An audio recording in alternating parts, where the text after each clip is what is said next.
Chapter 77, Testing. Primordials were strange, enigmatic creatures. They were supposedly firstborn children of the primordial dragon from which the world was fashioned, ancient and powerful. In life, their abilities had rivaled those of the gods themselves. In death, they had spawned a multitude of lesser primordials to continue their struggle. One would think that such fearsome beings and everything related to them would be vividly remembered by history, but this was not the case. In his search for primordial prisons outside Cyoria, Zorian had consulted many church documents, historical records, and elementals, largely in vain. Primordials may have been powerful and frightening in their heyday, but they had been sealed away thousands of years ago. That is a lot of time for information to be forgotten, especially since the gods had actively tried to limit knowledge of them and their prisons while they had still been active in the world. Thus, finding any substantial information on them was quite hard. Moreover, even when such information was found, it was hard to gauge how much of it was reliable and how much of it was pure fabrication. A lot of the stories that bothered going into the details of the nature of primordials were mutually contradictory, and there was no way to test any of them to see which one was closer to the truth than the others. In other words, you know virtually nothing about primordials except that they exist and that one of them is imprisoned in Cyoria, Silver Lake concluded after hearing their explanation. Yeah, pretty much, Zack confirmed. Although they were searching for the locations of other primordial prisons in their free time, that hadn't produced much in the way of actual results. What does this have to do about confirming the truth of our story, though? Patience, boy, patience, Silver Lake urged smugly. A house must be built from the foundation up. In order to answer that question, I must first show you the truth about primordials and the way they were imprisoned.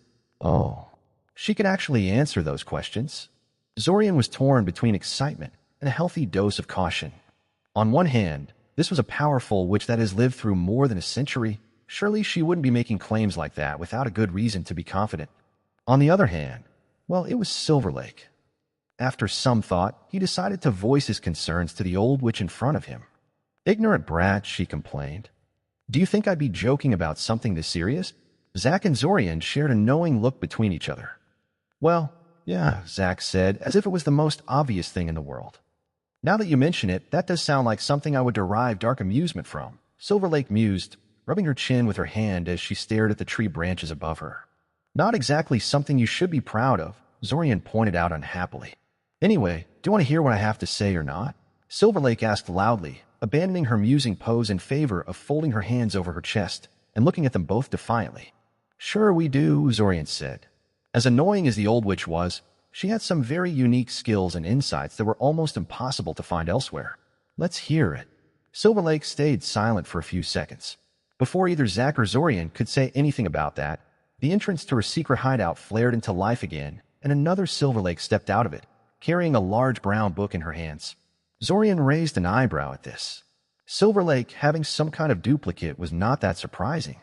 There were lots of spells that duplicated the appearance of a caster in some way, after all. Even if it was an actual simulacrum, Zorian still wouldn't find it unusual, since Silver Lake was clearly proficient in soul magic. The really interesting question was which Silver Lake was the real thing, the one they'd been talking to all this time, or the one that had just walked out of her dimensional hideout. He activated his newly acquired soul perception and took a look. It was not easy for Zorian to use his soul perception. Training it had been slow and frustrating thus far, though he had been told by Alanik that he was doing just fine by normal standards. He'd had the ability for less than a month, so it was to be expected that his control over it was crude and that he had trouble interpreting what it was telling him. Zorian imagined this was how non-psychics felt when they tried to train their non-structured mind magic into something usable. Still, identifying whether something in front of him had a soul or not was well within his modest capabilities. With that in mind, he focused his soul perception on Silver Lake and immediately realized that she indeed had a soul. She wasn't an illusion, a remote-controlled puppet, or a simulacrum, then. So they'd actually been talking to the real Silver Lake up till now. That was nice to know. Just to be thorough, he shifted his soul perception to the approaching book-carrying Silver Lake, and she had a soul too. What? Zorian shifted his attention between one Silver Lake and the other repeatedly, trying to work out what was happening here. It was no use, though his soul perception simply wasn't sophisticated enough to unravel this mystery, and he didn't want to start casting analytical divinations at the old witch and her weird clone. Blatantly scanning someone without their explicit permission was widely considered to be rather rude and insulting behavior. The other Silver Lake soon reached the one Zack and Zorian had been talking to and gave her the book she was carrying. The first Silver Lake glanced at the book, nodded slightly, and then snapped her fingers. The other Silver Lake seemingly imploded, badly startling both Zack and Zorian, her form collapsing into a smoky black ball. The ball existed for only a moment before reforming itself into a large black bird, which promptly hopped onto Silver Lake's shoulder. It was a raven, Zorian realized. Of course, Zorian thought, slapping himself in the forehead. Silver Lake had a raven familiar.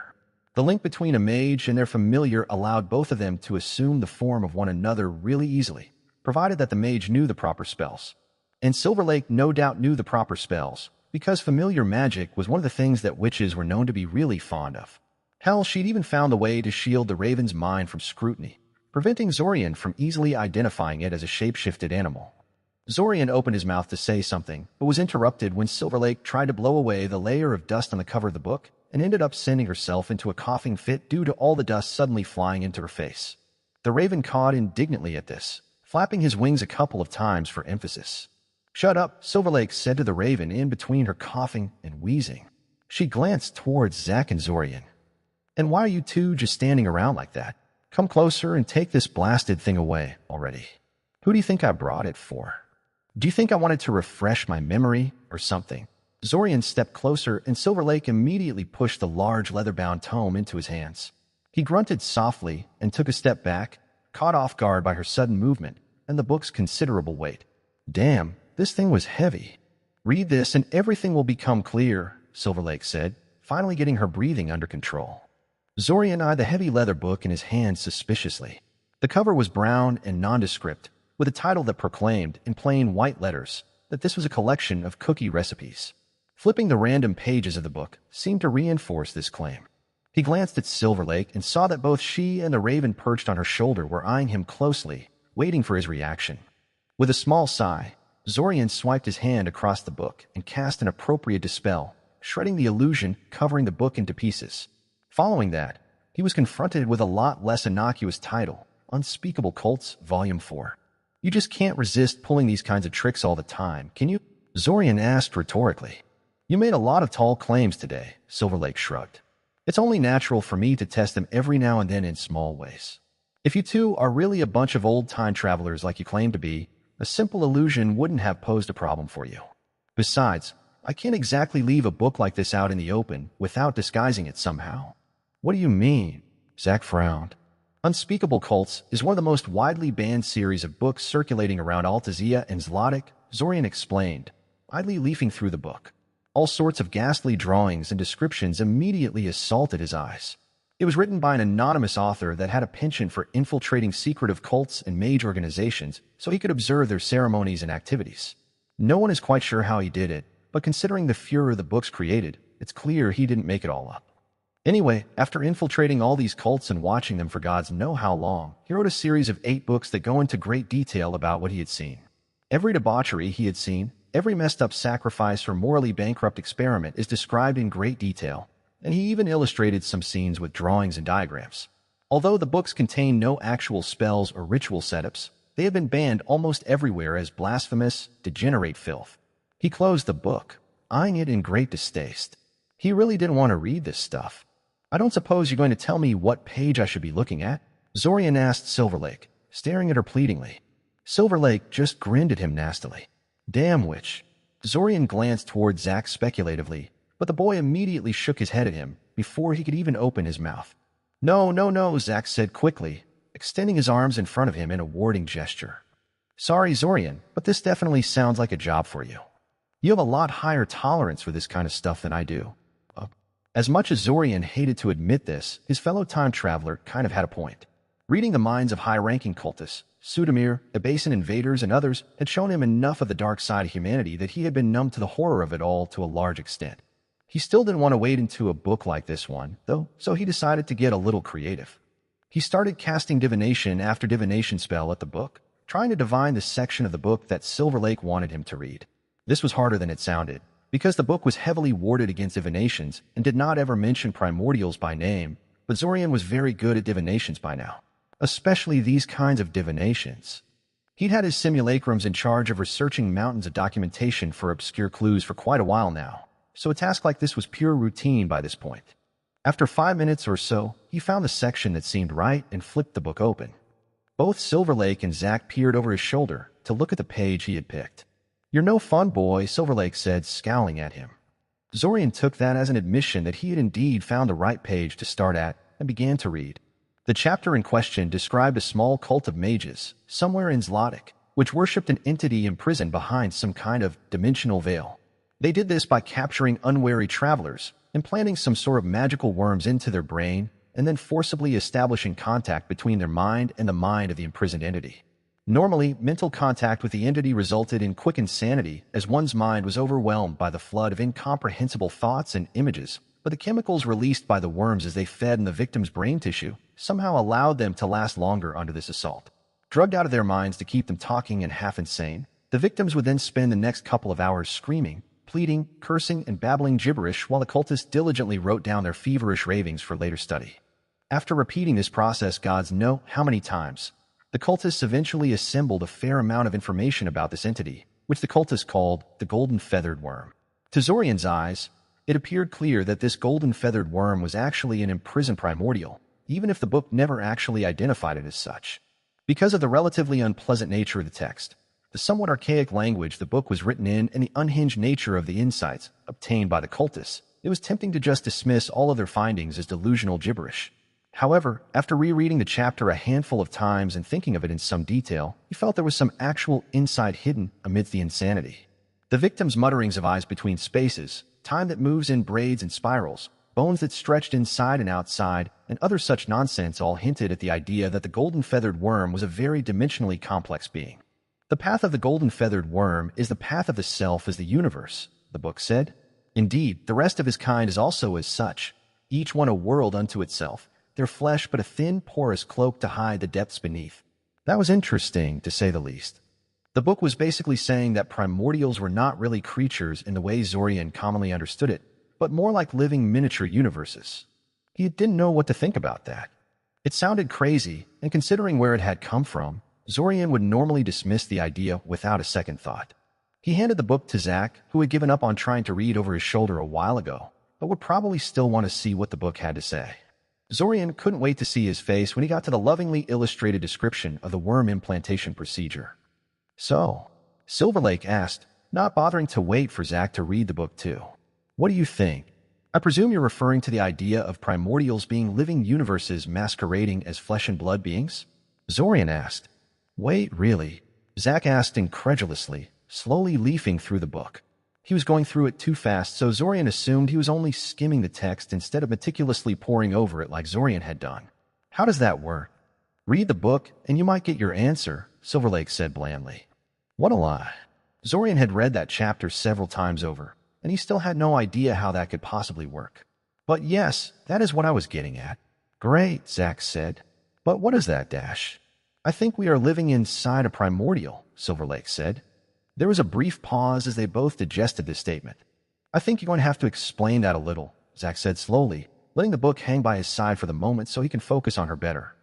"Well, provided that what you are saying is at all reliable," Silver Lake said.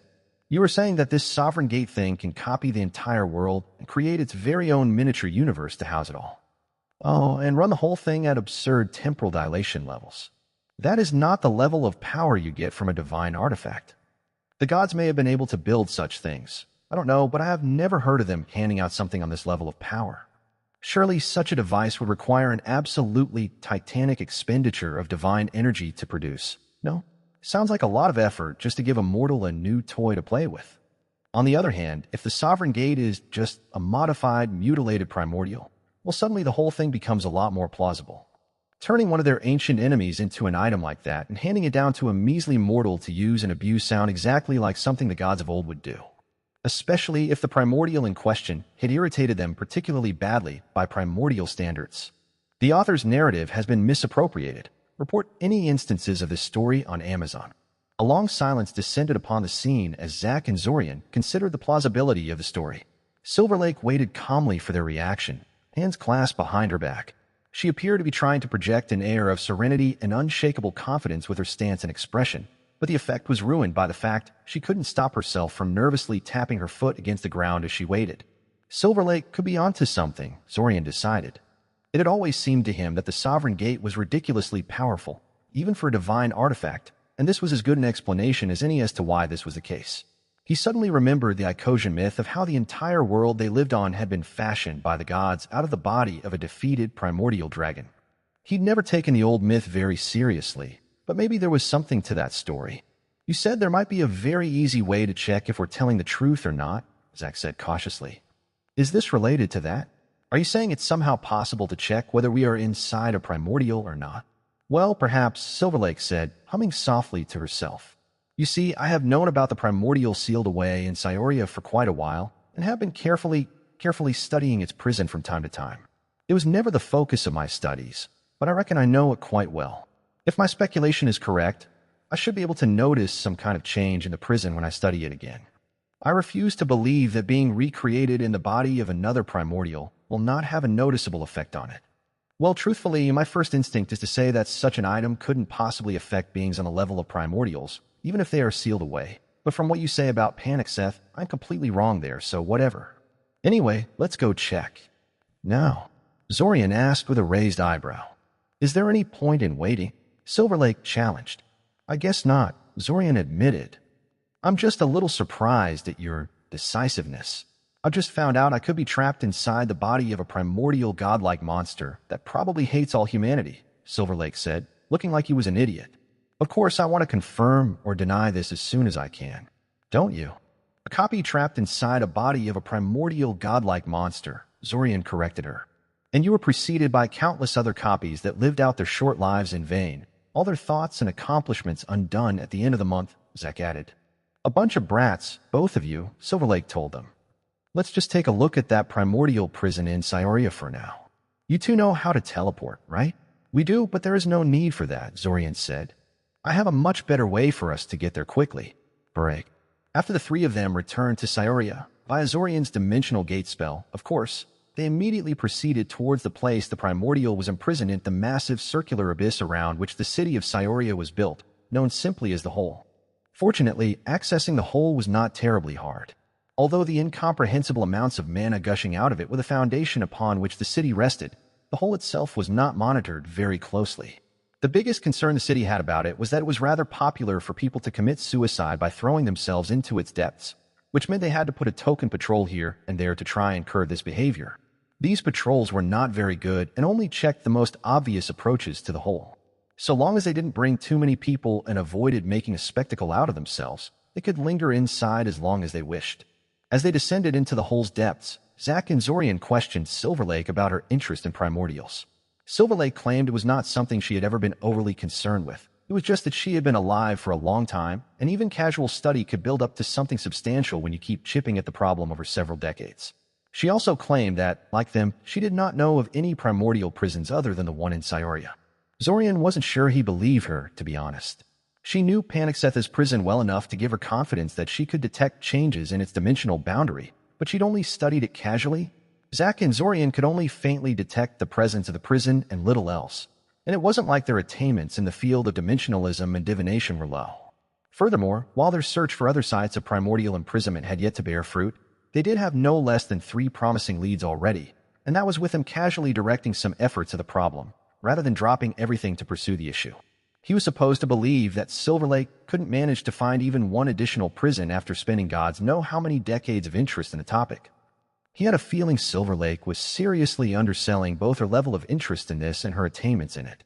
He even suspected that her incredible level of skill in the field of pocket dimension creation might come from pursuing this line of research. He did not voice his suspicions, though. He could tell that, although Silverlake was putting forth a confident facade in front of them, the things they had said had deeply disturbed her and made her uneasy. If he was too pushy, she might feel backed into a corner and lash out. Frankly, she had never struck him as the most stable of individuals to begin with. They didn't have to descend far into the hole to get access to Panicseth's prison. Unlike the Palace Orb and other pocket dimensions that Zorian was familiar with, primordial prisons seemed to have larger and more complex anchors to the main reality that extended over quite a large area. In fact, considering that Zorian had once witnessed Panicseth breaking out of his prison in the sky above Cyoria, he suspected that the anchor extended well outside the hole itself. It was just that those parts of the anchor were too subtle for Zack and Zorian to detect them. In any case, once they had reached sufficient depth, Silverlake asked them to shut up and let her examine the prison in peace. So they did just that, sitting down on a couple of nearby rocks in silence while Silver Lake did her thing. Zorian paid close attention to the spell Silver Lake was casting. Though one couldn't learn a spell just from watching someone cast it, they could get a pretty good idea of what the spell was supposed to do if they were experienced or familiar with the relevant theory. Zorian was both, so there was a lot he could tell by watching Silver Lake analyze Panicseth's prison. She used dozens of individual spells in her investigation, each one of them a lengthy and complex thing that seemed narrowly specialized for one specific function. Such an optimized, hyper-specialized spells were probably something she had made herself, specifically to tackle the problem of analyzing a primordial's prison. Furthermore, she cast these rather unwieldy spells with practiced ease, making no mistakes whatsoever, strongly suggesting she had done them often enough for it to become rote. Casual interest, sure. As time went by, Silver Lake's face started to frown more often, and her casting became more feverish, but she remained completely silent and focused on her task. She didn't even mutter to herself, as she was often prone to do. Finally, after more than 2 hours of casting, pondering, and intense staring at the empty patch of air in front of her, what was that even supposed to do? Silver Lake let her arms drop to her sides, sighed, and then turned towards them. "All right," she said. "You win. I provisionally believe your crazy story." "Provisionally?" Zack asked curiously. "We're clearly in a different world than we were up until a few months ago," said Silver Lake. "It does not necessarily mean your specific version of events is what is happening, but I have no better explanation at the moment. So for now, I'm accepting your story as valid. Just to confirm, you actually detected a noticeable difference between Panicseth's prison as it was a few months back and as it is now?" Zorian asked. "I suppose you could say that," Silver Lake said, a note of discomfort creeping into her voice. "Why the glum face?" Zack asked, picking up on her mood. "Didn't you expect to find just that?" "I expected to either find that the prison is some kind of poor man's knockoff of a real primordial's prison, or that it was thoroughly unchanged from how it was before, and that you were trying to feed me a pack of lies," Silver Lake said. "But," Zorian prodded. "But it's the same prison as it has always been, just seen from a different perspective," Silver Lake said, lost in thought for a second. She scowled when she refocused back on them and saw them looking blankly at her. She clacked her tongue. "Bah, I can't believe I have to explain myself to a bunch of amateurs like you." "Well, let's try it like this. You know how a dimensional gate looks like it's composed out of 2 discrete portals, but is actually just one-dimensional construct with 2 ends? The prison in front of us is like that. I can sense the changes in it, but a closer look reveals they are clearly superficial. It's the exact same object, just seen through a different lens. Panicseth's prison exists simultaneously in both the real world and whatever the hell this place really ends up being. This sovereign gate of yours couldn't duplicate primordial prison grounds, but it could make them attach themselves to this world in addition to their original one, and it's giving me a headache. I don't know how this could possibly work, and I don't know why someone would bother with this. Why didn't this divine toy just neglect the primordial prisons entirely instead of going to all this trouble to ensure access to them, even in a recreation of a real world? Arg. She pulled at her hair for a second, not very hard. Mind you, she seemed to do this just for dramatic emphasis, and then turned back towards the gaping abyss in front of them, staring at it in deep thought. After a few moments of silence, Zack asked the obvious question that Zorian was pondering as well. If the primordial prisons are objects that exist both in the real world and a time loop reality, doesn't that make them a sort of a bridge, for the lack of a better term? Zack asked Zorian quietly. If so, it might be possible to use them as a sort of conduit for opening a passage between this world and the real one. Hell, releasing one of them from their prisons might not even be necessary. I wouldn't place my hopes too high on such an idea, Silver Lake suddenly said. Apparently, she wasn't so deep in her thought that she couldn't eavesdrop on their conversation. Primordial prisons are hard to perceive, never mind interact with. It would take vastly more skill to use them as a spell conduit then. She suddenly stopped and turned around to face them, an incredulous look on her face. Wait, what was that about releasing one of them? Break. After convincing Silver Lake that something funny was going on with the world at large, and that their time loop explanation was at least a little bit plausible, and smoothing out some unfortunate misunderstandings, Silver Lake reluctantly agreed to continue teaching them pocket dimension creation. In addition, Zorian had managed to talk her into selling them the analysis spells she used to study Panicseth's prison in exchange for both of the ingredients for her potion of youth. As much as she complained that such a trade was profoundly unfair due to the mechanics of the time loop, she just couldn't resist getting her hands on both of the ingredients she needed to complete her potion of youth. Unfortunately, convincing Silver Lake that they were onto something had one major unfortunate side effect. She was suddenly extremely interested in them. She wanted to know everything about them, where they came from, who their family was, where their allegiances lay, what their skill set was, how much money they had at their disposal, everything. And when they had refused to cooperate with that, she started to spy on them, and then mobilized some of her contacts. Apparently, she wasn't as much of a total hermit as it appeared at first glance, to gather information on them when it turned out they were too good at evading and foiling scrying attempts and other magic-oriented methods of spying. This would be very annoying even at the best of times, but what made this especially problematic was that Zack and Zorian were already doing all sorts of eye-catching things, arranging all kinds of high-value trades and throwing around ridiculous amounts of cash. This worked just fine as long as nobody was focusing on them, but the moment a bunch of nosy people were told to specifically look into what Zack Novita and Zorian Kaczynski were doing, well, suddenly they had a lot bigger reasons to be interested than one witch's curiosity. Even if Silver Lake backtracked and told these people that she'd changed her mind and no longer cared for the information, they wouldn't stop their investigation now. Caught off guard by this change in their routine and forced to temporarily lay low, Zack and Zorian turned to other things to amuse themselves with. In Zorian's case, that something was the study of divine artifacts. Sitting around in a secret, warded house, Zorian stared at the small collection of items in front of him. There were 7 of them in total: a small silver pyramid, a dark brown wooden staff, a golden bell, a pitch-black disc covered in seemingly random scratches, a large green gem with several light motes trapped within, a large bronze compass, and a plain-looking iron dagger. The dagger had been recovered from the ruins inside the Portal Palace orb, while the others had been shamelessly stolen from private collections and treasuries of small countries. Although it looked unremarkable, this pile of items would likely inspire greed in even the richest of individuals living on the continent. You know that it's almost impossible to find something useful by studying divine artifacts, right? Diamond said, staring intently at the gathered items. Zorian had reluctantly invited Diamond to join him in this task, seeing how he had much more experience with this sort of thing than he did. Entire groups have dedicated their lives to studying one specific divine item, and came out empty-handed in the end. Yes, I know, said Zorian, picking up the dagger that they had found in the orb and flipping it in his hand. They still had no idea what it did, other than being supernaturally sharp. Divine artifacts were immune to divination magics, so the only way to discover their uses was to either use trial and error or search through historical records to see if there are any descriptions of the item's powers in ancient texts. But I have something most of those groups don't: a willingness to destructively study the item in question for any clues and have it come back intact at the end of each month. Diamond made a sour face at him. This feels so wrong, he said uneasily. These are priceless, irreplaceable relics. It's sacrilege. Yet you agreed to come here and participate in it, Zorian noted lightly. Well, I can't say I was never tempted to do something like this, the man sighed. Are you sure they'll be back to normal? I'm sure, Zorian confirmed, pointing at the dagger in his hands. I already dismantled this dagger in the previous restart, and it's back to normal now. However mysterious divine abilities are, the Sovereign Gate clearly has no issues in duplicating these items over and over again. That's both reassuring and terrifying, Diamond noted. Zorian wondered what his brother would say if he told him that they were currently stuck inside some kind of weird primordial thing that may or may not be alive and just waiting for a chance to devour them all.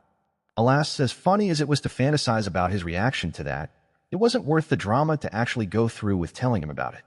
So, before we begin, I'm kind of curious. Zorian began. How did Fortov react to that illusion disc I made for you? The disc was something the Diamond of the previous restart had come up with. In order to help him convince Fortov to open up and talk to him, Diamond came up with the idea of a disc that would, when activated, project an illusionary scene of their talk in the previous restart. Zorian was skeptical of the idea. Why would seeing such an illusion convince Fortov of anything? But Diamond insisted it would work, so Zorian humored him. He tapped into his memory of the evening and constructed the most realistic illusion of the event he could before binding it to a disc that he left in Fortov's mail. Strictly speaking, that was the end of his obligations in regards to the matter, but he kind of wanted to hear what the outcome of that stunt turned out to be. Well, you could say it sort of worked, Diamond said with a small grin. Oh, Zorian asked with a raised eyebrow. He's talking to me, at least. Diamond shrugged. That's all I really wanted out of that disc, so I have no reason to complain. How did you explain the contents of the disc? Zorian asked curiously. I didn't. Diamond grinned. I used the mystery as an incentive to talk to me. I said I would explain everything in a month. Zorian rolled his eyes at him. Anyway, I also have something to talk about before we dive into all this, the man said, sweeping his hands over the gathered divine artifacts. I'm pretty sure I have narrowed down the location of the key piece that was lost in Zlotic. You have. Zorian asked, leaning forwards with anticipation. He had to say his brother's help was proving itself invaluable when it came to jobs like this one. If Zack and Zorian had to locate all the missing pieces of the key all by themselves, it would have taken them much, much longer than this. Where is it? Is it the Tower of Hylos Na? I hope it's the ziggurat of the sun. Diamond interrupted him. Zorian leaned back into his chair with a groan. Out of all the possible options, the ziggurat of the sun was definitely the worst one.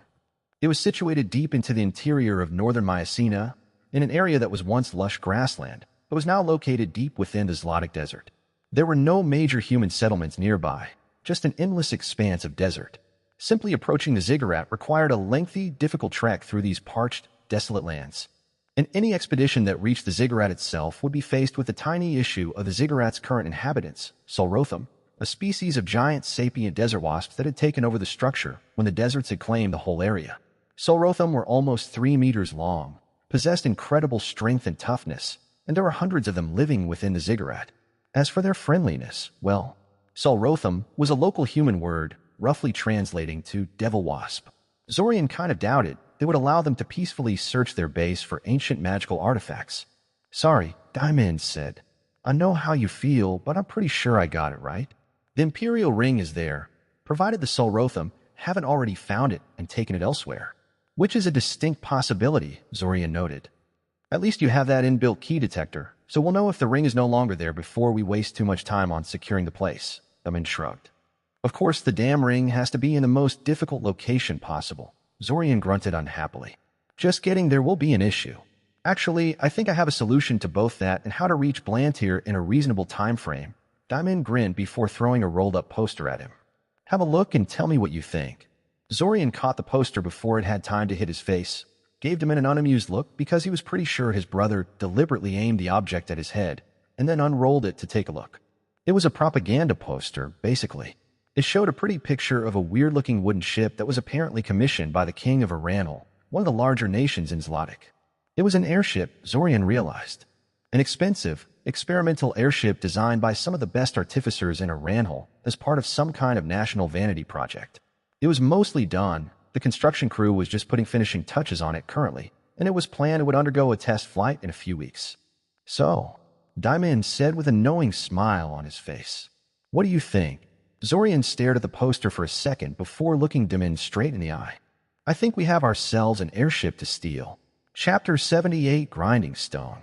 Airships were not held in very high regard among people who cared about such things.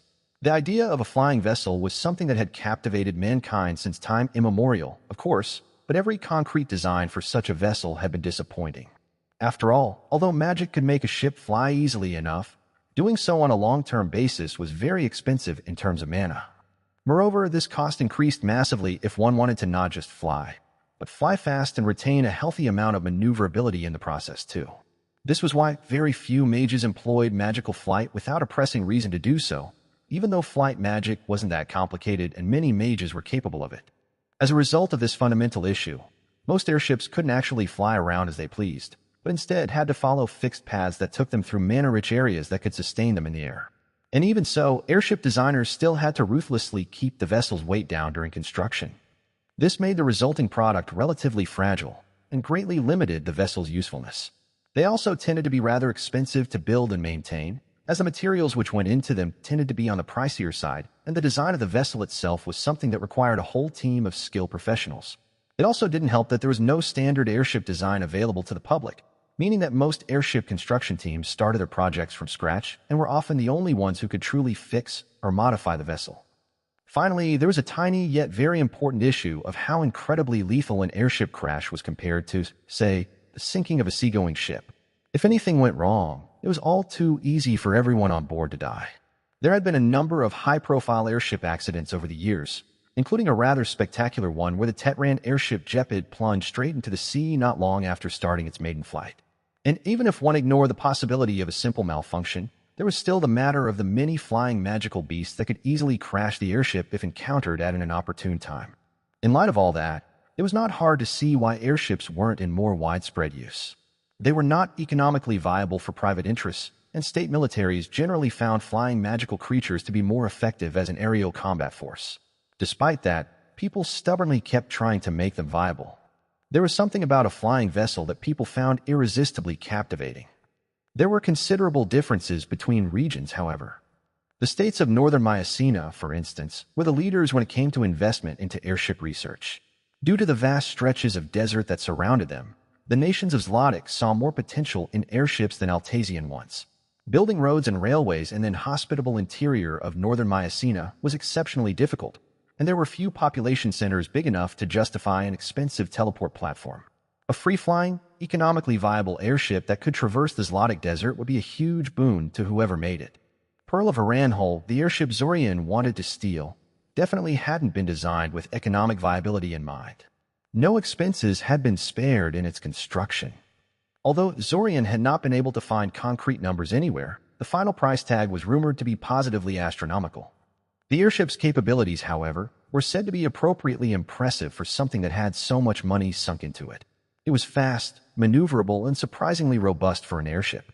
Most importantly for Zorian, though, it boasted an experimental power core that allowed it to operate independently of ambient mana for long periods of time. After some discussion with Zack, they decided not to make a move on the airship in this particular restart. However, half of the restart had already passed and they were already committed on many other fronts. Besides, due to Silver Lake's earlier inquiries, people were still paying close attention to them. Zorian still decided to look around a little to get a feel for what they were dealing with.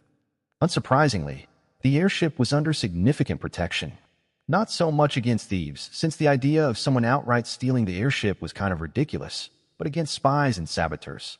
The defenses were tight enough to thwart Zorian's casual probing, but he was confident he could get through them in time. It might take several restarts, but it would happen.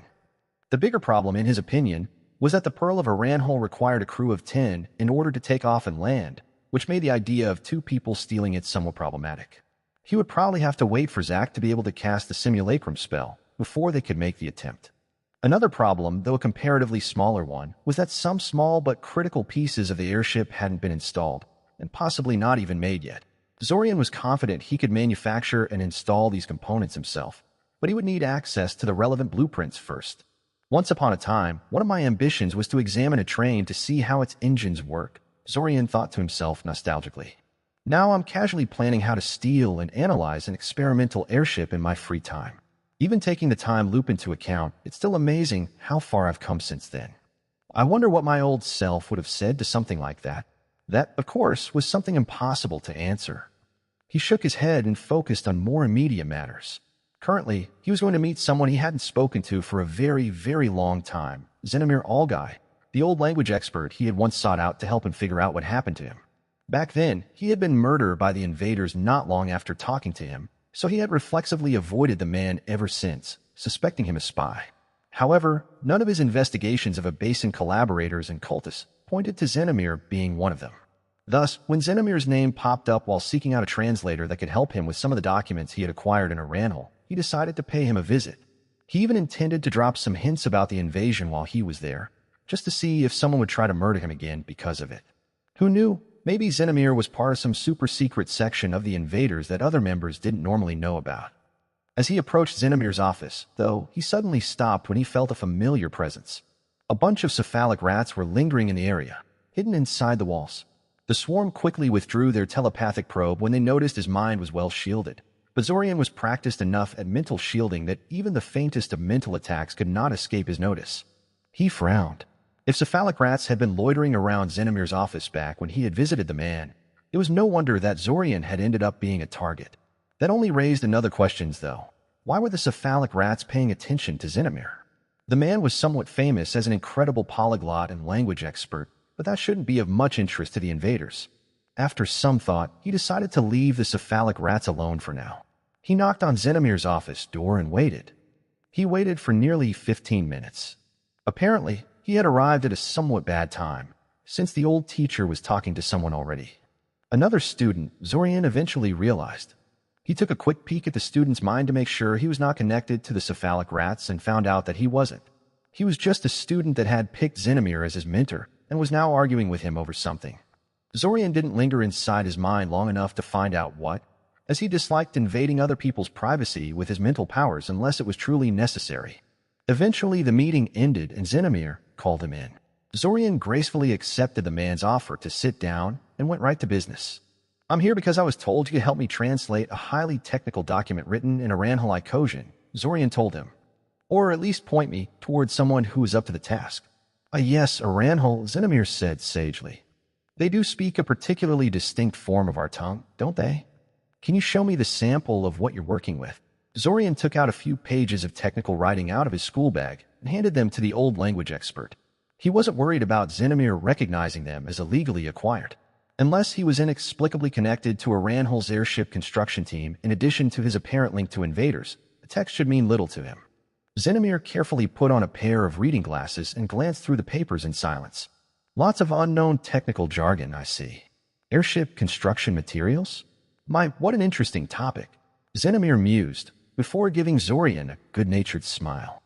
I can see why you were referred my way, though it somewhat saddens me that a student of our fine academy did not think to seek me out right away. At the very least, I give you my initial opinion free of charge, which is probably more than you got out of whoever sent you here. Zorian could tell that the man wasn't really angry with him for this oversight, merely giving him a friendly warning that he had failed to take advantage of his academy membership to its fullest extent. Sadly, while Zinamir was both friendly and polite, the events that transpired after Zorian had talked to him the last time around and the cephalic rats lurking in the walls had made it impossible for Zorian to really trust him. So he just nodded sagely at Zinamir's reminder and moved on. Let me ask you something first, Zinamir began. Is this document that you want translated an isolated thing, or are you planning on collaborating with someone from Aranhal on something? The project I'm working on does involve a fair bit of interaction with Aranhal natives, Zorian reluctantly admitted. Thankfully, Zinamir seemed to think nothing of Zorian's admission that he was going to interact heavily with people on another continent. Zorian would think this sort of thing would raise some eyebrows, but apparently not. They spent the next 10 minutes discussing what the translation job would entail. Zinamir asked him a couple questions about the exact nature of this project he was working on, but thankfully he backed off when Zorian told him it was confidential. He confirmed that this sort of translation job was well within his capabilities, though it would take a couple of days and wouldn't be exactly cheap. None of this was a problem for Zorian, though, and he told the old teacher as much before the man raised another idea. I'm going to be a little bold here, but perhaps simply hiring a person to translate this document might not be the best course of action, Zinamir said. I think you should invest some time in learning the language itself. You'd be amazed how many layers of communication you lose by relying on external translation, and I guarantee your partners will respect you a lot more if you can communicate with them directly. I'm unlikely to interact with people from Aranhal after this project is done, though, Zorian said, frowning. Plus, he was pretty sure there wouldn't be too many respectful exchanges between him and the Aranhal airship construction team, language barriers or no. That's a lot of wasted effort for one job. Learning a language is never a wasted effort, young man, Zinamir lectured him. It develops your mind and expands your horizons. Besides, it's not as if you're starting completely from scratch. Aranhal Icosian is different from standard Icosian, but not unintelligible. That's true, Zorian admitted. It was more like a heavily divergent dialect with a lot of words borrowed from the native language spoken by the people before Icosian conquest. Much like many of the local versions of Icosian on Altazia, really. It would still be a lot of work for someone who isn't naturally inclined towards languages like you are, though. No offense, Professor Algai. Wait here for a minute, Zinamir said, quickly springing up from his chair without waiting for his answer, and then entered a nearby side room in his office and closed the door. He stayed there for over 10 minutes. Judging by the quiet sounds emanating from behind the closed door, the man was shifting around boxes and searching through stacks of paper and books in search of something. Zorian sighed. This was taking way longer than he thought it would. Finally, the old teacher returned to his office, carrying a tall stack of books, folders, and loose sheets of paper. He was carrying so much that he had to use his elbows to manipulate the door handle, which he did with the practiced grace of someone who does things like that all the time. He dumped the pile on the table in front of Zorian and pointed at it. Tell you what, young man, Zinamir said. This here is a small selection of dictionaries, translation guides, and random notes regarding Aranhal Icosian that I had in my storeroom. You just happen to have Aranhal-related stuff in your storeroom? Zorian asked incredulously. Oh, I have all sorts of things gathering dust in there, said Zinamir dismissively. Some of the teachers are rarely in their offices, but I pretty much do most of my work here. So it's handy to have most of my resources close by. Anyway, why don't you take this and see how much of that document of yours you can translate yourself using this as a guide. If you impress me with your work, I promise I'll help you translate the rest of your project for free. Zorian opened his mouth to point out that he'd rather just pay for translation, but Zinamir wouldn't hear it. Free, Zinamir repeated. Do you hate money, young man? Don't be in such a hurry to part with it. I'm not very demanding, don't worry. Just do your best and I'm sure you'll do fine. Who knows, maybe you'll even discover you have a previously undiscovered passion for languages. Zorian seriously doubted that, but he could see there was no use in arguing with Zinamir about this. Besides, now that he thought about it a little, it might actually be useful to get some elementary proficiency in Aranhalai-Kojin.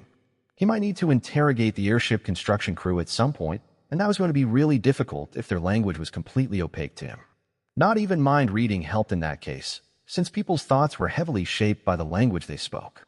Very well, I'll give it a try, Zorian relented.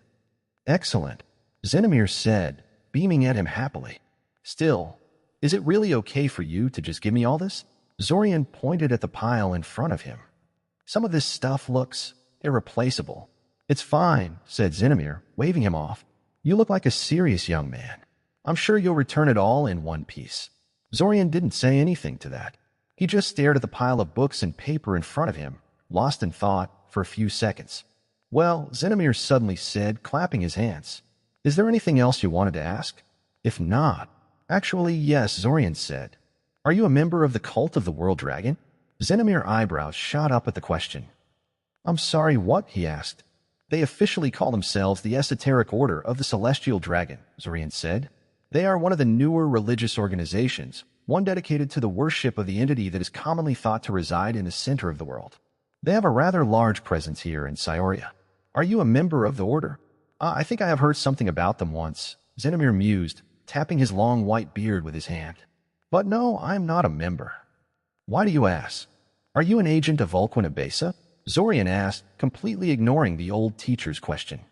Now, wait just a minute here, Zinamir said, finally getting somewhat angry. What kind of question is that? He was being completely honest. He was not knowingly associated with either the Abasans of the cult of the World Dragon. With a small sigh, Zorian reached deeper into Zinamir's mind, casually brushing aside the old teacher's rudimentary mental defenses, and modified his short-term memory to erase this conversation out of his mind.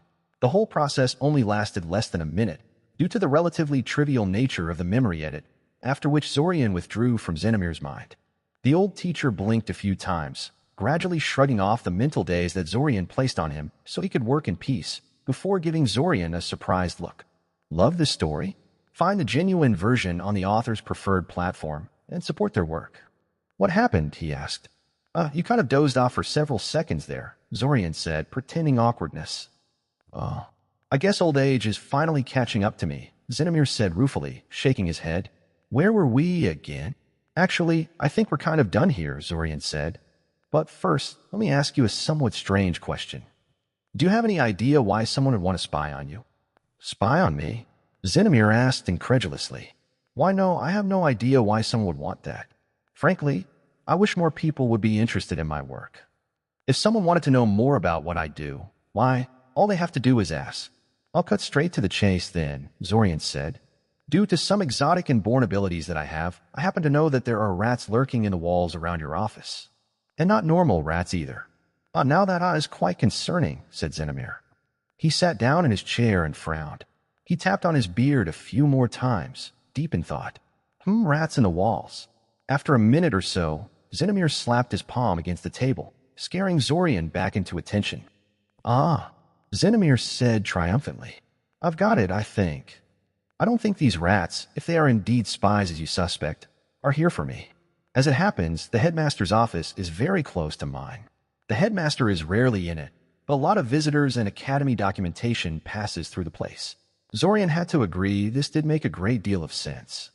As a place of such importance, the headmaster's office was probably protected by heavier and more sophisticated wards and other defenses, but the corridors approaching it might have been overlooked due to cost-cutting and such. He would have to take a walk through the academy to see if there were other places that cephalic rats linger as they did here. Of course, this will have to be reported. Zinamir's shoulders suddenly sagged. I can already sense a headache coming. So much paperwork. I don't suppose you could exclude me from the report? Zorian asked. He would mind wipe him again if he had to, but he would rather avoid doing that. I might as well, Zinamir sighed. He apparently didn't have a single suspicious bone in his body. No reason for both of us to suffer.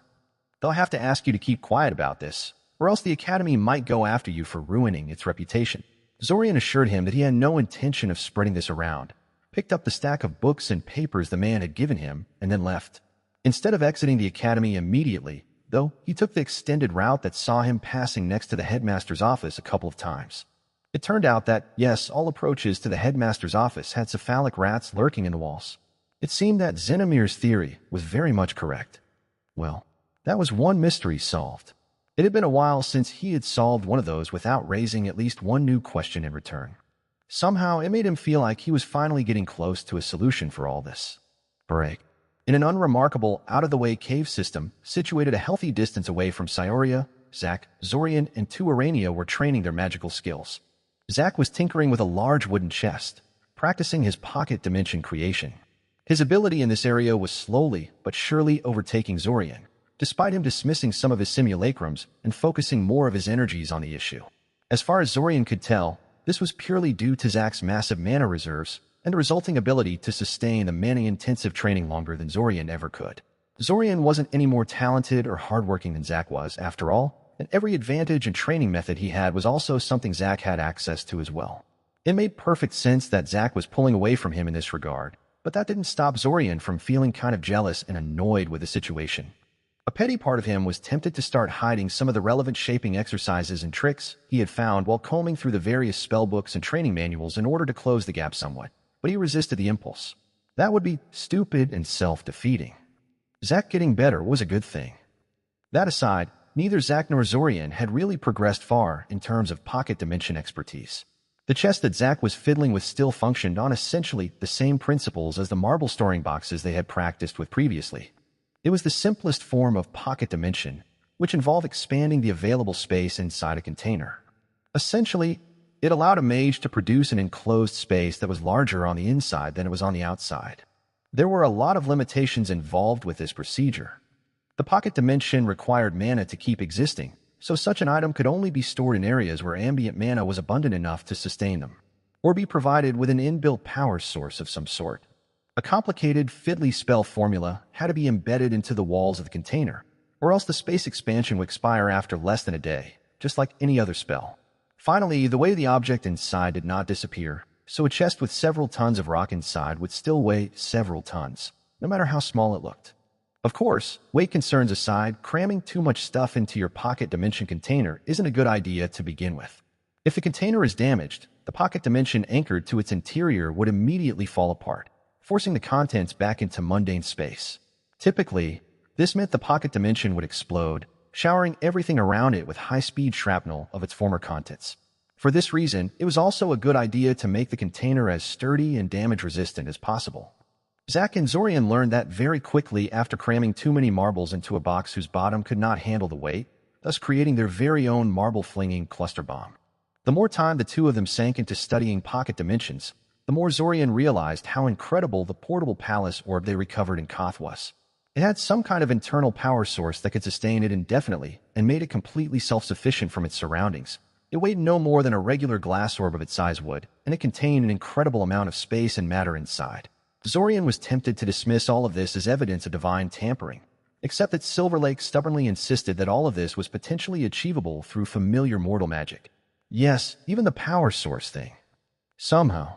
Then again, she did maintain a rather large pocket dimension with some pretty potent defensive wards in an area that really shouldn't be able to support such. How was she doing that, anyway? Well, it wasn't something that could be figured out by idle contemplation. He put the matter out of his mind for now, and focused his attention to the two Urania next to him. Both of them had been sent here by the Silent Doorway Adepts at Zorian's request. Ever since he had become capable of giving them a large list of novel gate addresses and a sizable amount of strategic information about their local region, they became much more willing to cooperate with him and humor his requests. In this case, they allowed him to recruit two of their best retrievers. Thieves, basically. Zorian called them Ghost and Veil, though these are only shortened versions of their real names. Ghost and Veil were originally meant to show him how to use his mental powers to infiltrate guarded sites more easily, but he found them to be surprisingly friendly and curious for a pair of thieves and spies. They fulfilled their part of the bargain without any reservations, and were even willing to go beyond what was originally agreed upon, provided he traded some instruction and secrets of his own to them in return.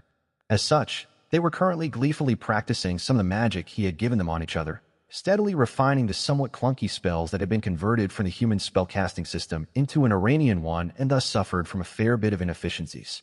Zorian left them alone to their work for the most part, only involving himself if he saw them making an obvious mistake, but he made sure to survey the results of their work at the end of each day. When he finally found a way for him and Zack to leave this time loop, he intended to bundle up little improvements like this into one giant package, and then gift them to the various Iranian webs that had helped him over the years. As for Zorian, he was tackling something that he had wanted to obtain for quite a while now. He was learning the Iranian skill of going dark, the psychic equivalent of the mind blank spell. The skill was pretty hard to obtain, since the Iranians saw it as inherently shady, meaning that most of them weren't even willing to admit they knew how to perform it, much less trade it to someone who could very well be hostile. It was only after a lot of prodding and some high-value trades that Ghost and Vale agreed to teach it to him.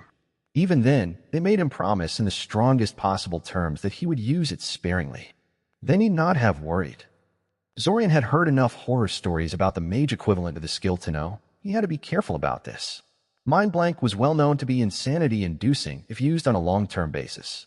Mages that left it active for too long became increasingly paranoid, becoming obsessed with imaginary plots and threats. They would inevitably begin to view everyone around them as a threat, alien, and untrustworthy, and withdraw from society as much as possible to pursue their own inscrutable goals. There was a highly publicized case a few years back where a very rich mage went down this path and eventually turned his isolated estate into a foreboding death trap filled with layers upon layers of traps, golems, powerful wards, and vicious guard beasts. His children were not very amused when they realized he had blown all of his wealth on that, and that they wouldn't be inheriting any of the money that they had been counting on. This going dark was harder than he thought it would be, though. He knew that Mind Blank was a difficult, high-level spell, but he had naively thought that being psychic would negate that somehow. It was a mind-related thing, after all, so why wouldn't his innate talent work on it? But no. If anything, that only made things harder. Even mundane mages felt a surge of wrongness upon cutting their minds off from the world, suffering from vertigo, illusionary static noise, and headaches before fully mastering the spell. For psychics like Zorian, though, it was a little like plucking out your own eyeballs because you knew you could grow them back later. Even though one knew that no permanent loss would occur, the very idea just felt wrong on a deep-seated, visceral level. It wasn't easy to make yourself do this to yourself. He was stalling, he realized. He took a couple of deep breaths, trying to calm himself for another attempt. Okay? The 27th time was the charm. He sank his awareness inward, carefully mapped out the borders of his consciousness, and then sort of folded his mind upon itself. It was horrible. It can be scarcely described in words alone, but he felt like his whole world had gone dark and confined, pressing down on him. He almost dropped the attempt right there, just like he had so many times before, but he gritted his teeth and persisted. As the borders of his consciousness contracted, getting smaller and smaller, he breathed deeper and deeper, a deep fear welling up from the depths of his soul and causing him to pause. He had an unreasonable, unexplainable feeling of being entombed alive, imprisoned in a cage made out of his own flesh and skin, and it took him an unknown amount of time to take that final step. With one last, desperate push, his mind finally finished folding upon itself and stabilized. The sense of wrongness was still there, but muted and manageable. Everything seemed so unnaturally quiet all of a sudden, even though nothing in his surroundings had really changed. Well, okay, that wasn't entirely true. Ghost and Vale had stopped casting spells at each other and were looking at him with interest. "You did it," Vale said excitedly. She was using a vocalization spell instead of resorting to telepathy, since Zorian's current status kind of prevented that. "Amazing.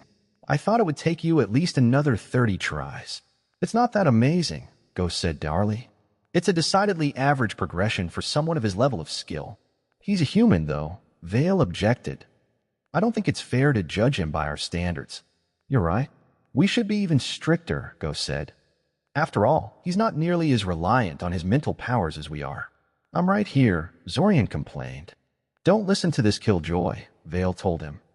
"Just enjoy knowing that everything will be a lot easier from now on. The first time is always the hardest. Oh, and you should be extra careful about not shutting yourself from the Great Web for too long during these initial steps.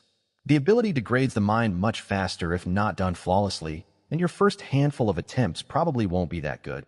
Just like Mind Blank, then," Zack noted from the side, not taking his eyes off the chest he was working on. "Until you're sure you mastered the spell, It is recommended you keep it on for no more than half an hour maximum. I'm sure.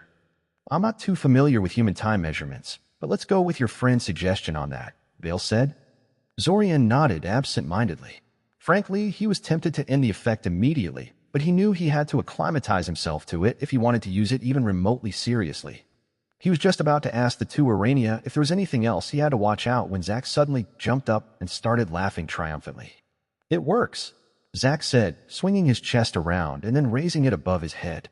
It was actually mildly impressive because Zorian knew for a fact that the chest was quite heavy and not something he personally could swing around like that. It's finished, and it totally works. What were you working on, anyway? Zorian asked. Clearly Zack hadn't been working on just another expanded chest, or else he wouldn't be so happy to succeed. This? Zack asked rhetorically, shaking the chest held in his arms. Why, it's an icebox of beer holding, of course. Not only can it hold a large number of beer bottles, it also keeps them at a nice cold temperature for perfect consumption. An icebox of weight. You made all this fuss about a simple expanded chest with a chilling field added on top? Zorian asked unhappily. Oh, hush. It's a genius idea, Zack said. Don't be so cranky. I think the mind blank is already affecting you. Zorian doubted this was true, but he immediately dismissed the effect anyway. Better to be safe than sorry. There was plenty of time to work on this later. Break. Eventually, after an annoyingly long time, Silver Lake agreed to meet with them again. By then, the investigators she had sent after them had thoroughly disrupted their plans, and a lot of the restart had already passed, so they were not as enthusiastic about the whole thing as they might have been. Zorian really hoped this could be avoided in future restarts, somehow, because there was no way they could tolerate these kind of delays and disruptions on a persistent basis. Surprisingly, she wanted to meet in some public space in Scioria, not in her forest hideout. After some back and forth, they agreed to hold a meeting in one of Scioria's less visited parks. There would be some minor danger of being overheard, but it was likely that anyone that did hear them would dismiss them as speaking nonsense. You've put me in a very unfavorable position, Silver Lake told them the moment they met. I think I believe you about this month endlessly repeating itself, as crazy as that sounds, but that means that I basically have no leverage against you whatsoever. You can promise to pay me back in all sorts of ways, but I have no means to enforce any of that. Even if I feed you truth potions and decide you sincerely mean to honor your promises, who's to say you won't ever change your mind in the future? If you decide to renege on your side of the deal, I will never know. So what's your decision then? Zorian asked. There was nothing he could say to make her feel better about that. What else? She laughed. I'll work with you and hope you're not planning to screw me over. What other choice do I have? We were worried you'd ask to put us under a haze, Zack admitted. It was a reasonable fear. Forced magical oaths were one of the things witches were infamous for using. Hayas have limited usefulness these days, Silver Lake said, shaking her head sadly. They were feared once upon a time because mages were comparatively rare and often had a very limited selection of spells at their disposal. In those times, finding someone who could lift a Hayas placed on you was legitimately hard. These days you can just walk into your local mage guild branch and hire someone to get rid of it within a few days. Placing a Hayas on you would just create resentment. No, I'm afraid I'll have to use the carrot and the poison strategy. Isn't that supposed to be the carrot and the stick? Zorian tried. We just established that I don't have much of a stick when it comes to you too, no? Silver Lake said. So I can't really counterattack, but I can make myself a poisonous pill to swallow. Incidentally, I would like to point out that I have made myself immune to all truth potions I know of, and that my mind has been rigged to collapse should my mental defenses ever be violently shattered. This is something I did long before I met you too, so even attacking me first thing in the restart won't negate it. Just an interesting tidbit, Yeah, we know, Zack said with exasperation. Subduing you and trying to forcefully get your secrets out of your mind would be a total chore and take way too much time, so we better ask nicely. Exactly, Silver Lake nodded happily. So, what's the carrot part of the deal? Zack asked curiously. I am an alchemist of incredible skill, and I have lived for a very long time. I know how to make many wondrous potions and know incredible secrets, none of which I can be persuaded to share with you in less than a month's time. At the very least, I am confident that you'll seek me out eventually for my secret of how to stop aging and restore your youth. I know you're in the prime of your life now and old age seems distant, but when your body starts to fail and your mind dims, I am confident you'll become interested to discover what I know about the topic. She paused dramatically for a moment. Of course, if you were really smart, You would strike while the iron is hot and come to me while you're still young, and I haven't worked out how to get these blasted eggs on my own. That way I won't think you're desperate for a solution, and you'll have lots of things that interest me.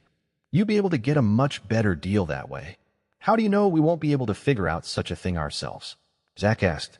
What, you think youth potions grow on trees or something? She scoffed. This is something that takes an absolute master of alchemy to accomplish. You may be decent enough in comparison to your average alchemist, but it takes a lot more than that to tackle this kind of problem. Besides, you seem to be paying other experts to do your alchemical research and complicated work for you. That says everything about your future alchemical expertise, really. There was some truth in that. Zorian did have a healthy amount of interest in alchemy, but he liked spell formula better, and it was impossible to focus on everything at once, even in a time loop and with a small army of simulacrums running around. So I guess you're not really interested in refining your eternal youth potion over multiple restarts with our help, then? Zorian asked. Good heavens, no. Why would I want to do that? She asked incredulously. That would just remove what little leverage I have over you. And for what? I'm confident I'll get it right eventually. I have time, even without the time loop. I've been working on this for a very long time. What's a couple of years more? I see, Zorian said. Well, I'm glad you are at least willing to work with us on this. Though I do hope your future selves will not sabotage our work with spying and delay the meeting for most of the month like you have. I don't know about that, Silverlake said, not in the least bit apologetic. Your story is very crazy and requires checking. It's hard to speed that up. Well, don't be so sure about that, Zorian said, reaching into his backpack to retrieve a handful of Kale's notebooks that the Morlock boy had given him permission to share with others. Let me tell you about the wonders of notebook transfers across restarts. Break. With Silverlake's cooperation secured, the restart ended uneventfully, the only notable difference being the larger number of notebooks that Zorian was transferring into the next restart. Considering that the orb's memory bank was practically limitless in size, this was not a big deal. The next several restarts were somewhat routine. They were learning pocket dimension expertise from Silverlake, looking deeper into Veyer's ties with the cult of the World Dragon, figuring out the activation procedure of the Bakura gates, and the construction methods of the Abasin ones, doing small preparations for the airship theft, experimenting with divine artifacts and sifting through the ruins inside the portable palace orb. Zorian was messing around with mental enhancements, while Zack was steadily getting closer to being able to create his own simulacrums. Their various other operations, such as hiring various experts to do research and development for them, also continued at a steady pace. Just like that, another 6 restarts had gone by. Chapter 79, Crime and Evading Punishment. Although Aranhal widely advertised their new airship to their own populace and neighboring countries, actually seeing the Pearl of Aranhal took a bit of effort. It was located next to an important industrial town, but wasn't actually in it. Instead, the construction site was placed outside the settlement itself, close enough to be supplied with relative ease but far enough to foil casual visitors. The airship was currently grounded in an oval-shaped holding structure and surrounded by extensive scaffolding. Ringing it was a collection of storehouses, barracks, watchtowers, and temporary housing for workers and overseers. Finally, the entire work camp was surrounded by a warded, alteration-made stone wall that stopped minor magical creatures or petty criminals from simply waltzing into the place. Neither this, nor any of the other, more subtle defenses could stop Zack and Zorian from infiltrating the place without being seen, of course. They were currently standing on one of the observation platforms attached to the ship, observing it. Zorian had to say the Pearl of Aranhal was a beautiful construct. Airships were often depicted as floating seagoing ships, an image that stemmed from the earliest known models, which really were simply modified seagoing ships. Ancient airship creators were working with a lower technological base and less developed economic infrastructure, forcing them to pick an already constructed vessel as a base for their project. Most modern airships, on the other hand, were built from the ground up as dedicated aerial vessels, so they rarely looked anything like a mundane ship. They tended to either have long cylindrical hulls covered in stabilizing fins or be some manner of a triangle. The Pearl of Aranhal bucked the trend there, in that it had a relatively flat, rhombus-like shape. It kind of gave Zorian an impression of a giant leaf. It certainly looked like it should be fast and maneuverable, but it made Zorian somewhat skeptical of the claim it was especially robust and durable by airship standards. Well, no matter. They wanted the ship because of its speed and flight endurance, not combat ability. In any case, the airship's name seemed particularly fitting in light of its current coloration. Its hull was painted in dazzling pure white, with no overt markings or identifying patterns. This was meant to be only temporary, however. Aranjal intended to decorate the ship further before unveiling it to the waiting public, but they had yet to settle down on what kind of color scheme and decorations to put there. The question seemed quite trivial to Zorian, but was apparently an intensely divisive political question that caused many bitter arguments in Aranjal's halls of power. The current overseer was continually kicking the can down the road in regards to the issue, fearful that whoever lost the dispute would try to cut the project's budget out of spite. "What do you say?" Zack suddenly said, rocking in place on his heels. He looked quite bored. "It's about time, no?" "Yeah, I guess," Zorian answered. He was a bit nervous, he realized, so he may have been stalling a little. "I'll go tell my copies to set the monkeys loose." He reached to his simulacrums through his soul, his ability to use his soul as a telepathic conduit as natural as breathing by now, and gave them a simple go signal. They already knew what to do. Golden Triclopses were monkey-like magic creatures native to the area. They had bright yellow fur, 2 small horns on top of their heads, and an extra eye in the middle of their forehead. Their third eyes gave them the ability to perceive magic in some strange, hard-to-understand way, which made them quite interested in magic items. Of course, being only as smart as regular animals and somewhat aggressive, their interest tended to be unhealthy for the magic items in question and the humans that owned them. Zack and Zorian had captured several groups of these beasts earlier to set loose as a distraction. They were particularly good for this because the construction team had already had a number of smaller clashes with the local Triclops communities, and thus having a bunch of them making trouble in the base wasn't immediately suspicious. They had tried this already in the 3 previous restarts to test the waters, and they knew that the guards would first move to contain the situation before wondering if someone had sent this unusually large group of them here intentionally. By then, of course, it would be too late. After the golden Triclopses were set loose upon the unsuspecting base, Zack and Zorian remained in their current spot for a while, waiting. It would take a while before the creatures were discovered, the severity of the problem became obvious, and before the majority of the base's guards were mobilized to deal with them. Zorian monitored the situation through his simulacrums, whose senses he could tap into with ease. His studies of the cephalic rat swarms and the god-touched hydra living in the portable palace orb had done much to improve his ability to coordinate with his simulacrums. They weren't quite a single mind yet, but he probably didn't want that to begin with. Zack also had simulacrums present in the base. He had only managed to get them working recently, so they tended to have far more quirks and differences from the original than Zorian's own did. However, they needed those simulacrums if they wanted to steal the ship, and it was pretty unlikely any of them would go insane and try to kill them, so whatever. There, Zorian eventually said, "Everyone who was going to get pulled to deal with the monkeys is gone. It's now or never." Finally, Zack said. He didn't say anything else, instead opting to jump down from the platform. Zorian followed after him with a sigh, giving the simulacrums the signal to drop whatever they were doing and converge on the ship. Even Zack's simulacrums, since his fellow time travelers seemed to have forgotten about his copies in his hurry to get to the action.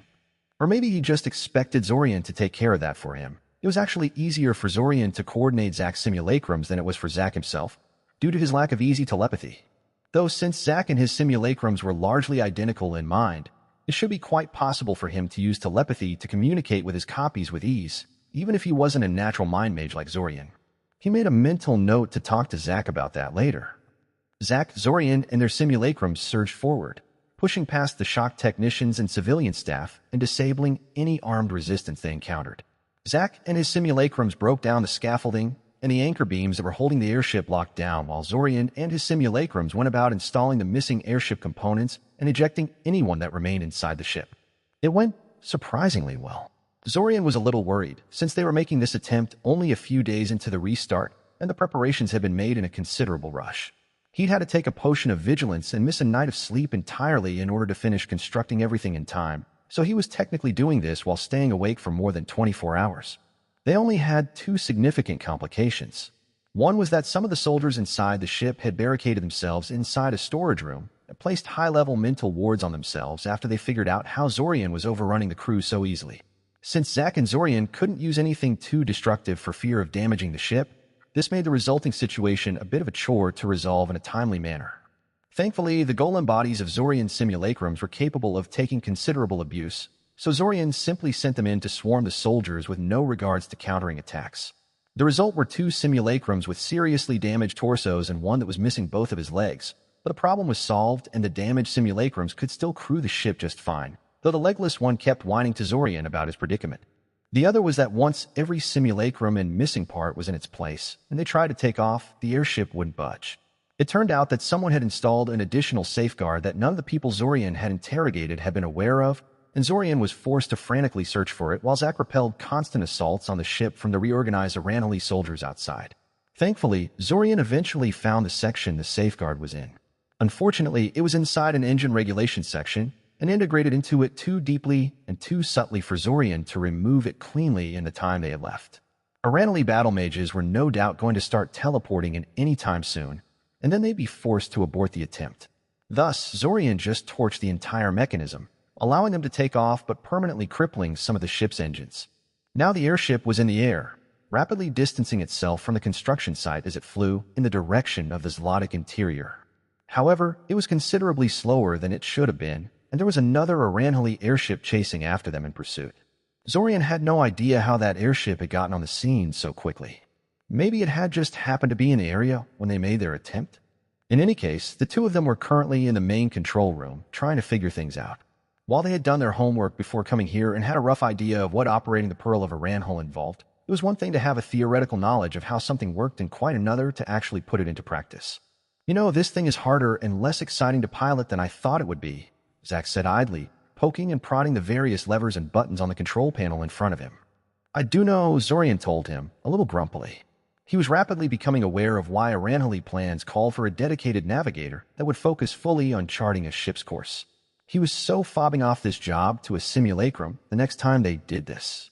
Just focus on keeping the flight engines running and be glad you're not in charge of navigation like I am. I'm not so sure your job is that much harder than mine, considering you wrecked half the ship in order to get us in the air, Zack remarked. It wasn't half of the ship, Zorian protested. Zack laughed at him. So easy to rile up, Zack said mirthfully. Anyway, whoever designed this stuff should have really been pulled aside and told to cut down a little on the mysterious dials and counters.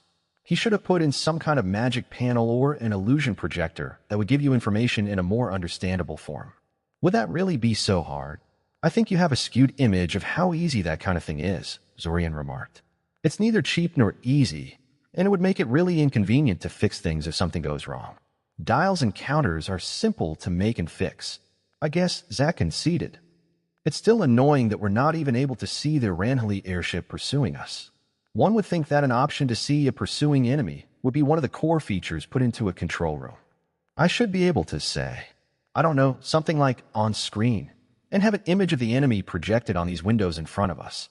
He gestured towards the large, clear windows that offered a breathtaking view of the outside world. Currently, they could see nothing except the clear sky and the distant horizon, which sounded a little useless, but at least it assured them they were flying straight, weren't going to ram into anything, and that the weather was pleasant enough to fly in. Pretty much what these windows were intended for, Zorian was sure. That would be kind of useful, actually, Zorian agreed. And while the airship itself isn't nearly so convenient, he quickly performed 3 different divination spells, created a large illusionary screen in the air in front of them, and then cast the final spell to integrate all of these into a semi-unified whole. The illusionary screen rippled with prismatic colors for a second before settling into a 3-part screen.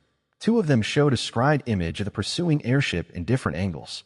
The third one gave them a downward view from a vantage point high above the Pearl of Aranhal, allowing them to easily grasp the position of the enemy airship in relation to themselves. Nice, Zack praised. The other Aranhal airship was larger and more heavily built than them. It had a more typical cylinder shape and had a handful of cannons sticking out of its hull. The Pearl of Aranhal, on the other hand, was entirely unarmed. Even if they did have cannons of their own, they couldn't use them, as they lacked the qualified gunners to make use of them. Zorian wasn't feeling very threatened, though. Despite the damage to its flight engines, the Pearl of Aranhal was still slightly faster than the other airship. The design was really proving its worth there. Gradually, minute after minute, hour after hour, they were pulling away from the other airship. Additionally, Zorian had diverted one of his simulacrums to see if something could be done about the damage he had done to the ship's flight engines, and it seemed the answer was yes. In another 2 hours or so, their speed would shoot up and their pursuers would be left in the dust. I'm not sure if you noticed it yet, but there is another airship in front of us, Zack said, pointing at a distance, that had yet to enter into the range of their scrying screen but could be seen through the mundane window of the control room. Do you think they're here by coincidence or... Crap. Some frantic divinations quickly revealed that the third airship was most certainly not there on accident. It was moving to intercept them, and both it and their old pursuer were making minor course adjustments in order to box them in better, apparently coordinating their moves.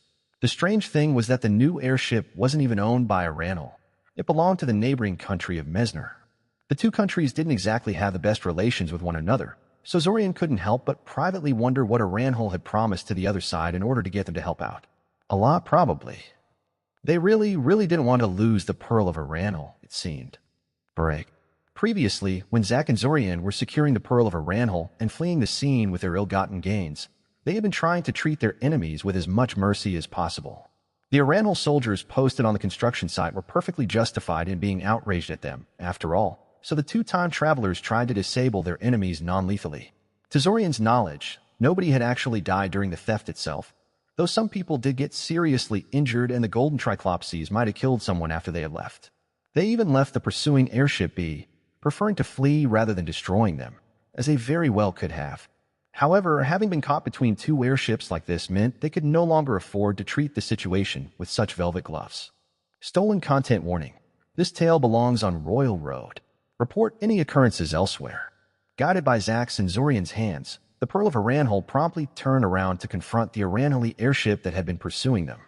If they had to fight, it was better to tackle their enemies one by one than wait for them to catch up to them together. The Aranhali airship did not fear a confrontation. It knew that the Pearl of Aranhal was unarmed, and that Zack and Zorian were running it on a skeleton crew. Thus, it simply continued onward towards them, silently accepting the challenge. It did not fire its cannons at them, though. Instead, 6 holes opened up in its hull and released a dozen or so giant eagle riders towards them. The eagles were overloaded with passengers, visibly straining under the weight of men they had to carry, but they flew fast nonetheless. Simulacrum number 2 stood on the outer hull of the Pearl of Aranhal, studying the scene dispassionately. His legs were glued onto the surface of the airship to keep the wind from sweeping him away, and his golem body was unbothered by the cold. After sweeping through the incoming enemy forces once, he sent his memory over to the original for study and then put them out of his mind. They weren't his problem. There were other simulacrums in charge of dealing with defense. His job was a bit more proactive. He flexed his hands and shook a little, just to make sure the previous battles hadn't left some hidden injuries on him. The golem bodies that the original had made for them had been perfected to such a degree by now that they felt completely indistinguishable from their original form. However, the advantages of the golem bodies came with a hefty downside. If they were ever damaged, it was very hard to repair them, requiring a lengthy and expensive process. Poor Simulacrum number 4 was still legless, for instance, though number 2 agreed with the original that his whining got really old after a while. If a normal Simulacrum had had both of his legs blown off, he would have dispersed from the strain. The guy should be grateful he even still existed, not complaining about missing limbs. His little checkup done, he calmed his mind and focused on the task at hand, counterattacking the Aranhal airship. They thought themselves safe because they thought their opponents had no weapons. But they were so very wrong. Simulacrum number 2 teleported to the enemy ship. Teleporting from one moving target to another was a tricky thing to pull off and was beyond most teleporters, but it was entirely doable for Zorian, and therefore for his simulacrums as well. He couldn't teleport directly into the enemy airship, but he didn't have to. He teleported on top of the enemy airship's hull, disintegrated a few panels to create an opening for himself, and then stepped inside. He didn't even try to hide himself as he advanced through the corridors towards the airship's flight engines. He didn't have the time, and he had probably been discovered the moment he made a hole in the hull anyway. 3 armed crew members quickly found him. Halt. Standy, dash. He was ready for them. A severing whip cut them to pieces before they could so much as fire a shot. He didn't even slow down. He simply sped up, his divination spells having successfully mapped the interior, showing him where to go to reach his destination. The severing whip trailed after him, attached to his arm, and when he came upon another group of people, he used it to cut them down as well. It was a very efficient spell. The whip, once created, was pretty cheap to maintain, but one that was rarely used due to its short range and the possibility of the caster slicing their own limbs off if they didn't have complete control over it. A bit brutal, admittedly, but the culmination of his task here involved crashing the entire airship. Most of these people would end up dead in the end, no matter how you sliced it. A hail of bullets impacted his chest, but he simply ignored it, not even bothering to shield against them. His golem body was tough, able to shrug off minor attacks like those with ease. Spending mana to defend against things like that would be a waste. When a dazzling spinning bolt of fire swerved around the corner to slam into him, that he shielded against. The explosion was massive, blowing off all nearby walls and setting the air ablaze. If Simulacrum number 2 had to breathe, this would have been a pretty devastating opener. Even as it was, it knocked him a little off balance, and the mage that cast that spell soon rounded the corner to finish him off, before the aftershocks had the chance to die down. The man moved incredibly quickly, using some strange telekinetic magic to skate across the floor at high speeds. He was big and muscular, sported an impressive mustache, and wielded a large saber in his hand. Not a weapon Zorian was used to facing, as most mages avoided close-quarter fighting if they could help it. The enemy mage immediately charged at the simulacrum, using that strange skating movement magic, silent and grim. He swung the saber in his hands towards the simulacrum, its edge lighting up with an ominous red glow that made it clear he wasn't dealing with a simple steel blade. Number 2 admitted he had been caught off guard a little, but only a little. He performed a short-range teleport to get behind the man, avoiding his charge, and then fired a trio of attack spells at him. Instead of stopping and turning, however, the man skated along the walls and ceiling of the corridor, keeping all of his speed and momentum. He even used that strange saber of his to harmlessly dispel a first spell Zorian directed his way, a force lance that Zorian had sent at him in hopes of breaking his momentum by forcing him to shield. The simulacrum had to admit that was pretty impressive. The second spell, however, was a soul magic attack, a short-range wave of ghostly force that minutely disturbed the connection of the soul with its body, causing a wave of nausea and vertigo in those affected. The spell was weak, and it could be greatly attenuated by just about any shield spell. But since the man trusted his saber over a classical defense spell, he was hit by the wave at full blast. He stumbled for just a moment, but that moment of weakness was enough for Zorian to launch his third attack on him. The severing whip struck like a viper, severing the man's head from his shoulders in one fell swoop. Simulacrum number 2 stared at the dead body for a few seconds in total silence, before taking the man's saber for later examination and continuing on his way. He still had an airship to crash. Break. The battle between the Pearl of Aranhal and the two opposing airships got increasingly heated as time went by. At first, the two attackers were aiming to recapture the ship mostly intact, and thus attempted to board them with soldiers and mages. However, when Zack and Zorian had sent their simulacrums to wreak havoc inside the enemy airships, trying to bring them down from the inside, and then repelled several boarding attempts despite their numerical disadvantage, that attitude began to change. They started firing their cannons at them, and then began lobbing increasingly deadly artillery spells their way, forcing Zack and Zorian to spend a lot of their mana on defense. When it became obvious that Zorian's simulacrum inside their airship could not be stopped, the Aranhal airship tried to ram them out of spite before going down as sadly. They made the Pearl of Aranhal too well, allowing Zack and Zorian to maneuver out of their way long enough for simulacrum number 2 to destroy the enemy airship's flight cores and send it crashing into the ground below. Finding itself alone against them, the Mesneri airship then chose to simply flee. Unlike their Aranhal allies, they had no reason to pursue this to the bitter end. Zack and Zorian let them run, and simply breathed a sigh of relief before continuing on their way. Keeping a massive vessel like the Pearl of Aranhal intact in the face of double aggression had strained even them, and the airship had not gotten out of battle unscathed. Thankfully, none of the damage was critical, and further pursuers wouldn't be able to catch up to them. Indeed, for the next few days, they had been blissfully free of any enemy going after them. The fact that they were flying over the desolate, trackless desert that covered the interior of northern Mycena probably had a lot to do with that. The only dangers were an occasional pair of desert drakes that got too curious for their own good and tried to fly closer to check them out. It gave them quite a scare, because they had initially mistaken them for dragons when they had spotted them in the distance, but they were easy to chase off otherwise. A bigger problem turned out to be locating an accessible Bakura gate. They wanted to find one before continuing towards the Ziggurat of the Sun to make it easier to gain access to the Ziggurat in future restarts. Unfortunately, the maps of known Bakura gates in the area turned out to be really outdated and unreliable. This area had been hit hard by the cataclysm, and almost no humans lived here anymore. Some of the gates were just gone, possibly destroyed in one of the many wars that had swept through the area as the desert spread northward. Or maybe they never existed, and the mapmakers had put them there based on faulty sources. Some were buried under the sand and gravel, and thus unusable for their purposes. Some were there, but not quite in the area specified by the maps.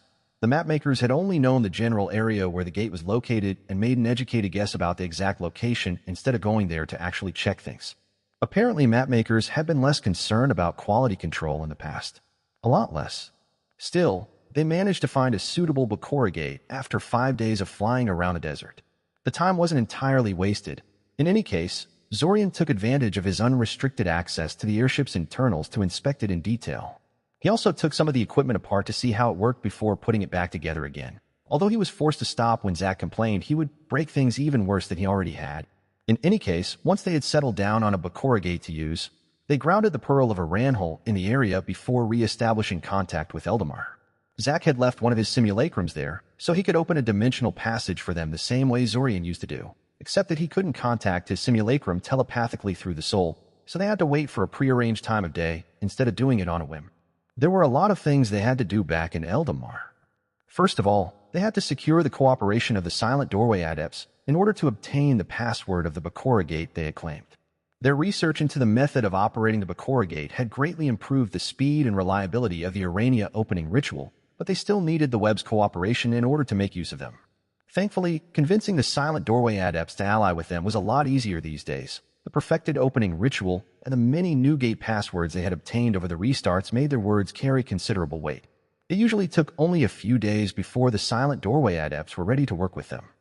Secondly, they had to organize an expedition towards the Ziggurat of the Sun. Since the place was a Solrotham stronghold, they couldn't just fly in there as they pleased. They had a brand new airship, but Solrotham could all fly.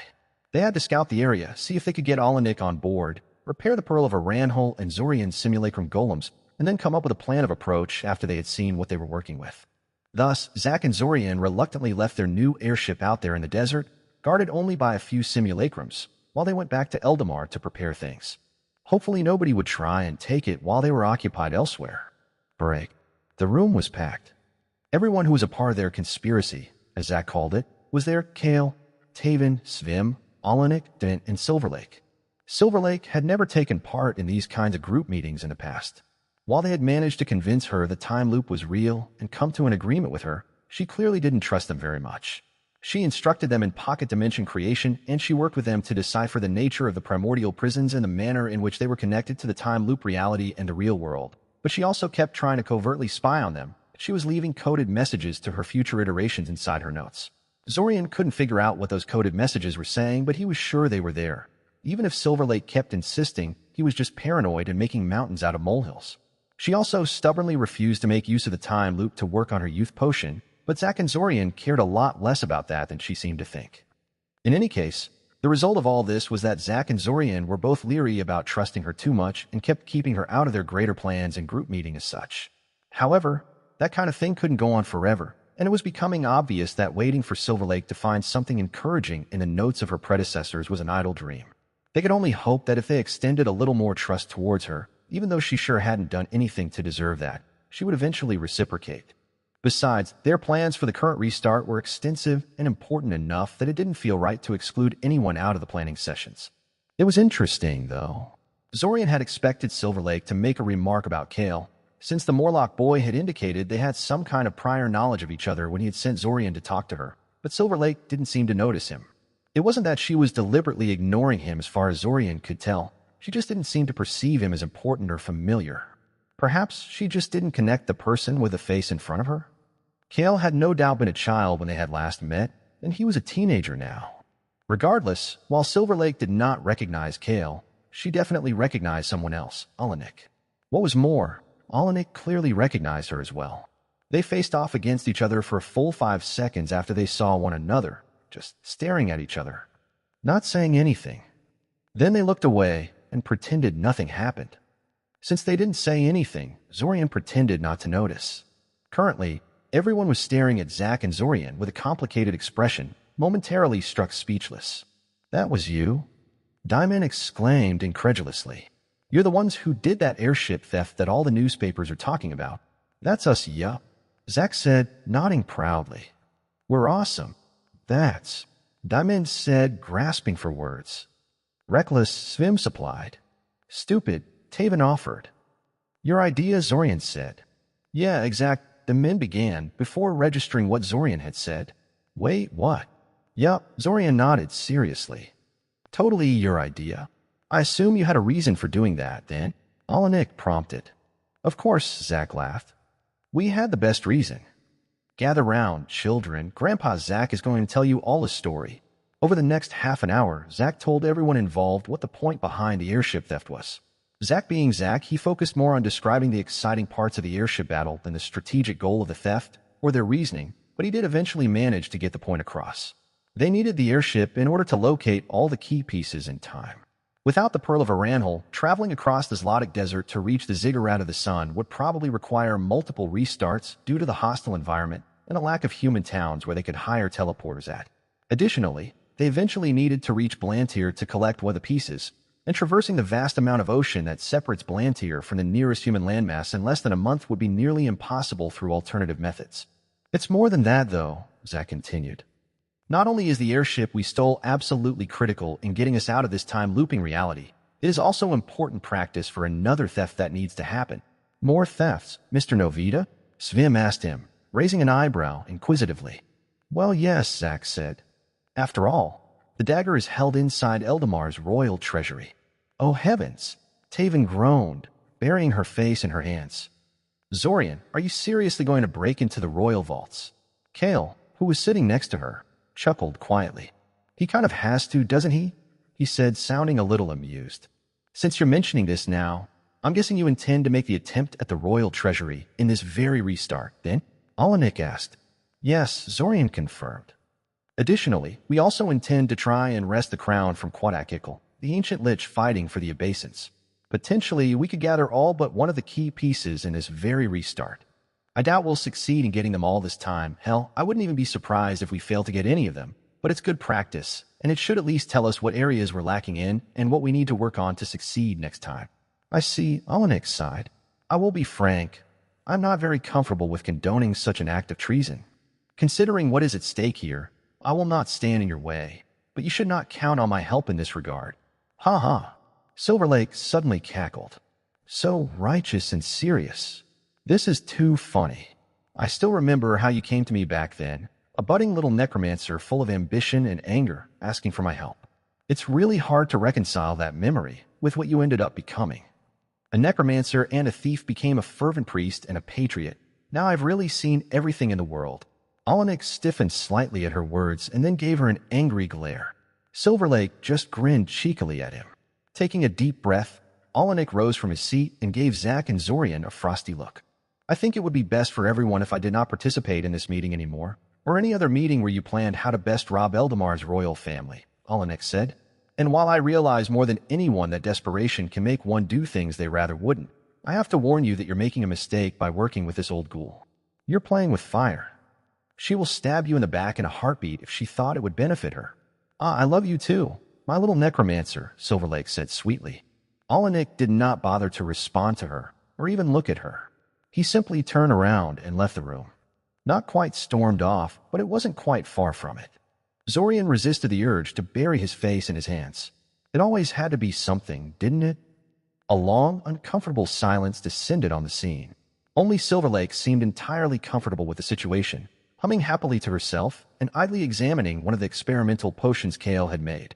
The meeting was happening in one of the alchemical workshops Zorian had made for the white-haired boy, so there were quite a few of them lying around. So Silverlake eventually began. You were saying something about an ancient lich? Chapter 80 Enemies. Although the Zlotic Desert was usually depicted as an endless sea of sand, with only the occasionally broken-up rocky outcroppings or secluded oases, its actual landscape was far more complex than that. There was plenty of sand, yes, but also vast fields of rock, barren hills and mountain ranges, remnants of dried-up lakes and riverbeds, and old Icosian ruins scattered all over the place. And that was just the more mundane landmarks. Zorian had heard that there's a forest composed out of stony, seemingly fossilized trees in the deep desert, blooming with life and greenery during the rare times it rained in the area before reverting back to its seemingly lifeless appearance after a few weeks. Then there were the so-called water volcanoes, massive geysers of boiling water that occasionally erupted from the dungeon in some regions, flooding the area around them for a brief while. The area around the Ziggurat of the Sun wasn't as unusual as those two examples, but it was still an unusual place. First of all, this was once a famous temple complex of the Icosian Empire, and a great many ruins were scattered around the area. Ruins of temples, lesser ziggurats, military forts, private estates, and so on. Many of these ruins had been claimed by the local Solrotham, but many more had been overrun by various desert-adapted monsters, which had moved into them and had dug themselves in too thoroughly for anyone to dislodge them. Secondly, there was a seasonal river passing through the area, although it only persisted for part of a year. It was enough to make the area relatively vibrant compared to its immediate surroundings. Finally, The local underworld was particularly extensive and featured a large underground lake that no doubt contributed to making the land far livelier than it realistically should have been this deep in the Zlotic interior. Zack and Zorian were currently traveling through this land on foot, warily observing their surroundings. Their journey had been relatively free of dangers thus far, but that could change in a flash if they weren't careful. The heat was also slowly starting to get to them. Their comfort spells had done a fine job of warding off sunstroke and the worst of the desert heat, but this sort of magic was not all-powerful, and Zlotic was quite an extreme environment. It made Zorian wish they had just arrived here in their pretty new airship. Unfortunately, that hadn't been an option. They were coming here to try and negotiate with the Solrotham for the rite of passage, and the Devil Wasps would no doubt react badly to the sight of an incoming airship. Most likely, they would just attack the vessel immediately, ruining any chance of successful negotiations. Well, if Zorian was being honest with himself, the negotiations were not very likely to be successful anyway. Although Solrotham were known to have peaceful interactions with humans on occasion, they had a reputation of being an extremely fierce and violent species, and there was a long history of bloody conflict between them and humanity. On top of that, Solrotham were incapable of producing the necessary sounds to mimic human speech, and humans could not speak Solrotham either, making communication between the two species difficult. Even though the odds of a peaceful outcome were low, though, Zorian still felt they had to try. No doubt he and Zack could forcibly take the ziggurat from the Solrotham if they really applied themselves, but there were hundreds of these things living there, and this was their home. This was where they kept their children, their food stockpiles and water reserves, their workshops and trade goods. They were not going to give the place up easily. They might even decide to fight to the death, which would force Zorian to deal with Solrotham children and noncombatants somehow. He'd rather avoid that headache if at all possible. This should be enough, no? Zack suddenly said. He hopped onto a nearby rocky outcropping and quickly scanned their surroundings. I think we're far enough into their territory. Any further, and they might attack us on principle. Though, really, I still think we're going about this the wrong way. Solrotham are famed for their savagery, no? I bet smacking them around a bit until they're ready to talk would produce better results than just approaching them peacefully. Show them we're serious, you know? You might yet get your wish, Zorian said, performing a brief sweep of the area with his mind sense, soul perception, and his plain two eyes. There was some sort of snake hiding beneath a nearby patch of thorny bushes, but it was absolutely terrified of them and had no intention of attacking them, so Zorian ignored it. If the wasps attack us immediately or refuse to even entertain our offer, we'll go with your plan. Ah, great, Zack grinned, before retrieving a water bottle from his backpack and emptying it on top of his head. He sighed in relief. Ah, I needed that. After some thought, Zorian decided to follow his example and did the same. It did make him feel a lot better, he had to admit. A minute or so of comfortable silence ensued. Shall we? Zorian eventually asked. Yes, Zack nodded. Fire away. Zorian performed one of the many spells that produced a signal flare in some fashion, in this case, a brilliant red star that released a high-pitched scream as it flew through the air and fired it straight into the sky above him, announcing their presence to everyone for miles around. They didn't have to wait long. Not even 15 minutes after Zorian had fired the flare, a trio of black dots appeared on the horizon. Their features were kind of hard to discern because they were approaching them from a direction that let the sun illuminate their backs, but Zorian was pretty sure he was looking at an incoming Solrotham patrol. Soon, this suspicion was proven correct. They were louder than Zorian thought they would be. The drone of their wings, beating several times a second to keep their large bodies aloft, was audible from a considerable distance. It kind of made Zorian wonder why they even bothered to try and mask their approach when anyone who wasn't deaf could hear them coming. Regardless, as the Solrotham patrol got closer, Zack and Zorian shifted their posture in preparation for a possible attack.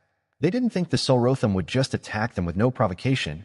If nothing else, they'd have brought more tribe members if they were going to be hostile right off the bat, but it was best to be prepared for everything. Their landing was anything but graceful. Instead of gradually slowing down, the Solrotham dropped to the ground with reckless speed, impacting the gravel-covered earth in front of Zack and Zorian with considerable force and kicking up dust and loose stones in every direction. The shockwave even reached the place where Zack and Zorian were standing, though the weather shields they had protecting them simply deflected these stray irritants to the side with no action required on their part. Well, the meeting had barely even begun, and already Zorian was starting to dislike the damn wasps. In any case, with the Solrotham right in front of them, Zorian could finally take a good look at one. He had seen the descriptions and illustrations of them in the books, naturally, but that sort of thing really couldn't compare to seeing something in person. They were big, smaller than the 3-meter-long giants that the books described, but not that much smaller, but also very spindly and fragile-looking. That impression was misleading, he knew. Solrotham were said to be strong enough to tear a man limb from limb with their bare hands and tough as coffin nails. Black, glossy chitin covered their wasp-like forms, and their faces were very much insect-like, alien and inscrutable. Their eyes, as black as their bodies and multifaceted like those of most insects, gave away nothing of their inner thoughts. They had a pair of short antennae on top of their heads, though, and these twitched madly in their general direction, revealing their agitation. Zorian had trouble interpreting their thoughts and emotions, alien as they were to his sensibilities, but he could tell that the trio was feeling twitchy and paranoid, ready to either attack them or flee at the slightest sign of aggression. All three of them carried spears. They were appropriately sized for a creature of Solrotham size and strength, which meant they were pretty gigantic by human standards. The size and weight alone made those spears a significant danger, even though they looked somewhat crudely made. In addition to these close-quarters weapons, each Solrotham also carried a handful of smaller spears strapped to their backs. These were the notorious heavy javelins that Solrotham used as their range attack method. Generally, every Solrotham raid opened with them hurling a storm of these javelins at their targets before closing in to clash with their foes face to face. Solrotham bodies were strong and durable, and they did not fear close-quarters combat, but even so, they did not balk at softening up their targets a little before closing in. Somehow, the spears and javelins made the Solrotham trio far more threatening than they should appear. Objectively speaking, the three devil wasps in front of them did not pose a significant threat to Zack and Zorian, but seeing them clutching those spears in their hands was a stark reminder that they were dealing with creatures that were not just sapient, but tool users as well. As a rule, sapient monsters did not employ tools much, other than lizard men and a few other species. Most of them basically lived like animals. Their innate abilities were potent enough that technology largely seemed pointless to them. Why use a spear when your claws are sharper? Why build a house when the cold and the rain hardly hurt you? Solrotham, though, went to the trouble of creating tools and homes that made use of their natural advantages and made them more potent than they would otherwise be. They shouldn't take them too lightly. Hello, Zorian greeted with as much friendliness as he could manage when standing in front of a trio of giant, sapient, aggressive wasps. Do you understand me? He really hoped they did. Solrotham tribes usually made sure they had at least a couple of members that could understand the local human language, but this tribe lived quite a distance away from any major human power, so it was possible they felt no need to bother. If they were ignorant of any human tongue, or only understood a dialect that Zorian himself did not speak, they were in trouble. Telepathic communication between entities that did not speak a common language was a crude and often unpleasant thing, doubly so if the people involved were as different in their perception of the world as humans and Solrotham were. The three Solrotham erupted into a storm of chattering, punctuated by an occasional buzz of their wings and mad flailing of their antennae. However, they did not bother to face each other to do so, their attention on Zack and Zorian never wavering and their spears pointed firmly in their direction. Finally, the Solrotham on the left stepped forth towards them before twirling his spear theatrically and stabbing into the ground. He thrust all four of his hands towards them, palms open, in a gesture that was probably supposed to prove that he really was unarmed. Then he made a series of hand gestures before leaning back and expectantly waiting for a response. Zorian frowned. Was this how the Solrotham usually communicated with humans? It would make sense, he supposed. Most mages weren't as proficient in mind magic as Zorian, and Icosian spellcasting language already employed a lot of hand gestures, so this method of communication wouldn't be totally alien for a lot of people. Plus, Solrotham hands were remarkably similar to human ones, despite being giant wasps. Well, that's a bit of a problem, Zack commented lightly. Zorian ignored him. I do not understand that, Zorian said, speaking loudly and slowly. Please think your response is at me in human language. I will pick it up from your thoughts. The Solrotham froze for a moment before flattening his antennae over his forehead and hissing at him, sounding remarkably like an angry house cat. I think you got him a little angry, Zack supplied helpfully from the side. Yeah, thanks, Zack. Real helpful of you. The Solrotham reached to his side and grasped one of the several items tied to his waist, a small bundle of herbs and bones, wrapped in snake leather. All three had a couple of trinkets like that hanging off their bodies, but until now Zorian had not put too much thought into that. In any case, the Solrotham proceeded to wave the bundle in front of him, as if trying to ward himself against Zorian's magic. Sadly for him, the bundle didn't really do anything as far as Zorian could tell. Zorian was mystified at the action before it occurred to him that this might be the equivalent of one of those silly folk charms that old grannies and street sellers sometimes peddled to children, travelers, and the like. I mean you no harm. I really don't, Zorian said as soothingly as he could manage. It didn't seem to help. The Solrotham in front of him just waved his little charm harder, and the other two Solrotham were starting to get more agitated as well. And really, your thoughts are safe. I can only see what you think in human terms, nothing else. This was effectively true. While Zorian could indeed see into the Solrotham mind, even their emotions were a pain to puzzle out, much less their surface thoughts. If he wanted to be able to read their minds, he would have to invest months or years of work to do so, much like he did with Arania. They didn't have time for that. The Solrotham in front of him was silent for a few seconds.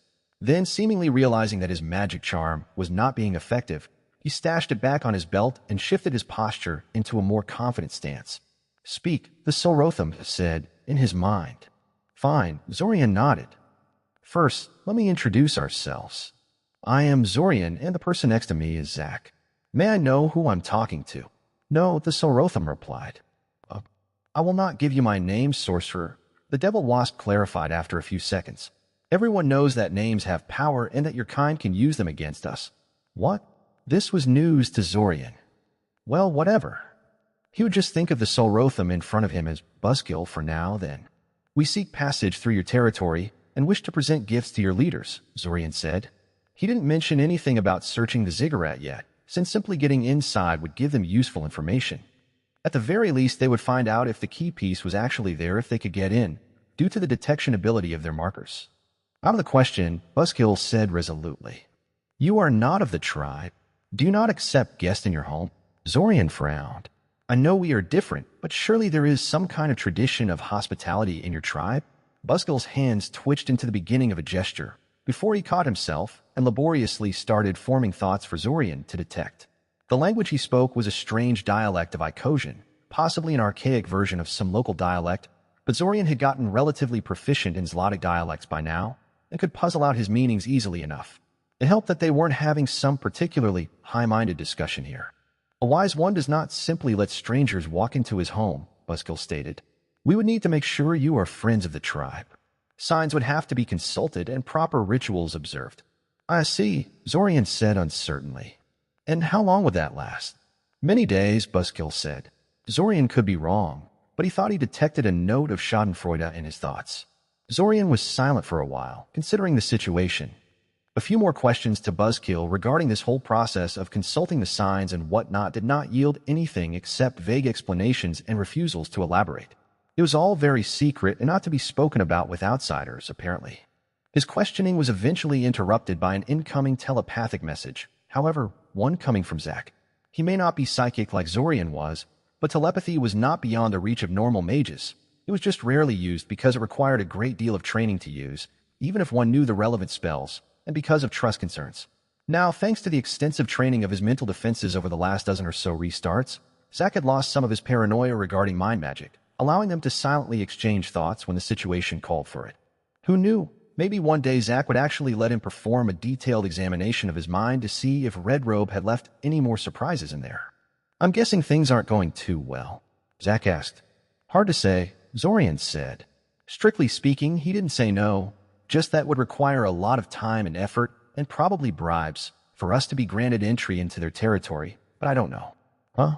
All right, Zack said. Hey, big guy. Zack suddenly spoke out loud, causing all three Solrotham to turn their heads towards him. Be honest. You don't really intend to let us meet your leaders, do you? Buzzkill shook his wings a few times contemptuously, before laboriously forming words in his mind again. It is not my place to decide that, he said, but I think not. We are wise to your ploys. Your kind is dangerous and scheming, and you forever lust after this place. It was once yours, and you have never come to terms with how it changed hands. Did you know this story is from Royal Road? Read the official version for free and support the author. Any further discussion was rendered obsolete when Zack and Zorian noticed a swarm of black dots on the horizon. There were at least 20 of them, and they were coming straight towards them. I advise you to turn and leave this place, Buzzkill said, sounding much more confident now. You are not welcome here. Silently, Zack and Zorian seemed to have come to an agreement. They both immediately launched offensive spells at the Solrotham in front of them. The three Solrotham reacted quickly, probably having expected hostilities to break out soon. Buzzkill wrenched his spear out of the ground and charged straight at them with a loud, screeching battle cry, while the two Solrotham in the back reached towards the javelins strapped at their back. Neither of them accomplished their goal. A massive wave of telekinetic force and cutting wind erupted from Zack, smashing straight into them and sending them away like bowling pins. A human would have been reduced to bloody chunks if caught in that kind of attack head-on, but the three Solrotham survived mostly intact. Before they could reorganize, Zorian fired a pair of force javelins at them, each one carrying a different amount of damaging force in itself.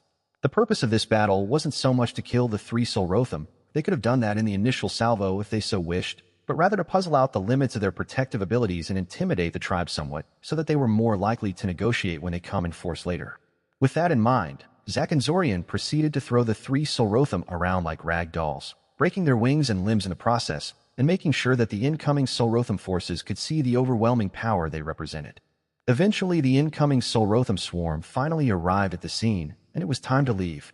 Zack and Zorian tanked one of the javelin salvos from the group, just to show they could, and then teleported away. But they would be back, and they would bring an army with them next time. Break. All right, now that everyone is here, we can officially begin, Zorian said, giving everyone present a cursory look. I know that some of you have certain misgivings about some of the people present, but it means a lot to me and Zack that you were willing to come here regardless. He gave Alanik and Silverlake a look while saying that, as they were pretty much the people this was directed at. After Alanik had abruptly left the meeting last time, the meeting had been wrapped up soon afterwards. It felt wrong to just continue the discussion without someone as critical as Alanik being present, so they mostly spent the meeting bringing Silverlake up to speed in regards to their plans and activities. I don't know what you're talking about, Brat. Personally, I thought the last meeting was a fun little reunion, Silverlake said. It's not my fault Alanik decided to be a baby for no reason. Really, one would think a grown man like him would be at peace with his own past by now. Not to mention, Silverlake, please, Zorian interrupted her with a long-suffering sigh. We're here to talk about Quatakikl and how to tackle him, okay? Let's leave these kinds of personal discussions for some other time, preferably never. He shot Alanik a grateful look for not rising to her bait and sparking another confrontation. Alanik did not visibly react, simply pretending as if Silverlake did not exist. Indeed, Svim said, tapping his finger at the table speculatively. I assume you have some sort of a plan already? Only a basic outline, Zorian said. We definitely need to surprise him, and it should preferably be done near the very end of the restart. Quatakikl's movements become increasingly predictable as the date of the invasion approaches, and most of the Abasan resources are already committed somewhere by that point, meaning that Quatakikl will have trouble marshaling most of his underlings to defend him or send them in pursuit of us if we can recover his crown. As for the actual execution of the ambush, well, we first wanted to try catching him with a soul-severing bullet, since that could end the fight immediately if it works. Soul-severing? That's the coin trick you used to disable him in the past, yes? Svim asked. I still can't believe that actually worked, Kale sighed. I had to reread that part of your notes 3 times to make sure I caught that correctly. I don't know what my previous self was thinking, sending you against an ancient lich armed with that. It shouldn't have worked. It was a pretty lucky win, Zorian admitted. It only worked because Quatakikl did not see me as a threat and thus decided to catch an object thrown at him in his hand instead of simply deflecting it away or shielding against it. I doubt I could engineer such a situation artificially, and there is no way a coin is getting through his defenses during combat circumstances. Yeah, no way, Zack agreed. I've tried to nail him with items in the past. No chance of him overlooking something like that while you're fighting him. He often actually sends thrown items right back at you with a casual gesture. He's quite proficient with unstructured telekinesis. I'm not sure I understand how this maneuver is possible, Svim admitted. Unusual circumstances aside, you employed an elementary piece of soul magic to shut down a lich. Liches are famous for being fiendishly hard to deal with, so why did a 1,000-year-old one fall so easily? Because it wasn't Kale's little spell that exiled the lich's soul back to his phylactery, Silverlake said. It was his own soul defenses that did that. You may think that being vulnerable to a cheap trick like this is a weakness, but imagine for a moment what would happen if that coin the brat used was a fancy soul jar or the like. His soul would get captured and his phylactery would be useless, Svim said. I see. So liches like him make their defenses incredibly sensitive, so that even the slightest soul disturbance causes their souls to snap back to their phylactery. Precisely, Alanik said. Losing a body and everything you had on your person is a blow to be sure, but it pales to the possibility of having your soul captured. Most people don't carry a one-of-a-kind divine artifact like the crown of the first emperor, Zack noted. I'm sure Quattakikl feels he can recover the crown from whoever claimed it off his air corpse, Zorian said. Considering his level of power, he's not too far from the truth. Besides, what good are awesome magical items like that if you're not allowed to make use of them for fear of losing them? Silverlake said, I'd wear a fancy magical crown too, if I had one. Always wanted to try playing a princess as a little girl. Unsolicited childhood fantasies aside, I'd like to remind you too that all liches are automatically powerful soul mages, and can adjust their soul defenses quite easily and rapidly, said Alanik. If you hope to banish Quattakikl's soul back to his phylactery, you only have one attempt per restart to do so. After that, the lich will be expecting such a ploy, and will likely take necessary precautions against it. What about going one step further and making an actual soul jar in order to capture Quattakikl's soul? Kale asked. I mean, the last time Zorian tried this, he only had me to help, and I'm kind of a beginner at this. With Alanik and Silverlake here, well, they're clearly both very capable soul mages, so perhaps they could make something more potent than that. Alanik and Silverlake shared a long, complex look before they both refocused on Kale again. No, Alanik sighed, shaking his head sadly. You are drastically overestimating our skills. Aside from having your phylactery destroyed, the biggest danger to a lich is having your soul captured. They spend a great deal of their energies making sure that can't happen under any circumstances. An old, experienced lich like Quattakikl. The only realistic way of dealing with him is destroying his phylactery, Silverlake finished for him. Nothing else would work. I see, Kale said in a subdued manner. There is a reason why so many mages aim for lichhood, Silverlake noted. As far as methods of immortality go, having your very own resurrection point is hard to beat. Being undead is no true immortality, merely a twisted reflection of one, Alanik stated. Silverlake harumphed at him, but said nothing. Instead, she turned towards Zack and Zorian and gave them a speculative look. What? Zack asked. Did you two ever think about just soul-killing Quattakikl? You know, that trick the third-time traveler used on the Urania and such? It would neatly solve this problem, not just in this restart, but in all subsequent ones as well. We did, Zack nodded slowly. The conclusion was that we have to be very careful with that. The headaches we had with Veyers had taught us that a person behind heavy wards is essentially untraceable. If we soul-kill Quattakikl, and it turns out he begins the restart behind some heavy wards or a place that nobody knows about, the crown might become completely unrecoverable. Silverlake hummed. You should really try to track down his movements and bases some of these days. I'm going to have to agree with her on this, Alanik said. I know you say you're stretched enough as it is, but even a mere chance of ridding the world of such an ancient lich would be worth throwing some effort in that direction. This is probably the best chance of anyone tracking down his phylactery in the foreseeable future. That's easier to say than to actually put into practice, Zack said, shaking his head.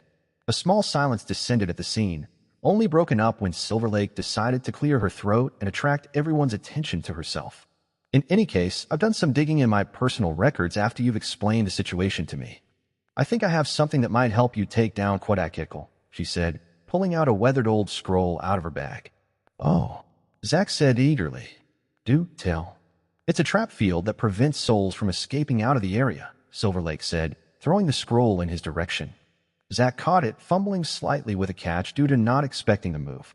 For undead like Quattakikl, it stops them from leaving until they shut down the ward. If you can lure him into the field, it should give him trouble for a time at the very least.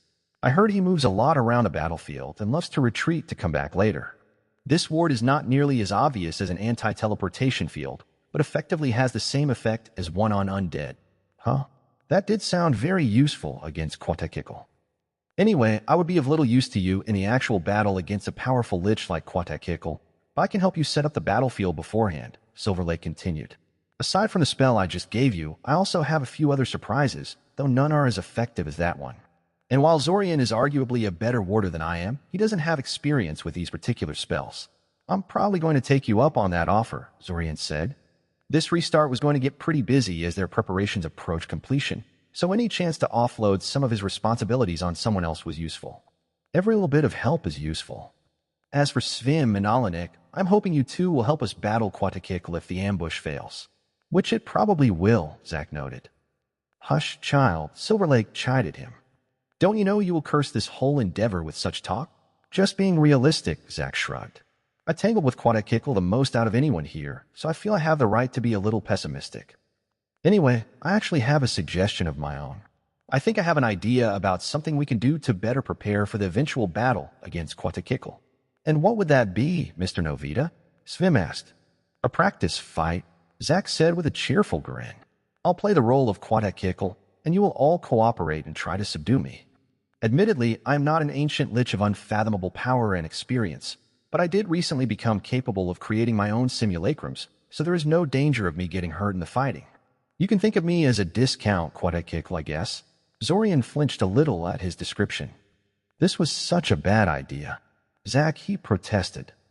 There is no warding scheme in existence that will be able to handle the level of destruction involved in such. I think it's a great idea, Alanik suddenly said. Zorian gave him an incredulous look. I would like to also invite Silver Lake to participate in these exercises.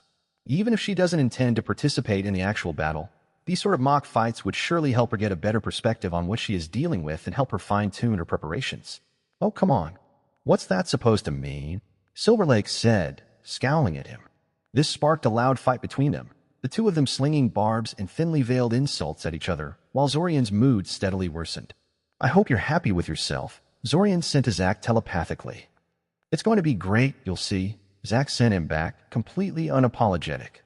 Zorian looked at Alanik and Silver Lake, who were still trying to out-talk each other, and then at Svim, who looked like he wanted to attack both of them to make them shut up. Kale had decided to flat-out vacate the room at some point, which was probably smart of him. He was too weak to participate in the sort of practice fight Zack was suggesting, and staying behind might mean he would get pulled into the argument between Alanik and Silver Lake. Yeah, Zorian muttered to himself. Great. Break. In the end, despite Zorian cautioning against it, the group decided to hold the battle practice that Zack suggested. Alanik obviously supported the idea, and he managed to goad Silver Lake into supporting it too in the end. Svim, though annoyed with the way Alanik and Silver Lake were acting, felt it was a sensible idea, and was probably curious about the level of magical skill that Zack and Zorian truly had anyway. Thankfully, the practice fight was not going to happen for a few more days, leaving Zorian time to tangle with other issues. Mainly, this meant making preparations for the attack on the ziggurat of the sun golems had to be made, terrain scouted, and information on Solrotham gathered. Thankfully, Alanik had agreed to help them out during the fighting, despite his disagreements with them over the inclusion of Silver Lake into the time-looping conspiracy. Fighting pagan monsters that had seized a religious monument of the faith, Alanik said, was a worthy task for a battle priest like him. Unfortunately, having him gather a small army and having them assist in the endeavor, like he had done in some of the previous restarts, was apparently not possible. Those people had been willing to participate in secret operations on Eldamarian soil, but bringing them to the deepest stretches of the Zlotic desert to fight the Solrotham was bound to backfire. They would demand explanations and refuse to cooperate. No, if Zack and Zorian wanted to have real people assisting them in their attack on the ziggurat, they needed to hire mercenaries and factions in Zlotic itself, preferably in the region closest to the ziggurat of the sun. As a bonus, such locals likely had first-hand information about Solrotham and their battle tactics, having been fighting them for decades now. At the moment, Zack and Zorian were sitting around an open-air table in one of Sioria's fancier taverns and discussing the issue. Zorian was slowly sipping his fruit juice, while Zack had ordered the biggest keg of beer that Zorian had ever seen served in this kind of establishment. Zorian had initially thought that the keg was undrinkable in any sort of reasonable time frame, but Zack was making a valiant effort to prove him wrong on that account. The contrast between the two probably looked quite funny, because the other patrons occasionally gave them funny glances and shook their heads in amusement. Anyway, Zorian said, the idea of consulting and hiring the locals for the fight against the Solrotham is good, but I'm running into issues of language again. I acquired a decent grasp of various Zlotic dialects by now, and Diamond and his connections help substantially, but this just isn't enough when I'm trying to actually hire guides, scholars, mercenaries, and whatnot. I think we may need to find an actual translator to help us out. I wonder if we can talk Xenomir into going on a trip to Zlotic with us. Well, why bring an old man like that when we can bring a hot girl instead? Zack asked. Nialu is native to the region, and I bet she'd love to ditch school and go wander the world with us. Actually, I don't have to wonder. I know she'd like that because I used to do that sometimes. Just tell her I'm a time traveler and bring her along with me as I wandered the continent. Sometimes I'd bring others along too, but most people aren't willing to accept the whole time traveler explanation as readily as she. I remember her, Zorian said. And you say she's really easy to convince about time travel? Yeah, definitely, Zack nodded. She asks for proof, of course, but that's easy to give. I already know more than enough to convince her to join us. though admittedly, she might be a little more reluctant to run off with two boys than just one. I used to phrase my offer more like a romantic getaway than a business transaction. Zorian sighed in exasperation.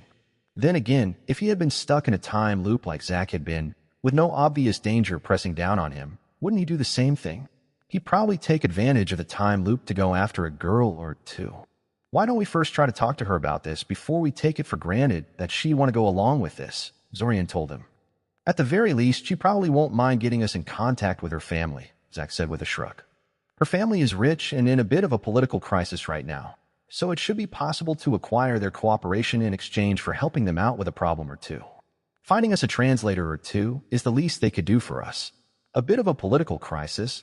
Zorian asked slowly. It's a long story, Zack said dismissively. He took a large gulp from his massive keg of beer and took a deep breath. He was going to get completely drunk again before this was all done, wasn't he? I'll tell you later, if Neela herself doesn't tell you. Hello there. Do you mind if I join you for a few minutes? A voice suddenly asked from the side. Zack and Zorian were very surprised to hear this request. They had set up a privacy ward around their table, which was a clear sign to everyone that they did not want to be disturbed. They turned their attention to the source of the request, which turned out to be an older man in an expensive-looking suit. He wasn't one of the tavern workers, and neither Zack nor Zorian had ever seen him before, so it was unusual for him to approach them like this. Despite this, Zorian did not think for a moment that the man was just a curious tavern patron.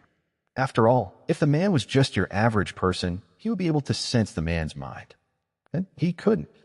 The man was completely blank to his mind sense, as if he didn't exist at all. Mind blank was not an easy spell to cast, and being under its effects immediately placed the man in the upper-tier selection of mages. Zorian silently communicated this to Zack through telepathy, after which they shared an uneasy look between themselves. Sure, Zack eventually said. Have a seat. The man smiled at them confidently, as if he had always known they would have accepted his request. He took an empty chair from a nearby table and dragged it off to join them around theirs. Zorian scrutinized him, trying to see if something in his features would jog his memory. He was a pretty striking person, though so it was unlikely he would have forgotten him if he had dealt with him in the past. He had very proud posture, like someone who had been born with a silver spoon in his mouth, and his clothes and immaculate appearance reinforced it. His skin was darker than was common in this corner of Altazia, suggesting southern origins. Perhaps he was someone from Zlotic whose attention they somehow attracted? It wouldn't be impossible for a powerful mage from Zlotic to eventually make their way to Eldamar. Thank you for your hospitality, the man said politely. I guess I should introduce myself. I am Sarawada Marenta, and I'm afraid I'm here to discuss something a bit unpleasant.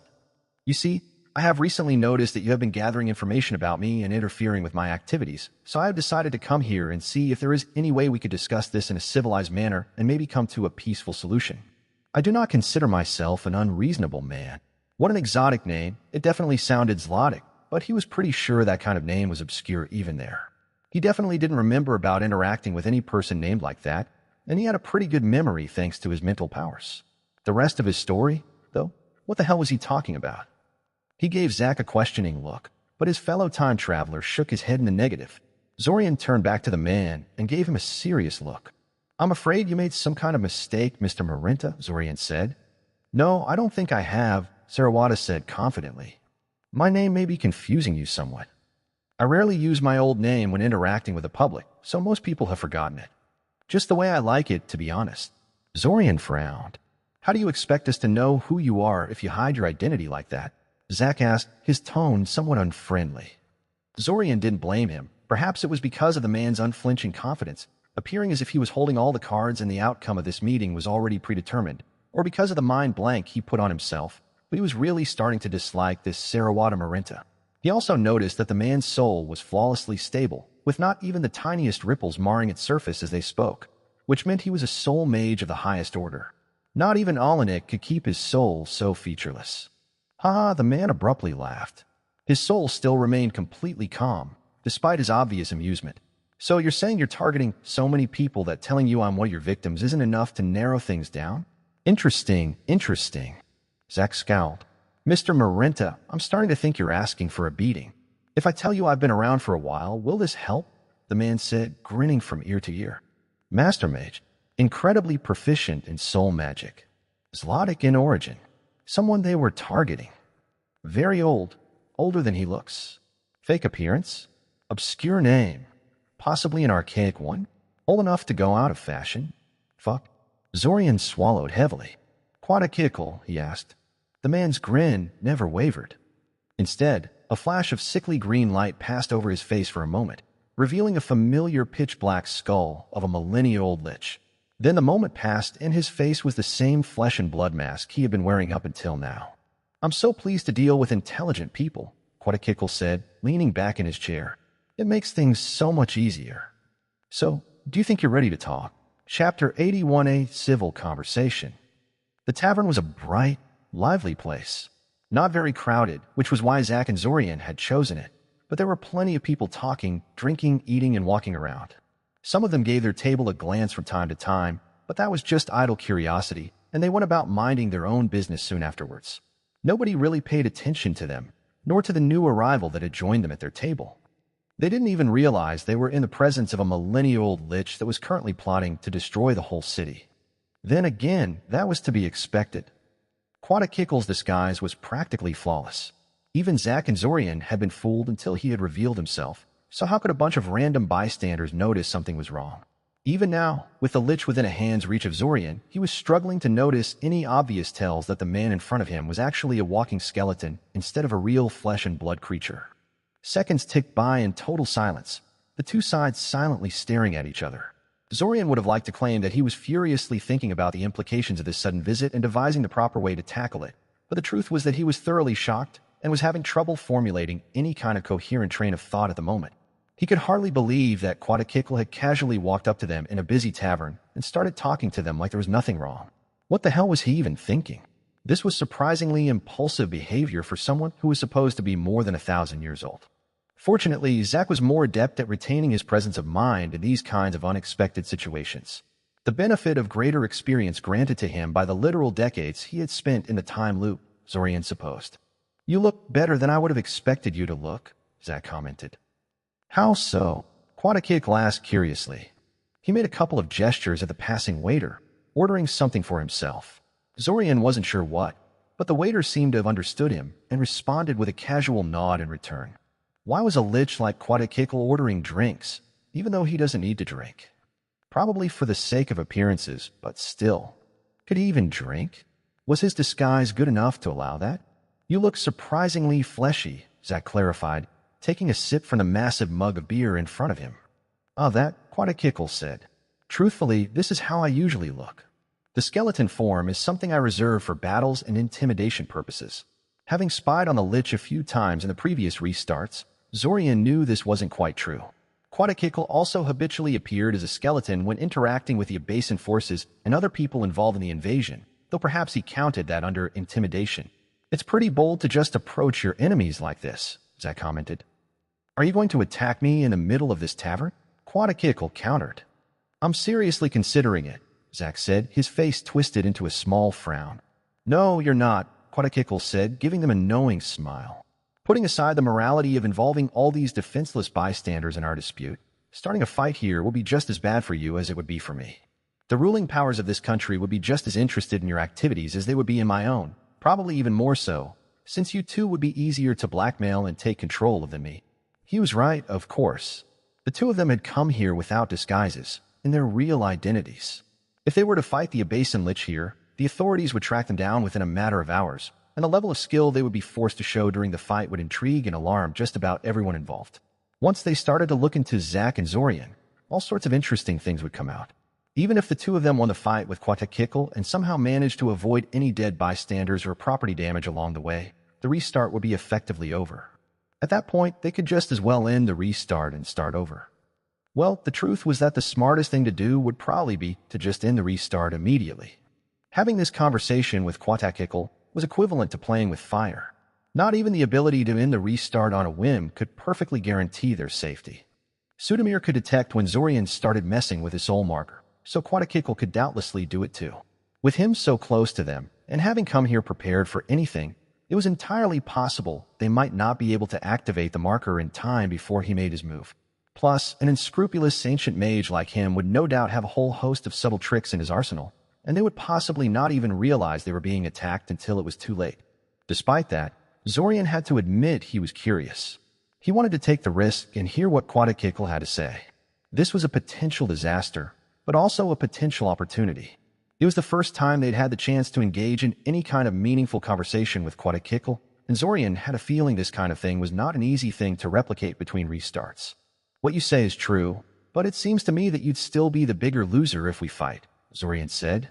If your actions become known to, you could have easily made that happen by now, Quatakikl said calmly, cutting him off. I don't know how much knowledge you have about what I'm trying to do, but I'm guessing quite a bit. You could have easily made your findings public by now, but you didn't. Instead, you limited yourselves to raiding our supply caches and striking at the more careless members of our little conspiracy. Zorian frowned. He supposed this was what Quatakikl had been referring to when he said they had been interfering with his activities. However, the fact of the matter was that Zack and Zorian habitually did that kind of thing in every single restart, more in order to acquire additional funding than anything else, and it had never caused them to run afoul of Quatakikl as a result. Minor complications like that didn't usually arouse his attention. So the true reason Quatakikl had managed to find them must be located elsewhere, and Zorian could think of two main possibilities. For one thing, this was the first time they'd gone after Quatakikl directly, and maybe the ancient lich could detect that somehow. The second possibility was that Silver Lake had overestimated her ability again, and tried to gather information on Quatakikl herself, with predictable results. He was leaning towards the second possibility. So you saw we moved against your group and noticed we could have probably done even more damage if we really tried, and thought to yourself, man, I really need to have a friendly chat with those guys? Zack asked. Why not? Quatakikl challenged. We may be enemies, but so what? Enemies talk to each other all the time. Half of the world's diplomats would be out of jobs otherwise. Well, all of them, if you're a cynical old bastard like myself and see all international interactions as fundamentally hostile. But you know what I'm saying. The point is that you could have reported your findings to the authorities, but decided not to. And I could have easily gone after some of the people close to you in retaliation for the raids you've done on my allies, but chose to have this discussion with you instead. Both Zack and Zorian glared at him lightly in response to that thinly veiled threat at the end. Quatakikl pretended not to notice the look. Anyway, what I'm saying is we may be enemies, but we aren't irreconcilable enemies, Quatakikl concluded. Surely we can reach some kind of agreement here. I'm afraid I'm going to have to disagree with you there, Zack said. You want to destroy Cyoria? Gather the souls of everyone who dies and feed them all to wraiths. Release a primordial to rampage around a region and trigger another round of splinter wars. Unless you're willing to drop this whole invasion thing and go back to your island, we pretty much are irreconcilable enemies. Don't mistake our current passivity for willingness to quietly watch by the sidelines while you execute your mad schemes. So I was right, you do know quite a lot, Quatakikl said slowly, neither alarmed nor angry at Zack's statement. However, if you'll forgive me for being a little blunt, why do you care? Zack raised an eyebrow at him. I've looked into you a bit before coming here, the ancient lich continued. Neither of you are all that closely connected to the city itself. You are a scion of a dead house that has been taken advantage of, and Zorian is just a talented outsider attending school here. I'm really not sure why people of your caliber would waste time on basic magic classes like that, but there are all kinds of people in this world, I suppose. Personally, I'd have gone crazy in a matter of weeks if I had to impersonate a complete beginner at magic for several years, but I'm getting a little off track. The point is, each of you has only a handful of people here that you really care about. We could easily arrange for them to be outside on the day of the invasion. Do you really care that much, in your heart of hearts, about all the random people that are going to die? If Quatakikl had asked Zorian that at the start of the time loop, before he had largely come to terms with his place in the world, got to know all the people around him and witnessed in excruciating detail just what the invasion of Cyoria actually looked like, maybe he really would have answered no in his head, like Quatakikl clearly expected him to. But now, he remembered the image of Notchka and the other shifter children, naked and in cages, reaching out to him and screaming for help. It was closely followed by the memories of all the people who helped him in all these restarts, and who would likely die in the invasion if he did nothing to stop it, as well as all the different scenes of slaughter and looting he had witnessed over the restarts. He decided that, yes, he very much did care. And he was pretty sure Zack did too. Don't you? Zorian challenged. Not really, no, Quatakikl said seriously. I come from an age where it was quite normal to round up all the mages and combat-capable men in a conquered town and mount their severed heads on pikes just outside the city walls as a warning to all who would dare defy you. I find modern sentimentality in regards to war casualties insincere, hypocritical, and faintly disgusting. Said Zorian with distaste. He supposed this only made sense. Quataqikl was more than a millennium old and came from a different, more bloodthirsty time. For all that he was considered tough but fair by his own soldiers, the army he once led against the Old Alliance was famed for their brutality towards the conquered populace. It was said to be one of the main reasons his side had lost the war against Eldamar. "What's with that look on your face?" Quataqikl said, rolling his eyes at him. "Be honest. Now, if you were really such a moral and upstanding citizen, why would you go to so much trouble to hide your true level of power and all the various projects you seem to be financing? Why would you move against me on your own instead of coordinating your actions with the law enforcement and the military? Whomever you are connected to, it clearly isn't Eldamar's government. So I ask again, why do you care so much about what happens to Cyoria?" Huh? That was interesting. It was obvious that Quataqikl had come to them mostly to fish for information rather than because he truly believed he could come to some sort of agreement with them, but up until now Zorian didn't know what exactly he was after. Now he was starting to suspect that Quataqikl was mainly concerned with puzzling out the identity of the forces standing behind them. In reality, Zack and Zorian were rogue agents, supported by no one, but there was no way Quataqikl would think that. It would be virtually impossible for two teenagers like them to have reached the heights they did on their own, no matter how talented. Since Quataqikl had failed to find their backers when he investigated them, he could only conclude that they were very well hidden. The existence of a secret faction that he had not been aware of was doubtlessly bothering the old Lich, making him hesitate to move against them until he knew more. Zorian quickly sent a telepathic message to Zack, warning him not to let it slip that there was nobody backing them up. Quataqikl would probably not believe them even if they openly admitted their lack of support, but it was best not to push their luck like that. "We already told you. You just don't want to listen, because of the many casualties that would result from your planned attack on the city," Zack said. "And that's just the start of the suffering. The wars that would no doubt follow in the wake of the attack would." "Oh, come on, you can't blame me for that," Quataqikl complained. "I mean, I can understand you blaming me for the destruction of the city, but another splinter war is inevitable.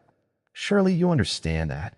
This peace we have right now, it's just a short breather so the countries involved can recover from the damage the weeping did to their command structure. Well, I personally think every peace is just preparation for war, but this peace especially so. Another round of wars is going to happen soon, regardless of whether Cyoria is attacked or not. I'm just trying to nudge the whole thing in a direction that best suits the interests of Ulquinabesa. Same as your own country of Eldamar and everyone else involved, really. I'm not entirely convinced that another war is inevitable," Zorian remarked. Although there was obviously a lot of truth in that, since he had heard that sentiment expressed by various people he had interacted with over the restarts. But even if that is true, there is a big difference between you and most of those countries. Their plans eventually end in something stable. You just want to keep everyone fighting forever so they cannot threaten your island. What? No, I don't. Who told you that? Quataqikl protested, actually sounding mildly incredulous. You don't? Zorian asked curiously. Truthfully, he was being deliberately provocative. He had no idea what Quataqikl really wanted, but what he said just now was one of the guesses discussed by his subordinates and various members of the cult of the World Dragon. "It's a stupid idea," Quataqikl said, shaking his head in exasperation. "The leaders of your nations can be remarkably stupid sometimes, but they're not that stupid. If we keep stirring shit up time and time again, sooner or later, they will all decide to set aside their differences for long enough to wipe us out before getting back to killing each other." "Huh? So your actual goal is—" Zorian tried. I guess it's not that big of a secret anyway," Quataqikl said, smiling at him in a patronizing manner. "I want to mess up Eldamar and Sulimnan and make Fakrinia win the war." What? Zack protested. Fakrinia? Why them? Who else? Quataqikl asked, his tone making it clear it was a rhetorical question. Eldamar and Sulimnan would never seriously entertain peace with us. Anyone who thinks they would is either an idiot or a traitor. Fakrinia, though, they are the weakest of the big three in terms of military, and their heartland is very far from Ulquinabesa. If they win and subdue Eldamar and Sulimnan, they will doubtlessly be quite disinterested in some fool's campaign to deal with Ulquinabesa. Keeping their former enemies suppressed should take most of Fakrinia's strength. They will have little power or inclination for other major undertakings. Reading on Amazon or a pirate site. This novel is from Royal Road. Support the author by reading it there. Zorian was about to ask why he thought Sulimnan would fail to take advantage of Eldamar's weakness instead when he remembered Sudamir's plan with Wraith Bombs. He'd intended to make an example of Sulimnan to prove he was serious about using his Wraith Bombs on defenseless towns, wasn't he? Had Quadakikl given him that idea? From the man's memories, he knew that Sudamir himself did not think so. But Zorian wouldn't put it past Quadakikl to have subtly led the man onto the idea without him realizing it. The conversation temporarily died down because the waiter had come to their table to deliver the drinks Quadakikl had ordered. To Zorian's surprise, the Lich had ordered 3 mugs of beer to be brought to the table, instead of just one for each of them. Zorian simply pushed his mug to the side and ignored it. Zach calmly poured the contents of the new, smaller mug into the giant one already in front of him, which had been steadily getting emptier as they talked. This was no time to get drunk, Zach. As for Quadakikl, he simply left his own mug untouched on the table in front of him. He didn't have so much as a sip out of it. Zorian suspected that despite looking like a flesh and blood person, he couldn't really drink and eat food like one. It was probably an ectoplasmic body of some sort, similar to the ones employed by the simulacrum spell. Since nobody wanted to discuss the invasion of Cyoria and similar topics in front of the waiter, a brief silence descended upon the table. Zorian made use of it to consider their interaction with Quadakikl thus far. Sadly, the only conclusion he had was that it was all very strange. He really couldn't see through the ancient Lich's plots. Zorian had been watching their adversary like a hawk, but Quadakikl never tried anything underhanded or gave any indication he wanted to drug them or target them with some subtle soul magic spell, or whatever. He also never got visibly angry with them, even though this conversation probably wasn't going the way he wanted it to, and even after Zorian subtly scanned the beer he had ordered to make sure it was safe. No, their interaction with Quadakikl had been entirely peaceful thus far. Aside from clearly fishing for information about them and throwing in a subtle threat or two in his statements, he seemed to really want to just talk. Well, I can see this is not going anywhere, so let's put all that aside for now, Quadakikl said after the waiter left and a couple of seconds passed. Instead, let me raise another issue. You have been looking into me in these past few days. Big deal, Zach scoffed. Clearly, you have been looking into us, too. As a response to your own actions, yes, Quadakikl said with a small smile. But you misunderstand. I'm not being outraged at you trying to get to know your enemy. I'm just wondering if there is more to it than that. Sure, you could have been simply looking for a personal weakness or a more effective tactic of dealing with me, but maybe you actually wanted something from me. You think we were trying to establish contact with you? Zorian asked incredulously. It happens all the time, Quadakikl shrugged. People regularly come to me for help. They come to a sinister bag of old bones like you. Begging for help? Zach asked incredulously. Of course, Quadakikl said with a big grin, not the least bit insulted by Zach's choice of words. I'm a millennia-old archmage. I have survived several world-shaking events, and even participated in some of them. People seek me out for all kinds of reasons. Some want lost or restricted magics that are almost impossible to get otherwise. Some want to borrow my strength and expertise, and some are simply curious historians trying to get first-hand accounts of bygone eras. I usually help the latter ones for free, being a man of culture and generosity that I am, but others have to make it worth my time. Don't let that intimidate you. Though I don't deal in souls or demand people's firstborn sons or whatever you read about liches in all those slanderous books your government keeps shoving down your throats. I'm an honorable lich, only ruthless to my enemies, and I pride myself on my fair and honest dealing with others. I see, Zach said, tapping his finger on the table thoughtfully. He then leaned forward conspiratorially and said, As a matter of fact, we do have something we want from you. Oh, said Quadakikl, leaning forward as well. Do tell. Zach opened his mouth and then paused for a second, no doubt purely for the sake of drama. We want the crown you're wearing, he whispered in a low voice. For the first time since the meeting had begun, Quadakikl seemed genuinely surprised. Zorian didn't blame him. He was pretty shocked Zach had decided to bring that up too. He didn't say anything, though. Hopefully his trust in his fellow time traveler wasn't misplaced and Zach actually knew what he was doing instead of simply being a little tipsy and ignoring the possible consequences.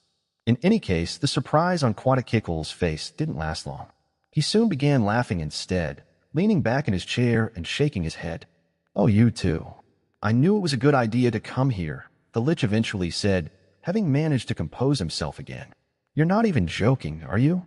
I say, sometimes I wish I could go back to being as young and brash as this. Do you even know what this crown is? Of course, Zach said. It's one of the artifacts of the first Icosian emperor. Good, Quadakikl said, giving them a thoughtful look. It's been quite a while since someone had recognized it for what it is. Most people think I'm just a megalomaniac for wearing a fancy crown all the time and leave it at that. How did you know? I thought you had never actually seen me before today, but I guess your investigation of me has been a lot more thorough than I suspected. In truth, we knew you were in the possession of one of the Imperial artifacts before we had even started investigating you, Zack said. Oh, Quadakik glanced in interest. It's because of this, said Zack, retrieving the portable palace orb from his jacket pocket. He extended the orb towards Quadakik, letting him inspect it in detail. The old lich stared at the orb for more than 20 seconds in total silence, gazing into it with a serious face. The Imperial orb, he finally said. I thought it was lost. It was, Zack nodded, yanking the orb back and shoving it back into his pocket. And now it has been found again. So it has, Quadakik agreed. However, I don't understand how it is related to the crown I'm wearing. Unless you're saying the orb can detect the other Imperial artifacts. That's precisely what I'm saying, Zack nodded. Well, to be more precise, the owner of any of the Imperial artifacts can detect all the others. If one can access their hidden functions, that is, what an impressive pack of lies. Not that Zorian cared too much about Zack lying to the murderous old lich in front of them, but it was kind of impressive that Zack could think up something so misleading, yet technically true. After all, the key pieces did have hidden functions, and if one could access them, then they clearly had a marker as well. Truly impressive, Quadakik praised. I always knew there was more to the crown than I had managed to uncover, but the hidden abilities had always eluded me. I don't suppose the orb is for sale. Is your crown for sale? Zack replied, countering a question with a question. Not for all the money in the world, Quadakik said. Well then, Zack shrugged. You have your answer then, don't you? And yet, I feel there is a reason you showed me that orb, Quadakik speculated. How about a trade? Zack tried. You tell us what your crown does, and in return we tell you what the orb does. Very simple and innocuous, and we both get to satisfy our curiosity without having to part with our precious, priceless artifacts. How about it? Very simple and innocuous indeed, Quadakik deadpanned. But the thing is, I already know what the orb does. It's just a particularly large pocket dimension, no? No, Zack said, shaking his head. It does more than that. It does? I see. Quadakik said thoughtfully. I think I'm still going to refuse that offer, though. I have a feeling that I would still end as the loser in that exchange. Give me something more to work with. Say, the location of one of the other artifacts you uncovered. Sure, Zack said, agreeing with the suggestion immediately. Of course he did. At the end of the day, the very nature of the time loop made this kind of information exchange inherently biased in their favor. Everything they said to Quadakik today, he would forget when the time loop reset itself. Shall we go first, or do you want the honor? It might as well be me, Quadakik shrugged. He didn't seem terribly concerned about revealing such an important personal secret. It's not such a big secret anyway. I actually use it as a form of intimidation sometimes. You see, the crown is one massive mana battery. There was a second of silence following that statement. What? Zorian said incredulously. That's it. Just a mana battery. Huh. Quadakik grinned. I knew you'd react like that. It never gets old. However, when I say it's a mana battery, I don't mean it stockpiles ambient mana like the mana batteries modern mages make. I mean it stockpiles the personal mana of the wearer, and the mana inside it never gets unattuned. It effectively makes my maximum mana reserves 10 times larger than they naturally are. 10 times. Zorian couldn't help but blurt out. By the gods. And he thought Zack was a total mana monster. Although Zack was more reserved, one could see on his face that he was also boggling at the utterly ridiculous amount of personal mana that Quadakik apparently had at his disposal.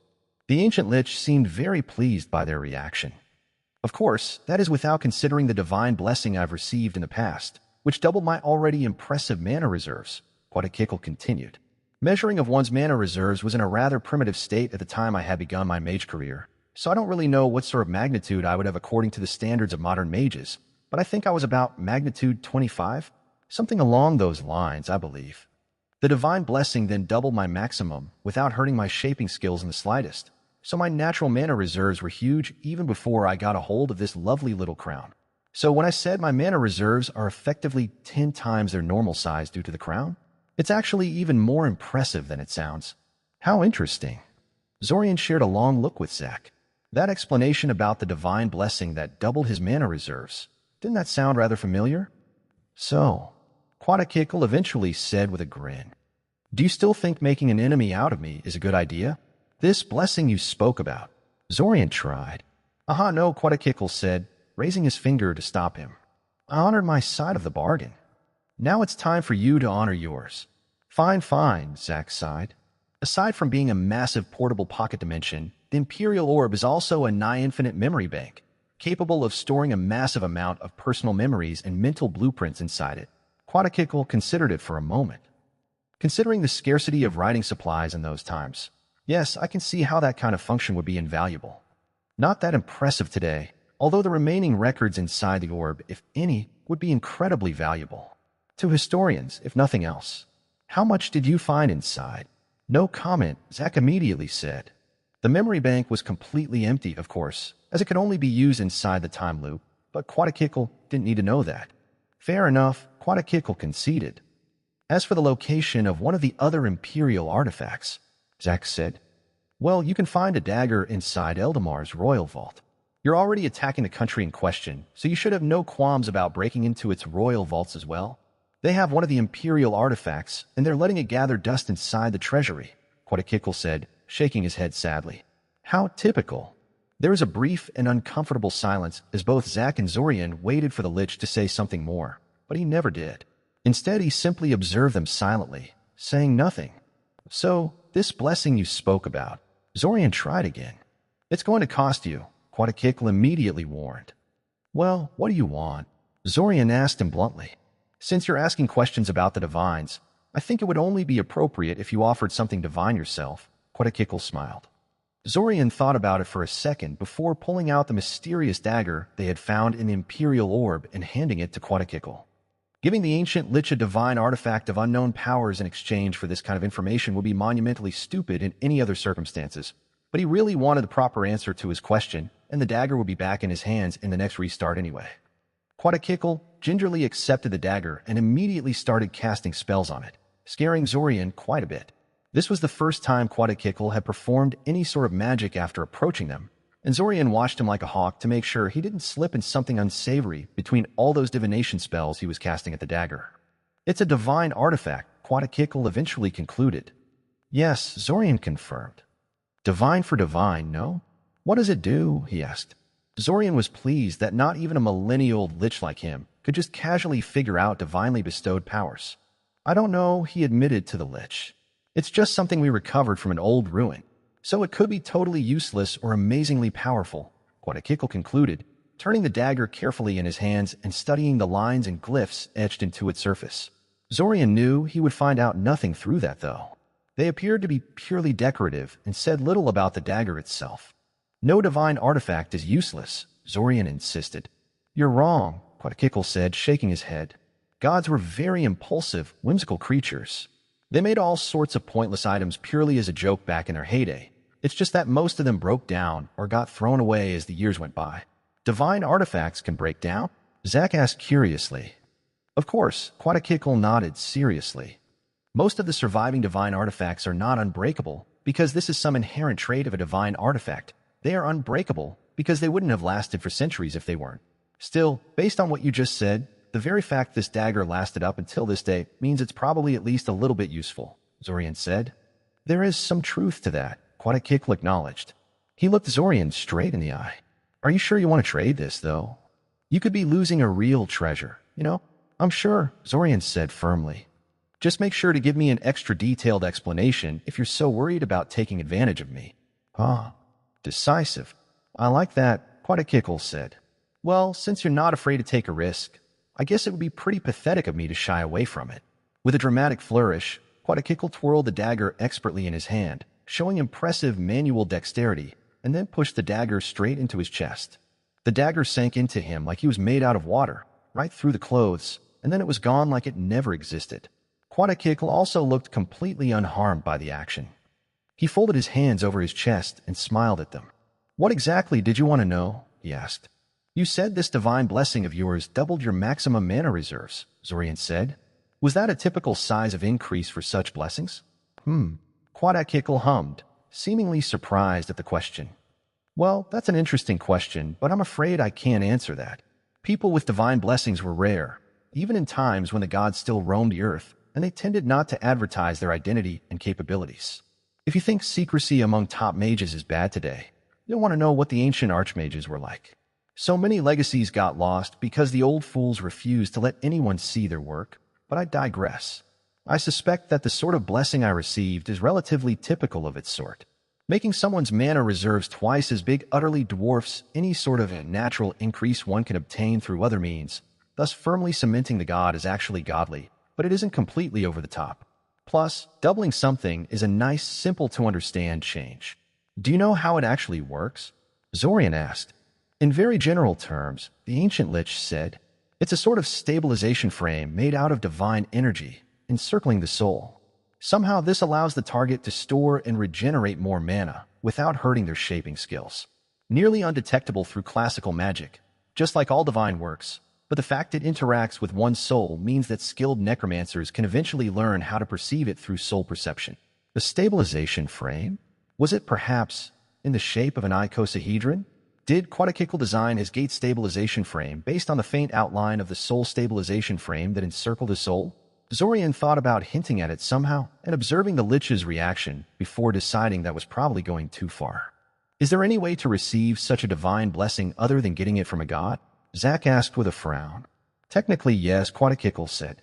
The angels are said to be able to bestow such blessings to this very day. However, they are extremely stingy with them and are said to only bestow them upon their most pious and capable servants. I rather doubt they would be impressed with either of you two. So in reality, no, there really isn't any way for you to receive such a blessing. It's a privilege that only ancient monsters like me and a few fanatical dogs of the church can wield. They asked a few more questions in regards to the soul stabilization frame and how it could be detected, probably rousing some of Quadakikal's interest in the process. But eventually the old lich decided he'd had enough of their questions and turned to leave. Well, he said, rising from his seat, I enjoyed this talk and you've given me a lot to think about, but I think this is a good time to stop. Yes, Zorian agreed. It was getting tiresome constantly being on his guard around the ancient lich, making sure he didn't say the wrong thing or miss some sinister plot unfolding in the background. If you want to talk more, feel free to contact me through this, Quadakikal said, handing them a simple paper calling card, plain white and undecorated. The only thing on it was an address in Scioria, typed in bold, black letters. Zorian silently pocketed the calling card. I have a feeling we'll see each other again soon, the old lich said with a grin, before turning around and calmly walking out of the tavern. A long silence followed in his wake, neither Zack nor Zorian saying anything for a full minute, just listening to background noise of the tavern and playing the entire encounter repeatedly in their heads.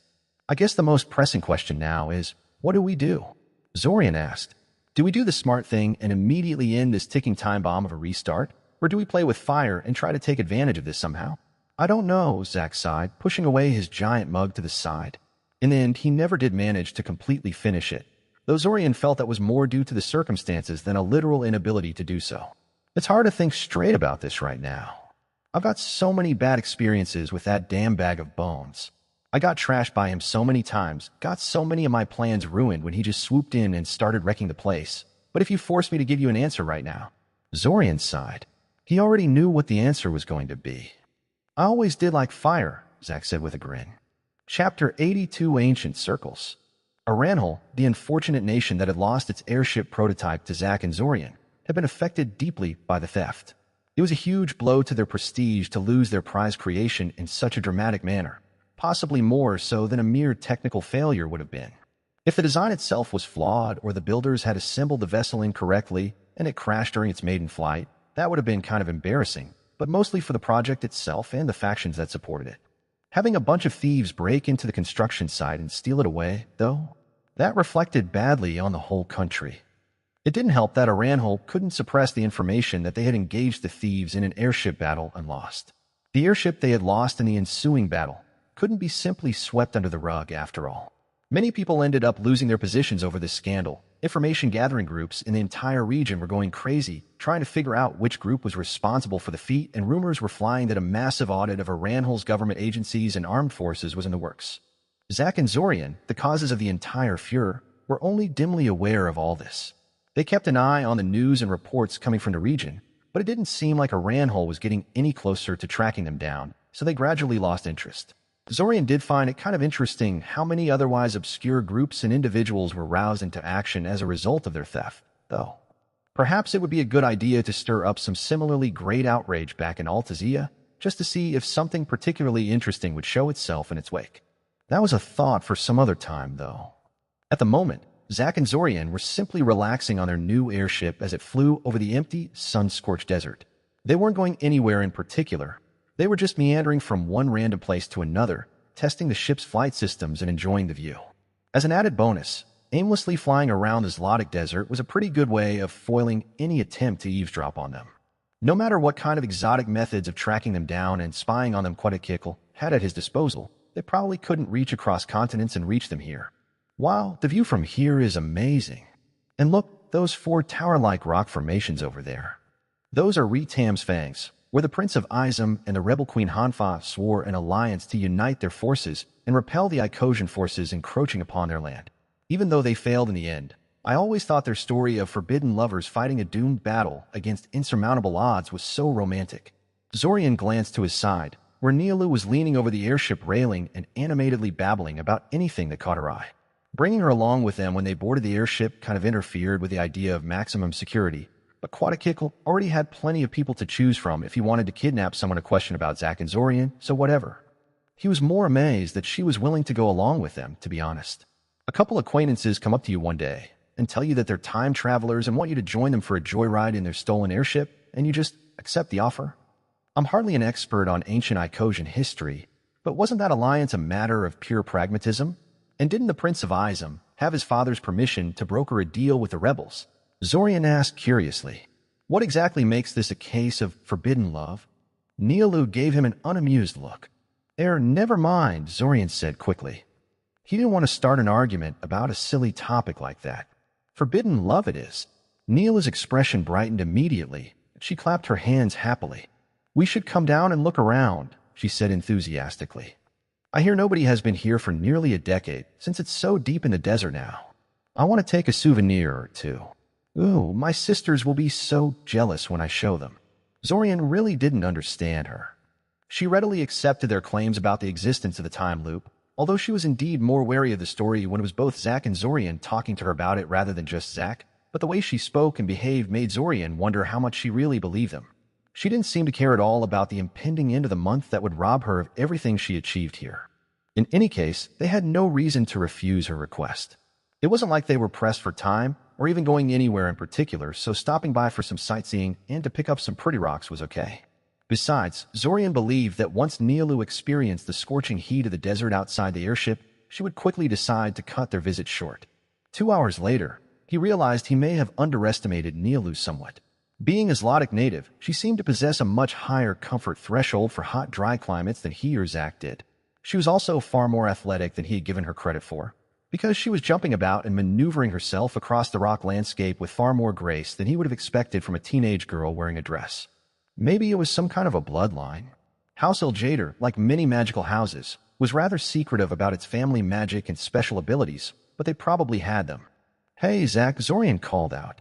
His fellow time traveler, who was just in the process of carving a Zack, was here, into one of the stone formations, turned to him with a questioning look. What is House Eljader's special thing? I don't know, said Zack. Something divination-based. Nialu got all apologetic when I asked and said she wasn't allowed to tell me, and I didn't push. I didn't think it mattered. Something divination-based, huh? Zorian mused thoughtfully. Depending on what exactly that represented, maybe she had an actual reason for trusting them so easily. Yeah, confirmed Zack, either not realizing or not caring that Zorian was mostly talking to himself when he repeated his words. Those 3 blue circles she has imprinted on her cheeks and forehead? They're supposed to represent eyes. Oh, I was kind of wondering about that, Zorian said. You could have just asked her, Zack said, shaking his head and turning back to finish his inscription. She's a really easy person to talk to, you know. Even if you ask something she can't tell you, she probably won't get mad at you. After mulling it over for a few seconds, Zorian decided to do just that. He approached the cheery girl that joined them on this trip and waved at her to get her attention. She seemed to be in the process of trying to capture one of the small blue lizards that made their home in this place, though, and was so focused on her task that she did not notice him. The little creatures were totally harmless, but very fast after soaking in the sun for hours on end and quite tricky to catch. Nialu, he asked. She jumped a little in surprise at his sudden interruption, before refocusing on him. Her eyes, blue like the markings on her cheeks and forehead, stared at him uncomprehendingly for a second before an idea seemed to occur to her. Catch one for me, she commanded, pointing at one of the distant blue lizards with her finger. The lizard instantly reacted to her sudden move, darting so fast into a nearby crevice that it looked like it teleported. Zorian raised his eyes at her, his mouth stretching into an amused smile. Air, please, she added with a nervous smile of her own. Fine, Zorian sighed. After a second of consideration, he decided to go for the simplest option. He reached into the mind of the nearest lizard and manipulated it into coming over on its own. Once it approached close enough, he simply scooped it up and handed it to the girl next to him, who immediately started to coo and fawn over it. Didn't girls usually find reptiles creepy and disgusting? Look at you, so gorgeously blue and gloriously spiky, Nialu said, turning the lizard over so she could see him from all sides. The lizard looked decidedly unamused with her manhandling, and would have started biting her fingers by now had Zorian not been constantly calming it down. Nialu gave him a curious look. How did you do that? Mind magic, he answered honestly. Using mind magic against animals was not illegal, and didn't typically scare people. Oh, that's kind of cheating, she frowned. She stared at the little lizard in her hand for a few seconds before sighing dramatically. I kind of want to keep it, but no, that would be wrong. I don't have anywhere to keep it.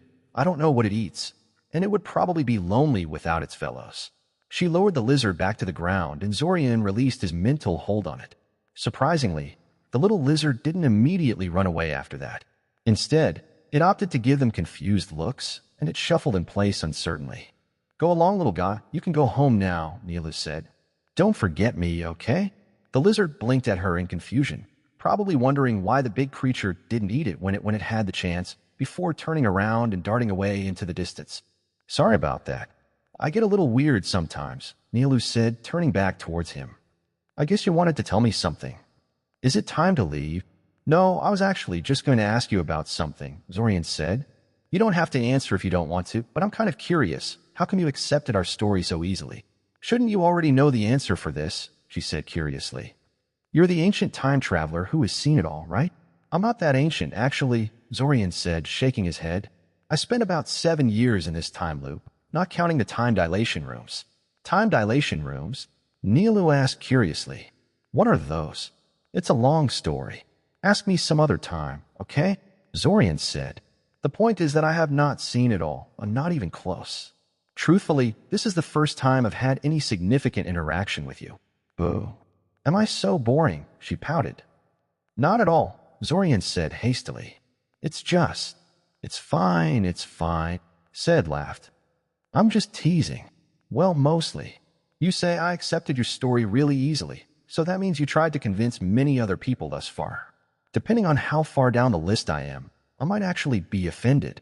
It was mostly Zach who tried to convince all our classmates and anyone who would listen, so that statement is based mostly around what he told me of his experiences, Zorian said. He said most people reacted really badly to his claim of being trapped in an ever-repeating month, especially in the beginning, before he honed his skills to downright implausible levels and memorized which secret and prediction this or that person found convincing. You, though, you always accepted his story very easily. Even in this restart, where we stole an airship and both of us approached you instead of just Zach. Why would it matter that you both approached me about this? Nialu asked with a frown. Air. Zorian fumbled. Oh, I get it, Nialu giggled. I guess I can see it, he can be kind of cute. She suddenly stopped and gave Zorian a panicked look. I mean, not that you're not, but you're a bit too quiet and passive for my taste and God's. I should have just pretended to be scandalized about this, shouldn't I? Okay, shutting up now. You still haven't answered my question, Zorian pointed out, amused. What? Oh, about me being easy to convince, Nialu said, giving him a short, nervous laugh. Right, I don't really have an answer to that. I guess you're expecting some big mystery here, but there isn't any. I'm just kind of foolish, I guess. We know each other. I could tell that you had no malicious intentions towards me, and you provided all the proof I asked of you. Even if you were delusional or lying, I probably wouldn't have been in any harm. Zorian gave her a speculative look. The way she phrased her statement gave the impression she trusted a mere hunch about their good character to keep her safe, but the surety in her voice made Zorian think there was something a lot more concrete involved there. Perhaps something divination-based. And if I asked you how you were so sure we had no malicious intentions towards you, he asked curiously. Woman's intuition, she said cheerfully, her voice sounding like she had been just waiting for a chance to use that response. Well, regardless of the reason, I thank you for your trust, Zorian said. No problem, Nialu said, giving him an appreciative look for not pushing her on the issue. Was there anything else you wanted to ask? Yes, actually, Zorian said. This may be too personal, but why did a girl from Zlotic decide to go all the way to Syoria to attend a magic academy? It's a somewhat curious thing to do, you know? Ah. Nialu sighed, her good mood suddenly deflating somewhat. But only somewhat. Well, my mother is actually from Eldamar. She used to tell me stories of her homeland when I was little, and I always wanted to visit the place. So I begged my father to let me come, and he couldn't say no to me. That's the reason I usually tell people when they ask me that question. And, it's kind of true. I really did want to visit. And Syoria is really interesting, and I'm not really sorry for being there. But, Zorian prompted. But if it was for that, I probably wouldn't have gone so far as to sign up for school here, Neela said. I would have simply visited for a few months. The truth is my father has made some pretty serious enemies back in Nelantar, and there were concerns they would go after his family to get to him. Especially after me, because, father doesn't really trust my judgment much. How very surprising. Then again, most people would say that Zorian's parents were in the right and that Zorian was being unreasonable when he clashed with them. So maybe you should be more open-minded about Neela's reasons for acting the way she did. In the end, it was decided I would be sent to Eldamar, Neelu continued. That way, I will be out of danger. I get to fulfill my long-time wish to visit my mother's homeland, and the whole thing can be explained back home as my father spoiling his daughter a little too much. 3 birds with 1 stone, no? Indeed, Zorian agreed. Though he personally found it sad that Neelu's father sent his daughter to Syoria to keep her safe, only to have the city invaded by Abasins in the end. That didn't exactly go according to plan. Anyway, I actually think the whole thing turned out really well in the end, so I have no regrets. You don't have to feel sorry about me, Neelu said. Though to be honest, I'll probably be glad when I'm done with the academy and can come back home. I kind of miss my family. You probably don't understand, being able to see yours any time you want and all. Yeah, you're probably right about that, Zorian said slowly. He didn't bother clarifying that it was not quite for the reason she was thinking of. They wandered the rocky landscape for a while after that, after which all 3 of them returned to the airship and continued their aimless wandering through the desert. Neelu somehow talked him into helping her take away a large green rock from the site, even though it was pretty much worthless as far as Zorian could tell, and he couldn't possibly fathom what she intended to do with it, and she was inordinately happy about that. She spent about half an hour humming to herself and inspecting the rock in great detail, before eventually seeking him out again. Zorian, can I ask you something? She asked him, then immediately continued with her follow-up question without waiting for his answer. This time loop of yours, it's going to end someday, right?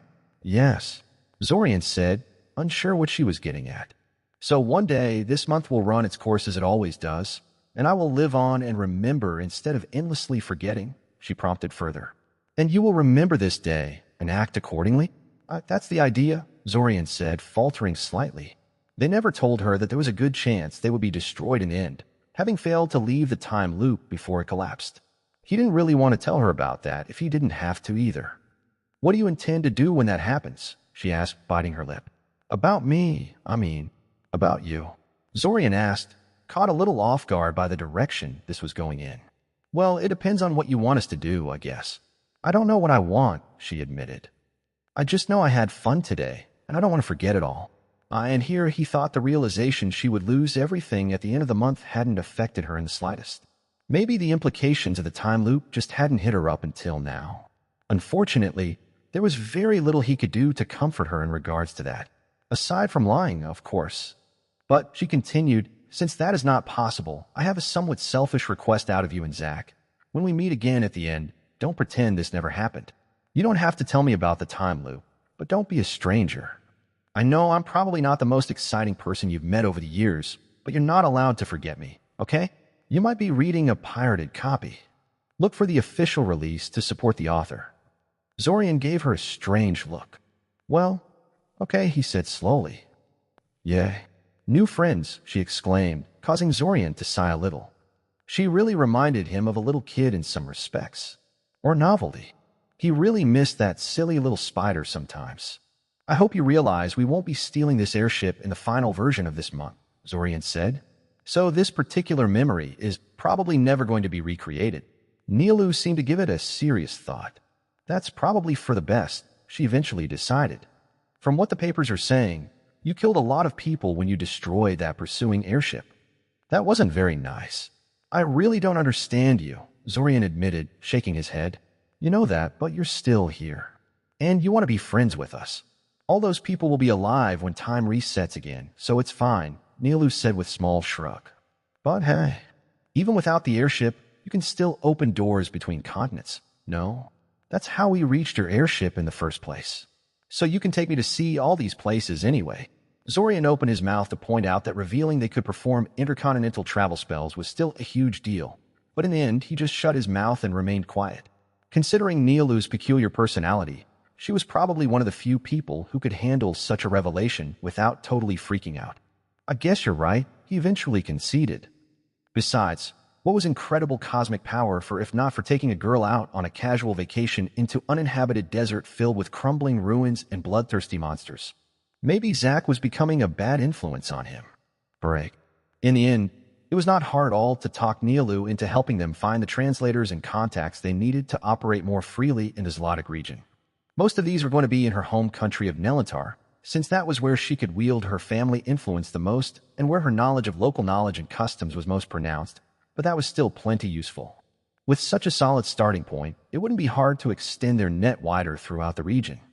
They ended up dropping her off in Nelantar with a pair of simulacrums while they returned back on the airship to discuss something else, namely the Quadricycle situation. It's been a few days now, Zorian said. We've both had time to calm down and think about it. Do you still think we should take a risk and try to broker some kind of deal with Quadricycle? Well, yeah, Zack said. I mean, what's not to like? It would be trivially simple to give him divine artifacts, or even pieces of the key like the Imperial Orb, in exchange for rare magic and knowledge. Then we can do it again in the subsequent restart with him none the wiser. I feel a dark spark of joy at the very thought of such a scenario. If there is anyone that I don't feel the slightest bit guilty doing that to, it's him. I'm not sure how far we can take that, though, Zorian said nervously. He's bound to notice something is wrong at some point. Especially if we trade for magical instructions. If Svim and Alanik could notice when we were displaying their own techniques, Quadricycle can surely do the same. And I'm fairly sure he would react far more violently to the idea of someone stealing his secrets. It doesn't matter, Zack said, shaking his head. It just means we have to be smart about this. We ask him about pocket dimensions in one restart, then about soul magic in the next, then about dimensional gates and so forth. We try our best to get the most we can out of each interaction, and only when we have exhausted a full list of topics do we consider revisiting some of them. If we're pursuing a different topic each time, he shouldn't be able to notice anything is wrong. Yes, I've considered that idea too, Zorian mused. But that rests on the idea that the Lich is actually trustworthy. He did come to talk to us instead of simply trying to assassinate us or kidnapping people we hang around with to blackmail us, Zack pointed out. It's hard to tell how much of that is his real attitude and how much he was simply afraid of rousing some kind of sleeping dragon, though, Zorian pointed out. He clearly thinks there is some kind of secret force supporting us. If he knew we were on our own, I have a feeling he would have been much more domineering. Well, that problem has an obvious answer at least, Zack laughed. We just need to make sure he never finds out. Zorian supposed he was right about that. It didn't make Zorian feel any better about the idea, though. Reaching into his pocket, Zorian retrieved a piece of paper and unfolded it. It held a simple address in Scioria, transcribed from the calling card that Quadricycle had given them. He had thrown the original into a public trash can an age ago, of course. Even though it looked perfectly normal, he couldn't actually find anything wrong with it. It was better to be safe than sorry. What are you thinking of? Zack asked after a few seconds. I'm just wondering how much of Quadricycle's attitude that day was real, and how much of it was a carefully crafted mask, Zorian said. He did come there in what was effectively an ectoplasmic disguise and maintained perfect control over his soul throughout the entire meeting. For all we know, every word and expression could have been carefully calculated to leave a specific impression. I don't think so, Zack immediately said, shaking his head. I did have short interactions with him from time to time in various restarts, None as extensive as the one that day, but it adds up. And the Quadricycle we met that day was very much like what I remember of him in the past. He had that same uncaring, informal manner of speech that looked so out of place on a terrifying old-as-dirt lich, and the casual way he threatened us, more like he was stating facts than trying to be menacing. It sounded very much like what I was used to. No doubt there was some level of deception and social manipulation going there, but I don't think he was faking most of it. Like that move with the dagger near the end of the meeting, Plunging an unknown divine artifact into his ectoplasmic form may have been intended to send us some kind of message, though I struggled to figure out what it was, but more likely than not it was just him having a bit of a theatrical streak. I did get the impression that he likes to brag. Yeah, Zorian agreed thoughtfully. He seemed to delight in drawing attention to his abilities, great age, and other advantages. Like his insane mana reserves, for instance. Ugh, don't remind me, Zack grumbled. I guess now I know how people felt about me all this time. But yeah, I think he's pretty much what he advertises himself as, an old, incredibly powerful lich with little concern about appearing humble or dignified. I think it's partly because of his great age. I read once that, contrary to what most people think, ancient peoples tended to be a lot more rude and forthright than modern ones. A lot of immortals throughout history found it hard to keep up with changing social mores. For instance, not that long ago, people had very little concept of privacy and thought nothing of having sex in the same room as their children. Public torture and executions were considered to be almost akin to a free entertainment show you could visit rather than something horrifying. And you heard yourself what Quetzalcoatl thought about the proper treatment of conquered populace. In all likelihood, the way Quetzalcoatl behaves is a sort of compromise between what he feels is reasonable based on the ancient environment he was raised in and what he thinks he can get away with in the modern era. That was an interesting point. Zorian couldn't help but remember that one time he decided to describe the process of butchering animals to some of his classmates in Cyoria who had never been outside the city. He was surprised and amused when he realized how horrified they were at his description of how the animals were killed and processed. It seemed so silly and hypocritical to him, since he was pretty sure they ate meat just fine and would continue to do so in the future. And that was between people belonging to the same general age and culture. Quetzalcoatl probably experienced this sort of thing magnified 100-fold. Perhaps when Zack and Zorian told him about how wrong it was to kill all these people in Cyoria, he thought of them the same way Zorian did about those squeamish kids that couldn't handle how their meals were prepared behind the scenes. You know surprisingly much about the topic, Zorian pointed. Back when I didn't know when this time loop was going to end, I looked around for any information I thought might be applicable to my situation, Zack shrugged. I was kind of going crazy from the endless repetitions, and I thought maybe the books about immortals and their ilk would be of help. Unfortunately, it turned out our situations weren't very comparable. It turns out most ageless people think the world is changing too much and too fast for their tastes. Not that everything is too cyclical or boring or whatever. I see, Zorian said, leaning back. So, just so we're clear, we're really doing this? I think we should, Zack confirmed. It's dangerous, yeah, but the gains would be so very sweet. Doubly so because we're effectively stealing knowledge from that bag of old bones. The situation in this restart is not very good for what we talked about, though, Zorian pointed out. The restart is more than halfway done by this point. If we're going to try and get the most out of any individual topic within the span of a single restart, we should wait for the next one to start. I don't think it would be wise to just ignore Quetzalcoatl in this restart, though, Zack frowned. He will probably decide to move against us if he thinks he cannot turn us to his side somehow. Yes, but I had another idea about that, Zorian said. What if we recruited his help in breaking into the Eldamar's royal vault? Zack gave him a surprised look. That's a pretty interesting idea, but how would we possibly divide the spoils? Zack asked. I mean, both sides will want to claim the dagger in the end. Well, no doubt Quetzalcoatl will try to betray us in the end in order to claim the dagger for himself, Zorian said. But that's fine, because we want to fight him in the end, Zack surmised. Yes, Zorian confirmed. After all, how else can we get a hold of his crown?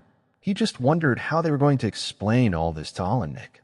If he hated the idea of them raiding Eldamar's royal vaults and working with Silver Lake, he was going to be positively thrilled with their latest idea. Break. After a considerable amount of preparations, it was time for Zack and Zorian to assault the Ziggurat of the Sun and try to claim the Imperial Ring that was supposed to reside somewhere inside. Their forces for the task were relatively modest. Aside from 2 of them and their simulacrums, they also had Olenek, about 20 mercenary mages from the Zlotic region, and a small army of golems that Zorian had made specifically for the occasion. They did not choose to arrive in the Pearl of Aranel. The airship was ill-suited to fight masses of flying opponents like Sol Rotham, and it would get immediately recognized for what it was by the mercenaries, which would cause all sort of issues down the line. They had enough trouble convincing these people to cooperate with them in this seemingly crazy operation as it was. Instead, they brought the whole group to their destination, a Sol Rotham outpost not far from the Ziggurat that Zorian's simulacrum had secretly infiltrated and taken over a few hours earlier through the usage of dimensional gates. The display of such high-level magic did much to quell the mercenaries' concerns, which was a nice side effect that neither Zack nor Zorian had really counted on. They would have to remember in the future that implausible displays of magic did not just alarm people, but could sometimes actually set them at ease. After organizing themselves a little, the entire group was split into two. The first one, composed out of all of the mercenaries, most of the golems and one simulacrum of Zack and Zorian each, was ordered to march out of the Solrotham outpost and launch an obvious, frontal assault on the structure. This was, of course, little more than a distraction, but a distraction that the Solrotham probably wouldn't be able to ignore. According to the military personnel and Solrotham experts Zack and Zorian had talked to in the past few days, humans usually dealt with Solrotham strongholds by bombarding them through artillery magic from extreme range. Unfortunately, neither Zack nor Zorian were all that proficient with artillery magic. It was a magical discipline designed for sieges and outright warfare, and typically involved titanic amounts of mana being shaped by multiple mages acting in concert with one another. Zack knew a bit about it, since his monstrous mana reserves allowed him to cast some simple ones all by himself if he really needed to, but Zorian only had a theoretical grasp of the field. Fortunately, the 20 mercenaries they hired were proficient with artillery spells, and had experience in anti-Solrotham tactics to boot. The Devil Wasps had no choice but to come out of their base and confront them. Even if they suspected the attack was a distraction, they had to assign at least some of their forces to disrupt the bombardment. After a few minutes, 3 more pairs of simulacrums, each group holding a Zack and a Zorian, departed from the outpost under a magical cloak. Their job was to find their way into the ziggurat and find where the Imperial Ring was located. Meanwhile, the original Zack and Zorian, Alanik, and the 2 most powerful golems patiently waited for their moment. Break. Simulacrum number 1 nervously watched the cloud of giant black wasps on the horizon. It was his job, as well as the job of Zack's simulacrum and the many golems the original made for this day, to defend the artillery mages from being harassed by the Solrotham so they could work in peace. In general, their whole group was supposed to make itself as threatening as possible, so the Solrotham would have to send the majority of their forces out of the ziggurat, thus leaving it open and easily infiltrated by the simulacrum teams. He was fine with that. However, how was he supposed to do that when the damn devil wasps refused to attack and just kept flying back and forth out of their attack range? What the hell are they doing? The simulacrum asked the Zack simulacrum beside him. They can clearly see that we're setting up an artillery magic position here. Do they think we're bluffing or something? No, I think they're waiting for something, Zack simulacrum said. An order from their leaders, maybe? I think. A loud roar resounded in the distance, and a huge serpentine form erupted out of the sand, directly beneath the area the Solrotham swarm was flying at. No, not serpentine, worm-like. A huge brown sandworm raised its head towards the sky, its toothy maw unfolded like a hellish, fleshy flower. As for the devil wasps, they seemed to be cheering. Damn it, they managed to tame a fully grown sandworm? The leader of the mercenaries whined. That's going to be a nightmare to fight. Simulacrum number 1 had to agree. Although he could easily detect incoming sandworm attacks due to his mind sense, it was hard to deal with attacks that came from underground. Especially since the sandworm was huge, meaning they had little chance of stopping its attacks and could only move out of the way whenever they detected it coming. I have an idea, Zack simulacrum said, quickly performing an alteration spell that hardened the sand beneath them into a stone platform and then raising it high into the sky. There, Zack simulacrum said, smiling. It's a bit expensive to maintain, but now the stupid thing can no longer reach us. For all their huge size, sandworms are useless against things that can fly. He had barely finished speaking when the sandworm suddenly shook, almost like a dog trying to dry itself off, and a series of translucent, glowing, yellow wings grew out of its sides. They were long and paper-thin, reminiscent of dragonfly wings, and looked comically inappropriate for lifting a creature like that into the air. But as the creature's many golden wings started slowly undulating like oars on a boat, the sandworm slowly lifted itself into the sky and then reoriented itself towards them. Zack simulacrum immediately deflated.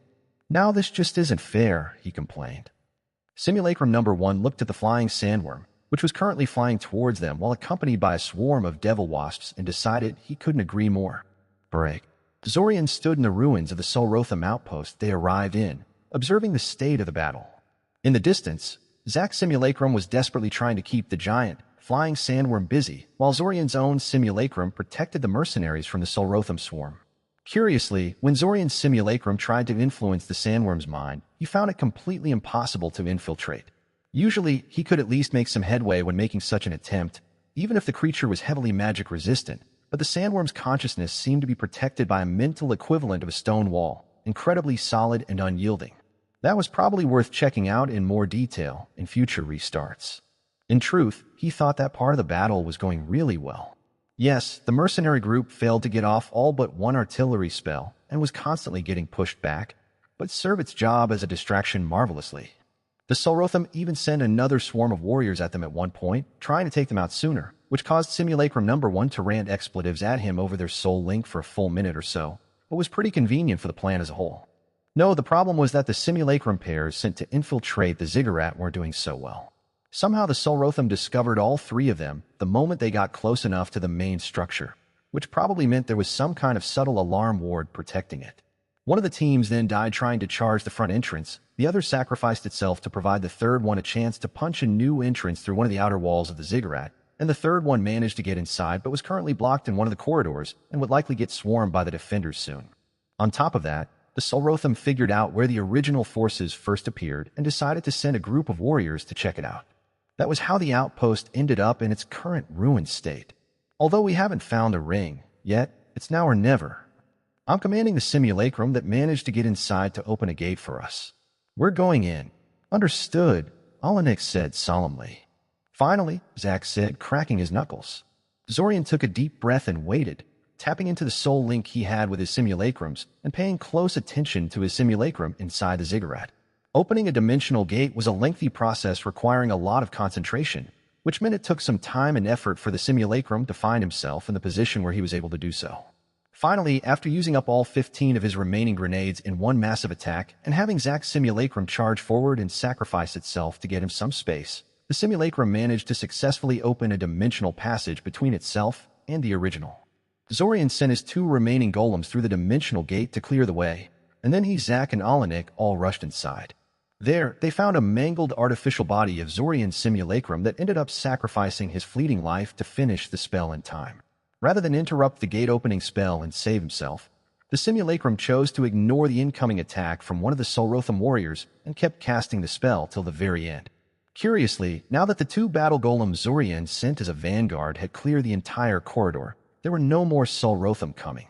That final grenade attack and the arrival of a new batch of invaders seemed to have caused them to temporarily withdraw and regroup. Let's go, Zorian said, pointing towards the corridor on the left.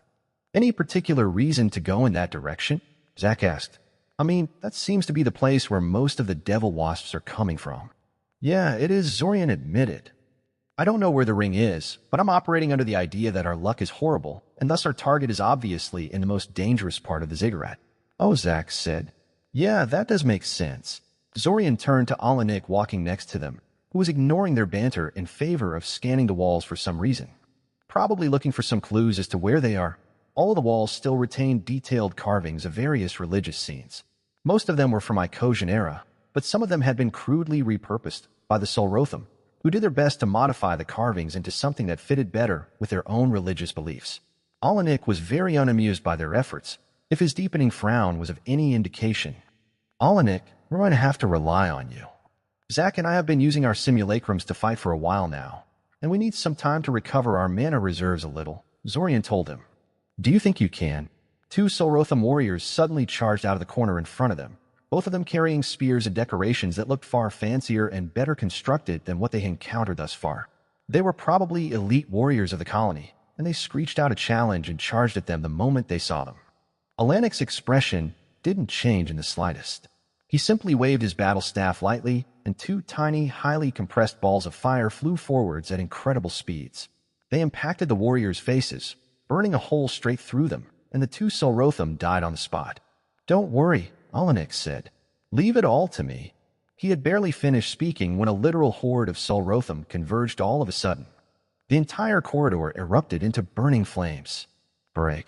After much bitter fighting and several temporary retreats, the group finally managed to achieve its goal. One of the battle golems was rendered inert, the other was missing one of its arms and had 3 spears sticking out of it and slowing it down. Alanik had received a nasty-looking wound across his chest and Zack was almost out of mana. But they had found it.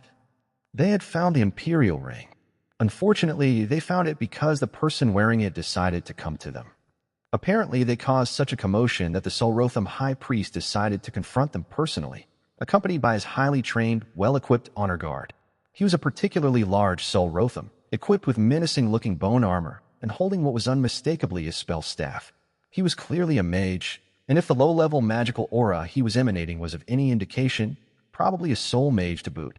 He was also decorated with an absolutely ridiculous amount of little trinkets and various jewelry, one of which was the imperial ring that he had on one of his hands. If Zorian didn't have the marker's function to detect pieces of the key, he would have never spotted it among all that junk the high priest was wearing. They couldn't fight him. Maybe when they were in their top form, but not now. However, Zorian just couldn't bring himself to flee without at least trying to pull off one last thing. He summoned most of his remaining mana and launched a massive mental attack on the high priest. Just for a moment, he smashed aside his mental defenses, suppressed his will, and forced him to perform one simple action. In one smooth movement, the high priest ripped the imperial ring off his finger and threw it at Zorian, who immediately caught it in his free hand. Then the effect was broken, and the Solrotham high priest looked dumbfounded at what he had just done. "Zack, get us out of here now," Zorian urged him. Just before they teleported away, leaving their poor damaged battle golem behind as a distraction, they heard a shrill, outraged scream from the high priest at the unfairness of it all. Zorian nodded sagely in his heart. Yes, sometimes the world really was extremely unfair. Share to your friends. Chapter 83, Scorpion. Zack and Zorian were sitting in one of the many empty rooms in the Novita mansion. This wasn't something that often happened. Despite this being his home, Zack didn't like to spend too much time in the place. Very few people lived there, relative to its size, which gave the mansion an empty, almost abandoned atmosphere that Zack found uncomfortable. Even before the time loop, he liked to spend most of his day outside, visiting friends and wasting time. Zorian kind of wondered about these friends of Zack. He had never really seen Zack interact with any of them through the restarts. From what Zack told him, though, most of them were in the same situation as Benesek, kind of friendly with pre-time loop Zack, but not really that close to him and very ill-suited for dealing with the implications of an endlessly repeating month. Much like Zorian pretty much stopped interacting with Benesek, Zack seemed to have totally stopped bothering with his casual friend he had once had. It was a bit sad, though maybe Zack intended to continue interacting with him more heavily once he was out of the time loop. Regardless, the reason for their uncharacteristic presence in the Novita mansion was simple. The place still had a well-crafted, perfectly functional warding scheme, and the two of them didn't feel like traveling outside of Scioria and creating a temporary base just to have this discussion. Thus, they simply retreated into one of the private study rooms that could be found in the estate, and hoped this would be enough to foil any spying attempts by a.k.a. or others. The room was pretty nice. It was small but luxurious, with heavily decorated wooden furniture, several marble statues, magical lighting, and temperature control and bookshelves lining every single wall. The center of the room contained a table and some chairs, and sitting in the center of that table was the object that Zack and Zorian had gathered to discuss. The ring. One of the pieces of the key that they had to bring to the Guardian of the Threshold in order to reopen the time loop exit, and one of the artifacts associated with the first Emperor of Icosia. It was made out of solid silver and largely featureless, with no notable decorations or gems. A few faint lines and sigils covered its surface, only visible upon close scrutiny. It did not seem very imperial, unlike the crown that a.k.a. was wearing or the palace orb. If they had not possessed the tracking function of the marker on their side, it would have been very hard to pick it out as special from the rest of the small trinkets that the Solrotham high priest had been carrying. Just like the palace orb, it seemed completely immune to divinations of any sort. They already knew what it did. Maybe it was because they already had plenty of experience with the palace orb, but figuring out how the ring functioned only took a visit to the Guardian of the Threshold and half a day of tinkering with it. It was just that the end result was not as useful as they had hoped. "Interesting thing, isn't it?" Zack said, picking the ring up and making it spin on its edge like a top. Of course, it's more useful for me than it is for you, but that may be a good thing. At least we won't have to struggle with the question of who to assign it to in the future, like we do with the palace orb. Zorian clacked his tongue at the analysis. The ring had an intriguing main function. It somehow granted the wearer an ability to use soul perception through it. As far as Zorian knew, there was no other item with a similar function, which made the ring quite interesting and unique, but also very useless for people like him who had already unlocked soul perception through other means. Zack, of course, was another story. Due to the safeguards on his marker, unlocking his soul perception was anything but easy. Most methods to do so required one to be brought to the very edge of death and tamper deeply with a user's soul to achieve their goal. The soul perception potion Silver Lake made for Zorian did the same, which was why they had not bothered to have Zack try it out thus far. They just didn't think it would work and didn't want to cut a restart short for now. The soul perception ring basically negated any need for such dangerous unlocking, giving Zack a way to practice soul magic easily. Frankly, Zorian suspected the ring was created specifically with the goal of solving this kind of issue. Since it was extremely difficult for a controller with an intact marker to unlock their soul perception through classical means, it made sense for Shooter Tirana to prepare a workaround for his successor. It's a bit inconvenient that the ring is so hard to get to, though, Zorian remarked. The ring only grants you soul perception while you wear it. No ring, no soul perception. If you started each restart with a ring on you, like the controller was probably supposed to, then that would be a minor issue. As it is, it will take us a week at minimum to get a hold of it in each restart, and that's after optimizing things. Yes, that does suck, Zack agreed. I definitely intend to try and figure out a way to gain soul perception the right way, so that I don't need to depend on it, but this is still good. I doubt finding an alternative will be easy, and we know from your example that simply unlocking soul perception is just the first step in the process and that a lot of training is needed to use it. And with this, I can get started on that right away. I guess that's true, Zorian nodded. A part of him was annoyed that Zack got to skip a large chunk of the work Zorian had to do to gain his soul perception ability, but he knew that was just his jealousy talking and that this was objectively a good thing. It still feels to me like the ring is relatively underwhelming, at least compared to the other two examples we know about. Even its time loop-related skill is not that exciting. Like all key pieces, the soul perception ring had an ability that could only be accessed inside the time loop by the current controller. Specifically, the ring could place a tracking marker on target souls, allowing the ring bearer to track their movements with ease. According to the Guardian of the Threshold, the markers persisted across restarts, allowing them to know exactly where people started their restarts and what their usual routines were. Or at least that's the effect they would have had if Zack and Zorian had started the restart with the ring. Since they hadn't, the value of the tracking markers was greatly reduced. In any case, Zack and Zorian had tested the ability on various animals and random bystanders and found that the marker placement was fast and stealthy, that the ring could keep track of marked entities across intercontinental distances, and that divination wards didn't seem to hamper the effect in any way. This sounded pretty amazing, and it was, but the markers had a serious flaw. Namely, anyone skilled in soul magic could detect when they were placed on them. This meant that Quatakikl was effectively immune to it, as was Sudamir, Silver Lake, and a whole plethora of other potential targets. They can't all be amazing, Zack shrugged. And truthfully, I think the real issue is less with the usefulness of the ring and more with how late we got a hold of it. If I had the ring with me right from the very start, it would have been an absolutely priceless treasure. The tracking ability alone would have saved me a ton of work and some dying. Currently, we're both so good at divinations, memory reading, stealth spells, various tracking magics, and things like teleportation that the ring is no longer very impressive to us. But that's just us being awesome, not the ring being underwhelming. Zorian hummed thoughtfully. There was a lot of truth in that. Besides, it may be a good idea to place these tracking markers on all of the high-ranking cultists and obeisants to see if they're doing something we don't know about, Zack said. That would take quite a bit of effort, though, Zorian pointed out. The ring just gives you the distance and direction of your target, and only one at a time as well. You'd have to constantly pay attention to the ring, cycling through all of the tracking markers and matching the information you receive to places on the map to see where they actually are in actually useful terms. Then you'd have to go out personally to check up on any interesting movements to see the details of what is going on, or send a simulacrum. And you've done more complicated projects before, Zorian, Zack said, waving him off. Zorian raised an eyebrow at him. You do realize it's you who will be doing this, right? He asked Zack. After all, you're the one who's going to be wearing the ring. What with you needing its soul perception granting abilities? The look on Zack's face when he realized he just dumped a huge amount of work in his own lap was truly priceless. Break. Although Zack and Zorian had successfully retrieved the Imperial Ring from the Ziggurat of the Sun and found out what it did, there was no time for celebration. Quatakikl's surprise visit had completely changed the dynamics of their current restart, and they had to prepare. One of these preparations was gathering everyone's research notes and the like. Normally, this would be done just before the very end of the restart, but since there was so much chance of things going wrong this time around, Zorian decided to speed things up a little. At the moment, this meant visiting Kale in his basement alchemy lab to see how his projects were progressing. This would be normally rather mundane, but nothing seemed to be entirely mundane in this particular restart.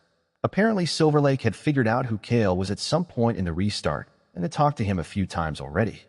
Sadly for Silver Lake, Kale had given her a chilly reception. Their previous interaction seemed to have left a bad impression on Kale, something that did not surprise Zorian in the very least, so he was not at all eager to reacquaint himself with her. The fact that she showed unhealthy interest in his daughter Kana, due to her witch roots, probably didn't help. Sadly for Kale, though, that didn't deter Silver Lake in the slightest, and she decided to barge in on this meeting to give them both her personal opinion on what Kale had been doing all this time. "It's terrible," she stated without preamble. Zorian had pretty much expected that. Kale probably did too, but he was too much personally invested into his project to just ignore the provocation. "It's not terrible," Kale said in a clipped tone, not even bothering to look at her. "There, now it's your word against mine." "What now?" "Now I win, because I'm a wise, experienced witch and you aren't," Silver Lake said smugly. "Really? I don't understand why you're so angry with me. Are you really still so angry about the way I spoke to you back when we first met? Don't be so petty. They're just words. I guess I was a little harsh, but can you blame me? Freya totally broke the rules when she took you under her wing and taught you all these things. A harsh word or two is really nothing compared to what I could have done. Bah, kids these days don't know what's good for them." "It's not terrible," Kale repeated, completely ignoring her attempts to pick on their shared past. "In fact, the potions and the research I have produced over the restarts are so good that they produce an uproar among Sioria's medical and alchemical community if I release them too carelessly." "Well, I'm not saying it's worthless," Silver Lake clarified. "But considering the amount of resources you had at your disposal and the sheer advantage given to you by the time loop, it's underwhelming. It's terrible. So many missed opportunities. So much lost potential." Zorian did not try to inject himself into their bickering, but Silver Lake's statement made him frown. No doubt Kale's methods could be better than they were. But what exactly was she talking about? In his personal opinion, Kale's work was pretty incredible. Back at the beginning, when Kale had told him he wanted to research things with the help of the time loop, Zorian had agreed to help, but didn't really think Kale's work would have any wider impact. He knew this would be a tremendous personal boon for Kale, of course, allowing him to figure out the best recipes and production methods for known potions. The sort of thing that established alchemists don't share with anyone except their apprentices. But affecting the medical field as a whole. He knew that Kale was something of a young genius that had been specifically recruited by the Academy because the folk healing remedies he had been producing to support himself and his daughter were good enough to get some influential people to take notice. But still, alchemy was a very profitable occupation, and many alchemy-based houses and organizations had experienced, well-funded researchers on their payroll. What could one beginner alchemist, working in his basement, do that they could not? Indeed, at first Kale focused primarily on improving his personal alchemical technique. He experimented with replacing expensive alchemical components with cheaper ones, with increasing potency of the standard cures, with cutting down the production time and skipping certain steps, small things, but they added up. They added up in ways that Zorian honestly hadn't expected. It turned out this sort of production optimization was rarely done on such a small, personal scale by the big alchemical groups. They usually produce their potions in large batches, so figuring out the best recipes and production procedures by a single alchemist working on an individual potion or two was of very limited usefulness to them. Plus, if something could be done by a lone alchemist with a relatively cheap setup, it was much easier for it to be stolen by outsiders or leaked by angry former employees and so on. Thus, they rarely invested too much into that kind of research. Granted, there were no doubt plenty of individual alchemists that worked exclusively with small-scale setups, and they had done plenty of research on their own, but they rarely shared these insights with anyone who wasn't family or a chosen successor, and many times ended up taking them to their grave. The fact that Kale had done years of research, funded by considerable resources, and in cooperation with many individual alchemists and healers that Zack and Zorian had helped him contact, and was entirely willing to release it to the public, it was a lot more important than Zorian realized. This wasn't all, of course. Thanks to the support Zorian had given him, Kale was eventually able to be much more ambitious in his projects. Though he still pursued simple refinement of the production process, he had already picked most of the low-lying fruit in that regard. Now he was going after things like trying to combine several medical potions into one, experimental self-diagnosis potions that allowed a person to feel the state of their body with great clarity, and attempted cures for diseases that didn't have any accessible cures on the market. Of course, Zorian had a feeling this last one was what Kale really wanted to focus on. The death of his wife and mentor during the weeping had clearly left a great mark on him, and seemed to serve as his primary motivation to try so hard in his alchemical pursuits. But these sort of ambitious projects were quite hard, and Kale was having very limited success there. Especially since, in every single restart, Kale had to refamiliarize himself with what he had been working on before he began building upon it. "Missed opportunities, huh?" Kale said, leveling Silver Lake with an unamused glare. "So what would you have done in my place, then? For starters, I would have been far more liberal and unrestrained with human experimentation," Silver Lake told him immediately. Both Kale and Zorian flinched at this. "Oh, look at you two babies," Silver Lake cackled. "You're living in a time loop, are you not? When are you going to do human experimentation if not now? You are surrounded by perfect test subjects. Any damage you do will be conveniently wiped out at the end of the month, and you have the unprecedented ability to test various versions of a medical potion on the exact same patient without your previous attempts affecting the later ones and muddying the waters in regards to which one is really better. Really, it's practically criminal that you're not taking advantage of this. First of all, I don't care that I'm trapped inside a time loop and people won't really suffer and die. I did not go down this path to hurt people," Kale told her firmly. "Secondly, even if I didn't balk at this on ethical grounds, it's still a terrible idea. The other alchemists and healers aren't stupid. Any potion developed through unchecked human experimentation will be obvious as such. People will surely realize that I couldn't have possibly developed such a potion without going through an inordinate amount of test subjects and send the authorities to check up on me. At which point they will find absolutely nothing, because you did everything in a time loop, erasing all the evidence," Silver Lake said. "They're just accusations. Just keep insisting you're a genius and you figured it all out in a dream or something equally absurd. You're way too skittish. I think you'll find that a lot of powerful people won't care that you've done everything nicely and according to law. So long as you make too many waves, they will want you under control or gone." Kale was silent for a few seconds. "You might be right," Kale conceded after a while. "But I don't care. I already said my main problem is with the ethics of the whole thing, not whether or not I can get away with it in the end." Silver Lake glanced at Zorian. "No way," Zorian said, shaking his head. He had seen just how messed up, unrestrained human testing can get while trawling through Sudamir's memories. While Silver Lake probably had a lot tamer things in mind than that, he'd rather not risk it. Silver Lake ignored him, tapping her chin with her finger and muttering something that sounded suspiciously like, "If you want to do something right, you've got to do it yourself." This being Silver Lake, though Zorian had no idea if she was being serious or was just trying to piss him off. "Well, never mind that then," Silver Lake shrugged. "Second idea then. Did you two ever contemplate recruiting governments for help? They already have existing logistics and infrastructure, and the amount of resources even a minor statelet has at its disposal is vast." "Yes, but we decided against it in the end," Zorian said. "Governments do things very slowly. Getting them to commit to anything worthwhile would take far more than a month, unless I was willing to use mind magic to speed things up. Which I'm not. But I wasn't suggesting you try to negotiate a deal with them or beg for handouts," Silver Lake said with a grin. "All you have to do is leak your potion formulas, research notes, and other secrets to various governments and their research teams. Make it seem like they originate from their rivals and bitter enemies to light a fire under their ass, and then simply stand back and watch what they do with it all. No need to convince them of anything. Just dump things into their lap and swoop in at the end of the month to steal all their work. That might actually work." Zorian said. "You do raise a good point there. You shouldn't have said that," Kale said. "She'll be absolutely insufferable from now on." Silver Lake just cackled in obvious satisfaction. "Well then," she said, "do you want to hear the rest of my ideas?" Break. Once all of the preparations had been done, Zack and Zorian went to the address Quatakikal had given them to contact him. They had already discreetly checked the place out earlier and knew the place was actually just a small, seemingly innocuous corner store. The ancient lich had never given them any secret phrases or contact methods, so they were a little mystified as to what they were supposed to do when they arrived there. Just call for Quatakikal by name. However, it turned out that they need not have worried. The man behind the counter seemed to immediately know who they were and what they were at the moment he saw them. He pointed them towards a door to the storage room, which wasn't actually a storage room, where Quatakikal had already been waiting for them.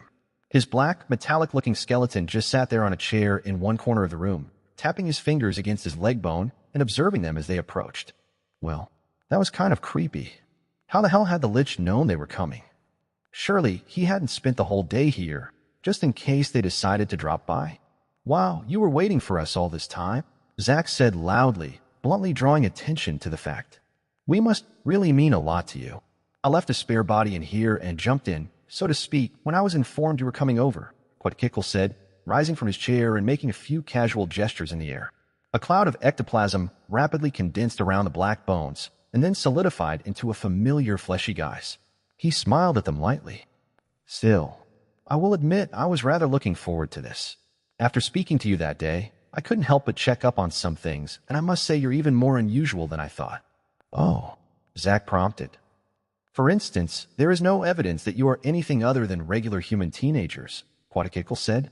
I thought before seeing you up close that you may be shapeshifters or possessor entities wearing teenage bodies.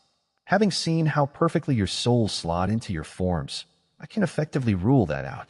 I've also managed to get a better glimpse at what you are doing, and I have to say, you are even more capable than I thought you were.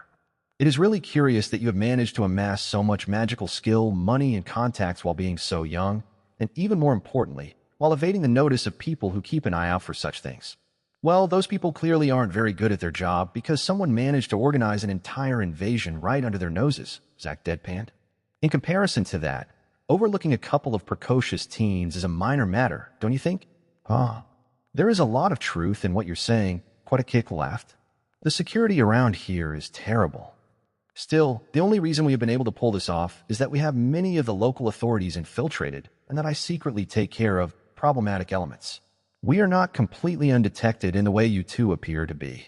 Furthermore, we are operating in impossible fashion, using magics that nobody is aware are possible, and we have only recently ramped up our activities to their present level. So have we, Zack pointed out. If you've been observing our activities as closely as you claim to have, you've surely realized we only started to ramp up after seeing you do the same. That's a curious way to put it, Quetzalcoatl said, cocking his head to the side in a questioning manner. As far as I can tell, you didn't just ramp up your activities. It's more like you hardly even existed up until a few weeks ago. And many things you're pursuing have no conceivable connection to stopping us. There was a brief silence as both sides quietly studied each other and their reactions. Well, Zorian said eventually, I hope you don't expect an answer from us in that regard. Oh no, of course not, Quetzalcoatl said, shaking his head. I'm just thinking out loud, that's all. So, I presume you have an offer for me, yes? Yes, Zack nodded. We want you to help us break into Eldamar's royal treasury and retrieve the imperial artifacts stored there. Quetzalcoatl gave them an incredulous look. All right, you've got me there, he said after a second. I honestly didn't expect that at all. What followed was an exhaustive 2-hour-long session of questions and answers where Zack and Zorian tried to prove to the ancient lich that they weren't crazy for trying to pull this off. They showed Quetzalcoatl the various building plans and other information that they had gathered about the royal treasury in the past, pointing out that they already did most of the work and just needed his help with overcoming a few final hurdles. Love what you're reading. Discover and support the author on the platform they originally published on. They weren't lying either. They actually already knew how to bypass most of the defenses without being detected. It was just that the final stretch of defenses was extremely closely guarded and was basically impossible to breach in secret. As far as they could tell, any opening of the treasury was automatically a big deal and sent an alarm to people in charge of defending it. This was even true for when the royals were going in. It was just that the official openings were always announced well in advance, so the guards knew to ignore the alarm in those occasions. Thus, Zack and Zorian needed to fight their way in after a certain point, stay inside long enough to find and claim the dagger, and then escape without getting trapped inside. This was beyond them at the moment, but if they had help from someone on the level of Quetzalcoatl, it might be enough for them to succeed. Quetzalcoatl initially thought the idea of assaulting the royal treasury was stupid and bound to fail. He even accused them of trying to get him to sabotage his own invasion plot by drawing attention to himself in this manner.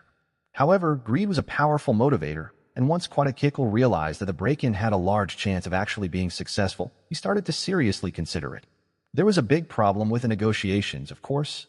Both sides wanted the imperial dagger. Sure, the royal treasury no doubt held all kinds of valuable treasures and documents, but very few of them were priceless in the same way that the dagger was. Quetzalcoatl had lived for more than 1,000 years, and had all the money and mundane wealth he could possibly wish for. Some of the other artifacts stored inside could potentially be interesting, but it wasn't a sure thing, and they wouldn't have time to sift through them all to pick the cream of the crop. No matter what they offered, Quetzalcoatl wouldn't budge in the slightest.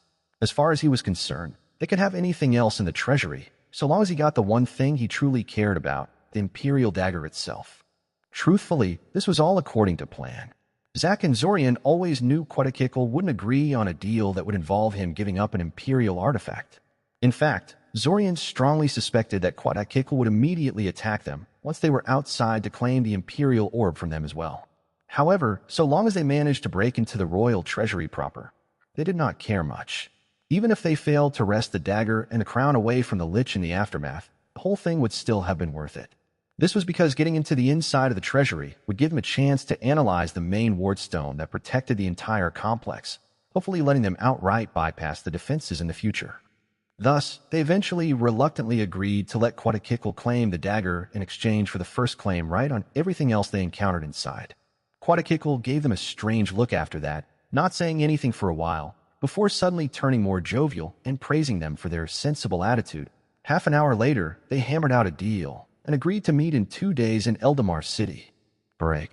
Zack and Zorian were calmly walking through the treasury corridor, escorted by 4 stony-faced guards.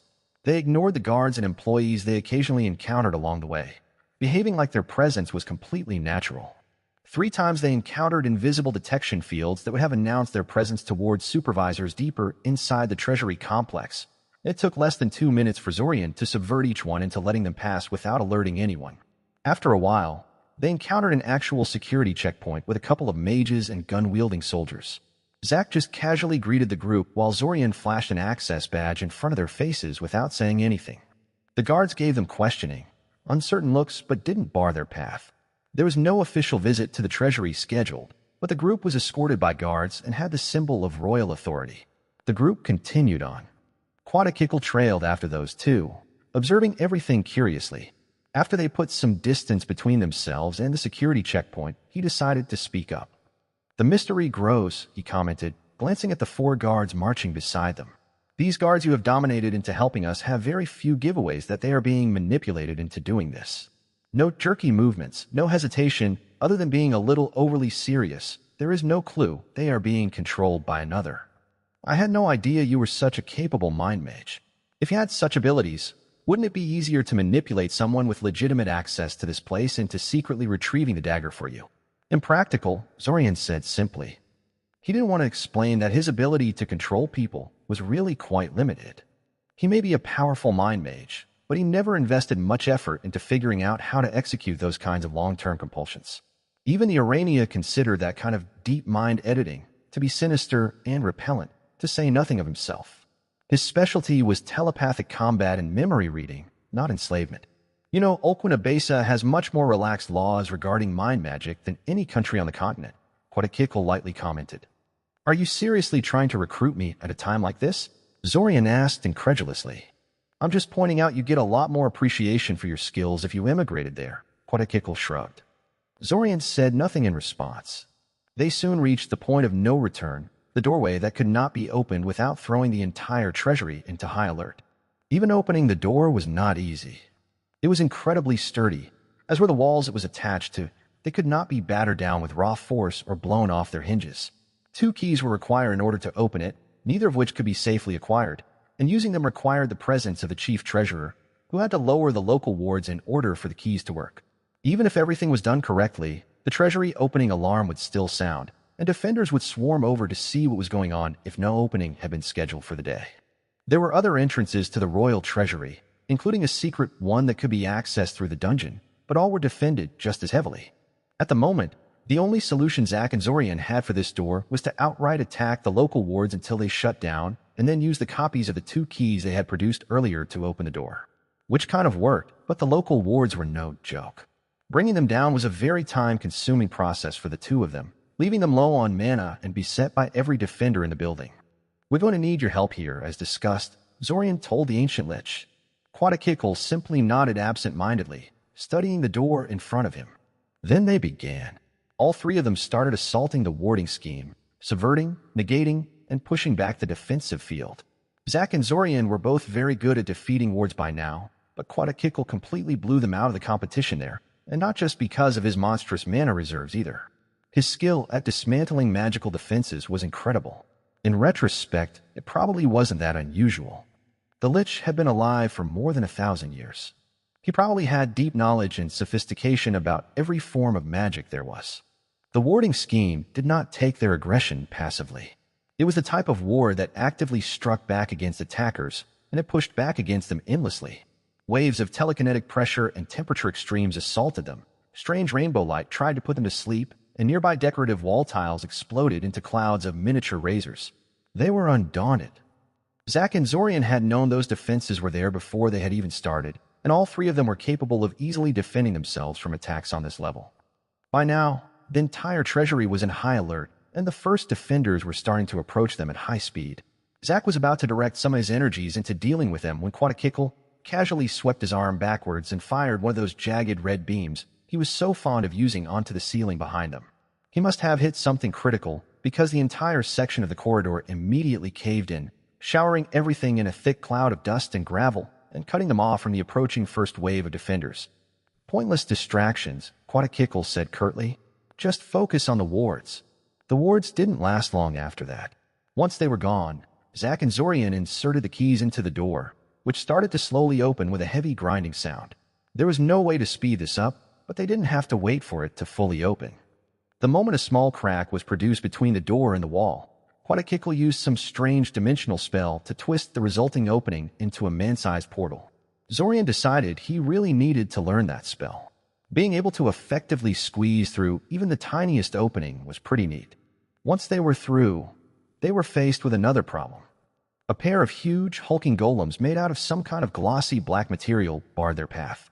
They both held strange shotgun-like guns that fire metallic webs instead of bullets, and they were incredibly resilient. They were clearly intended to keep intruders busy rather than actually kill them, so Zorian didn't think it was a good idea to try and tangle with them. He deployed the palace orb, retrieved a pair of huge golems out of it, and set them to keep the treasury golems busy while they continued on. "Interesting golem design," Quatakikl commented. "I don't recognize the manufacturer." After a second of thinking, Zorian decided he felt like bragging a little. "I made them," he admitted. "Oh. A man of many talents, I see," Quatakikl said. "I must admit I always thought golem making was just a squeamish man's necromancy, but recent advances in the field are pretty impressive. Perhaps I might commission some work from you in the future." The actual treasury wasn't just one giant room filled with gold coins and priceless magical artifacts, like Zorian had idly imagined. Instead, it consisted of numerous individual vaults, each with its own reinforced door that had to be battered down to claim the contents inside. Nothing was clearly labeled, which meant that finding anything specific was a total chore, unless you knew exactly where to go.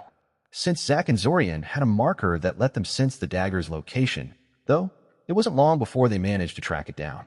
Quatakikl claimed it immediately for himself, giving them a challenging look. The two of them had no intention of fighting the Lich for the dagger, though. Or at least not in this place. In any case, this dagger wasn't the only thing they wanted out of this place. They also wanted to locate the main ward stone of this place, and it wouldn't hurt to also smash up a few more vaults to see if there was something particularly interesting inside. They both made a handful of simulacrums and sent them to scatter all over the place, but were caught a little off guard when Quatakikl proceeded to create enough simulacrums to accompany each one of theirs. Apparently, he did not trust them to have even their simulacrums out of sight. Or maybe he was just that curious about what they were up to. Either way, they decided not to make a big deal out of it and simply went about their work. Eventually, they managed to find the main ward stone. It was hidden under the metal floor and shielded from most divinations, but Zorian managed to track it down anyway. He didn't have enough time to study it in great detail, and it couldn't be moved without destroying it, but even that brief examination gave him plenty of ideas for the future.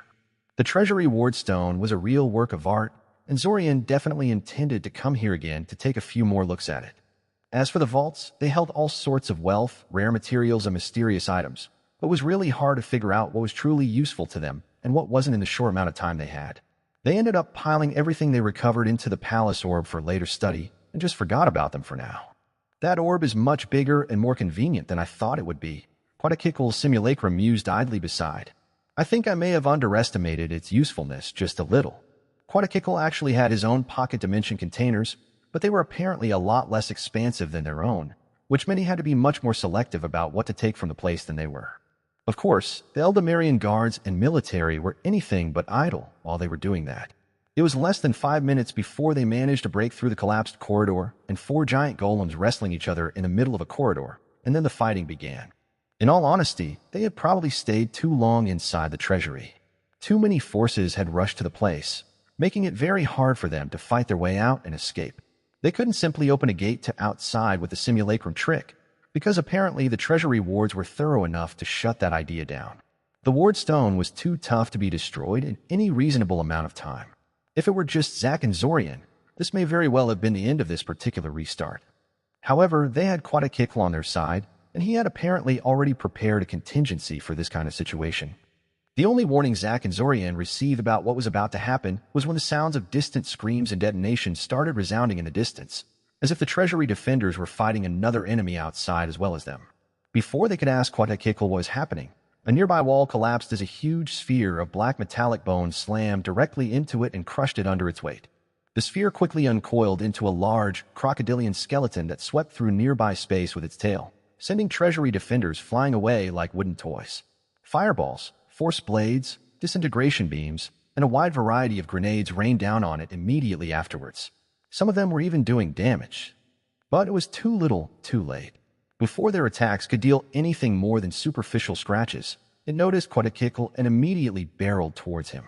"Please tell me that's a friend," Zack said. "Ah, you can say it's a pet of sorts," Quetzalcoatl laughed. "Jump on it when it gets close and make sure you hold on. If you let go, you're on your own. There is no way I'm coming back for you."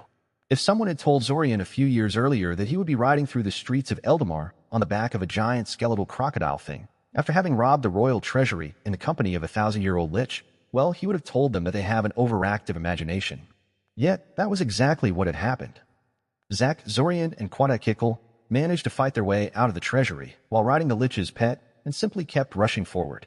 By the end, the poor crocodile thing ended up falling apart, having sacrificed itself to save them from one last coordinated spell barrage by the Eldamarian military, but by then they had already left the radius of the city wards and teleported away. Now for the hardest part, dealing with Quetzalcoatl. Break. Zack, Zorian, and Quetzalcoatl were hiding inside a small cave under a random field. It had been more than half a day since they had broken into the royal treasury, and they had the exact same problem that Zack and Zorian had had when they had made their attempt at the treasury in the past. Somehow, the Eldamar forces were tracking them down everywhere they went. "How annoying," Zack commented to Zorian telepathically. "I was specifically paying attention for something like this, and I never noticed any sort of tracking mark being placed on us or on any of our possessions. I can't detect anything being done to our souls either," Zorian replied. "It's really frustrating. How exactly can they track us so unerringly? They clearly don't know our actual identities, just like they hadn't known in the previous restart we've done this, so it must be something like a tracking mark or magical tether. We're both experienced with detecting those kind of things, so why can't we find it?" Quetzalcoatl, who was currently sitting on the floor of the cave in complete silence, looked like he was engaged in some kind of intense meditation. Zorian could tell through his soul perception, however, that Quetzalcoatl seemed to be doing some rather intense personal soul searching. He could tell because the lich's soul was usually perfectly calm and controlled, but now it churned and pulsed as if caught in a storm. Presumably, the lich thought the tracking method had been placed on their souls and was trying to locate it. Zorian had done the same with no results, so he didn't get his hopes up that Quetzalcoatl would find anything this way, but it was worth a shot. At least he wasn't flipping out and trying to kill them for dragging him into this mess. "Maybe if they—" "It's a tether made out of divine energies," Quetzalcoatl suddenly said, rising from the floor of the cave and dusting himself off. "Divine energies?" Zorian repeated incredulously. "Like the ones that make up my soul stabilization frame and power divine artifacts," Quetzalcoatl said. "There must be an item somewhere in that building that automatically connects to the soul of any being that comes within a certain distance of it. How insidious! If I didn't have so much experience sensing the piece of divine magic in my own soul, I would have never been able to detect it. Damn it, divine magics were so unfair. No wonder they hadn't been able to find the way the Eldamar authorities were tracking them." "Can you sever it?" Zack asked. Quetzalcoatl shook his head. "Perceiving divine energies is one thing. Affecting them is another. I have no way to get rid of the tether, although I can tell it's not permanent. It will eventually weaken and fade away." "Eventually being?" Zack tried. "A couple of weeks at least," Quetzalcoatl said calmly. "You are too calm," Zorian pointed out. "Clearly you have already found a solution." "Yes," Quetzalcoatl said smugly. "The tether may be made out of divine energies, but it ultimately has the same weakness that all such magical tethers have: a maximum distance it can support before it snaps. If we go outside the range of the item we are tethered to, the magic will break, and we'll be free to enjoy our ill-gotten gains." Zack said. "Wow, this is easier than we thought then. Of course, being made by a divine artifact, the tether no doubt has a downright absurd maximum range it can support, and Eldamar's authorities will probably take the anchor item out of the treasury to keep us in range of the effect if they notice us trying to break the tether this way. So not only do we have to travel extremely far away from here, we must do it so quickly that Eldamar's authorities cannot keep up with us." Zack and Zorian looked at each other before turning back to the grinning lich. He probably thought he had them, that they had no method of traversing vast distances quickly enough, and that he would be able to squeeze some kind of concession out of them in exchange for helping them break the tethers on their own souls. Well, he was wrong. I don't see the issue here, Zorian shrugged. No. Quadakik laughed. I'm not sure you understand. Just teleporting around a little isn't. No, we get it, interjected Zack. It's just that, no matter how ridiculous the range of this tether is, going to Zlotic is probably enough to make it snap. And if not that, then we can just continue on to Koth instead. Quadakikl stared at them with an uncertain look on his face. Do you want to come with us? Zorian asked innocently. It probably isn't so easy for you to put so much distance between yourself and Eldamar on such a short notice. Yeah, you've helped us a lot tonight, so it's only right for us to do something for you too, Zack nodded, playing along. They didn't actually expect Quadakikl to agree to their suggestion. After all, going with them involved stepping through a dimensional portal without knowing where it really led. That wasn't something you did unless you thoroughly trusted the other person.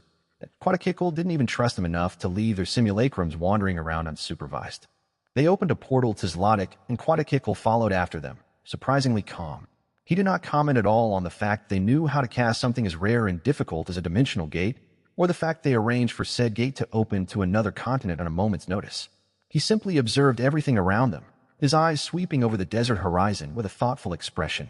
Cities to rubble, fields to dust. He murmured quietly. What a depressing sight. Zorian had never really thought about it before, but Quadakikl was probably the only living person that had seen Zlotic as it had been before the cataclysm. In any case, Quadakikl then closed his eyes and once more started sensing his soul for the tether. He opened his eyes 10 minutes later and nodded to them. It's gone now, he said. His voice was devoid of any trace of joy or satisfaction, though, which set off some alarms in Zorian's mind. Apparently, Zlotic is far enough that the tether ended up breaking when we crossed over here through the gate. Or maybe once the gate closed behind us. Can the tether maintain connection through a dimensional gate, even if the people are far outside its range in terms of actual distance? Interesting stuff. Too bad this is hard to reproduce and study. And too bad none of this is real, no? Zorian couldn't stop himself from flinching a little at that statement. Quadakikl narrowed his eyes at the movement. I thought so, he said, voice serious. He started to slowly circle around them. I was never breaking contact with them. Like a predator. Zack and Zorian assumed fighting stances, but did not make any aggressive moves. I should have figured it out earlier. I really should have. The fact that everyone got cut off from the spirit planes all of a sudden should have been a massive warning as to what was happening, but it sounded so incredulous that human beings could cause something so grand in scope and effect. When I found that the Urania beneath Scioria had suddenly dropped dead one day, I was just happy an obstacle had disappeared and did not think about it as hard as I should. It was only when I talked to you that things started to become clear, but I, in my arrogance, refused to see the truth. We have no idea what you're talking about, bag of bones, Zack growled at him. It all clicked when you just casually opened a dimensional gate to another continent. Quadakikl continued, ignoring his claim. There had been something about your attitude that had bothered me right from the start, when I first talked to you in that tavern, but it is only now that it starts to make sense. You showed up out of nowhere, loaded with money and skills that make no sense in light of your past and age, like two adult mages badly pretending to be a couple of teenagers. You are fine with giving up divine artifacts in exchange for information, and throw huge amounts of money on speculative research, as if material possessions don't matter to you, only knowledge. You don't like me killing people, but you have no problems butchering Eldamar treasury guards to get what you want, like those guards were never actually real to begin with. Quadakikl stopped his circling. Silence descended on the whole scene for several seconds, with nobody saying anything. Though everything was still and quiet, tension invisibly started to ratchet up. This whole thing is some kind of giant illusion, isn't it? Quadakikl finally concluded. They said nothing, and the Lich took their silence as a confirmation of his idea. I should have seen it sooner, but I was too full of myself. How could I, mighty Quadakikl, be snared into some kind of illusion like that? I instinctively rejected the truth until it was staring at me right in the face. But now I'm going to have some answers. Some real answers.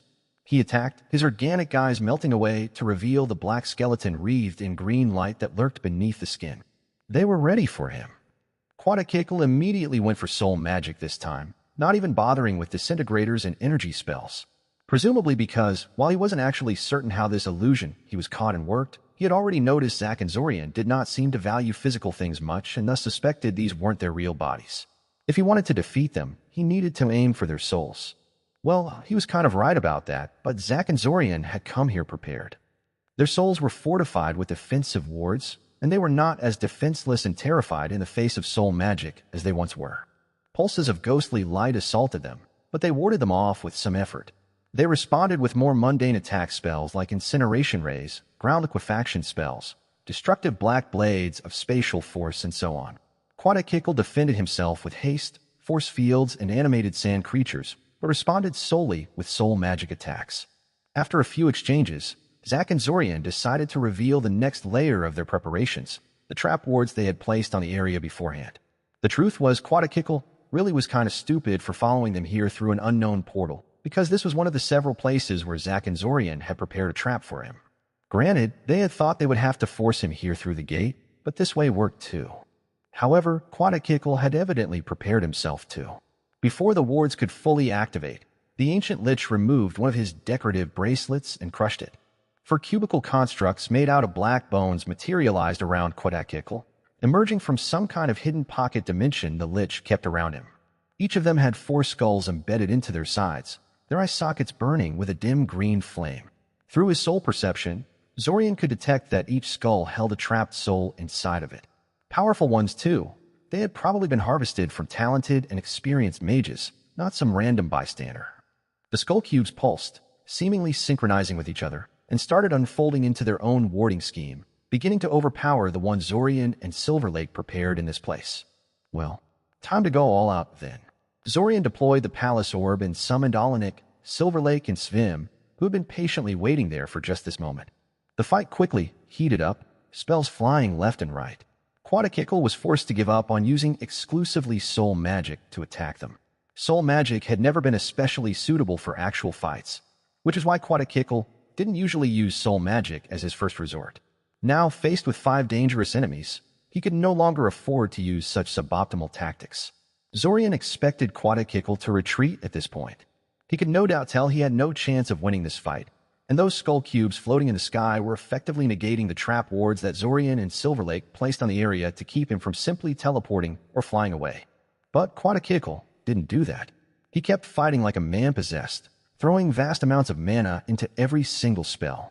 Finally, after a particularly well-executed haste spell, Quadakikl managed to produce a wind gust spell sufficiently powerful to lift them off their feet and scatter them. Normally, they would have glued their feet to the ground to prevent that, but the sand of the Zlotic desert simply wasn't hard enough to let them do that, something they hadn't realized until it was too late. Quadakikl immediately followed it up with a huge pulse of soul magic that aimed to stop everyone in the vicinity. Zorian fortified his soul immediately before it hit, and then realized it was just a distraction. Before anyone could recover from the wind blast, Quadakikl hasted himself again and thrust his hand towards Svim, hitting him with 2 spells in quick succession. The first was a powerful dispel, which stripped the man of all his personal defense spells, including his mind blank. The second was some kind of mind magic spell. Shit. Zorian didn't hesitate. He immediately used his telepathy to plunge into Svim's currently unprotected mind and started a mental tug of war with Quadakikl, trying to eject the lich from his mentor's mind. The spell Quadakikl had cast was some kind of memory probe, he quickly realized. Powerful, but very crude and destructive by Zorian's standards. It probably hadn't done any permanent damage to Svim yet, but it probably would if this continued for long. Thankfully, although Quadakikl appeared to be very good at mind magic, he was still using a structured spell and didn't have that much experience in actual telepathic combat. Soon, the lich decided to retreat from Svim's mind on his own. Alanik recovering and trying to melt him down with a massive fire spell probably had a lot to do with that. Not even Zorian could trawl through someone's memories and pay attention to a fight at the same time. In any case, Zorian suspected that Quadakikl had gotten what he wanted out of Svim's mind in the end. His body appearance was hard to read, but he looked like he was a little rattled. "Wait," Quadakikl said. "Stop." They didn't stop, of course. Not until he suddenly took his crown off his head and threw it on the ground in front of them. And then did the same with the Imperial dagger they retrieved from the Eldamar's royal treasury. Huh? Zack and Zorian signaled the others to stop fighting for a moment. "Take them," he said. "You're just going to give them to us?" Zack asked curiously. "We both know they are meaningless to me," Quadakikl said curtly. "How much did you glean from those memories you stole?" Zorian asked curiously. He glanced towards Svim, but but his mentor gave no indication that the experience had shaken him up to any significant extent. Enough to know how meaningless this all is. At least for people like me, Quackkickle said, sounding a little defeated. He laughed hollowly. You really got me good. I have to say, it only took a moment for them to be caught off guard. They had unconsciously relaxed a little after Quackkickle seemingly gave up and no longer made aggressive moves, and the Lich immediately took advantage of it. He once again put himself under the effect of haste and then rushed straight at them, literally running up to them, and then he exploded. Later, Zorian would wonder what exactly tipped him off and made him immediately activate his marker's restart switch when he realized Quackkickle was rushing at them. Was it because he unconsciously sensed something through his soul perception? Because of some unexplainable hunch? All he knew was that when Quackkickle started detonating his own soul in that last suicide attack, Zorian had already initiated the restart ending protocol. They still ended up being caught by part of the blast before the restart ended. Zorian's soul was engulfed in a soul-corroding, excruciatingly painful blast of spiritual energies before everything went dark. His last thought was that he hadn't even known a soul could be detonated like that. Chapter 84 Powerless. Zorian slowly awoke in his bed in Sirin. His head was fuzzy, his body hurt all over, and he had trouble remembering what he had been doing in the previous restart. Confused and in pain, he remained lying in bed for a time, fading in and out of consciousness. Gradually, his mind began to clear up, and he started to get concerned. Something was wrong. Yeah, he was feeling absolutely terrible, but it was more than that. Something was subtly off about this situation, and it was really starting to bother him. Oh, right, it suddenly dawned on him. Kiriel didn't wake me up by jumping on me. I woke up on my own with no one else in sight. That shouldn't be possible unless something has gone very, very wrong. The moment he realized this, it was as if something clicked inside his mind and it all came back to him.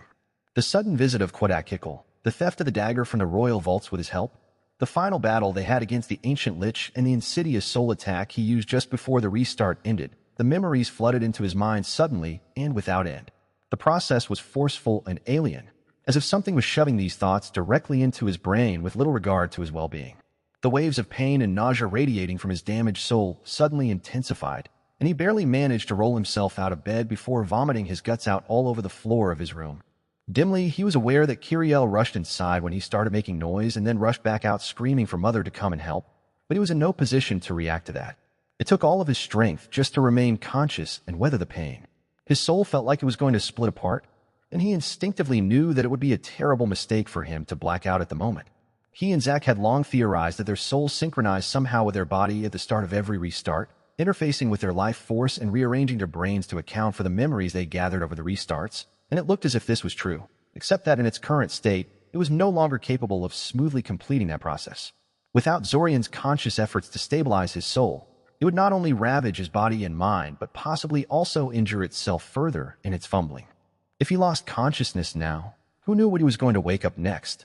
A small panicked part of his mind feared he had already spent the majority of their remaining restarts in a soul damage-induced coma, but he shoved that thought aside for now. This wasn't the time to worry about that. For now, all he could do was grit his teeth and deal with the problem at hand. He didn't know how much time he spent in that state, shivering on the floor of his room as he fought to stay awake, but eventually Mother and Kiriel rolled him over onto a blanket and carried him off to a guest room to recover in. Somehow he managed to persist through it all until his soul finally calmed down. When he finally recovered enough to talk, he found out that it was still the first day of the restart. He had failed to react when Kiriel came to wake him up, and stayed that way for about 2 hours before waking up. Mother and Kiriel seemed shaken at the severity of his apparent illness, and refused to let him get up and walk around on his own in the aftermath.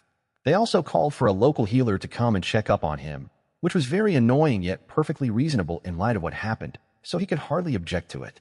Predictably, the healer failed to find anything really wrong with him. He was not a mage, just a local who knew how to recognize common illnesses and hand out appropriate potions in response. He failed to find anything seriously wrong with Zorian, so he simply suggested that they watch him closely for a few days to make sure it didn't happen again.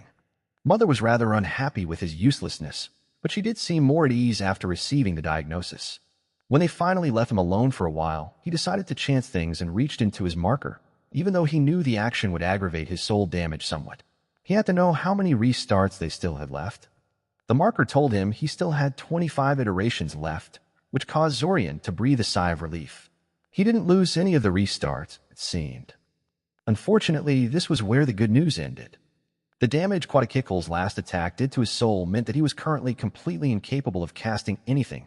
Attempting to perform even the simplest of shaping exercises caused his soul to radiate waves of pain and nausea throughout his whole body in protest. Though this would go away in time, he estimated it would take at least 3 months before he was back in his top form. Perhaps as much as 4 or 5 months, if circumstances forced him to push things, and he kept aggravating his injuries. Zorian suddenly realized that he relied on his magic for practically everything these days. He had already forgotten what it was like to be a weak, mundane teenager. Even coming up with a plan for going forward that didn't involve the use of a teleport spell was hard. Damn it. He doubted Zack was any better off than he was, considering he had yet to visit Zorian after so many hours into the restart, so this was pretty much a total disaster. Even though they hadn't spent any of the restarts in a coma, the inability to use magic was going to sharply limit their options in the upcoming restarts. There was no way they would dare approach Silver Lake or Quatakicle with an obviously damaged soul like this, for instance. Additionally, the ancient lich may be able to recognize the soul damage as having been done by himself in some fashion. Zorian had no idea how one would go about doing that, as he found no traces of foreign soul fragments in his soul, but he wasn't a millennia-old lich like Quatakicle. He sighed. He had really underestimated the ancient lich. He probably should have been raging internally at the amount of grief he caused them, but in all honesty, Zorian found himself kind of impressed by the decisiveness and ruthlessness Quatakicle had displayed. It took mere moments for Quatakicle to decide, after seeing Svim's memories, that the time loop was real and that he should sacrifice everything to hit them where it hurt the most. Most people will be doubtful at the information they received or too shocked to think clearly, but Quatakicle didn't hesitate at all to sacrifice his own soul in an attempt to take them down. Zorian could see the logic. Without Zack and Zorian mucking things up, Quatakicle was pretty much guaranteed to get what he wanted out of the invasion of Cyoria, and potentially cooperating with them had little appeal to him. Possibility of betrayal aside, he was a 1,000-year-old lich. What use did he have for a measly decade or two? Still, knowing all this intellectually, and being able to disregard self-preservation in order to pull off a suicide move, those were two entirely different things. Zorian had no idea that a person could detonate the outer layer of one's soul in order to launch a massive suicide attack on the souls of everyone in the vicinity. But even if he did, he would not have expected Quatakicle to use such a maneuver after less than a minute of consideration. Zorian knew that he would be unable to act so boldly if he had found himself in Quatakicle's shoes, and it boggled his mind that a lich, people that are typically obsessed with personal survival at all costs, was able to steel himself into pulling off a suicide move so easily. Well, putting that aside, he suddenly realized he had a tricky problem on his hands. Namely, he had to find a way to convince Mother to let him go to Cyoria so he could check up on Zack. From what he remembered, the last time he failed to wake up in time, it was due to the sword diver attack in one of the restarts, and he had to remain in Sirin for the rest of the month to make Mother calm down and let him out of her sight. This time the situation looked much worse, and he needed to convince her to trust him far more than she had been willing to the last time around. He could already feel his headache getting worse. Break. It took 2 whole days of constant nagging and arguments before Zorian was able to convince Mother to let him go. He thought about just boarding a train when she wasn't looking, but the look in her eyes made him suspect she would drop everything and follow after him if he tried that. She could be remarkably stubborn that way. Strangely, it was Father who ended up helping him by arguing in his favor. He actually seemed impressed that Zorian was willing to push through his sickness and keep attending classes, and ended up helping him convince Mother to let him go to Cyoria. It was a very surreal experience to Zorian, since he couldn't remember the last time his father took his side or approved of his choices. He didn't know how to feel about that. In any case, Mother eventually relented on the whole issue, though she did insist he take Curiel with him, so she could keep an eye on him, supposedly. It was amusing to see her pause in surprise when he immediately agreed to her request. The journey was a bit of an unpleasant shock to him. Robbed of his magic and still plagued with phantom pains and tremors, he struggled to carry their luggage, and they both ended up getting caught in the rain for a while before they sought shelter in a nearby inn. He ended up renting a tiny, overpriced room for a single night, since the rain wouldn't be stopping anytime soon. Curiel wouldn't stop complaining about getting wet for nearly an hour, and screamed like a baby when she saw a particularly large cockroach crawling along the wall of their room. Being unable to access his vast magic abilities was an unusual and very unpleasant experience. The next day, he brought Curiel to Amaya's place. Thankfully, she did not make too much of an issue out of their arrival, even though Zorian had not arranged for anything with Ilsa in this particular restart. Then he went searching for Zack. He quickly realized this wouldn't be as easy as he imagined. Zach was, he soon found out, officially missing. Tezin's very Zach's legal guardian was organizing a search for him and called for anyone who had any information about his whereabouts to contact him immediately. That was very familiar.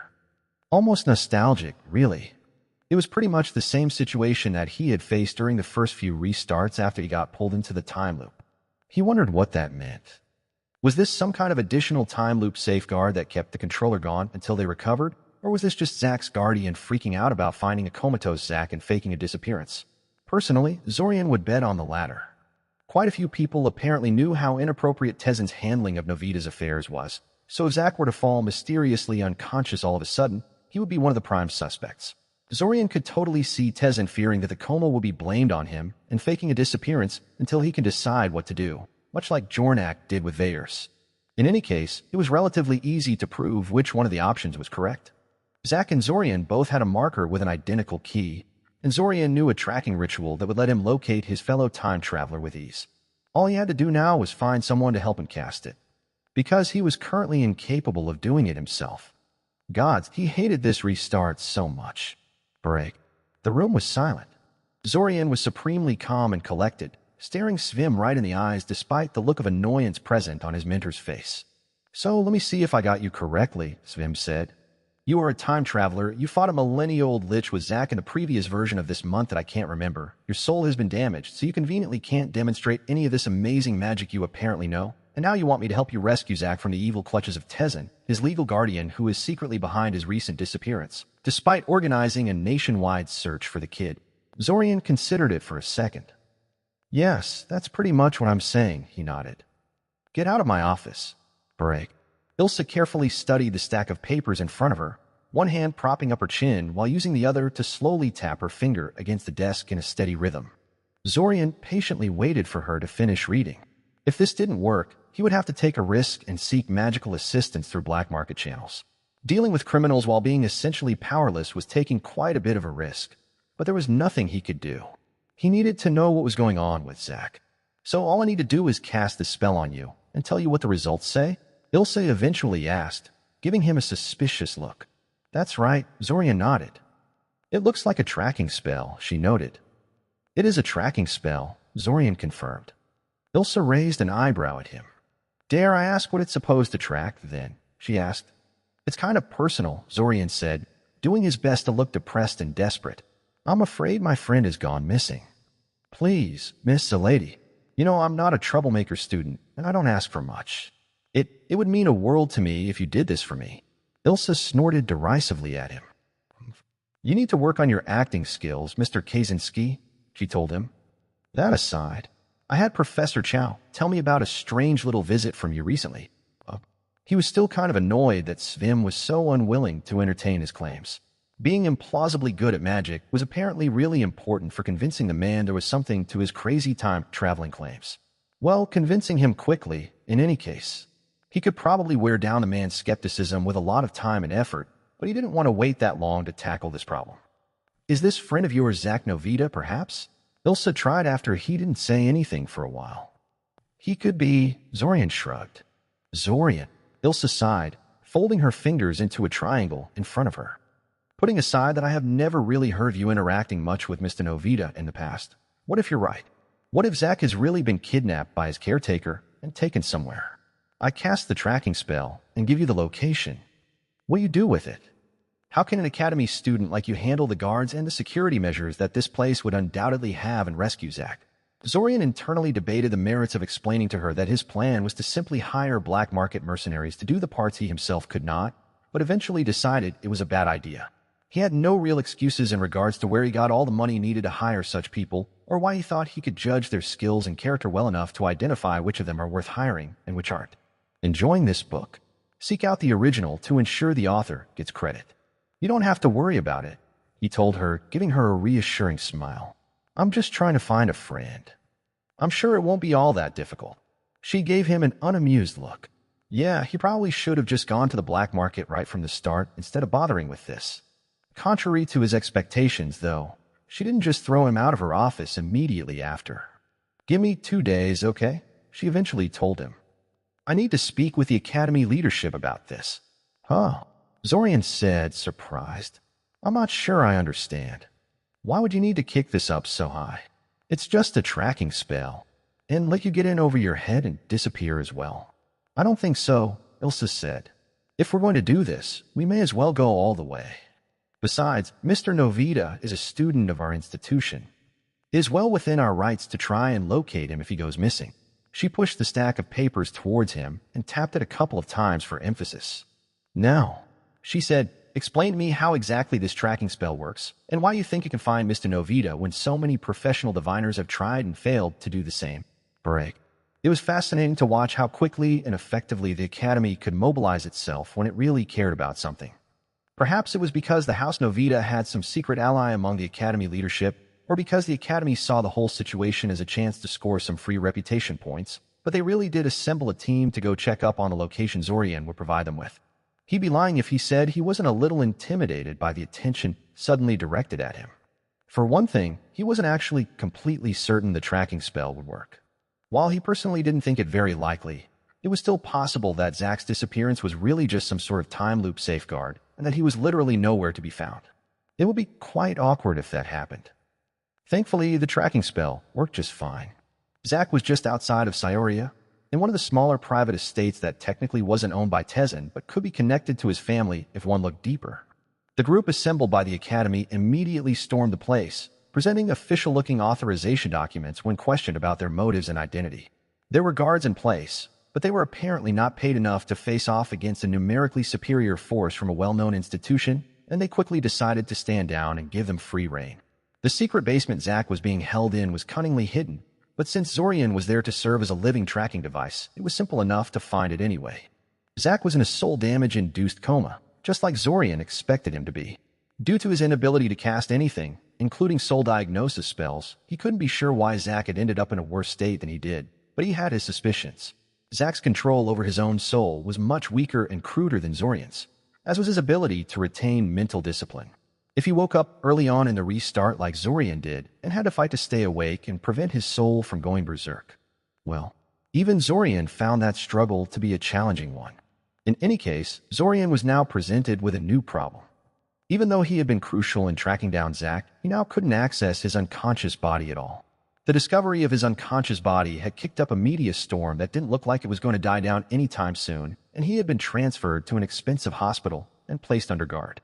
Zorian was not a family member, nor did he have any other known links to the Novita heir, and many people were suddenly questioning his involvement in all this. The Academy was taking his side for now, but Ilsa told him things were a bit delicate at the moment. Tezen was trying to distance himself from the matter, bitterly denying he had anything to do with Zack's coma or imprisonment outside of Scioria, and his faction pushing hard for Zorian to be arrested so he could be vigorously questioned. No matter.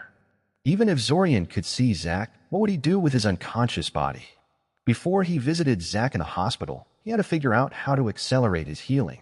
Who knew how long it would take for Zack to wake up if he had to rely on his natural rate of recovery? Fortunately, this was something he could actually tackle with his current abilities. Sudamir, just like many necromancers, often ended up damaging his soul in various ways while training and practicing his craft. As such, he had invested a lot of time in tracking down methods of accelerating his recovery, and Zorian had made sure to steal most of these out of his head during their interrogation sessions. A lot of these were purely personal soul magic exercises that were useful only to the soul mage using them, or complex ritual spells that he wasn't capable of casting right now, but a few actually came in the form of potions that could be administered to others. And alchemy did not require any mana shaping. His inability to do magic did not hold him back here in the slightest. So long as he could track down and buy the appropriate materials, he would be able to create the potions in question. Getting materials for such a relatively exotic potion was anything but easy, of course. Many of them were not sold on the open market, and even if they were, Zorian did not have enough money on him to buy them.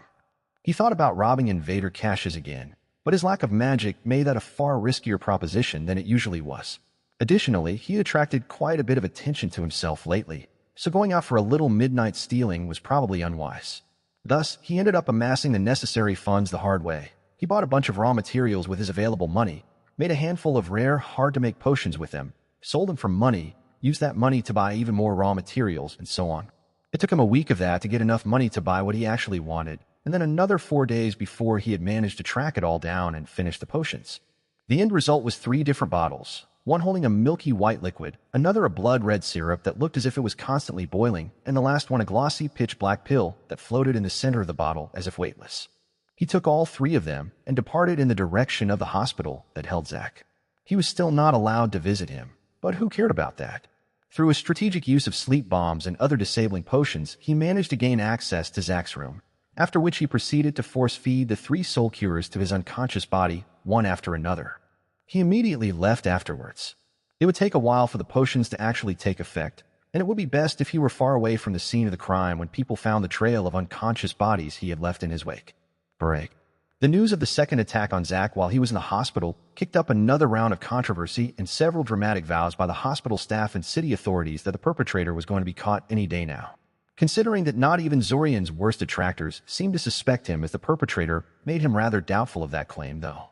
One amusing detail was that the hospital claimed they had caught the attacker in the act and heroically fought him off, which was why Zach supposedly hadn't been hurt more as a result of the break-in. While he waited to see what the result of his intervention would turn out to be, Zorian looked into what had happened to Alanik, since the battle priest was one of the few competent and reliable soul mages he knew of. Sadly, with Zorian being unable to teleport and busy with the whole Zach situation, he never did intervene to save Alanik from Sudamir's assassins, so by the time he checked up on him, the man was already dead. Frustrating.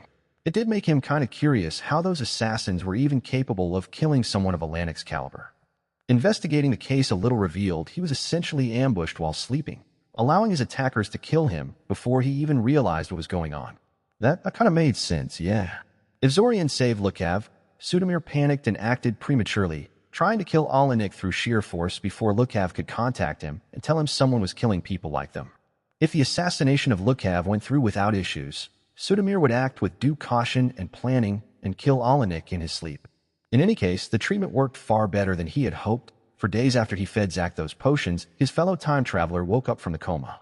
Not long after that, he demanded to see Zorian, which pretty much shut down any further attempts to keep Zorian from visiting the hospital. "How are you feeling?" Zorian asked his fellow time traveler. "Like crap," Zach grumbled. He gave Zorian a suspicious look.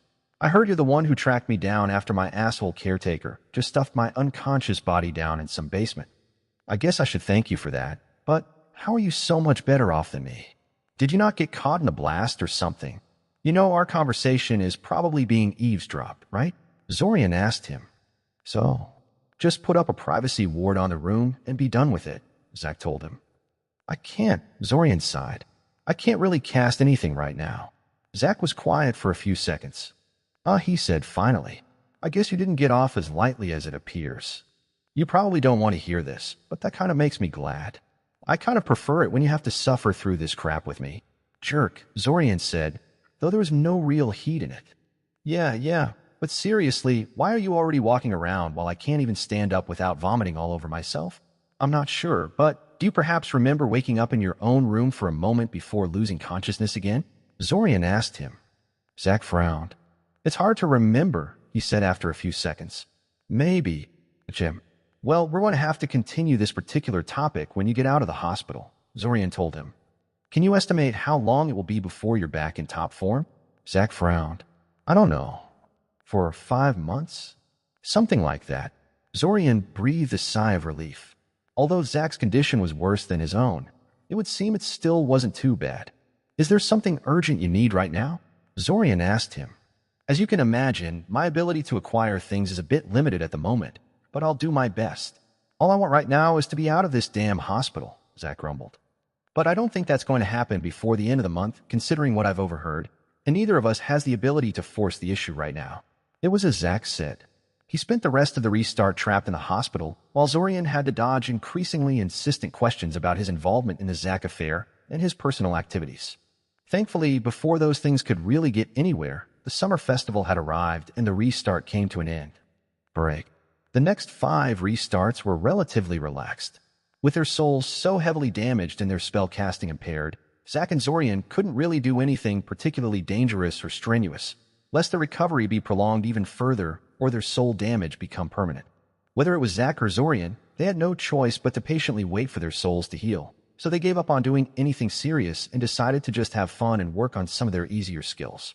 A part of Zorian was aghast at taking a break with their time steadily running out as it was, but forcing themselves would gain them little while risking a lot, so he did his best to suppress it.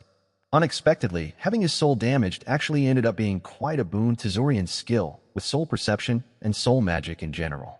It allowed him to map out his soul in far greater detail and enhanced his understanding of how souls generally function.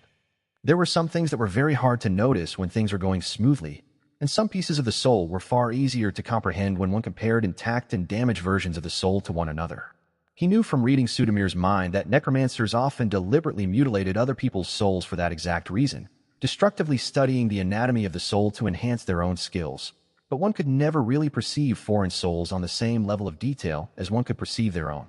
As far as Zorian knew, no soul mage was crazy enough to deliberately damage their own soul as heavily as Zack and Zorian had gotten theirs damaged just to enhance their knowledge of soul mechanics, so their current opportunity was somewhat unique. Although Zack started from a lower level, his skill in regards to personal soul perception also grew by leaps and bounds in this period, since he invested a huge amount of effort into it, much more than Zorian himself. The fact that he had ended up worse in the wake of Quatakikle's soul attack seemed to have affected him greatly. Aside from soul magic, the two of them also worked on their basic shaping skills and tinkered rather heavily with alchemy, since this was the one magical discipline that hadn't been affected by their injuries in the slightest. They didn't try to inform anyone of the time loop during this time. Most of the notebooks and other gathered information had been stored in the palace orb, which they couldn't actually access at the moment. They still interacted with many of the people they previously worked with, but mostly for the sake of fun and hanging out this time. They spent an entire restart diligently going to class, being as helpful as humanly possible to every teacher and student they encountered. They spent a restart shapeshifting into various animals through transformation potions and explored the city and its surroundings through alien senses and perspectives. They dabbled in painting, sculpting, wood carving, drawing, and various art skills. They went on a tour of Eldamar and its neighbors via train and other mundane methods. And when the last of these relaxing restarts was drawing to a close, Zorian realized he wasn't sorry for it at all. Even though they kind of wasted their time, even though they would only have 19 iterations left once this restart was finished, he was at peace with it all. "We really need to give it our all in the upcoming restarts," Zorian said to Zack one day. 19 restarts aren't that much, and we never know when something like this can happen again. If we had gotten this injured with only a handful of restarts left, that would have been the end of us right there. Do you think we should still mess around with Quatakikle after this? Hell yes, Zack said firmly. I mean, yeah, he really got us good this time, but we still haven't figured out a good way to break into the royal vaults without his help. And besides, while he ended up messing us up, he also showed us a really good way of taking him down with relative ease. Oh, Zorian asked curiously. And what would that be? See, I think we've been overthinking things a little, Zack explained.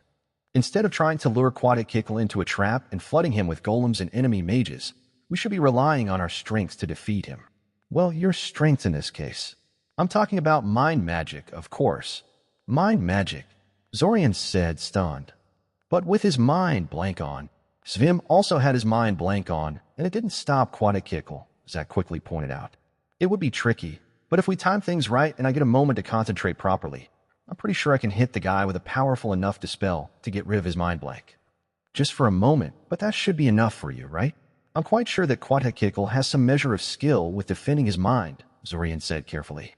The fact he was able to search Svim's mind so quickly in the heat of battle shows he's quite proficient in mind magic.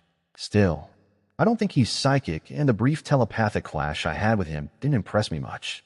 I suppose it could work. It will work, Zack insisted. Your mind magic is terrifying, and I bet it has been centuries since Quatakikle has been targeted by a mind mage he couldn't kill in under a second. So long as we can stop Quatakikle from murdering you before you finish subverting his mind, I think this could work amazingly well. You say that like it's such an easy thing, Zorian sighed. But you're right, that is an interesting idea. Certainly better than fumbling wildly for a solution like we have been doing thus far. I kind of suspect Quatakikle has rigged his soul to be withdrawn back into his phylactery if his mental defenses are ever seriously breached, though. That's what I'd do in his place. That still means we get to pick up the imperial crown from his abandoned skeleton, though, Zack said with a shrug. That's the only thing we truly need from him. Everything else is just a bonus. Zorian supposed he was right about that. Break. The next restart, they decided to spring back to work and get their plans back on track. Their souls were fully healed as far as they could figure out, and they didn't have too much time to waste. Thus, they quickly established a simulacrum link to Koth and Zlotic, recovered the palace orb, stole the Pearl of Aranhal, and then boarded their brand new airship and set off towards Blantyre. It would be a long and dangerous journey. Blantyre was the largest of the world's continents, but was separated by miles and miles of open sea from the nearest human port.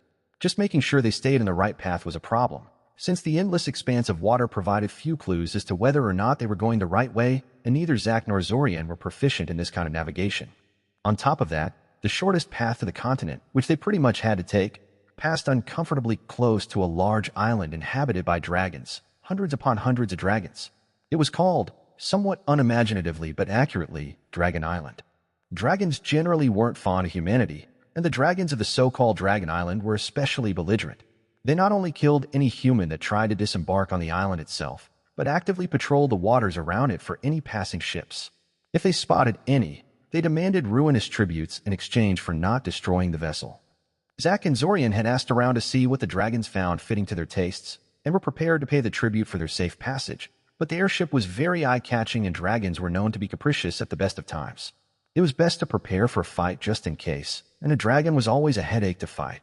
On top of that, some of the sea monsters were known to be able to attack aerial vessels, firing jets of water and energy attacks at things flying above them. It didn't happen often, and the Pearl of Aranhal usually flew quite high in the air, but it meant that Zack and Zorian could never fully relax and had to be constantly on the lookout for potential problems. Still, things were finally moving again, and that was the important part. They would make the attempt at the dagger and the crown again in this restart, and they would lay down the groundwork for finding the location of the staff as well. In the meantime, they were about to establish contact with a.k.a. again. It was time to arrange for a trade. Chapter 85 Critical Mass. Zorian would be lying if he said that interacting with a.k.a. again didn't fill him with dread. Aside from the fact that the ancient lich had reached an unfathomable level of expertise in soul magic and could possibly detect residual damage on their souls, their current trade offer was fundamentally different from what they did during their last interaction with him. Before, it was a.k.a. who approached them. Last time, he had blindsided them with his sudden visit. He had the initiative right from the start, which doubtlessly helped lessen the level of threat he felt from them. This time, it would be them who were going to blindside him, and Zorian was not at all sure the ancient lich could take that gracefully. Yet, Zorian knew he had to risk it. The fact was, their current initiatives were insufficient.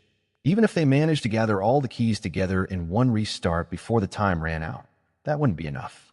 Not for Zorian, anyway. The problem of how he was supposed to exit the time loop still remained. His original self was still out there in the real world, so he couldn't just order the Guardian of the Threshold to shove his soul into his real body and be done with it.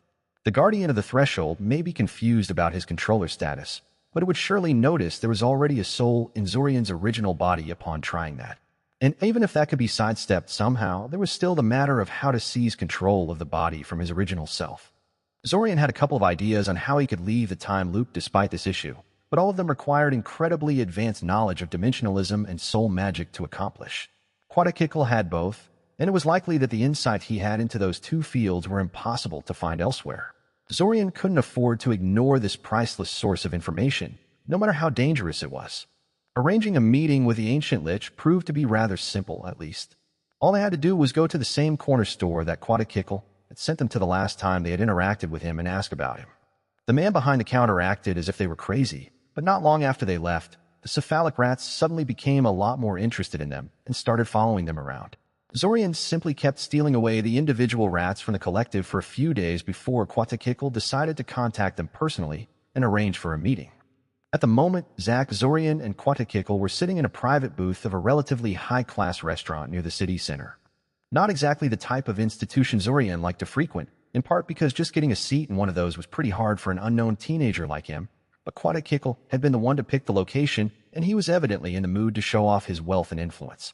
He was using the same face and flesh and blood look he did the last time they met in a public location. Either this appearance was his usual persona for dealing with people, or this was how he once looked before discarding his flesh for an undead existence. What an interesting offer, a.k.a. said, playing around with his fork thoughtfully, occasionally tapping it against his glass. He had ordered an expensive meal and wine for the occasion, but did not touch any of it throughout the entire meeting. I'm no stranger to people seeking me out for my wealth of magical secrets, but usually their offers are hesitant. They're leery of angering a powerful lich, They aren't sure if I am really as good as they heard, and they're trying to pay as little as possible to get what they want. They start small, asking for relatively minor things in order to puzzle out how I think and what it would take to get what they really want.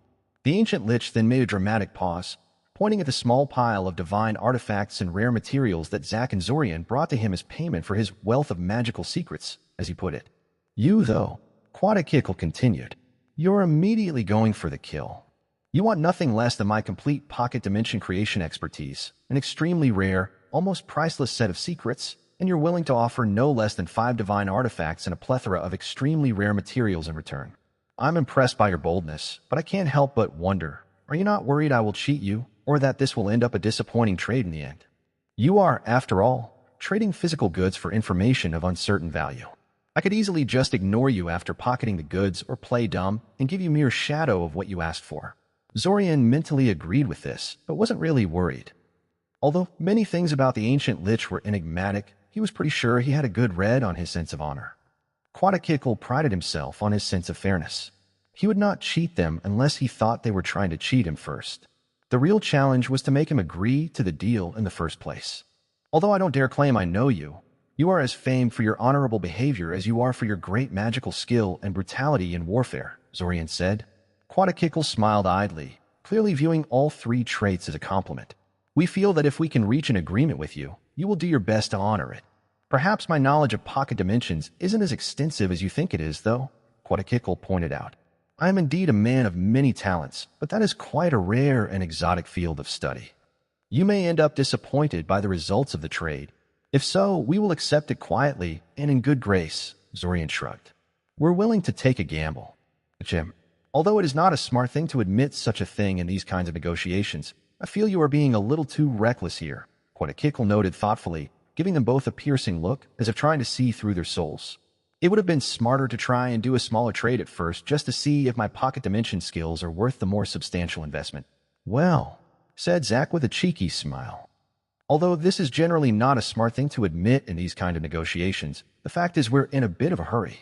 Slowly feeling you out and haggling over the details would take too long. That's why the terms we offered you were so generous, see? Generous? Debatable, Quadakickle scoffed. I was merely questioning your logic just now. I said nothing about how good the deal appears to me. What you are seeking is pretty damn valuable. Yes, but so is our payment, Zack immediately shot back. We realize that reaching out to you so suddenly and asking for such a heavy favor is a bit unreasonable. We also realize that, being in a bit of a hurry, we are innately in a disadvantaged position compared to you. We're on a time limit, you aren't. That's why we're willing to offer as much as we did, though, in normal circumstances, we would never consider this a reasonable trade. Quadakickle stared at them for a few seconds. Perhaps he was trying to put pressure on them through silence to see how they would react. You're pretty interesting people, Quadakickle said. I think that's why I haven't simply told you to screw off by now. That's what I'd normally tell people if they try to give me this kind of deal. Are you really teenagers? You are way too calm for people that are supposed to be, 15 years old? Why bother even asking? Zack challenged. We already know you've tried to spy on us before inviting us here, so you probably know enough about us to answer this yourself. I do know some basic facts about you too, Quadakickle admitted. It's just that they don't make much sense. How the hell did 2 Academy students gather all this and find out how to contact me? Who are you really? It's a secret, Zorian said blandly. There is no point in trying to explain. But since we're asking private questions about one another, let me ask you a question of my own. How exactly did you talk no less than 4 cephalic rat swarms into working under you? What the hell did you offer them to make them open to cooperation? I can't even get them to talk to me, much less work for me. Are we including that information as part of our deal? Quadakickle asked with a grin. No, Zorian snorted derisively. I was just curious. And also changing the subject, Quadakickle noted. But fine, I get it. If you want to keep your true identity secret, I won't pry. But, if you really are as young as you appear, then we have another problem on our hands. Namely, I'm not sure if you're even capable of learning how to perform dimensional magic on the level you are asking about. What makes you think you are qualified to learn from me? That is not an issue, Zorian insisted. We know we can perform this level of magic because we are already capable of creating pocket dimensions. Oh, Quadakickle said, a little incredulously. Yes, Zorian confirmed. They would have to be careful not to make themselves look too amazing, or else Quatakikl might notice something was wrong and attack them again. But this particular bit of information was impossible to hide, considering what they were asking of him. We are asking you for advanced guidance, not asking you to teach us the basics of the field. Zorian then removed a bracelet from his wrist and handed it to the ancient lich, who gracelessly snatched it out of his outstretched hand and began to scrutinize it. The bracelet was something Zorian had personally created before coming here. It served as an anchor for a miniature pocket dimension. The internal space was tiny, barely enough to store a book or two, but that wasn't important. The important thing was that it proved that not only were they capable of creating pocket dimensions, they could create advanced ones. Most products of pocket dimension magic came in the form of boxes, chests, and other rigid containers that had their internal volume expanded beyond what their outside form would suggest. These kinds of objects were relatively easy to make, as anchoring a pocket dimension to an internal space of a hollow, inflexible object was a relatively simple task. Well, as much as any pocket dimension creation could ever be easy, anyway. A more advanced procedure was to use dimensional magic to expand the interior of more flexible containers like bags, backpacks, and pockets. Although this sounded rather convenient, fabric was relatively fragile and hard to imbue with spell formula. After a few years of use at most, such objects inevitably fell apart, sometimes causing catastrophic failures when least expected. Finally, there were objects like the palace orb and the bracelet that Quatakikl was currently holding. These objects were not containers with expanded interior at all. They were self-contained pocket worlds anchored to an object. Accessing the contents of such a self-contained space was tricky without dimensional magic, which drastically reduced the amount of people that could use them, but they were incredibly stable. They could be inflated to downright ridiculous sizes if one had a sufficiently stable anchor object, as the palace orb amply proved. The bracelet Zorian cobbled up in the last few days was pretty underwhelming in that regard, but he was sure that Quatakikl would recognize what it signified nevertheless. After a minute or so of silent study, Quatakikl handed the bracelet back to Zorian, and then unceremoniously drew all the divine artifacts and exotic materials towards him with a sweep of his hand. After a few quick movements, they all disappeared into his pockets. Neither Zack nor Zorian moved to stop him. "All right," Quatakikl said with a small nod. "You win. I accept the deal. Since you have said you were in a hurry, and I'm going to be busy with something soon, we can start tomorrow." Busy with something? What a funny way to hide the fact he was planning an invasion of the city and the release of the primordial trapped in the hole. Still, Zack and Zorian were pretending not to know about that in this restart, so they said nothing about that. After arranging for their next meeting place and hammering out some minor details, they turned to leave only for the lich to stop them. "One more thing," Quatakikl said. "Who messed up your souls so badly?" Zorian couldn't help but jolt a little at the question. What?" he asked. "Your souls are scarred," Quatakikl said matter-of-factly. "The damage is faint now, and will probably go away completely in a few years. But less than a year ago, you must have been in an absolutely miserable condition. A normal person would take years recovering from something like that. Much of it would be spent comatose too. I guess I should add soul magic to the list of things you are inexplicably proficient in. Damn it." So he could detect it, though it didn't look like he recognized it as something inflicted by him in particular. "Does it matter?" Zack challenged. "No, I guess not," Quatakikl said, frowning. "But it makes me even more certain you are not really who you present yourself as. You are fortunate I have something else occupying my attention at the moment, or else I would not be as willing to let this go so easily. Make no mistake, though, once I've cleared up my schedule a little, I'll come back to visit you, so we can clear some things up." Zorian did not outwardly react to this proclamation, but inwardly, he was breathing a sigh of relief. No doubt Quatakikl meant this as a veiled threat, but so long as nothing happened within the bounds of the time loop, Zorian didn't really care about that. Provided they didn't mess up in some other way as the restart developed, they should be fine. Hopefully Silver Lake would take his warnings not to investigate into Quatakikl more seriously this time around. Break. Whether because Quatakikl didn't know that they were aware of the invasion this time around, or because he never discovered just how expansive their activities around the region really were, the Lich didn't seem to view them as very threatening this time around. They were kind of baffling, yes, but he had an invasion to organize and he had no idea he had a time limit when it came to figuring them out. In regards to his obligations, he fulfilled them to the letter. The agreement called for him to provide them with instructions for 2 hours every day, and he was never late for the arranged time, nor did he stay so much as 1 minute longer than they agreed. If he withheld some of his expertise, it was in a way that neither Zack nor Zorian could tell the difference. The amount of information he had for them was enough to keep them busy for quite a while. He spoke clearly and understandably. He readily clarified his statements if he saw they did not understand him. He pointed out any obvious mistakes they did under his supervision and explained the logic behind his instructions rather than let them figure things out for themselves. He never lost patience with them or insulted them. He was, strangely enough, probably the best teacher Zorian had ever encountered. Realizing that a soul-defiling, warmongering, thousand-year-old lich was his ideal academic instructor was a somewhat unnerving realization for Zorian. That aside, having Quatakicle's dedicated help in understanding pocket dimension magic made Zorian suddenly aware that it wasn't just the lack of qualified teachers and instruction manuals that was holding him and Zack back from advancing quickly in the field. Embarrassingly enough, it often happened that Quatakicle was pushing ahead in his lessons, and the two of them struggled to follow along. To put it bluntly, the real bottleneck to making the most out of those lessons was their own lack of talent and comprehension, not Quatakicle's unwillingness to instruct them to the best of his ability.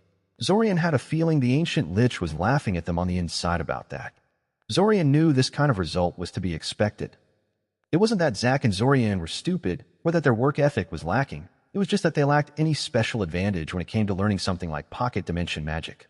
They had no special talent or bloodline related to the field, and neither of them was the kind of genius that could easily grasp the complexities of this relatively mind-bending, unintuitive field of study. There was little that could be done to speed their learning process up, at least through traditional methods of advancement. So Zorian turned to non-traditional methods instead. For a while now, he had been hesitating about delving deeper into the field of mental enhancements he had been messing with, afraid that he would permanently mess up his own mind in the process. Now he decided to risk it and ordered his simulacrums to kick things up a few levels. Aware that time was steadily running out, they did not complain much and simply jumped at the task with enthusiasm that honestly surprised him. He supposed that since he himself had set aside his fears and resolved to tackle the issue, they inherited his determination as well, unlike in the past, where he himself had viewed the endeavor with apprehension, and thus his simulacrums had been similarly unenthused about risking themselves. For the moment, his idea was to try and create a sort of mental calculator and internal clock, since a lot of the problems with pocket dimensions came from the inhuman timing and precision required to pull off certain stages successfully. Normally, this was achieved via a complex system of divination magic, which added an extra layer of complexity to an already tricky task. If he could strip away the divination scaffolding and just do all the number crunching, measurements, and timing decisions purely in his head, the magic would get significantly easier. Of course, it turned out to be not that easy.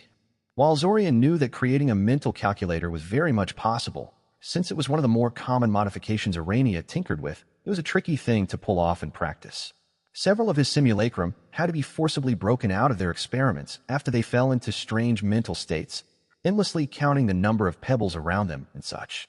Thankfully, none of them were so far gone that they had to be destroyed and recreated, so they were able to learn from their mistakes instead of starting from scratch and trying to guess where their predecessors made a mistake. Additionally, he was also experimenting with hyper-focused mental states and with trying to replicate the Hydra's unity of self with his simulacrums. He had a feeling that if he could synchronize himself with a handful of his own simulacrums the way a Hydra could synchronize its multiple minds into one self, many complex pieces of magic would become relatively trivial to perform. Of course, these kind of mental enhancement were only of possible benefit to Zorian and did not help Zack in any way. For this reason, and also because he wanted to hedge his bets, Zorian also started to look more closely into blood magic and enhancement rituals. After all, some creatures were innately good at dimensionalism in various forms. Phase spiders, for instance, were capable of instinctively creating small pocket dimensions to hide themselves in. Blink toads could teleport short distances, void soul deer could bend space around them to make spells and projectiles launched at the miss, and the silver-striped mole was rumored to be able to perceive dimensional cracks and boundaries in some strange fashion. It might be worthwhile to try and steal those kind of abilities for a while, just to see if they could offer them with some kind of important insight or capability.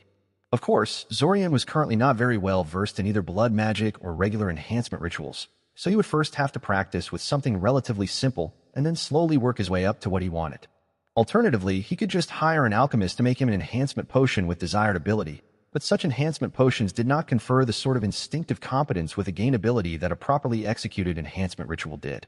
In any case, both the mental enhancement route and the blood magic route were long projects. It would be at least a couple of restarts before he could make an effective use of them, maybe more. Thus, Zorian ended up turning to something more immediate to get the most out of Quatakicle's teachings, his spell formula expertise. Zorian knew for a while now that most old, experienced diviners had specialized divination compasses they used to perform their work. Zorian himself rarely bothered with them, preferring to simply dump information straight into his mind and sort it out mentally, but he had tinkered with such devices often enough in the past. Kurma's divination flower thingy and the spell formula crafters she referred him to were especially useful in this regard. Now he embarked on a project to create such a divination compass, one specialized in figuring out divination related to dimensionalism and pocket dimension creation.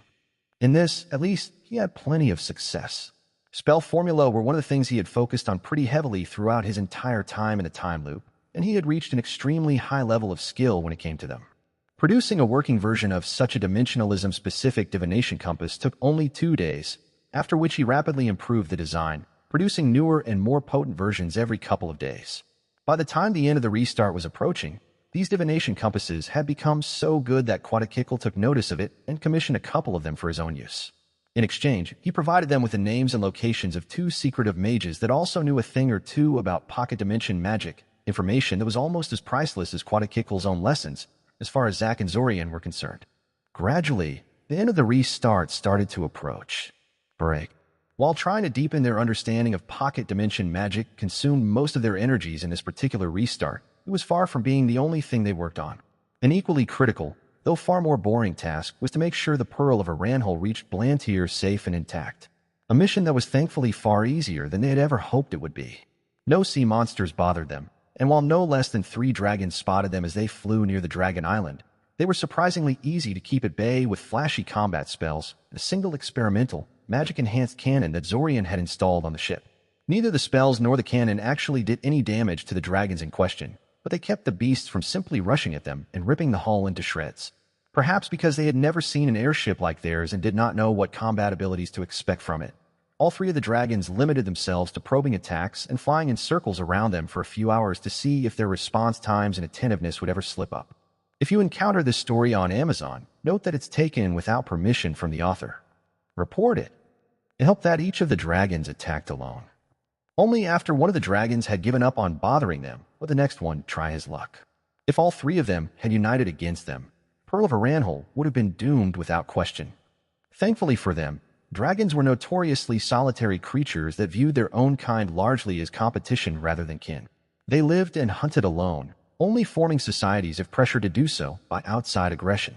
Zorian had heard there had been a few ill-considered campaigns in the past that sought to systematically wipe out dragons in a particular area, only for the dragons in question to temporarily amass themselves into massive flocks that devastated everything around them for a while before eventually breaking up again when they were certain the danger was gone.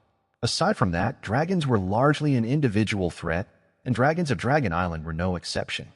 Unfortunately, while their journey had not been delayed by dragons and sea monsters, their own lack of navigational skill had lengthened the journey somewhat. Additionally, while the people who made Pearl of Aranhal were world-class experts, it was still a prototype that had never really been tested or truly finished before being sent on such an ambitious journey, meaning that it had almost broken down several times along the way, almost crashing them into the sea at one point and forcing them to drastically slow down at several points along their chosen route.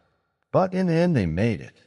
5 days before the restart was about to end, the Pearl of Aranhal finally spotted the shores of Blantyre. 5 days was not enough to really do anything, though. If they had to go through this kind of lengthy, annoying journey in every single restart, only to be left with measly 5 days per restart to locate the Imperial staff, they were guaranteed to fail. Thus, their first and very urgent priority was to locate a Bakura gate somewhere on the continent. Any Bakura gate, really. That way they could reach the continent in only a handful of days with the help of silent doorway adepts in subsequent restarts. Sadly, this was not an easy task. Bakura gates were scattered all over Blantyre, but the continent was vast and the gates were small. Searching for them blindly would take forever, which meant they had no choice but to seek the natives for help in finding them. The trouble was, Blantyre was not inhabited by humans. The steaming equatorial jungle that covered Blantyre was home to a multitude of sapient species, but the most advanced and powerful force were the lizardmen. They lived in great stone cities along the coast and the rivers, and although they were very awfully primitive by human standards, they were more or less the only ones qualified to help Zack and Zorian locate a Bakura gate somewhere around here. Not only were they the only species on Blantyre that kept any sort of written records, they also regularly traded with humans from Zlotic and Altazia, which meant that some of them actually spoke a language that Zack and Zorian could understand. Unfortunately, while the lizard men did occasionally trade with humans, getting the location of a nearby Bakura gate out of them was still a huge chore. For one thing, They existed as a collection of small kingdoms and quarreling city-states that rarely share information with one another. So unless a Bakura Gate was literally in their territory, there was no chance they would know about such a strange but ultimately useless artifact. For another, only the priesthood was literate and knowledgeable of obscure places and artifacts like these, and they were not terribly fond of outsiders. Finally, while the lizard men did occasionally trade with humans, they did so with great caution and only in a strictly regulated manner. If they wanted information, they couldn't just walk into a lizard man city and start asking questions. They had to go through official channels and make a formal request. Pressed for time as they were, Zack and Zorian resorted to shock and awe to get what they want. Rather than carefully approaching the local rulers and making respectful diplomatic requests for information about Bakura Gates, they brazenly flew Pearl of Aranhal straight above the nearest lizardman city, teleported themselves into the city center, and then started throwing around gold, gems, and some spices that they heard lizardmen liked at everyone in the vicinity until someone came to talk to them. At which point they promised great rewards for any information about the Bakura Gates. Then they moved on and repeated this process in every larger city they encountered as they flew around the coast. The reaction was everything they hoped it would be. The lizard men may be primitive, but they had their ways, and news of their airship and what they were seeking quickly spread to every lizardman power in the vicinity. Soon, everyone knew that two immensely powerful human mages were flying around in their fancy airship and promising fantastic rewards to anyone who could lead them to a Bakura Gate. Admittedly, this did cause a lot of the lizardmen to come forward with fabricated tales of nearby Bakura Gates, but those were easily seen through by Zorian. Lizardmen emotions were not alien enough to give Zorian's empathy too much trouble. Eventually, 3 days later, they were summoned by one of the local kings from a river city-state deeper in the continent's interior. The emissary brought with him a very lifelike drawing of a Bakura Gate as proof that they were telling the truth, which was good enough for Zack and Zorian to immediately set out towards the place. This was why, at the moment, the two of them were standing in a luxurious stone throne room of a lizardman king, curiously observing their surroundings while they waited for the king to actually arrive and talk to them. Lizardmen rulers seemed to be fond of mosaics made out of gems and colored stones, and this one was not an exception. The walls were dominated by some kind of epic battle scene between two lizardmen forces. One of the two sides, which Zorian presumed to represent the forces of the city they were currently in, was clearly dominating their opponents, boldly advancing forward, while the other was in the process of being pierced by spears, clubbed over the head by heavy clubs, or down on their knees and begging for mercy. An absolutely giant lizardman floated in the sky above the scene, curiously observing the battle. Probably a representation of one of the lizardman gods. Zorian's idle musings were interrupted by the loud entrance of the lizardman king. A procession of musicians playing some kind of annoying flute-like instruments came first, playing ear-splitting whistles while a bunch of lizardmen children ran around and threw petals on the ground in front of the approaching king. The lizardman throne guards, which had been leaning on their spears and chatting amongst themselves in their incomprehensible lizardman tongue, quickly assumed a proper posture and pretended they had been alert and battle-ready all this time. They also banged their spears against the floor a few times and let loose a keening wail that was probably some kind of salute. As for Zack and Zorian, they just stared at the spectacle, not sure how to react. Perhaps because they had arrived so unexpectedly, or because those rulers had not been so wealthy and powerful as this one, but this was not the way the other lizardman kings had behaved in front of them. What's the proper procedure for greeting a lizardman ruler again? Are we supposed to bow or shake hands or something? Zack whispered to him uncertainly. Why are you asking me? Zorian protested. You're nobility, not me. You should be the one who knows things like this. Please, Zack scoffed. You're the one who is constantly interacting with various talking monsters. This is totally your area of expertise. Zorian turned his attention to the approaching king. He was surprisingly short compared to the warriors scattered around his palace, though the massive gem-encrusted headdress and glittering golden jewelry hanging off of him immediately marked him as the ruler regardless. In one of his hands, he carried a black staff with a large, glowing amber stone affixed on top. Four particularly massive lizardman warriors flanked him on both sides, which made for a somewhat amusing contrast between them and their king. What was not so amusing was the look in their eyes and the emotions they were radiating. Unlike the normal palace guards, these four took their jobs very seriously, and their yellow, slitted eyes followed them with a threatening intensity. If they made so much as a threatening movement, they were ready to shove a spear through their throat without warning. Also accompanying the king was another lizard man with lots of jewelry and an elaborate headdress, although one less impressive and of slightly different type and color scheme. Zorian suspected that he was pretty sure it was a female lizard man, was the high priest of the city, and though she wasn't as overtly hostile as the king's honor guard, She clearly did not like them at all. Zorian inwardly sighed. Of course, nothing could ever be easy. Break. Zack and Zorian had already managed to claim the Imperial Ring from the Ziggurat of the Sun in the past. Since they now knew that it was held by the Solrotham High Priest, getting it was slightly easier than it had previously been when they had yet to even locate where it was. However, easier didn't mean easy. The Solrotham High Priest resided in the innermost, most heavily defended portion of the Ziggurat. Getting to him still required a large-scale assault on the Solrotham settlement, which was non-ideal. Rather than organize another assault on the Ziggurat of the Sun in this restart, Zorian agreed to try something different this time around. After establishing a base near the Ziggurat using Bakura gates, they brought over a dozen or so Iranian mercenaries and instructed them to spy on Solrotham guards and patrols. Although Solrotham mines were as alien to the Irania as they were to Zorian, the Irania were far more experienced with making sense of alien mines than he was. They did it all their lives, after all. At the same time, they began ambushing and killing Solrotham hunting parties and patrol groups leaving the Ziggurat, in the hopes that doing this continually would eventually force the High Priest to confront them directly, or at least motivate the Solrotham to try and negotiate with them. After all, the colony would surely starve if they couldn't send anyone outside without them disappearing, right? Unfortunately, the Solrotham didn't behave like they hoped they would. Rather than investigate the problem, they simply barricaded themselves inside and no longer tried to leave the Ziggurat. It was baffling. Either the colony had sizable stockpiles of preserved food and felt certain they could last for a while under siege, or there was a dungeon entrance somewhere below the Ziggurat, and they decided to brave the tunnels to feed themselves instead. Either way, it was annoying. Thankfully, the Irania were somewhat successful in their information gathering. So Zorian asked the Irania in front of him, "I don't think the damn wasps are going to poke their heads out of their turtle shells anytime soon. Do you have something useful to report?" "I think so, yeah," Storm Dream, the Irania in question, answering him through a voice bell so Zack could hear her too. "First of all, the ring you're after. It's not an accident that the High Priest has it on him. He knows what it does and is actively using it." "Oh.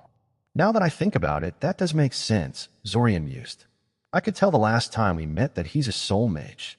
That was a bit unusual, since Solrotham aren't exactly known for their magic abilities, but I thought nothing of it at the time. Since he's wearing a ring that grants soul sight, though, I guess it's to be expected he became interested in that type of magic. We're fortunate he didn't populate the Ziggurat with undead guards or something. Probably wouldn't happen even if he knew how to do that," Stormdream said. "They're very religious, and they seem to attach great importance to being cremated upon death. Some nonsense about returning to the Sun Mother and whatnot. Well, they should be happy about all those patrols we fireballed to death recently, then," Zack said cheekily. "They got a proper burial as they died." "Yes." "Well," Stormdream said after a second of awkward silence, "if you want to lure the High Priest out of the Ziggurat, I have only two ideas. One is to wait for him to come outside on his own to perform one of his periodic land blessings and reading of the signs. The next such occasion should be about 2 months from now, and—" "Too long," Zack immediately said, shaking his head. "I don't understand why you're in such a hurry about this. The ring has been in the High Priest's hands for years now." "It's not going anywhere," Stormdream said with no small amount of exasperation. "But fine. The other option is to try and ally yourself with a nearby Solrotham tribe that this particular bunch has a rivalry with. I'm not entirely sure, but I think he would come out of the Ziggurat and support his warriors if he thought it was a rival tribe attacking them instead of scary human mages with their unfair, mysterious magic and thunder sticks." Nodded Zorian. The thought of seeing if the tribe had any local enemies and allying with them had honestly didn't even occur to him. A silly mistake in retrospect. Zack and Zorian discussed the merits of the idea for a while, before Zorian noticed that Storm Dream was shifting in place uncomfortably and looked like she wanted to say something more. "What?" he asked her. "It's probably just a stupid coincidence, but the Solrotham High Priest has the same kind of knife you do," she said. "My knife?" Zorian asked incredulously. "Since when did he even carry a knife?" Oh. "You mean this?" He tapped the knife hanging from his backpack. It was the divine artifact they had recovered from the palace orb, the one they had no idea what it did. Zorian sometimes liked to inspect it, staring at it while futilely hoping he would finally succeed in unlocking its mysteries. "Yes, like that one," Stormdream said. "I know you humans churn out thousands of identical objects as a matter of course, but I thought it was strange that a Solrotham High Priest on another continent carries the same kind of knife like you do. Especially since their one is of immense religious importance to them and has an impressive magical ability." "Oh. Do tell," Zack prompted. What magical ability? The High Priest can use it to command a sandworm of immense size hidden beneath the sands of this place, Stormdream said. It could be just more superstitious nonsense, I guess, but I don't think so. Maybe the Solrotham are overstating the worm's real size, but they seem pretty certain of its ability to repel all intruders, so it should be pretty impressive. If your knife is the same, then maybe you can control it too. Zack and Zorian were silent for a moment. I knew it was stupid, Stormdream said. Just forget I said anything. Zorian thought about the gigantic flying sandworm they had faced in their last assault on this place. The creature was an immense threat, only kept manageable by Zack's incredible combat prowess and their extensive preparations before the battle. And the way its mind had completely stopped Zorian's mental abilities like a brick wall, unlike any other mental defense he had ever seen. Are you thinking what I'm thinking? Zack asked him quietly. I doubt our dagger can really control the Solrotham sandworm, Zorian said. But it's too bad that we already killed the giant hydra guarding the palace orb. I'll say that much. It was just a suspicion, but Zorian felt it was likely that each knife was keyed into a different creature. Assuming that the strange flying sandworm was the divinely enhanced guardian of the Imperial Ring, it made sense that a knife that the Solrotham probably found near the ring was keyed to it. By the same logic, the knife Zorian currently held in his hand was probably meant to control the hydra instead, since it normally seemed to live in and guard the orb. Next time then, said Zack dreamily. I like the idea of having my own pet hydra. We could pit it against the stupid sandworm while we tackle the Solrotham ourselves. Or we could throw him at Quetzalcoatl, just to see the look on that stupid bag of bones when a massive hydra starts screaming and charging at him. Or just take it on a walk through Scioria like some kind of oversized dog and just soak in the people's reactions. Lots of potential there. Zorian looked at the dagger in his hand and then grasped it tightly. Next time, indeed. Break. As the end of the restart began to approach, Zack and Zorian turned their attention to something they had been gradually building up to throughout the entire restart, raiding the royal vaults for the dagger again. They sought out Quetzalcoatl for help again, too, partially because they still hadn't grasped the details on the inner wards, so his help in getting inside was still critical, and partially because they still had designs on his crown. Zorian had to admit he was more morally conflicted about betraying Quetzalcoatl this time around. After all, the ancient lich had been nothing but helpful throughout the entire restart. It felt wrong, dishonorable, to just stab him in the back like this in the end. Then again, didn't Quetzalcoatl indicate during that initial negotiation they had with him that he would return to interrogate them after his little invasion business was over? Perhaps he was just looking for excuses to make himself better. But seen in that light, this attack could easily be viewed as preemptive defense on their part. Plus, the Lich clearly intended to invade Scioria as normal, a fact he sometimes cryptically alluded to during his lessons, but one which he never actually made clear to them. In a very real way, that was betrayal as well. He supposed in the end it didn't matter. Quetzalcoatl once again agreed to help them steal the dagger from the Eldamar's royal vaults. They once again achieved their goal, successfully fought their way out of the capital city, and then kept running from the Eldamar military until Quetzalcoatl figured out the nature of the tracking device that was used to track them. They again opened a dimensional gate to Zlotic and stepped through it.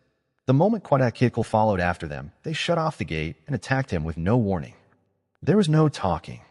They attacked silently and without hesitation, and Quetzalcoatl took their ambush entirely in stride. As an endless barrage of incinerating rays, impossibly sharp dimensional blades, and disintegration blasts suddenly rained down on him, he quietly blocked, dodged, teleported, and retaliated in return.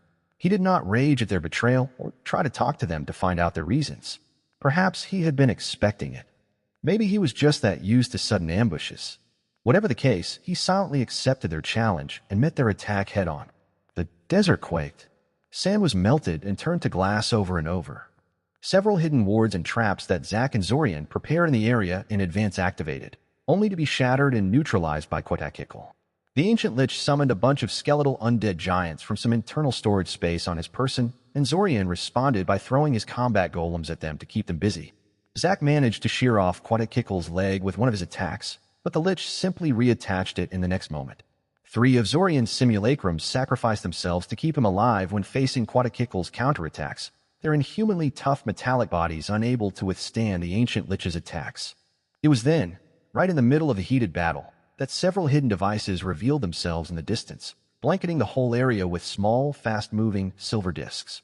Most of the silver discs were completely mundane, meant purely to mask the real threats. Some of them were infused with specialized magic meant to stress and overload typical force shields that protected mages against physical projectiles. And finally, a small number were special. They were infused with the same sort of soul-severing magic that was once used by Kale to make the coin that ended up banishing Quetzalcoatl back to his phylactery. In order to make sure Quetzalcoatl couldn't simply push away all the discs with a simple wave of his hand, Zack and Zorian immediately intensified their attacks. Despite that, Quetzalcoatl took the little silver projectiles as a deadly threat, never letting a single one touch him, raising the ground as walls and pillars to keep them at bay when the shield disruptors started to eat away at his magical shields. But the silver discs did their job of occupying his attention anyway. So busy was he with avoiding them, dealing with Zack and Zorian's normal attacks, and trying to counterattacks that he overlooked a far larger silver disc hidden in the sands nearby. This disc was also imbued with soul-severing magic, and with a much more potent form of it too. Upon dodging one of their attacks, Quetzalcoatl ended up stepping on it, and it visibly discharged a wave of white light straight into him. For a moment, the whole battlefield stilled. Quetzalcoatl was momentarily frozen in place, a look of surprise on his face. Zack and Zorian waiting with bated breaths to see if the lich would collapse into a lifeless pile of bones in the aftermath. And then the lich moved. "Heh," Quatak said, speaking up for the first time since the battle had started. "You got me. But do you really think a stupid trick like that can beat me?" Well, no. He did not think that. But as a distraction, it worked better than Zorian had ever hoped it would. The moment Quetzalcoatl had finished talking, a massive wave of dispelling energy erupted out of Zack, powered by most of Zack's remaining mana. It washed away everything in the vicinity, completely catching Quetzalcoatl off guard. For just a moment, all of his defenses went down, including his mind blank. Zorian immediately reached out with his mind and began his attack. Quetzalcoatl's mental defenses were impeccably made.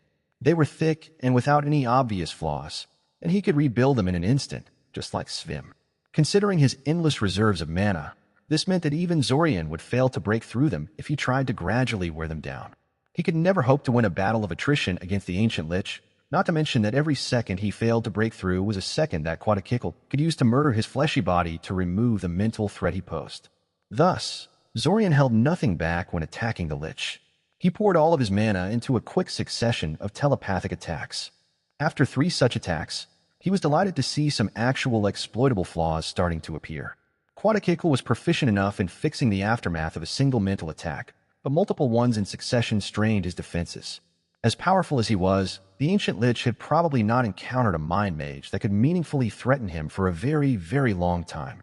His defenses had probably once been truly flawless, but since he had not had to use them in ages, he had gotten a bit rusty.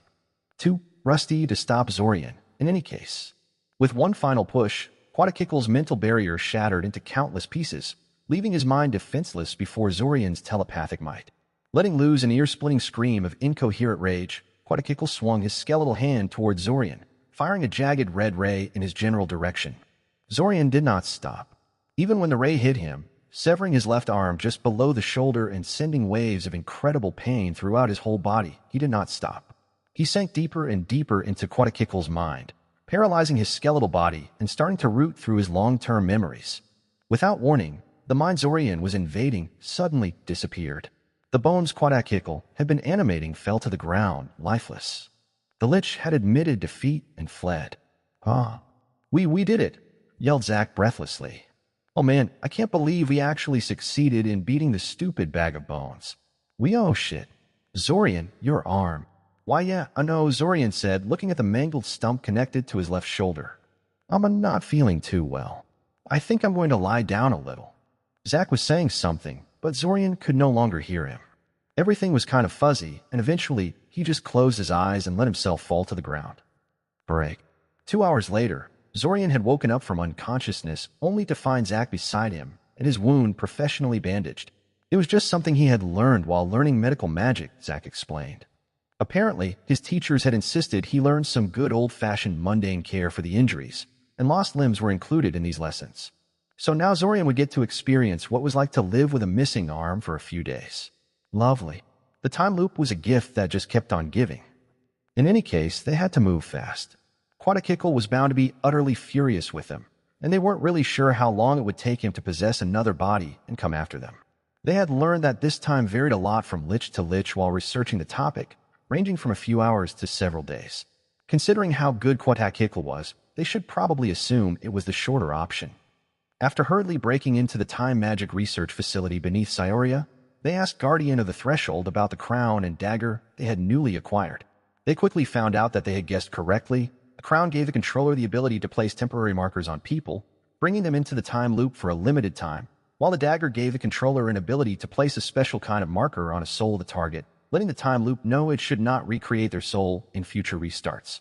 Soul kill, as Red Robe called it. Just like the orb and the ring, both items also had a mundane function that even normal people could use. The crown acted as a personal mana storage, which they already knew thanks to Quadakikl, but it was nice to have confirmation anyway. In particular, Quadakikl's story had not made it clear whether the amount of personal mana stored in the crown was proportional to the one using it or fixed. Now they knew it was fixed in size. For Quadakikl, this gave him 10 times more mana reserves than he usually had, but for Zorian it would be far more since his reserves were relatively tiny in comparison. Though it would also take him forever to fully fill up the crown as well. As for the dagger, it had the ability to cut that which cannot be cut, or to put it more plainly, it could hurt immaterial spirits. An ability that was probably far more impressive in the distant past, when spirits were around every corner and a pissed-off god could send their servants to mess you up at any time. These days, its base ability was of dubious usefulness. Upon leaving the time magic research facility, they temporarily set the dagger aside and started feverishly tinkering with the crown, trying to figure how to activate its ability to place temporary markers while sending urgent messages to every member of their little conspiracy. Thankfully, by now they had a fair bit of experience in making Imperial artifacts work, so after a few hours they succeeded in figuring out how the crown worked. And then they got to work. By now, a whole throng of people had gathered around them. It was not just people like Alanik, Svim, Silverlake, and Diamond that were there. There were also various teachers from the academy, some of whom Zorian was familiar with, Ilsa, Nora, and Kieran, and some of whom he wasn't, but which Svim assured him were dependable and could be counted on. Kurma, Torin, and several other select members of Damon's team were also there, as was his fiancée Arissa and some of the members of her house. Many Arania were also scattered about, hailing from the Silent Doorway Adepts, Luminous Advocates, Filigree Sages, and others that Zorian felt could be helpful and wouldn't freak out. Lukav was also here, as were some other people that Alanik had vouched for. While Zack and Zorian had been running around Blantyr, planning how to beat Quadakikl and scouting out the Solrotham in the Ziggurat of the Sun, their fellow conspirators had been tasked with gathering all these people and informing them about the time loop. Thus, everyone here knew what they were dealing with. They did not necessarily believe in this crazy story, but that didn't really matter, because seeing was believing. The restart was soon going to end, and then they would experience the truth firsthand. Zorian steeled himself a little and went out to face the crowd around them. "Zorian, what the hell happened to your arm?" Taven asked him with a horrified expression. "It doesn't matter," he said, waving her off with his one remaining hand. "I'll get it back soon, as good as new." "So," said Zack happily. "Who wants to be first?" Chapter 86, A New World. "Good morning, brother," Kiriel screamed, her voice disgustedly shrill and cheerful. "Morning, morning, morning." Zorian sighed, stretching his arms and legs while Kiriel babbled on top of him. Another restart, another annoying wake-up call from Kiriel.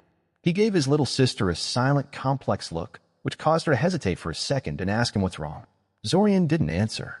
Instead, he suddenly started shaking like a madman, taking advantage of that brief moment of indecision when she loosened her grip on him to push her off to the side. She fell on the floor with a soft thud and an indignant yell. She was back on her feet in a flash, though, annoying him with questions about the academy and requests to show her some magic. In other words, she was still the same old Kiriel he had come to know over the restarts. He had thought about including her among the many people who gotten a temporary marker in the previous restart, but in the end he had decided bringing her into the time loop would be reckless and cruel. Unlike the others, Kiriel was just a child. Her personality had yet to fully form, and there was no telling how being stuck in a constantly repeating month would warp her thinking. She also couldn't keep a secret to save her life, and had no way to really contribute to their projects. Not to mention that if he failed to find a way to extend the temporary markers before the 6th restart was up, he would have to watch her forget 6 months' worth of memories. That would be a hard pill to swallow. No, the idea was definitely off limits. While he would have appreciated a chance to have more meaningful interaction with Kiriel, it wasn't worth inflicting existential dread on a 9-year-old and dragging down everyone's chances of survival just for that. After a few minutes, he finally coaxed Kiriel into leaving the room. He promptly locked the door and created a single simulacrum. It was a simple ectoplasmic copy. This early in the restart, he had neither the time nor the materials to create the golem bodies necessary for the improved mechanical simulacrums he usually liked to use. However, accessibility was more important than mana efficiency in this case. He needed the simulacrum now, and not later. The moment it popped into existence, the simulacrum gave him a silent nod and then teleported away. There was no need to explain anything. The simulacrum had a simple task, planned out all the way in the previous restart and now simply put into practice. His copy was to go to Cyoria and immediately hunt down and dismantle all 4 cephalic rat swarms lurking in the city. It would doubtlessly alarm Quetzalcoatl if he did that, but it had to be done. With all these new time loopers walking around, the swarms were too much of a threat. They needed them gone, and the sooner it was done, the better. After dispatching the simulacrum to his task, Zorian went down into the kitchen to eat something while waiting for Ilsa to arrive. He couldn't help but be a little nervous. While Ilsa's visit at the beginning of the restart had long since become repetitive and routine, meeting his invocations teacher should be different this time around. She was, after all, one of the people they placed a temporary marker on. If everything went well, she retained her memories of the previous restart. He shook his head, trying to collect his thoughts. He was kind of annoyed at himself for being so emotional over this. Previously, when he and Zack were considering going down this road, he had imagined himself facing this scenario with a stoic attitude and cool assurance born out of years of experiences and conflicts in the time loop, but reality was cruel, and his nerves were not as steely as he imagined them to be. Would the temporary markers work as advertised? Would they work at all? Would Ilsa be able to take first-hand experience of the time loop in good grace, or would she flip out and start flinging spells at him, demanding answers? He couldn't help but worry about questions such as this as minutes ticked by. What was taking her so long, anyway? He wasn't sure, but he thought it didn't usually take this much time before she... There was a knock at the door. "I'll get it," said Zorian quickly, rushing for the door.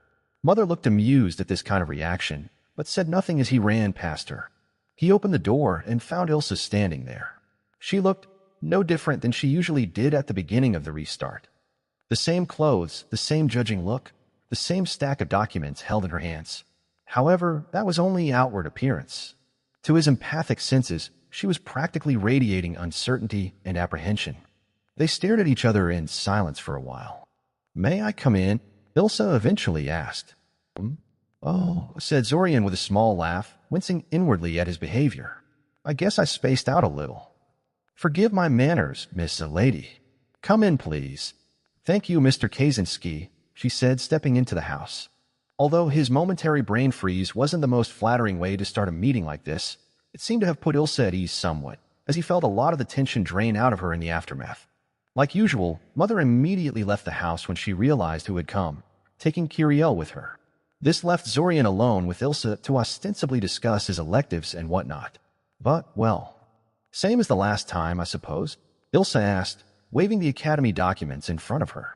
When Zorian answered yes, she simply threw the stack to the side and sighed. "Of course. You probably heard this all 100 times by now. I don't even know why I brought these along with me." Clinging to a sense of normalcy in light of a very bizarre situation, Zorian guessed. "I was the same back when I was first dragged into the time loop. I spent quite a few loops going through the motions. You were a teenager who barely started learning magic, though. I am an experienced adult mage. I should be better than this," Ilsa countered, frowning slightly.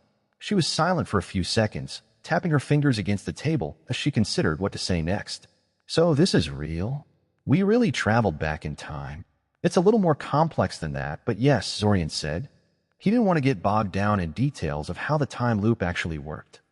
"Did the marker we gave you work?" "Obviously," she scoffed. "How would we be having this conversation otherwise? What I meant was, did you completely retain your magic and memories?" Zorian clarified. "Any holes in your recollection or difficulty in doing magic?" "That's a possibility," she asked, surprised. "It might be. As I said in the previous restart, this is the first time we have done something like this," Zorian said. She gave it a thought for a minute before shaking her head. "I don't feel there are any obvious blanks in my memories," she said. "I did forget quite a few things, but I think that's just me being forgetful as usual. My memory is hardly flawless. As for magic, well, I'm a grown mage that has reached most of her potential years ago, and a month is not that long of a time. Plus, it wasn't like I did any real training sessions in the span of this month. In other words, any growth in shaping skills you may have experienced is so minuscule that you wouldn't even notice if it was gone, Zorian surmised. Yes, that, Ilsa nodded. I guess I can learn a new spell or two this time, just to see if I retain them the next time the world resets. I can probably just ask Kale. The effect of even 1 month on his shaping skills and spell knowledge should be dramatic enough to tell, pointed out Zorian. I suppose that's true, said Ilsa. Plus, now that I think about it, I'm probably going to improve my shaping skills and learn quite a few new spells just by helping you out over time. Though you never did really explain what you wanted our help with. Yes, we did not explain our plans and reasons too deeply in the previous restart, admitted Zorian. Partly because we didn't want to overwhelm people with information, but also because we suspected you would only take us seriously after you witnessed the time loop with your own 2 eyes. Ah, well, you're probably right about that, Ilsa laughed. Zvim tried to explain how the time loop worked when he was trying to convince me to accept a mysterious soul marker for my 2 teenage students. I confess I didn't pay too much attention to it since the whole idea was so crazy. I'd have probably been even less interested in what you and Zach had to say. Well, at least she was honest. Do you want me to explain now? Zorian asked. No, she said immediately. I don't think I could pay attention well enough at the moment. I'm still rather disturbed at reliving the same month all over again. You said this has been happening for a while now. Yes. The time loop has repeated itself many, many times, Zorian said. This is just your first time remembering it. So before this, I was just obliviously reliving the same month over and over again. Repeated the jobs, taught the same classes, and spoke the same conversations. Well, sometimes me and Zach shook things up a bit, and you reacted accordingly, reacting to the changes, Zorian said. But yes, without a marker, people do not retain continuity across restarts. I tried to talk to some of the people around me before coming here, Ilsa admitted, just to check if they really don't remember anything. I couldn't resist. I don't think I revealed anything crucial, but I feel it's only fair to let you know. Zorian sighed. He suspected she wasn't the only one to make such discreet tests, and that there would be more of that stuff to deal with later, but that was okay. They kind of expected that. I understand the need for confirmation, but please try to be responsible about this, he said. It would be a disaster if the knowledge of the time loop reached certain people. And now I'm being lectured by one of my teenage students, Ilsa said, clacking her tongue. How low the mighty have fallen. But fair enough, I do understand we have a mighty, millennial-old lich breathing down our necks. Your fight against him has left quite an impression on me, I must say. Zorian just made a slightly sour expression in response. Unsurprisingly, Quadakikla had taken great offense at them, trying to look through his memories and stealing his crown. While Zach and Zorian were placing temporary markers on people, Quadakikla was burning down the Novita estate and Amaya's house as the first step of his revenge. Fortunately, all inhabitants of Amaya's place had been evacuated to Koth by that point, and Zach couldn't care less about the Novita estate. The ancient lich remained quiet after that, probably because he couldn't find them and still had an invasion to execute. Then Zach and Zorian had the bright idea to bring the new loopers to Scioria on Invasion Day, to show them how high the stakes really were. Despite being under a plethora of powerful divination wards and constantly moving, Quadakikla somehow noticed them. The resulting fight completely leveled the street they were fighting in. Though Quadakikla is a huge danger, I'm pretty sure the Eldamarian government, the Triumvirate Church, powerful noble houses, and other powers would also make problems for us if they knew, Zorian said. So please be careful. They spent the next half an hour discussing various things, the mechanics of the time loop, the way things usually developed if Zach and Zorian did not interfere with things, and the details behind the Abasan invasion. Ilsa turned out to be just as interested in the invasion of Scioria as she was in the time loop itself. Then again, that was probably not too unusual. They brought people to witness the attack for a reason. You don't seem to care much for the suffering and devastation we witnessed, Ilsa eventually said, a note of condemnation in her voice. I'm just a little numb to it all, that's all. I've seen it happen too many times, sometimes from the memories of the invaders themselves, Zorian said. It's impossible for me to have the same visceral reaction to it that you probably have. You read their memories? She asked, surprised. I had to, he simply said. Of course you've dabbled in mind magic too, she said in a strange tone. Dabbled? Zorian huffed. This annoys me more than it probably should. I did not dabble in it. I'm a natural mind mage who spent years honing his skills. She seemed to be at a loss for words upon hearing that. This situation is endlessly bizarre and disturbing, she finally said after a few seconds. Agreed, Zorian nodded.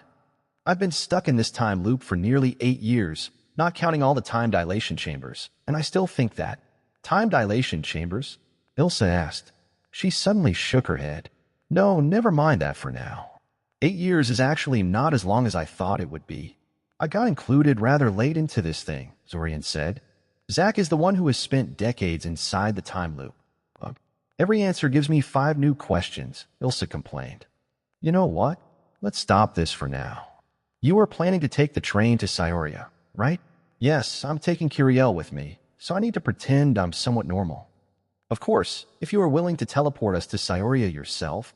No, she said immediately. I'm taking a train ride with you instead. Zorian was taken aback at the proclamation. He knew that things would be very much different now that other loopers were walking around, but he couldn't help but get blindsided by things like this. Why? Zorian asked uncertainly. You might be used to it, but I've just watched the city get brutally invaded by hordes of monsters and undead, she told him. I'd like to stay away from Scioria for a while, and this is a convenient excuse. Oh, he said lamely. Come to think of it, it had only been a few hours at most since the invasion, at least from her perspective. You don't mind, do you? She asked him. Not at all, he said, shaking his head. Just watch out for Kiriel if you plan to ride in the same compartment as us. She has an intense interest in magic and anything related to it, and she's probably going to find you absolutely fascinating. I don't see a problem with that, Ilsa smiled. It's nice to see kids interested in my work. This text was taken from Royal Road. Help the author by reading the original version there. Zorian didn't bother to clarify things. Some things were better as a surprise. Break. Mother did not look very surprised when Ilsa informed her she would be accompanying them to the train station. It probably seemed entirely sensible to her that Ilsa would use a train to get back to Scioria. The two of them got along pretty well with one another, and were soon happily chatting along as they waited on the station for the train to arrive. Zorian mostly ignored the conversation, as it sounded like your typical parent-teacher discussion. Kiriel was too excited about going to Scioria to care about the teacher that had decided to stick around for a while longer, but Fortov did feel the need to approach the group and say hi after seeing Ilsa present. That was a little new. You didn't include Fortov among those who received the marker, Ilsa observed quietly. No, Zorian whispered back. He's useless and I don't like him. Ilsa had nothing to say in response to that, just giving him a guarded look in return. Maybe he really was a little harsh towards Fortov. Still, he honestly couldn't see any good reason to give the guy a temporary marker. Fortov was unreliable and had no work ethic, so including him in the time loop would be about as wise as including Kiriel. Eventually, they boarded the train and set off towards Scioria. Kiriel became more wary of Ilsa when she realized the teacher was going to stay in the same compartment as them. But, well, it was Kiriel. Patience was never her strong suit. She barely lasted half an hour before she started bombarding Ilsa with questions. Ilsa was a patient woman, but after an hour and a half of Kiriel's chattiness, Zorian could feel she was starting to get rather exasperated with the whole situation. Thus, he decided to have mercy on her and distracted his little sister with a bunch of visually impressive illusions and stories. Ilsa observed the illusionary scenes he conjured up with a surprising amount of interest. Try as he might, he just couldn't figure out what she found so fascinating about those. Weren't they just illusions? She was a mage at the continent's best magical academy. Surely, she had seen plenty of those in her life. Eventually, he decided to ask her. Since he didn't want Kiriel to listen in on them, he established a mental link to her and spoke to her telepathically. She was badly startled at first, flinching at the sudden voice in her head, but she recovered quickly. Her response was swift and smooth, with no unintentional thoughts leaking through. It was clear that she had experience with this kind of communication. You can ignore the shaping disruption of the train wards, Ilsa telepathically sent back through the link. I mean, of course you can. For someone like you, doing that is a minor thing. I could do it too. However, casting such sophisticated illusions while being suppressed by the wards, that takes considerable skill. Did you say you were trying to pretend you are somewhat normal? How is this even remotely normal? Well, it's not like Kiriel can really tell how amazing this is, he sent back lamely. Truthfully, neither could he until this point. He learned these illusions pretty much solely to entertain Kiriel. They were just little tricks to him, and so was the ability to bypass the laughable disruption wards on the train. It completely slipped his mind that someone like Ilsa could figure out exactly what he was doing and how difficult it was and find it notable. So Ilsa sent, "You are good enough at combat magic to fight a 1,000-year-old lich. You are a mind mage and an illusionist. You can teleport around with ease and open dimensional gates. You can create duplicates of yourself. You are an expert golem maker, with all that implies. You say you achieved all of that in, what, 8 years? Pretty much, yeah, Zorian confirmed. Forgive me for being blunt here, Mr. Kaczynski, but aren't you a fairly average mage? Ilsa asked curiously. I never got an impression that you are some amazingly talented person from the information I was given. And trust me, people had looked into it. Whenever a world-class talent like Diamond appears, their family is always investigated in case their boons run in the blood. Aside from being an innate mind mage, I am indeed pretty average, Zorian said calmly. Ilsa's comment might have infuriated him once, but these days he no longer cared. I know what you're thinking, and yes, my rapid growth as a mage is all due to the time loop. It doesn't just give time, you know. It's also given me nigh limitless resources, access to restricted materials, and plenty of normally unobtainable experience. It's also put me under enormous pressure, keeping me constantly motivated in a way I otherwise wouldn't be. I honestly think anyone could do what I did, if put in the same position. Well, provided they didn't just break under the pressure. Ilsa stayed quiet for a while, but Zorian could practically feel the gears turning in her head. She was probably realizing for the first time the sort of amazing opportunity the time loop represented. I think I'm getting just a tiny bit jealous of you, Mr. Kaczynski, Ilsa eventually concluded. Don't envy me just yet, he told her. There is still a good chance that I will get erased in the end, and everything I have worked for will be for naught. What? She asked, startled. What do you mean? With that, he started explaining the situation in detail to her. He told her about Red Robe, the uncertainty about whether they could even get out of the time loop, the problems he had to solve to survive the exit, and so on. It took a while to go through everything. Strangely enough, Ilsa looked calmer and more reassured by the end, even though he had just told her there was a big chance they would all lose everything at the end. Then again, maybe it wasn't so strange. She already knew that temporary markers like her own only lasted 6 months. Compared to that, a more distant deadline that would also destroy Zack and Zorian probably didn't seem so intimidating. On the contrary, she may have found it reassuring that they also had the same fate waiting for them if they failed. I was wondering why you decided to include so many people in this time loop, instead of just monopolizing the whole thing for yourself and Zack. Your situation is quite desperate, she said, humming to herself audibly enough for Curiel to hear her and give her funny looks. You don't have to sound so happy about it, Zorian groused. But yes, we really do need your help badly. Ilsa was mostly included because of her connections. Though she acted a bit low-key most of the time, she knew many people and was owed quite a few favors. Hopefully, she could help them convince people to go along with whatever crazy plans they came up with and smooth any ruffled feathers they caused along the way. Considering how few other members of their little conspiracy were diplomatically inclined or familiar with bureaucratic wrangling, this was a valuable skill. Plus, she was a powerful alteration expert. Zorian wasn't sure, but he felt she might be able to help him produce his golems faster. She couldn't animate them, of course, but he was currently producing such a large number of them every restart that took a while to simply create enough mechanical bodies for animation. If Ilsa was as good at alteration and material alchemy as Svim claimed, she should be able to take over that part of the production process and free Zorian to do other things. Why not just hire someone to do that for you? Ilsa asked when he told her that. I hear from Svim you've been doing that a lot already. I can't. Zorian shook his head.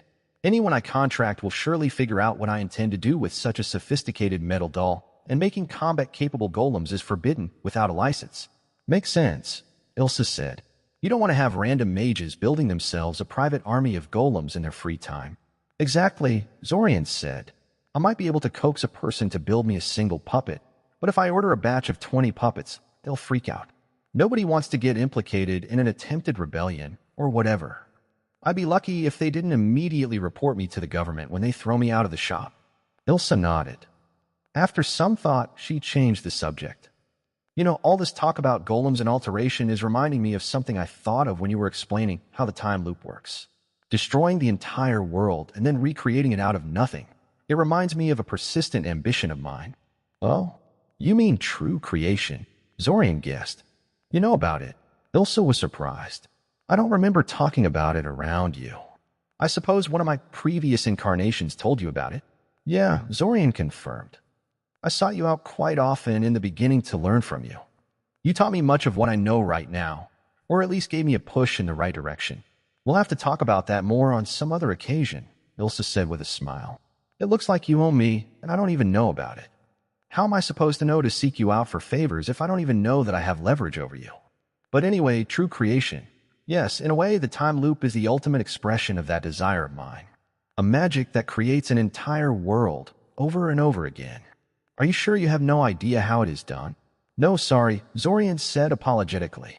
That power is absolutely godlike in scope and mystery. Or rather, primordial, since the Sovereign Gate seems to be made out of one of those. Considering the stories of mortal mages doing it in the past, and in light of the fact that there is a device that can repeatedly create an entire world, I'm convinced it is easier than most people suspect. Maybe I'll be able to figure something out by observing this constantly recreated world I'm in, Ilsa said wistfully. Maybe, Zorian said doubtfully.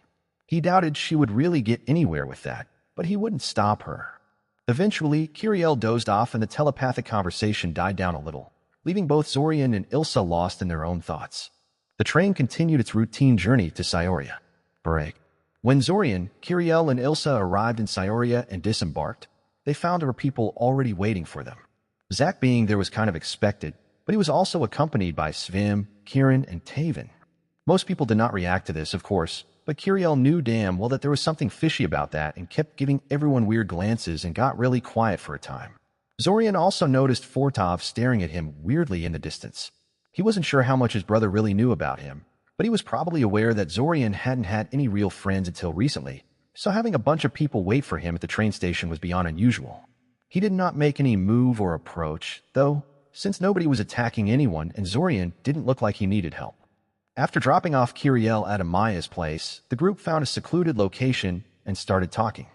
Kieran, their combat magic instructor, was included into the group due to his high combat skills and the fact he had connections to people in Eldamar's military. He was the first to speak up. These temporary markers you placed on us to retain our memories, can they be revoked? Kieran asked. Of course, the first thing they wanted to discuss was the markers. Zorian didn't blame them. He knew he would have been the same if he were in their place. He was kind of mystified why they hadn't just asked Zack about that while they were waiting instead of saving it until now. But maybe they had talked about other things, such as how the time loop worked. Or maybe they had just gathered together quite recently, hadn't had the time to discuss anything. He knew that Zack hated waiting and had a habit of showing up late, so he probably hadn't been at the train station for long. Yes, Zorian told him bluntly. At will. Kieran asked next. Well, we need the crown that is currently in Quatakikkel's possession to do it, Zorian said carefully. So not really, no. Also, removing the marker only prevents you from keeping your magic and memories when the world resets next, Zack said. It doesn't wipe away what you achieve until that point. Can the marker be reapplied once it runs out or is revoked? Svim asked. I know what you're thinking, Zack sighed. Sadly, it's not that easy. Yes, you can place a marker on the same person the second time, but only after 12 restarts have passed. You can't just remove the marker and then reapply it to extend the time. I imagined it was something like that, Svim admitted. Zorian suddenly yelped in pain. After looking around, he realized Taven had pinched his arm for no discernible reason. Why did you do that? He protested. I wanted to make sure your arm is really fine, she said, frowning. Zorian suddenly realized this was the same arm that ended up getting cut off by Quatakikkel in the previous restart. He had pretty much been a cripple the last time that she had seen him. Still, how the hell was it okay for her to just pinch him like that? Huffing with indignation, Zorian stepped away from Taven and maneuvered himself to place Ilsa between the two of them. Ilsa gave him an amused look in response. So what's the plan? Kieran said. We are hoping we can figure out a way to adjust the temporary markers into lasting indefinitely, Zorian said. Admittedly, tampering with a piece of magic that probably had gods involved in its construction sound hopeless, but we suspect that Red Robe entered the time loop through this very method. If so, it should be possible for us to do it as well. Right? If Red Robe could have done it, surely all of us working together should be able to work something up, Zack said. And if you fail? Svim insisted. We will hopefully gather the entire key before all 6 restarts run out, at which point we will be able to unblock the exit, Zorian said. If we have an exit method also ready by then, we might be able to just get you out of the time loop at that point. At which point, it doesn't really matter that your marker will run out. And what? Just going to continue in the time loop alone afterwards? Taven asked. Or are you just going to create new temporary loopers once we're gone? And then get them out too? I don't know about the rest, but I think the world doesn't need 3 different Tavens. Actually, we would just exit the time loop with you, Zack said. We already got almost everything we could wish for out of the time loop. No need to risk everything by being greedy and cutting things close. If we can leave 6 months from now, we will. Silence greeted this proclamation. Zorian knew that the new loopers were worried about their motives, afraid that he and Zack were trying to make use of them as much as possible before discarding them. Not an unreasonable fear. Temporary markers were pretty much designed with that in mind. Presumably, the controller would place these on people without ever informing them of the time limit, allowing them to reap all the benefits of having a person work with them for 6 months and then conveniently forgetting everything.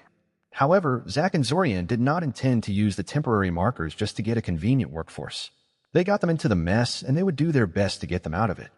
Maybe they would fail in the end, but it wouldn't be for the lack of trying.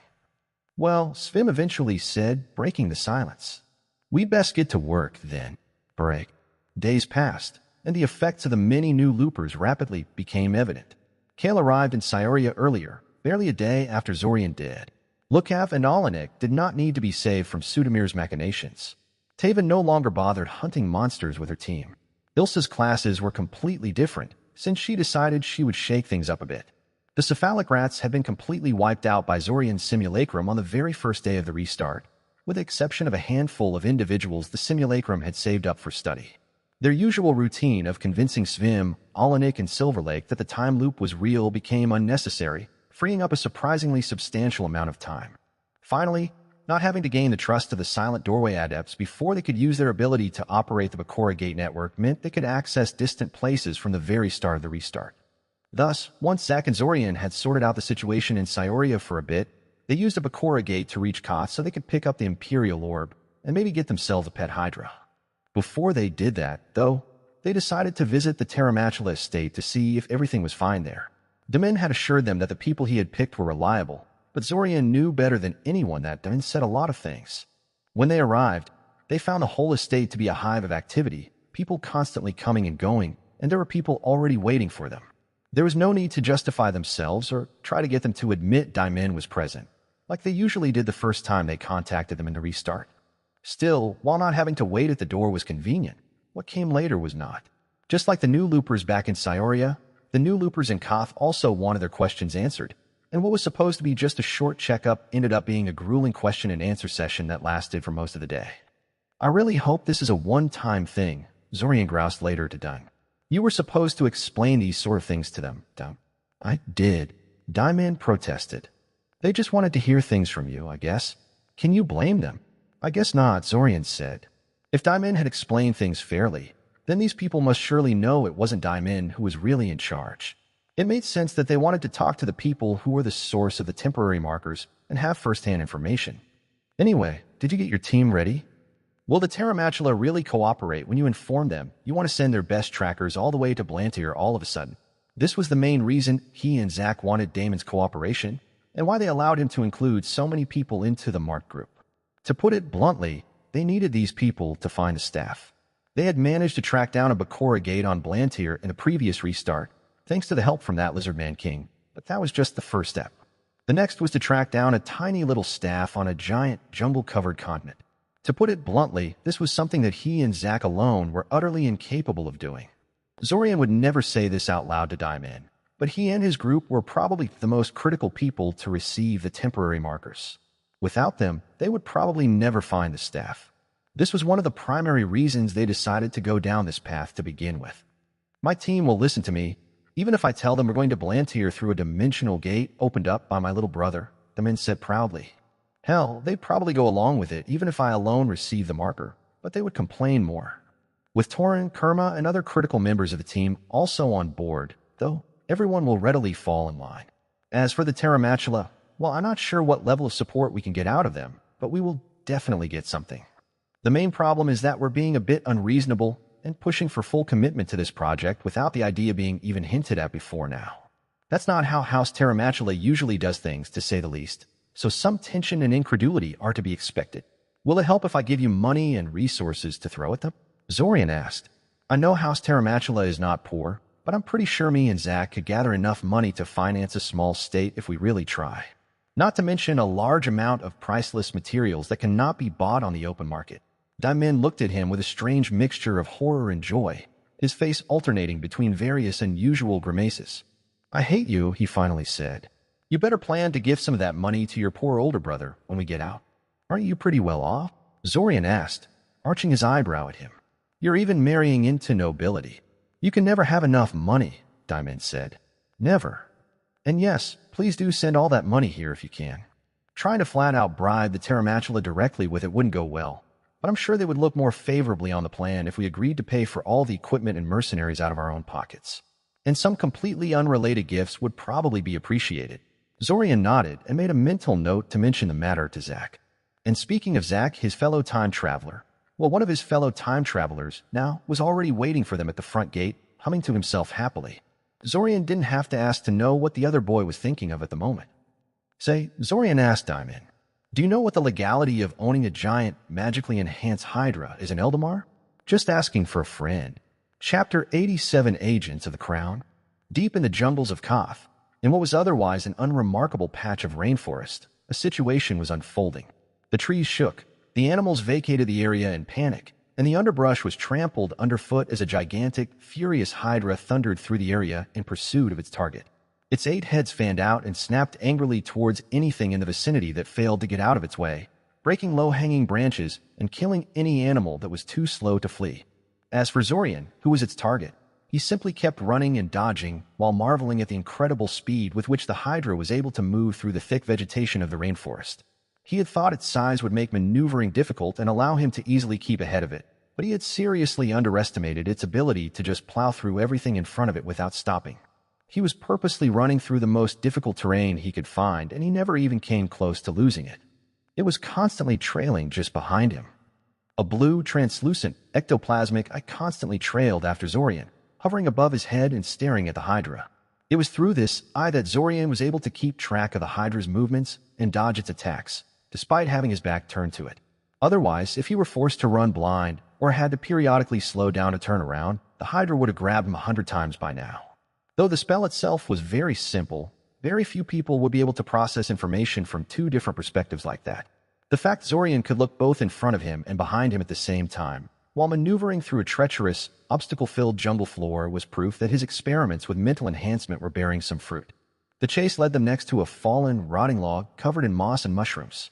Without its main body slowing down at all, one of the Hydra's 8 heads reached down and bit into it, lifting it out of the ground and launching it at Zorian.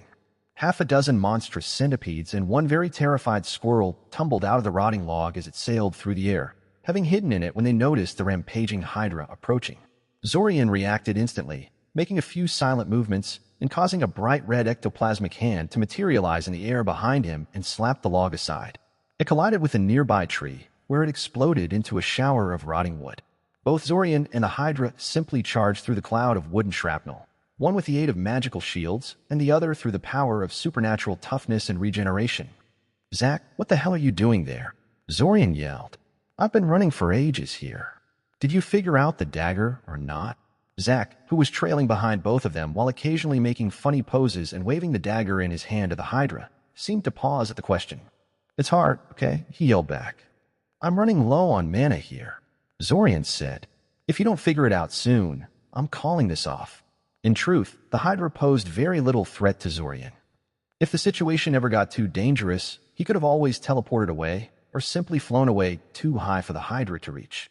However, that would leave it free to turn around and shift its attention to Zack, which would defeat the whole purpose of this setup.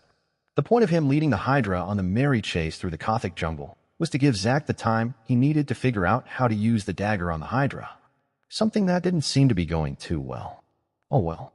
On the bright side, if Zack couldn't figure it out by the time Zorian ran out of mana, it would be Zorian's turn next. Zorian would actually prefer if he was the one who figured out how to use the dagger, since he and Zack had agreed that whoever succeeded at this would get to own the Hydra. He had a good feeling about his chances, since, unlike Zack, he had soul perception unlocked. Surely that would. "Hydra!" Zack suddenly shouted, dramatically pointing the dagger in the monster's direction. "I am your master now. Kneel before me." No less than 3 of the Hydra's head glanced toward Zack, giving him a hateful, contemptuous look before returning their attention to Zorian again. Before Zorian could say anything, Zack suddenly teleported right on top of the Hydra and plunged the dagger straight into its back. Zorian wanted to scream at his fellow time traveler for being such an idiot. Not only had Zack exposed himself to incredible danger, since the Hydra's heads could twist backwards to reach people foolish enough to climb on its back with incredible speed and ease, the boy had also invalidated all the effort Zorian invested into making sure the Hydra was focused on him and him alone. Even if Zack got away from this stunt completely unscathed, and he probably would, in all honesty, the Hydra would no longer ignore him from this point onward. Indeed, the moment Zack popped into existence on top of the Hydra's back, before he even finished plunging the dagger into its flesh, the monster was already stopping its charge, all 8 of its heads refocusing on the sudden new threat. However, the moment the dagger sank into its back, a strange thing happened. Instead of simply ignoring the puny wound and biting down on Zack anyway, the Hydra suddenly stiffened as if paralyzed. Its many heads froze in the air, jaws still stretched wide for a lethal bite, staring at Zack with confused, uncomprehending eyes.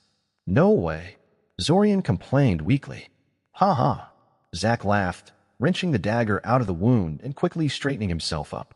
The Hydra's back not being the most stable of grounds, he almost lost his balance upon doing that and had to spend several seconds to stabilize himself. The Hydra remained completely motionless throughout all of that. Zack slapped the closest Hydra head a few times playfully. "What did I tell you, I really am your master now. Kneel." The command seemed to break the Hydra out of its paralysis. Without hesitation, it dropped to the ground. Being a quadrupedal life form, it couldn't really exactly kneel as such, so it instead just dropped on its stomach and lowered its many heads on the ground. The sudden motion completely unbalanced Zack, however, sending him tumbling down the creature's back with a strangled cry. He hit the ground with a dull thud, landing on one of the exposed rocks, and then spent the next minute and a half rolling around in pain on the ground. Zorian eyed the Hydra for a few seconds before deciding not to approach for now. It was no longer attacking him, but he had a feeling that might change if he made any moves towards its new master.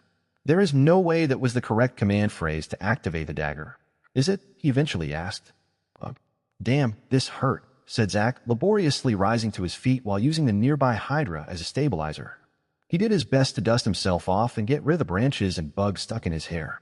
And no, that wasn't the command phrase. The way to activate the dagger is to first cut yourself with it to establish resonance, and then cut the Hydra to forge a bond with it and finalize the deal. Zorian gave him a curious look. "How the hell did you figure that out?"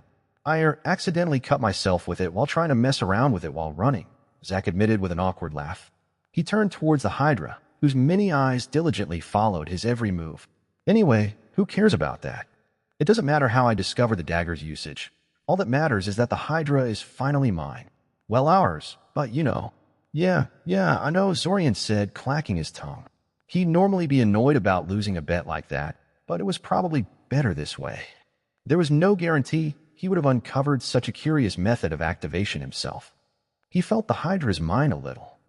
He kind of expected to find the Hydra resentful of being effectively enslaved like this, but he found the creature to be mostly curious instead. Confused and a little scared too, but mostly just curious. It did not seem to harbor any ill will towards Zack.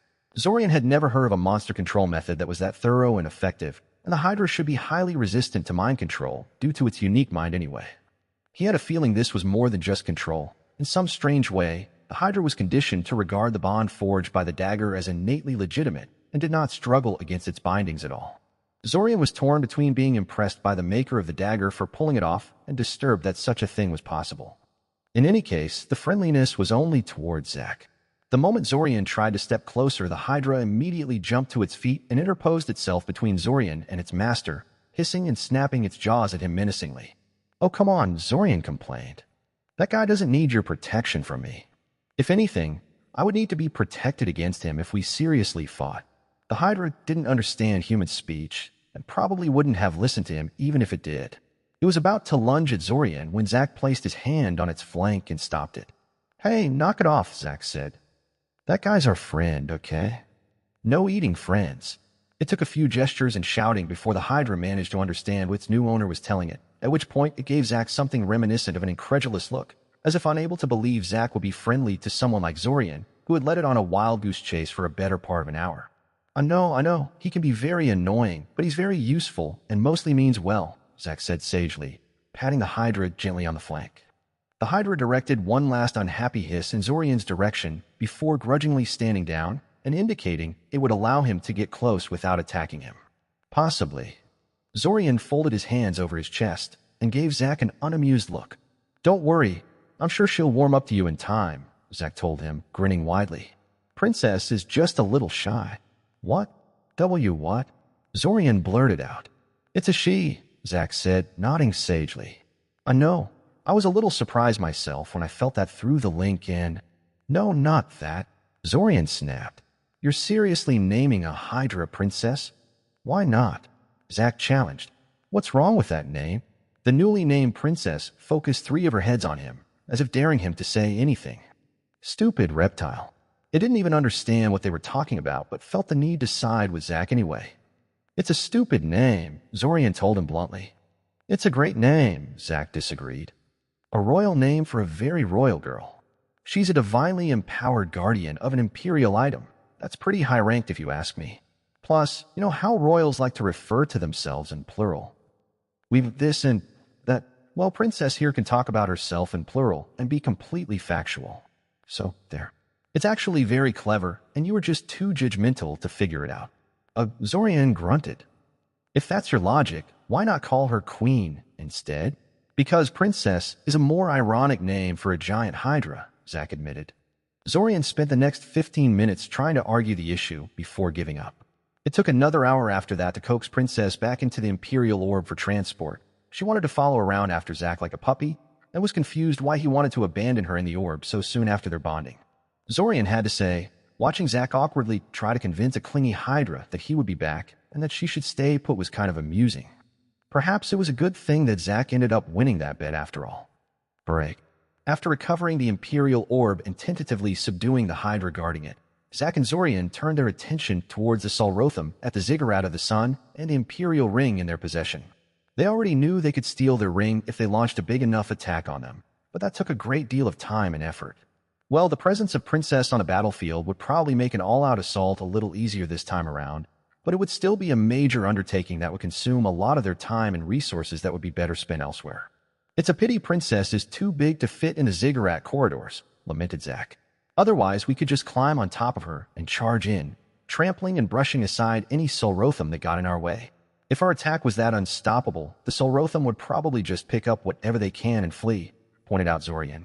They'd probably flee underground, and it would be an utter pain to track them down then. Not to mention they have a massive sandworm on their side. We don't want to get in an underground battle with them, I think, even with Princess on our side. Zack mumbled unhappily. How about we just infiltrate the Ziggurat through this underground connection, then? We might be able to avoid a massive battle that way. They have their pet sandworm constantly guarding that, Zorian pointed out, shaking his head sadly. I bet we're noticed instantly through whatever exotic senses that thing has, and then it collapses the whole tunnel on top of us before we can do anything. Considering the layout of their dungeon entrance, I think it was made by the worm in the first place, so they probably have no qualms about destroying it. They can always command the sandworm to create another one later. Zack was silent for a while. How about just soul-killing the entire colony? Zack finally asked. I mean, it makes me a little uncomfortable to use tactics like that, but this is pretty much what the damn knife was made for. It's definitely an option, Zorian said after a short pause. However, we probably wouldn't be able to get all Solrotham with this, and we don't know how many of them know about the ring and its importance. If we kill most of the colony, but one of the survivors takes the ring and runs, things could get really bad. Right now we know where the ring is. If a shattered group of Solrotham survivors takes the ring and spends a day or two running around in the desert or, gods forbid, the depths of the dungeon. Yeah, you're right, Zack said. It's too risky. Even if we get them all, there are neighboring Solrotham tribes and other denizens of the desert to consider. If they discover the state of the Ziggurat and loot the ring before we reach it, we would still have a problem on our hands. Speaking of the neighboring Solrotham tribes, do we still go forward with the idea of arranging an alliance with them? Zorian asked. The idea is nice, I admit, but it may very well take more time and effort to do it that way than to just send our own army at the Ziggurat. Not if we use Princess, Zack declared triumphantly. You want to use the damn Hydra for everything these days, Zorian scoffed. You're like a little kid who just got himself a new toy and now wants to show it to everyone. How the hell will that thing help us convince the Solrotham faster? There is no need to be jealous, Zorian, Zack chided. You lost the bet fair and square. In any case, I think you greatly underestimate the impression of power we will project when we show up with a giant menacing Hydra in tow. I bet those tribes will be tripping over themselves to stay on our good side after seeing that. Or they'll be too scared to even talk to us, Zorian pointed out. Then we just smash them until they're willing to listen, Zack shrugged. This is starting to sound a lot less like arranging an alliance and a lot more like us bullying the neighboring tribes into being our reluctant army, Zorian pointed out. I think of it more as an aggressive demonstration than bullying, Zack said dismissively. We would have had to prove our strength for them to take us seriously anyway. But really, so what if we end up cowing them into submission forcefully? We're already attacking the Ziggurat tribe without any provocation. We lost the moral high ground a long time ago, I think. True. All right, said Zorian. Let's try to make them willing allies if possible, though. I have another task I want to give them, and they probably won't try very hard if our overwhelming force is all that keeps them in line. Oh, something important, Zack asked. Maybe, Zorian answered. There is a magical creature called a tunneler toad, which lives deep within the Zlotic desert. They live in a series of hidden worlds left by some forgotten ancient civilization, called Ishmaeli reservoirs by the ancient Icosians, because they seem designed primarily as water reservoirs. They're basically large caverns full of water, enclosed in their own pocket dimensions. The reservoirs are largely uninteresting, but the tunneler toads themselves have a curious ability to detect pocket dimensions and enter them with ease. In their natural habitat, they use this to pass in and out of the Ishmaeli reservoirs as they please, using them as a hidden nesting ground. But the ability is said to be usable on any pocket dimension they come across. Ah, I see. This is for that blood magic initiative you want to set up, Zack said. Why do you need the Solrotham's help for this, though? If the toads live only around these reservoir things, they should be easy to find. It's not like the reservoirs can move, right? They're static, but I'm afraid the records of where the reservoirs are located have all been lost in the cataclysm, and no one had bothered to track them down again as far as I can tell, Zorian said, shaking his head. With much of the interior now covered in desert and taken over by Solrotham tribes and worse, the reservoirs have become extremely isolated. Not to mention that most people are neither master dimensionalists nor tunneler toads, so they would be unable to track down and enter these hidden worlds even if they wanted to. Thus, if we want to find tunneler toads, we must find a desert native that has heard about strange toads that sometimes seemingly vanish into thin air, only to just as suddenly reappear later. Love this story? Find the genuine version on the author's preferred platform and support their work. Annoying, Zack remarked with a frown. Is this really necessary? We have lots of candidates for ability theft when it comes to magical creatures with relevant abilities. None of them are easy to track down, Zorian pointed out. Not only are they rare and mostly extinct near human-dominated territories, the very nature of their abilities means these creatures can hide and retreat with incredible ease. The other may very well be even more annoying to find. If you think tunneler toads are bad, wait till you hear how annoying it is to track down a phase spider without it taking the initiative to reveal itself. Right, Zack said, clacking his tongue unhappily. I guess I'll try to be a little nicer to the stupid wasps. He paused for a second. So we're really going to start dabbling in blood magic and enhancement rituals in this restart, then? Yes. Although we should start with something relatively easy and well-tested, Zorian confirmed. Eagle Eye's enhancement, for instance. Or any of the simple physical enhancements that aim to improve the user's strength, stamina, regeneration, and so on. Well-known, straightforward things that are unlikely to go catastrophically wrong when attempted by beginners like us. Not really instilling me with a sense of confidence here, Zorian, Zack complained. What can I say? Zorian shrugged. Blood magic is dangerous. If it makes you feel any better, I will be going first. It does not, Zack said. We both know it will be me who has to take the biggest risks in regards to this.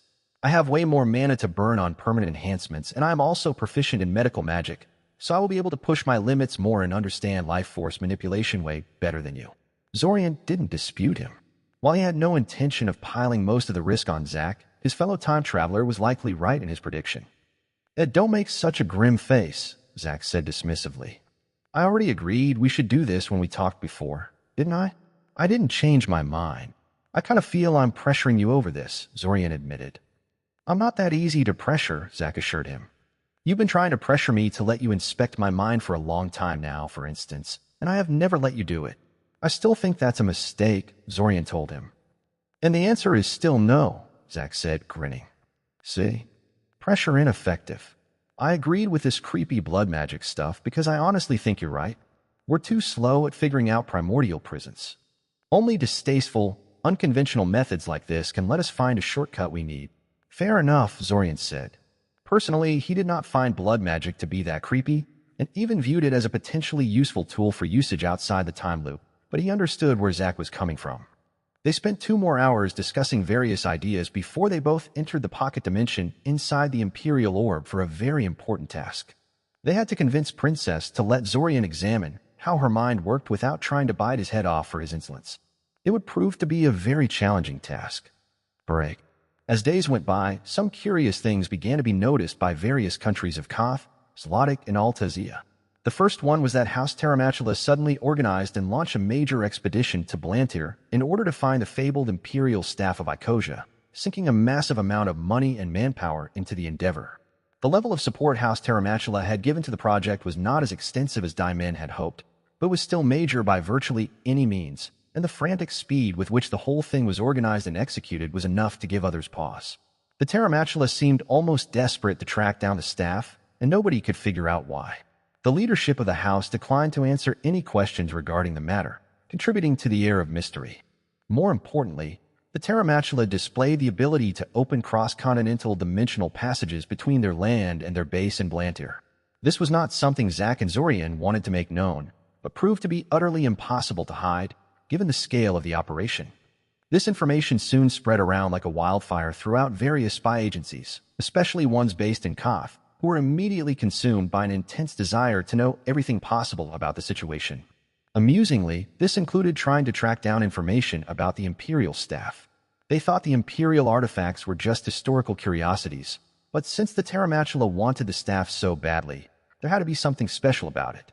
Many people suddenly wanted to get their hands on the Imperial Staff, or at least hoped to understand what sort of power their rivals would possess should they successfully claim the item. Zack and Zorian intended to steal the results of all such research near the end of the restart. Who knows? Maybe the combined might of all these spy agencies would find something they had overlooked. The second thing that got people's attention, especially in Altazia, was intricate spell formula schematics, alchemical recipes, new spell compendiums, and sensitive spy reports that started to surface all over the continent. Nobody knew who was responsible for this, how they had come up with all this in complete secrecy, or what their motives were. And it was completely unknown just how many people had received this assistance, considering many people had simply accepted their gifts quietly and set out to exploit them in secret. Finally, the gifts seemed to be most heavily concentrated in Eldamar, which was a huge concern for everyone around them. This caused a frenzy of speculation and activity across the continent, as people tried to figure out what this meant and how to hopefully take advantage of it. This was, of course, done by Zack and Zorian. They did it for a very simple reason: to muddy the waters and prevent their newly marked fellow time travelers from standing out too much.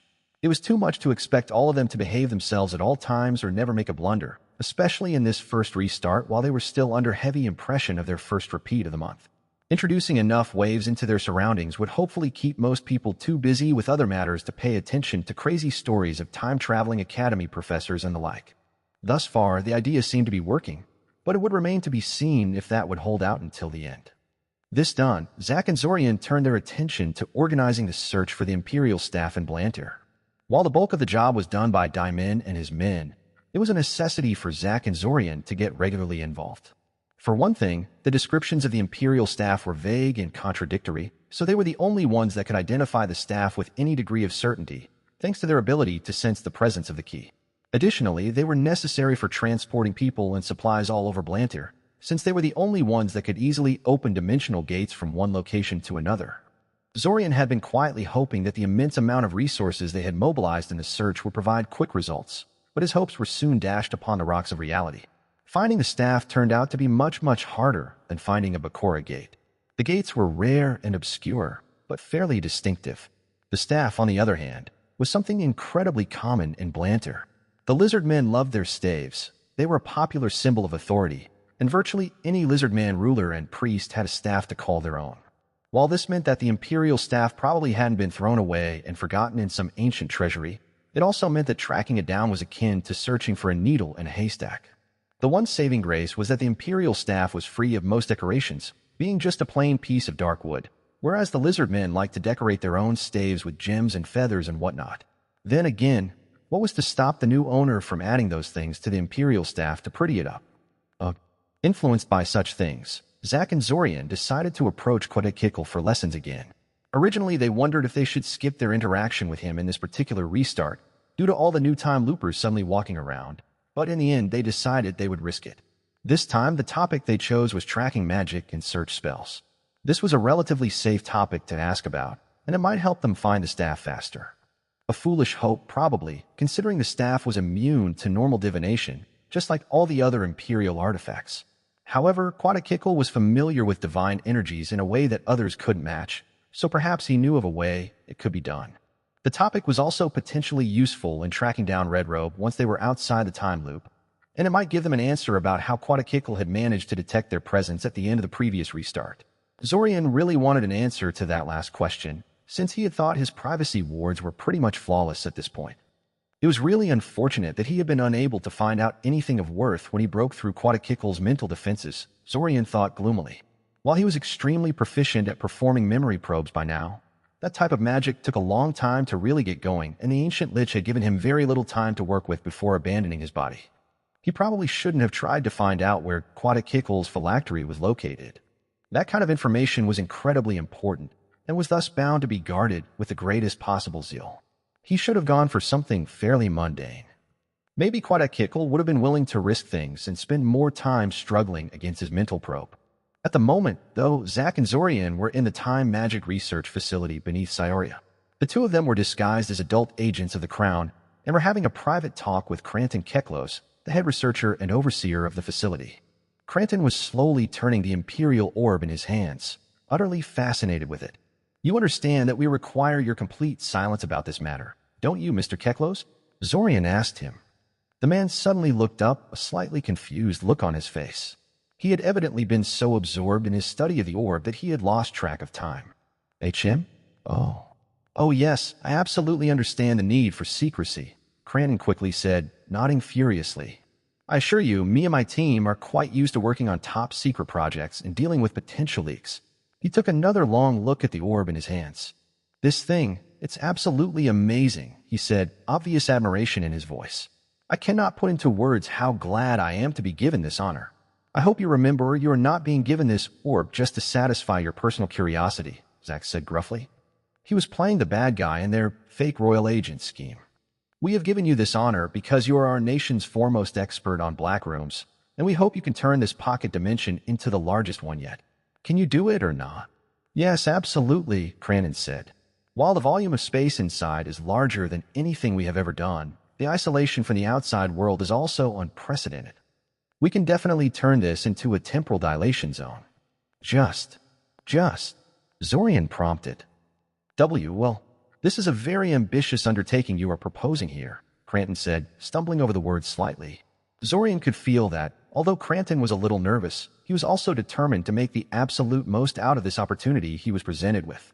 To create this thing you are proposing, we would have to considerably expand the research facility and design whole new methods of blackroom construction. While I am sure we can do it eventually, the amount of time involved is not small. We are a very small team, and you want more money, Zack said bluntly, cutting him off. And people, Cranton nodded. He seemed to sense this was important to them. In that case, he felt it was entirely appropriate to ask for increased commitment in terms of resources and available staff. Zorian did not answer verbally. He just reached into his jacket and handed Cranton a promissory note from one of the local banks. He could have brought actual cash too, of course, but he knew by now that government facilities like this rarely dealt with such things and that dumping large stacks of paper money on them would be a huge mistake. It would raise all sorts of red flags in their heads. Cranton wordlessly accepted the promissory note and glanced at it. He raised his eyebrow at the number printed on it. Zorian could tell he was appreciative, but not really impressed. This is just the initial sum to get you started, of course, Zorian said. You will get further funding once things actually start moving forward, as well as additional bonuses if the project is going particularly well. Of course, Cranton said, slightly more impressed. In regards to additional staff, that is a bit more complex, Zorian said. Due to the somewhat abrupt nature of this initiative, it will take at least a month before we can send some new people here on a permanent basis. That's fine, Cranton said easily. I can wait a month or several. Just be aware that the longer it takes for additional manpower to arrive, the more the project will stall. I wasn't finished, Zorian said, shaking his head. Although we cannot send people here officially, you will get several mages skilled in dimensionalism to help you move faster with the project. Specifically, the man will be getting Svim, Silver Lake, Zack, and Zorian. With their expertise in dimensionalism, and with the research facility staff's experience in constructing black rooms, the project would hopefully result in something useful after a few restarts. Crandon didn't seem to like the idea, however. "I don't like experts outside my authority coming here, telling me how to run things," he told him bluntly. "Even if they're highly capable, they don't know the wider context of why we do things the way we do. They would just slow things down and create confusion." "Are you the facility overseer or not?" Zach challenged. "Are you telling me that you cannot keep a couple of new arrivals in line or bring them up to speed in a timely manner?" Crandon frowned at him, giving him a slightly angry look. "These people are being sent here as help," Zorian said in a conciliatory tone. "If after talking to them, you feel they contribute nothing of worth to the project, you are free to send them away. Just remember that their help has already been factored into our projections on how long the project will take," Zach warned. "Very well," Crandon said, a little unhappily. "I shall give these people a chance at least. We will see if they are as good as you say they are." It took them another hour to arrange everything. Zach and Zorian handed Crandon a whole stack of official documentation, which the man merely glanced at before handing it over to the rest of his staff. He evidently didn't even consider the idea that this was all just an elaborate ruse. Zorian hoped the people actually in charge of processing the documentation would be every bit as careless as their overseer, because many of the documents wouldn't stand up to detailed scrutiny. Well, Crandon eventually breathed out. "This has certainly been a productive evening. Was there anything else you wanted to talk about?" "Actually, yes," Zorian nodded, handing the man another folder full of documents. "There's been a change in regards to the group that is planned to take advantage of the next Black Room period. This wasn't how Zach and Zorian usually took over the Black Room beneath Cyoria when they wanted to use it. Normally, they just disabled the true group and then showed up with bogus documents at the last possible moment, giving the facility staff little time to consider the issue. This time, however, they planned to bring an entire group with them. Thus, they had taken time to arrange things a little more thoroughly. Oh. The Reddens group decided to cancel their scheduled Black Room use, Crandon said, skimming through the folder. Strange, they were all so enthusiastic about the whole thing. He gave them a knowing look. He clearly knew that there was some foul play involved here, but he probably thought it was the government bullying a group into dropping their claim rather than some kind of deception. He shook his head sadly, throwing the folder to the side. "I'm curious," he said. "This orb, the sudden changes in resource allocations and the like, are they related to these mysterious gifts I keep hearing about through the rumor mill?" "Huh? We aren't paid to ask those kind of questions, and neither are you," Zach told him grimly. "But probably," added Zorian. Zach gave him a warning look in response. He was a pretty good actor, all things considered. Did he used to do this sort of thing a lot during past restarts, or was he just a natural? "All right, I understand. Forget I asked," Crandon said, rising from his seat. "I guess we should both get back to our jobs. When can I expect these experts of yours?" 3 days from now," Zorian said. "That should be enough to see if their ruse worked or not. We will also periodically drop by to check your progress and see if you need anything. Give me sufficient resources, and I'll give you what you want," Crandon assured them. Zorian had no doubt about that. The real question was whether the results would come fast enough to be of any use. He also swore mentally that if Crandon really produced impressive results with what they've given him, he would find a way to reward him for it in the real world. Somehow. Break. In a typical restart, Zach and Zorian had a habit of holding meetings in all sorts of different places: parks, taverns, abandoned houses, houses under construction, tiny caves in the middle of the wilderness. They usually made a choice based on pure impulse and convenience. The novelty of holding a meeting in a new location was also a welcome reprieve from the soul-crushing sameness that dominated the time loop. Now, however, they had a lot more people participating in these kinds of meetings. This completely changed their usual dynamic. They couldn't decide these kinds of things on a whim anymore. They now had to find a space big enough to hold all of them in relative comfort and make sure everyone could gather there in a timely manner. Public places were pretty much out of consideration. A group of a dozen people of a variety of ages and occupations, plus some giant spiders, would turn heads wherever they went. Additionally, Ilsa got angry at them when they tried to arrange for a meeting in a cold, damp cave in the middle of uninhabited wilderness. Zorian didn't understand what the big deal was. The centipede that tried to climb up her leg was less than a finger thick, and the bats didn't bother anyone. But afterwards, everyone agreed to only hold meetings in actual buildings. Thus, the two of them eventually decided to just hold all the meetings at the Novita estate. The place had plenty of empty, spacious rooms and very good privacy wards already in place. Though Zach complained that was the boring choice, he agreed with Zorian that organizing meetings elsewhere was more trouble than it was worth. Thus, at this moment, there was a huge group of people gathered in one of the larger meeting rooms in the Novita estate. The actual meeting was already over by this point, but the group had not disbanded for the day. Instead, they had mostly broken up into smaller groups that discussed things of mutual interest between themselves. In one corner, the emissary from the filigree sages was having a loud and enthusiastic discussion with Norabul. The female spell formula teacher did not seem to mind that she was talking to a giant spider, and instead relished the chance to discuss her field of study with a kindred soul. The filigree sage's emissary, meanwhile, seemed immensely pleased to have found a human mage that was interested in their brand of spell formula. The two of them seemed completely oblivious to their surroundings and the passage of time, so consumed they were in their discussion. Not far from them, Olenek and Kieran had covered a table full of various maps and were staring at it in silence. Every once in a while, they would point at a random spot on the map and speak a few curt words at each other before falling silent again. Zorian couldn't figure out anything from their brief, mysterious exchanges. In all likelihood, neither could anyone else. Everyone seemed to be giving them a wide berth. In the other corner, Zach was having a loud discussion with the emissary from the Luminous Advocates. This one was less friendly than the one between Norabul and the filigree sage's emissary, though. Zach seemed to be trying to convince the Luminous Advocates to tutor him in mind magic, while the emissary was stubbornly pointing out that Zach wasn't psychic and that this would be a waste of time. Zorian suspected Zach would get his way in the end. Luminous Advocates were a lot less prideful with him after experiencing the time loop in person, and they now knew exactly how powerful Zach was. They knew they couldn't afford to piss him off, and Zach was unlikely to quit once he set his mind on something, so they would probably cave in eventually. Whether anything would come out of such a lesson was something Zorian was a lot less sure about.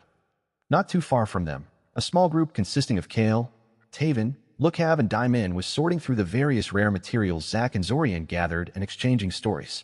The talk seemed to be pretty mundane, focusing on amusing anecdotes and such. One of the tables was completely monopolized by Silver Lake, poring over their documents related to their study of the Abasin Gate. Zorian was pretty surprised at her behavior in this restart.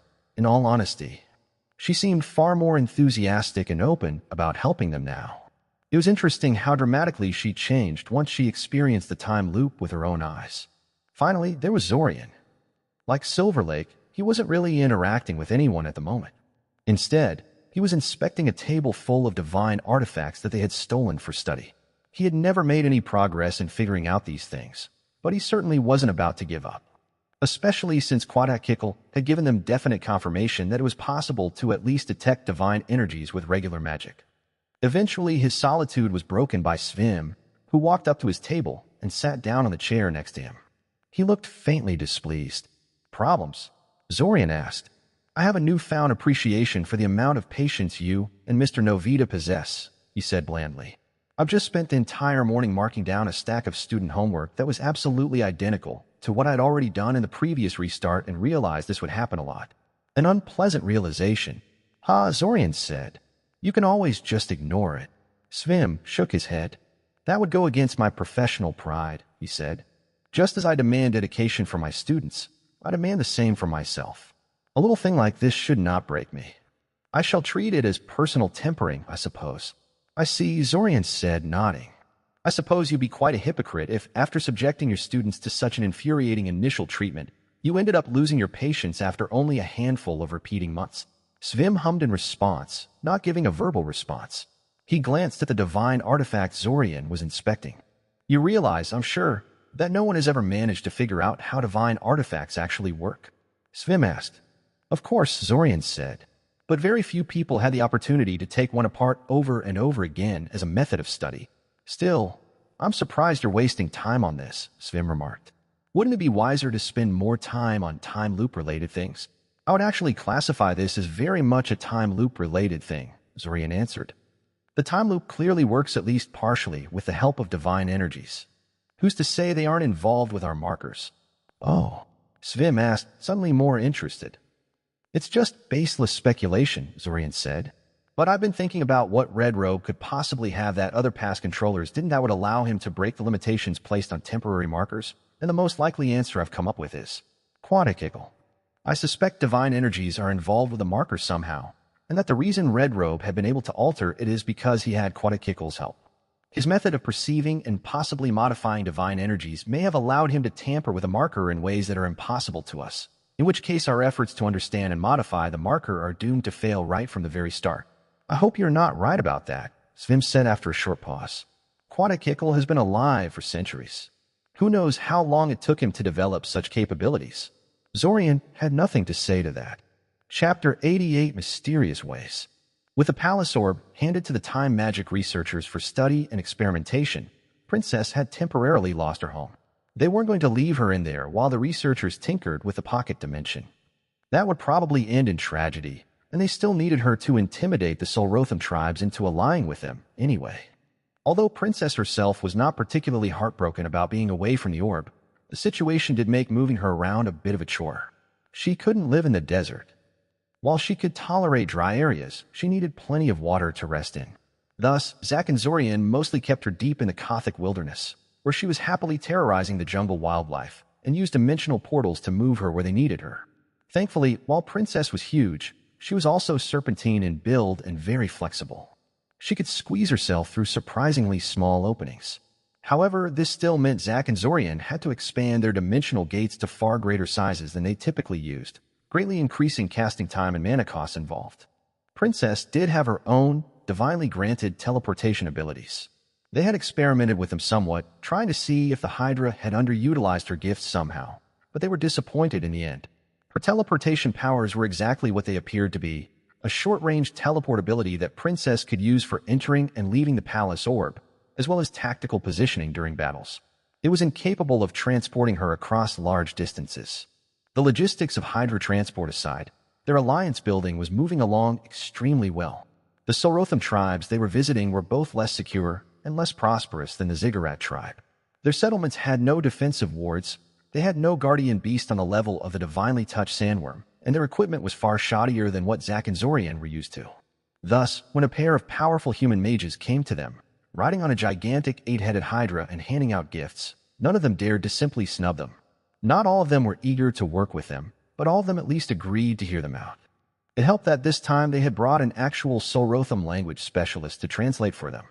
The bearded, middle-aged man had only agreed to work with them after Zack and Zorian used Nialu and her family connections to guarantee their trustworthiness, but he had been worth the trouble. Not only was he proficient in the hand language that Solrotham normally used for their communication with humans, he even understood some of their native clicking and buzzing that they used to talk to each other, though he couldn't actually speak it, of course. Curiously, the man was completely non-magical. Ibak, as he was called, claimed that spells were of little help to him in his job. They only put the Solrotham on edge, as many of them were wary of talking to mages. The Devil Wasps had great difficulty distinguishing spell chants from mundane conversations, so anytime a known spellcaster started speaking, they would be viewed with great suspicion. At the moment, Zack, Zorian, Ibak, and Princess were approaching another of the Solrotham tribes for recruitment.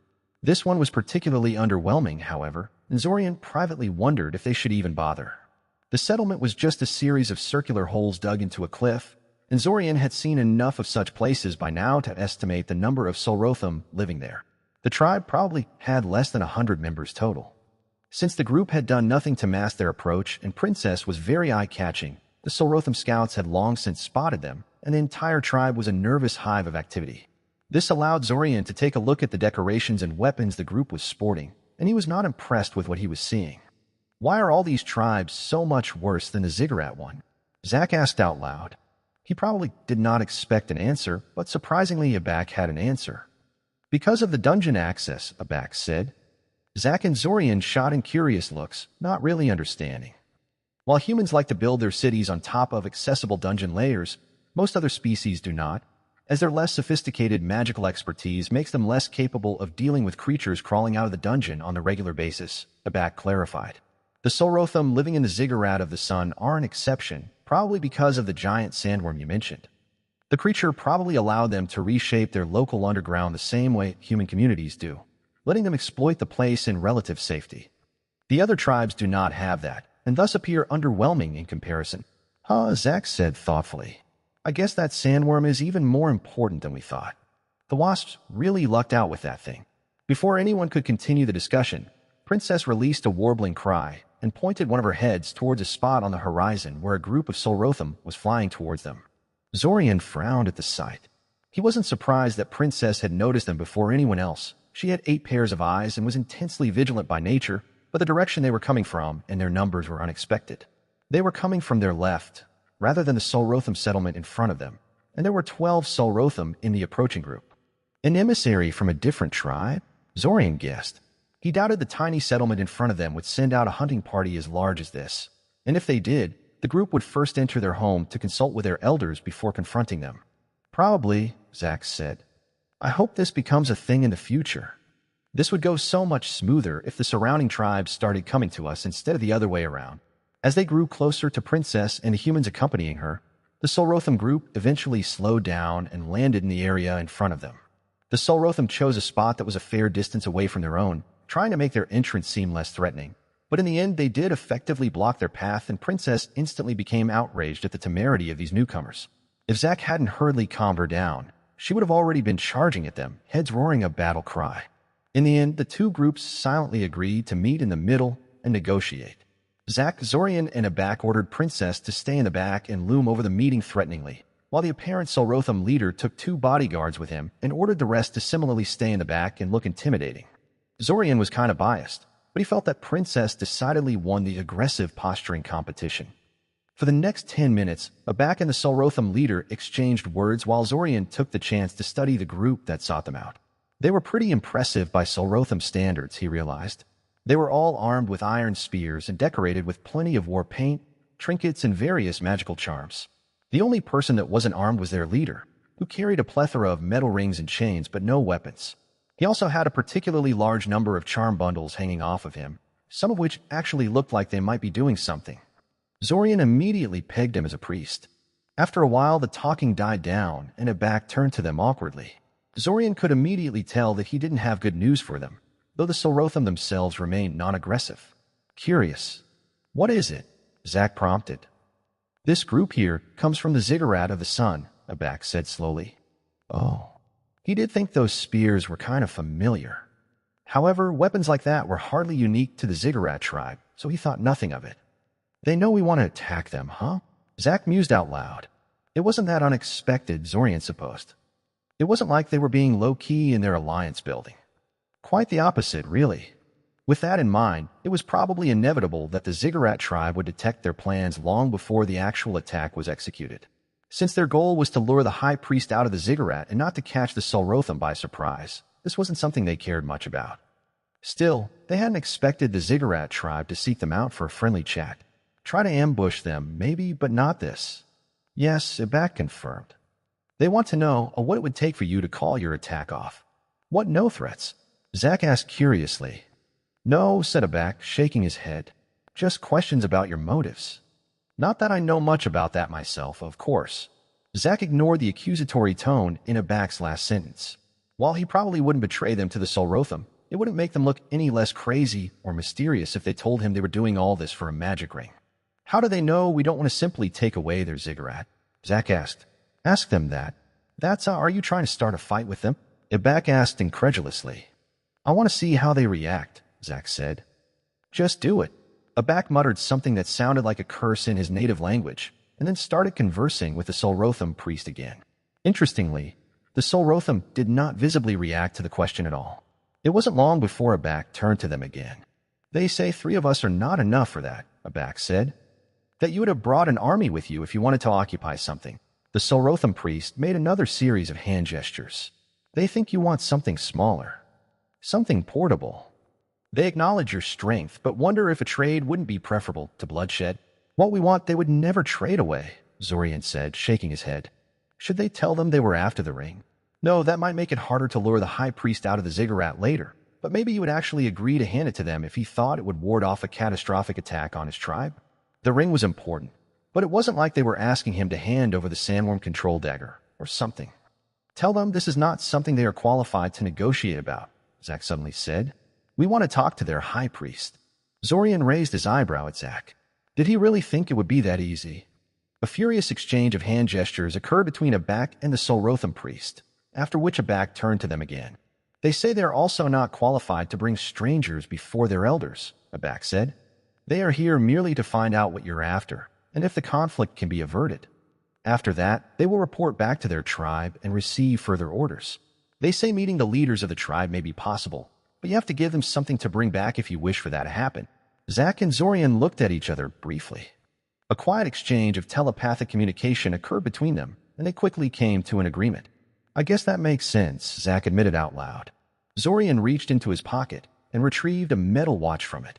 Using a quick alteration spell, he melted the portion of the casing and shaped it into a replica of the Imperial ring before handing it over to Abak. Tell him to hand this over to the High Priest as our response, Zorian said. He'll understand, Zack added. Abak raised his eyebrow at them, but did as he was told. The Solrotham priest hesitantly accepted the ring, turning it in his chidinous hands. He seemed rather dubious about the explanation he was given, staring at both Zack and Zorian with his large faceted eyes in a searching manner, antennae nervously twitching in all directions. After a while, he carefully placed the replica ring in one of the many leather pouches hanging off his body and nodded to them in a very human manner. He then waved towards his bodyguards, signaling they were done here. Apparently, he realized this was all he would be getting out of them. A few minutes later, the entire Solrotham group lifted into the air again and rapidly flew away in the same direction they came from.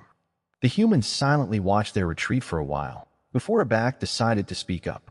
You brats are too damn mysterious about everything, he groused. I don't even know why I agreed to this. You're getting paid handsomely for this, Zack pointed out. Yet I'm still starting to regret this, Abak said. He looked towards the Solrotham settlement in the distance. Incidentally, there is another group of Solrotham incoming. This time from the settlement we were going to visit before we got interrupted by this one. Zorian looked towards the settlement and noticed that Abak was correct. The local Solrotham did not dare interrupt the Ziggurat tribe emissaries while they were talking to Zorian and others, but now that they were gone, they seemed to be hurriedly assembling their own emissary group to intercept them. Are we still going to talk to them about allying against the Ziggurat tribe? Abak asked. I don't see why not, Zack said, shrugging. There is no guarantee that the High Priest will accept our message in good grace. If we thought it would be that simple to get what we want, we wouldn't have started down this path to begin with. We'll keep gathering forces, putting pressure on him while he considers what to do. Break. Neither Zack nor Zorian really thought the High Priest would capitulate and hand them the ring without a fight. On the contrary, they felt sure it would make their task of eventually obtaining the ring far harder in this restart. However, on the off chance it did work, it would be pretty much an ideal solution to obtaining the ring in future restarts. Thus, they decided to give it a try anyway. They didn't expect to be approached by the same emissary group the very next day, inviting them to the Ziggurat to talk with the High Priest.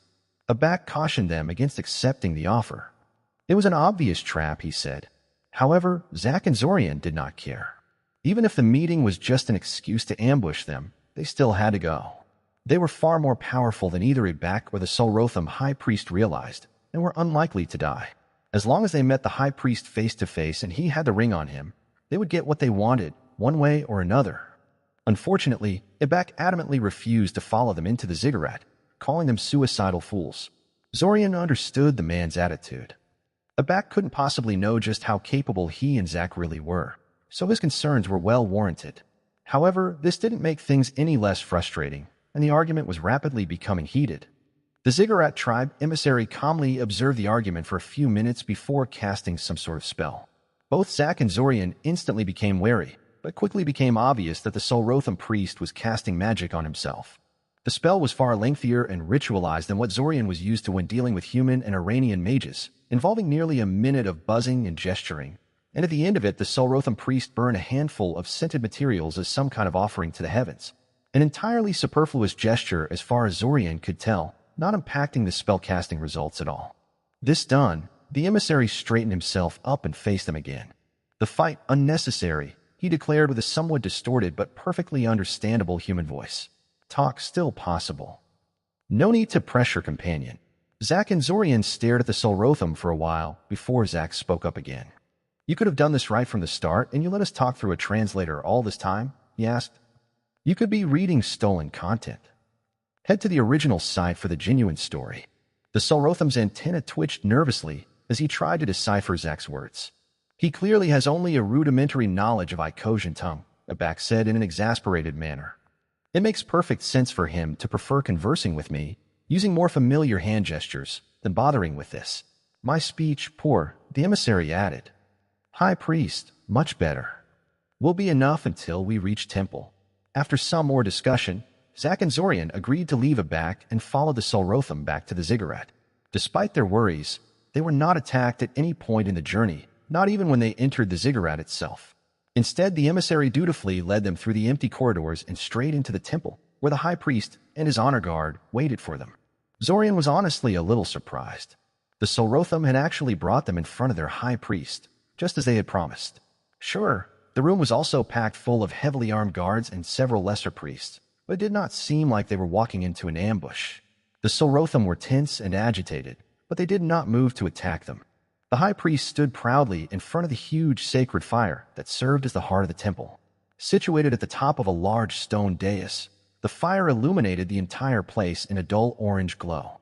The air was uncomfortably hot and dry, even though Zack and Zorian had spent their time traveling through a scorching desert just before coming here.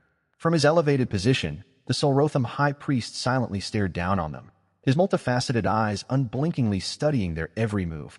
A deathly, uncomfortable silence soon descended on the scene. For several minutes, the two sides simply stood in their spots without making a move. Even Zack remained patient and unmoving, reluctant to make the first move. Finally, the high priest seemed to reach a decision. He reached towards one of his hands and removed a familiar ring from it. He then placed it on his palm and thrust it towards them decisively. "Take it," he said. His voice was deep and resonant and echoed dramatically throughout the room. Just like that, Zack asked curiously. "You do not want it?" the high priest asked. "We want it," Zack said. "I'm just a little surprised by your behavior." "I mirror your sentiments, human," the high priest declared. "I, too, am a little surprised by your behavior. If you wanted the ring, why did you not just come here and ask for it? Why bother with the hostilities?" Zack looked at him like he was stupid. "What are you talking about?" Zorian said. "Are you saying you'd have given us the ring if we had simply walked in here and asked you to?" "Of course," the high priest said. "We are children of angels. What child dares defy its parents?" "The angels," repeated Zorian confusingly. The high priest stared at them silently for a few seconds. "As I thought," he said, lowering the hand that held the ring. "You do not know." "No, we really don't," Zack freely admitted. "What are you talking about? Have you tried to contact the angels recently?" the high priest asked. Zorian raised an eyebrow at him. "What a ridiculous idea. As if anyone could just contact the angels to have a friendly chat of something. Besides, the spirit world cannot be contacted at the moment," Zorian said. "Ah, so you do know that much at least," the high priest said, his antennae waving in the air lazily. "Good." Just before the angels fell silent, they graced us with their presence and gave us a warning. They said that in the coming month, a powerful human mage may arrive here and ask for the ring. If that were to happen, we are to simply hand it over without struggle. Zack and Zorian stayed silent, digesting the explanation. Angels specifically instructed the Solrotham to hand over the ring to them? Well, to the time loop controller, really. To Zack. Did that mean that angels were the ones to give Zack the marker? It would certainly explain how Zack could have gotten a divine blessing when such things were supposed to be all but extinct in modern times. Why would the angels tell you to do such a thing? Zack frowned. "I don't know," the high priest said, cocking his head to the side like a curious bird. "You should tell me." "Well, did they actually give you a description of this powerful human mage?" Zack asked agitatedly. "Did they leave some kind of message for him?" "No descriptions, no message," the high priest responded curtly. "However, they did assure us not to worry about the loss of the ring. They said that in the end, the loss would be just a temporary matter." Before Zack and Zorian could say anything else, the high priest threw the ring at them. Zack caught it in his hand and inspected it. However, that was largely pointless. Zorian could tell through his marker that the ring was genuine, and so could Zack. "The heavens instruct, the children obey," the high priest stated. "You have what you came here for. You may leave now." This was apparently the end of the meeting, because then the regular priests soon came to them and politely but insistently ushered them out of the ziggurat. Break. Somewhere in the jungles of Blantyre, not far from the coast, was an unremarkable dirt trail made by the local lizardmen. This was normally a quiet and rarely used road, but today this sleepy peace was shattered by an entire group of humans loudly and messily trudging through the region. Though sheer manpower and powerful magic, they cut down the vegetation that threatened to overgrow the path and continued inexorably towards their destination. This was Daimin and his personal team looking for rumors about the Imperial staff. This time, Zack and Zorian had decided to tag along with him for a while. It had been 4 days since they had managed to obtain the Imperial Ring from the Solrotham, and they were still somewhat under the impression of what they had heard in the ziggurat. They didn't know what to think about the whole incident. Clearly, the angels were aware that the time loop was going to be activated and took at least some precautions in regards to that. Did that mean they were behind the whole thing? Zack certainly did not remember even talking to an angel, much less receiving any sort of instructions from them. Of course, it was possible that Red Robe was responsible for that, having erased Zack's memory of that for some reason, but then one couldn't help but ask why they didn't plan for that possibility and leave a message for him through one of their other servants. The ring situation proved they were both capable and willing to make such contingencies when it suited them, so why not for other things as well? There were no easy answers for that. Even Olenek admitted that this sort of thing did not make much sense to him, though he did not seem to be too disturbed. The angels work in mysterious ways, he said, since they labor under many limitations and restrictions placed on them by the gods.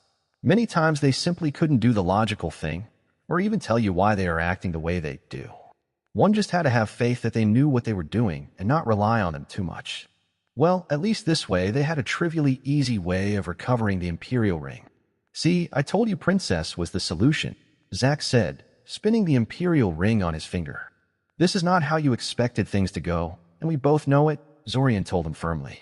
He looked over to the side where Kurma was fiddling with a brand new divination compass Zorian had made for her. So, what do you think? She didn't answer for a moment, opting to instead cast a quick series of divinations through the device before turning it in her hands a few more times. Like her old one, it was flower-shaped and made of metal, but with a much denser array of spell formula. Zorian was pretty sure his work was a massive improvement on what she had been working with up until now, but high-level diviners were finicky, and what worked for him might not necessarily work for her. Very impressive, she finally concluded. A bit bigger and heavier than I'm used to, but I can work with this. It feels a little weird to accept something this valuable for free, though. Free? Torrent scoffed from their side. One of the floating eyeballs that followed him swiveled towards them, while Torrent simply kept scanning the jungle canopy for something. He had a bad habit of not looking people in the eye while talking to them, letting his floating eyeballs maintain eye contact instead. He's had all of us searching an entire continent worth of jungle for a straightened piece of wood without having to pay us a single thing. It was about time he started handing out gifts. That's not very fair, Kurma protested. We're also doing this for ourselves, not just for him. And I'm paying plenty of money to make this happen, Zorian pointed out. Fake time loop money, Torrent said dismissively. Doesn't count. Also, why don't I get a gift? Taven suddenly asked, having snuck up to them from behind while they were taking.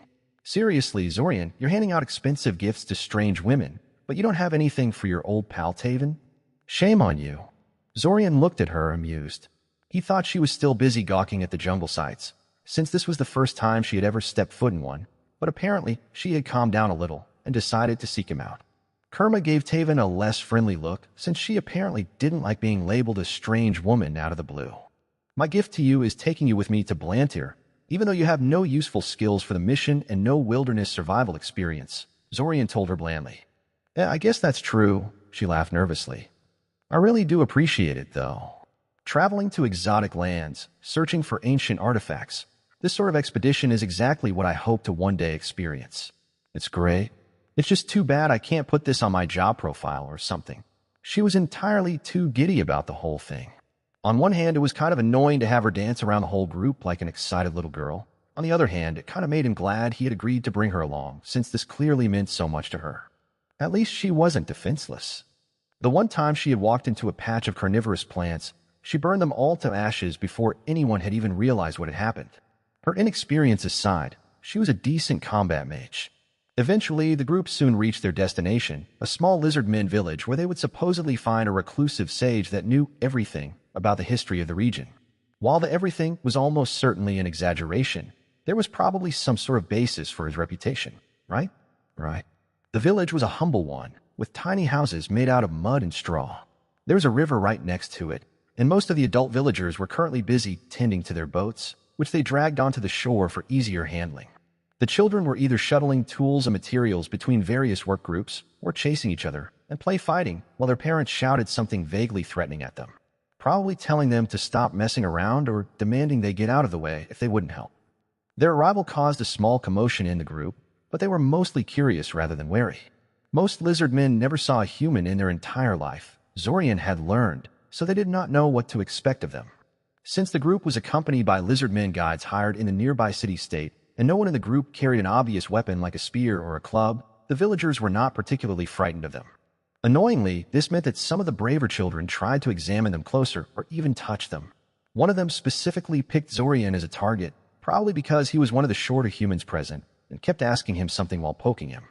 Lizard men language sounded nothing like normal lizard hissing. It was more like a high-pitched, warbling bird song. Zorian understood none of it, but by peering into the kid's mind and listening to the snickering explanation of their lizard men guides, he managed to puzzle out that the child was asking him if he was a fairy. He hated this village already. In any case, the group eventually set up a small camp just outside the village, with most of the group just idling around while the leaders of the village exchanged gifts with Daimen and went through various ceremonial gestures. The whole procedure was annoyingly lengthy, but apparently necessary. The reclusive sage they wanted to talk with was normally, well, reclusive. He wouldn't deign to meet most people, but perhaps if they could convince the village elders to put in a good word for them, he might give them a chance. Zorian was currently sitting on one of the cut-down logs on the outskirts of the village, watching some of the lizard men children fight the animated mud person he had created out of the ground to distract them from himself. Although the mud construct had the size and strength comparable to an adult human, the truth was that humans were notably smaller and weaker than lizard men. Their vaguely crocodilian frames were wider and larger than human ones, and their skin was covered in tough leathery scales. Thus, even though the mud construct's enemies were mere children, it was still being gradually overpowered. This was pretty much how Zorian had intended it to be, however. He didn't really want to hurt the little brats, even if they were loud, grabby, and generally annoying. Not far from him, some enterprising lizard man woman had come to try and peddle her crafts and trinkets to the gathered humans, trying to exchange pottery and necklaces made out of colorful stones for metal tools and fabrics. She was currently negotiating with one of the female members of the group, each of them loudly talking at one another, even though neither spoke the other's language. He took off his glasses and started obsessively cleaning them. "Damn it, when was this damn meeting going?" "Why so impatient?" asked a voice beside him. "It is good to sit down from time to time and appreciate the simpler things in life." His heart skipped a beat when the voice started talking. He turned towards the source of the voice, shocked to find that there was suddenly a strange lizard man sitting next to him. And he did mean suddenly. The lizard man did not register at all on Zorian's mind sense and seemingly materialized out of nowhere when he started talking. He was also very, very weird looking. An intricate pattern of blue and white lines was painted over his whole body, and he wore what seemed to be a massive deer skull over the top of his head. A multitude of bone armbands, necklaces, and ankle bands decorated his limbs and neck. Resting horizontally on his lap was a gnarled wooden staff with a huge pearl attached on top of it. His posture and appearance gave the impression of someone old and worn down, eyes half closed, scales cracked and faded in places, his posture hunched and drooping. Despite that, he inspired a faint feeling of terror in Zorian, who couldn't understand how he had been able to sneak up on him so easily. "I hear you've been looking for me," the lizard man said. He was speaking fluent Icosian, which was kind of interesting, but way down the list of questions Zorian wanted answered at the moment. "What? Oh, you're the sage we wanted to speak with," Zorian realized. Indeed, the lizard man said, fiddling with one of the bone armbands while watching the children play with Zorian's mud construct. "I dislike this kind of attention, so I decided to just meet with one of you and be done with it." Zorian looked around and realized no one seemed to be paying attention to his conversation with the weird lizard man that had showed up out of nowhere. "Only you can see and hear me," he said casually. This was such bullshit. "Why did you pick me out of everyone else present?" Zorian asked with a small frown. "I like you," he said. "You took the time to play with the children. Don't you remember what I said earlier? It is good to sit down from time to time and appreciate the simpler things in life." Zorian looked at him incredulously, not sure if the lizard man was being serious or not. He had only made that toy, so the children would let him rest in peace. "How did you sneak up on me?" Zorian couldn't help but ask. "I'm old," the lizard man said, tapping the staff in his lap with his scaly, clawed fingers. "Ancient. It's natural to have a couple of secrets." He did not offer to explain any further, and Zorian did not press him. The staff was probably some kind of divine artifact. Zorian checked it out with his marker, just in case it was the one they were after. It wasn't. "What did you seek me out for?" the lizard man asked, his half-closed eye focusing more firmly on him. Zorian quickly described the origin and probable appearance of the staff to the old lizard man. The sage patiently listened to his explanation, saying nothing. He said nothing for nearly 15 minutes, seemingly lost in thought. Occasionally, he whistled to himself softly in the native lizardmen tongue, tapping on his various bone ornaments and drawing some kind of simple geometric diagrams in dirt. Zorian patiently waited for the lizardman to come to his senses again, not daring to interrupt his musings. Unfortunately, when the sage finally turned to him again, he did not have a favorable answer for him. "I cannot remember anything that would help you in your quest," the lizardman said, shaking his head sadly. The various bone necklaces hanging from his neck clinked softly at the movement. Zorian sighed. So much for that. However, the lizardman continued, "I have an idea where you might look for more knowledge on the matter, if you feel brave enough. This staff is a very valuable thing, yes?" "Yes," Zorian confirmed. "There is a particularly loathsome dragon mage terrorizing our people throughout the entire region and beyond," the sage said. "I don't know her name, but our people refer to her as the Violet-Eyed Disaster, the Covetous One, or Typhoon. For centuries, she has preyed upon our communities, snatching away any item that catches her fancy and killing anyone that tried to bar her way. Many important artifacts have been lost to her. If this staff of yours is as important as it seems, she has probably tried to find it and knows a thing or two about its whereabouts. Perhaps it may already be in her possession." Zorian gave the lizard man an unamused look. An infamous dragon mage? There were few things in the world more dangerous than that. Feeling brave indeed. Still, the old guy's logic was sound, and the idea was worth checking out. Didn't Zack already demonstrate the ability to kill Oganj, who was similarly an infamous dragon mage? "So, what do you?" Zorian began to speak, only to realize the old lizard man was no longer there.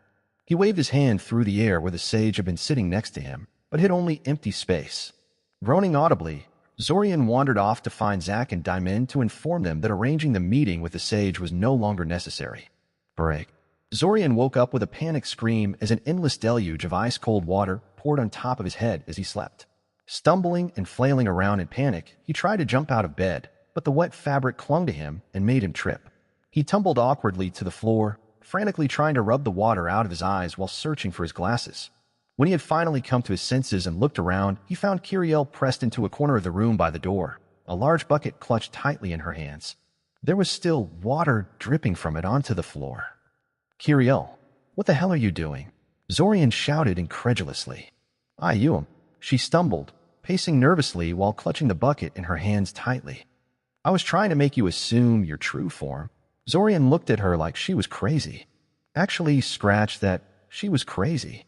"True form?" he asked her. "What the hell are you on about? You just dumped a bucket of cold water on my head in the middle of the night. I read in the book that doppelgangers assume their true forms if you surprise them while they're sleeping," she said. "So, if you dump water on them when they're deep asleep, they'll drop their disguise and assume their true form." Zorian stared at her, unable to believe her explanation. "You think I'm a face changer?" Zorian asked her in a calm voice. "Why, you aren't acting like the Zorian I know," she said while staring at the ground and refusing to look at him. "You have all these friends all of a sudden. You didn't get angry at all when Amaya asked you about them, and you're way too nice to me." Zorian sighed and ran his hand through his wet hair to get it out of his eyes. He looked at the closed door, confused as to why the entire house hadn't woken up by now because of all the shouting. But then he remembered he had put pretty strong privacy wards on the room. "If you thought I was a doppelganger, you should have at least gotten someone to back you up when confronting me," Zorian told her. He made a couple of gestures and pressed his hands against his chest, evaporating most of the water out of his clothes. "You're too good at magic, too," Kiriel added. "That's another thing that's weird. But, you didn't change forms, so I guess you really are Zorian." Zorian debated the merits of using an illusion to seemingly morph into some kind of grotesque monster right at that moment, but immediately discarded it as too cruel. As much as he wanted to rage and get back at her, she had good reasons for pulling off this stupid stunt. He was getting entirely too careless around her, it seemed. "Yes, I really am Zorian," he told her in an exasperated tone. He took the bucket from her hands and lifted her up before marching back to his bed and plopping her right on top of it. Right on top of the wet part, that is. "Why?" she protested, immediately jumping off the bed and inspecting her suddenly wet behind. "Punishment," Zorian said pitilessly. "You did say I was too nice to you, no?" She gave him an angry look but said nothing. "Anyway," he said, "I suppose I could tell you a little bit about what's going on and why things are so weird right now." Break. Time marched on. The search for the staff in Blantyre, the research on pocket dimensions and other points of interest, the training of people with the aid of black rooms and nigh-limitless resources. As the restarts started to accumulate, these and other projects started to gradually bear fruit. Just like that, another 5 restarts had passed. Chapter 89 Victory. It was a peaceful summer day in the great northern forest. The vegetation was vibrantly green and thriving. Colorful flowers covered the forest meadows. The songbirds were seemingly competing to see which one of them was louder and shriller than the next, and strange insects were flying through the air. While the vast expanse of trees that covered the northern portion of the Altasian continent was usually portrayed as a dark and foreboding place, crawling with dangerous monsters and hidden dangers, the truth is that the area could be quite beautiful and breathtaking. One just had to be strong enough to survive the challenges and travel the land unchecked. Zorian, Taven, and Kale were definitely strong enough. Not just because Zorian was present in the group, either. Taven and Kale had gone through 5 whole loops by now, each of which included additional time in the Black Rooms. They'd had nearly an entire year to improve their magic, backed by nearly unlimited resources and top-tier tutors. Even Kale, who spent most of that time focusing on alchemy, was now capable of at least defending himself from common threats. As for Taven, she was a combat magic specialist to begin with. Her power was probably equal to an average professional combat mage at this point. She even had real combat experience, since she insisted on fighting the Abasan invaders at the end of every restart and often participated in minor battles that Damon's team stumbled upon while exploring Blantyre. Even if Zorian decided to stand back and let the other 2 fend for themselves, there was very little in the forest around them that could threaten them. Currently, the 3 of them were resting on a large boulder in one of the forest clearings and playing a game of cards. It was just something to pass the time while they rested their feet. They had been wandering the forest for hours before stumbling upon the clearing, and it looked so perfect for a temporary camp they decided to take a bit of a break. They didn't intend to stay here for very long.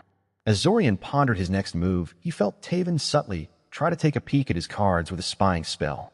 Zorian was proud for her for expanding her horizons beyond flashy combat magic, but that didn't stop him from reflexively crushing her magic into nothingness before giving her a knowing smile. She pouted for a moment, before remembering she was supposed to act like she didn't know anything and schooling her expression into one of indifference. Kale silently observed the scene from the side before shaking his head in amusement, probably guessing what had happened. Zorian suspected Taven had tried to use the same trick on Kale as well, though he had no idea if the Morlock boy had managed to stop her, or even noticed her cheating. Then again, Kale didn't seem to take the card game very seriously. He seemed to be playing mindlessly, uncaring of how likely he is to win. Zorian supposed this sort of attitude made perfect sense, since this was supposed to be just a nice relaxing game with no stakes, but it faintly annoyed him anyway. Zorian himself didn't try to cheat, of course. That would suck the joy out of the whole activity, since it would be so trivial for him to succeed. He simply immersed himself in the game while listening to the sounds of the wilderness around them. His legs throbbed in pain and used to the level of activity he was engaging in, but he had kind of gotten used to that by now. Even with aid of potions and mind magic, the beginning of every restart involved Zorian being in a constant state of dull pain, because he lived far more actively than he had before the time loop. Hopefully that wouldn't have any long-term mental effects on him once he was out of the time loop. He was broken out of his thoughts by a loud crunching sound. Looking to the side, he saw Kale with a large yellow root stuffed in his mouth. Taven gave Kale a strange, possibly disapproving look. "What?" Kale complained, chewing loudly. The sound it produced reminded Zorian of someone eating a raw carrot. "How can you eat that thing?" she asked him. "It's really tasty," he told her matter-of-factly. "It's a wild root you washed in a nearby river," she protested. "That cannot possibly be safe or hygienic. Plus, I can smell it from here, and it doesn't smell like something you should be eating." Kale gave her a challenging look before biting into the root again and chewing even louder. Zorian pretended to study his cards while inwardly chuckling in amusement. Personally, he wasn't worried about Kale in the slightest. Although the Morlock was the weakest of the 3 in terms of combat strength, he was the person who was most at home in the forest. He had been working and living in this very environment ever since he was a child, and doubtlessly knew exactly what was safe to eat and how. Taven had gotten relatively close to Kale after they had both received a temporary marker, since the 2 of them were arguably the closest in age and relative skill among the new loopers, so she probably knew that too. Thus, she simply threw her hands in the air with a huff, accidentally showing them a glimpse of the card she was holding, and dropped the issue. Zorian took note of her cards and changed his tactics accordingly. This wasn't cheating, of course. Taking advantage of your opponent's mistakes was only natural. It wasn't his problem that he could memorize her entire hand flawlessly after seeing it for only a fraction of a second. After another 15 minutes of chatting, playing cards, eating roots and berries and lazing around, the three of them reluctantly decided to move on. After all, this whole expedition originated from Kale's desire to search for rare alchemical ingredients in the depths of the Great Northern Forest.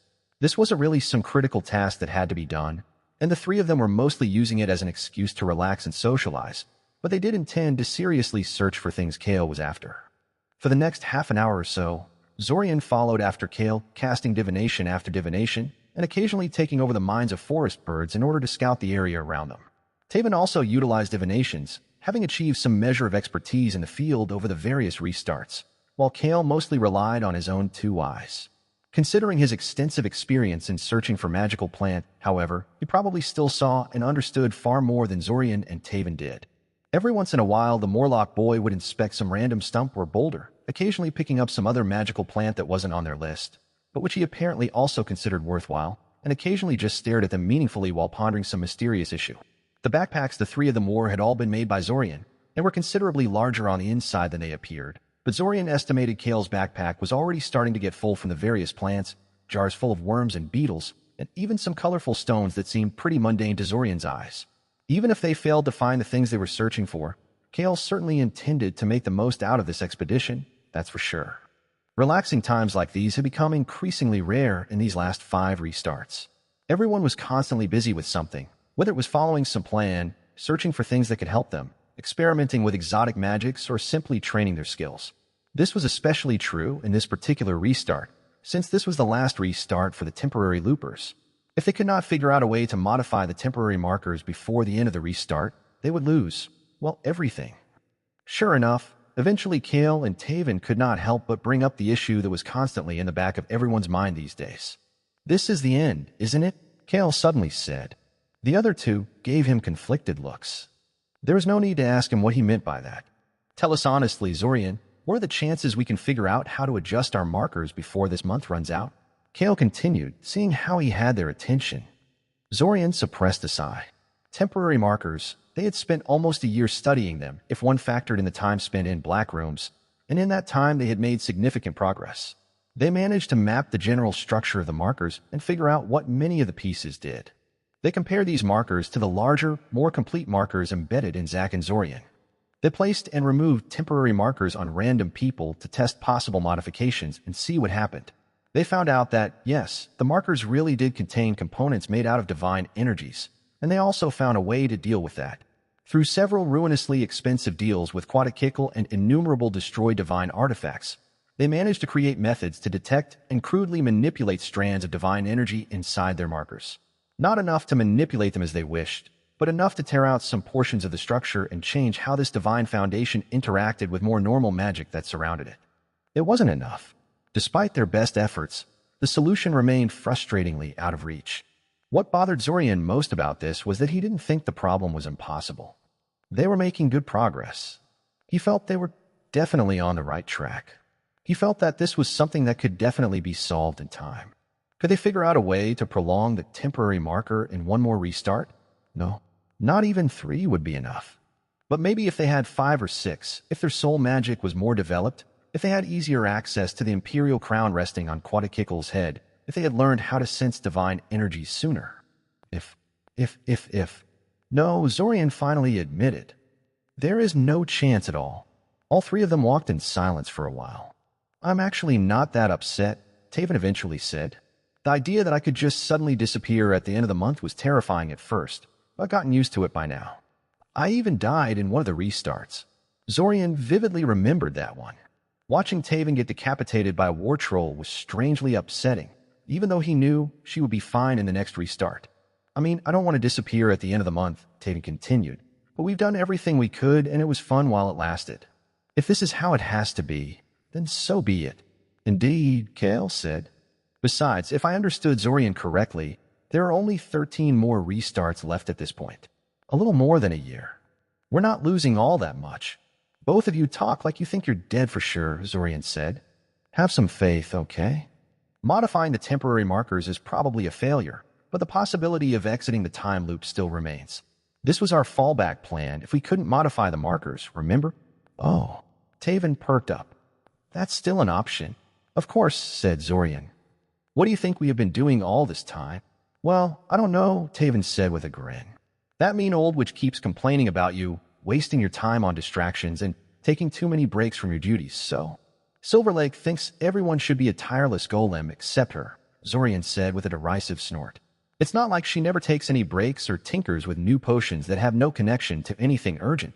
I thought that whole project was still shrouded in uncertainty, though, Kale pointed out. Well, yeah, Zorian reluctantly admitted. We have yet to actually try things, so it's all very theoretical. However, just because we are uncertain about some things doesn't mean the attempt is bound to fail.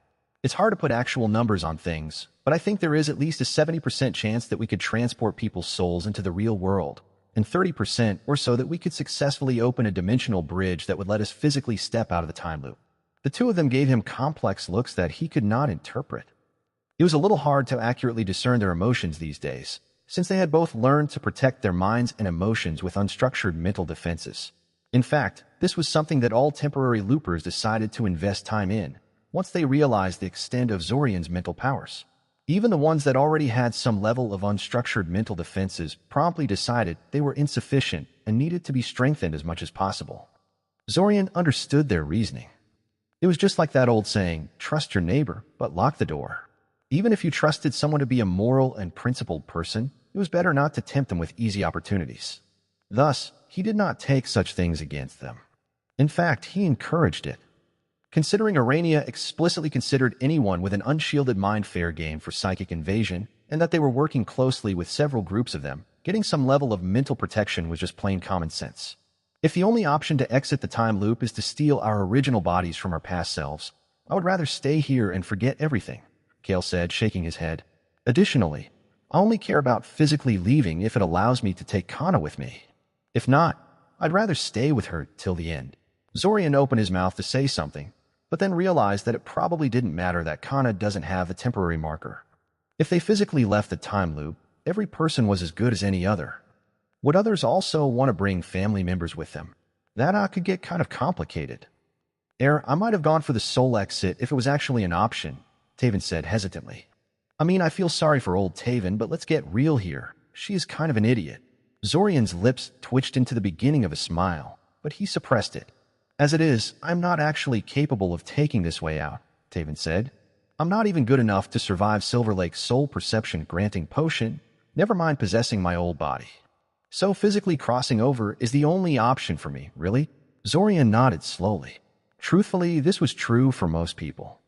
People who had zero experience with soul magic would find it impossible to get good enough at it to survive the soul transferal and successfully possess their body. People who were well versed in soul magic, even before the time loop, would probably be annihilated by the originals if they tried to possess them. Aside from Zorian, only Kale, Svim, and Lukav had a good chance of pulling that off. And Svim, much like Kale, had already ruled out the idea of stealing his own life away from himself. Physical exit is what we're aiming for anyway, Zorian said. Transferring souls is more of a last resort than anything.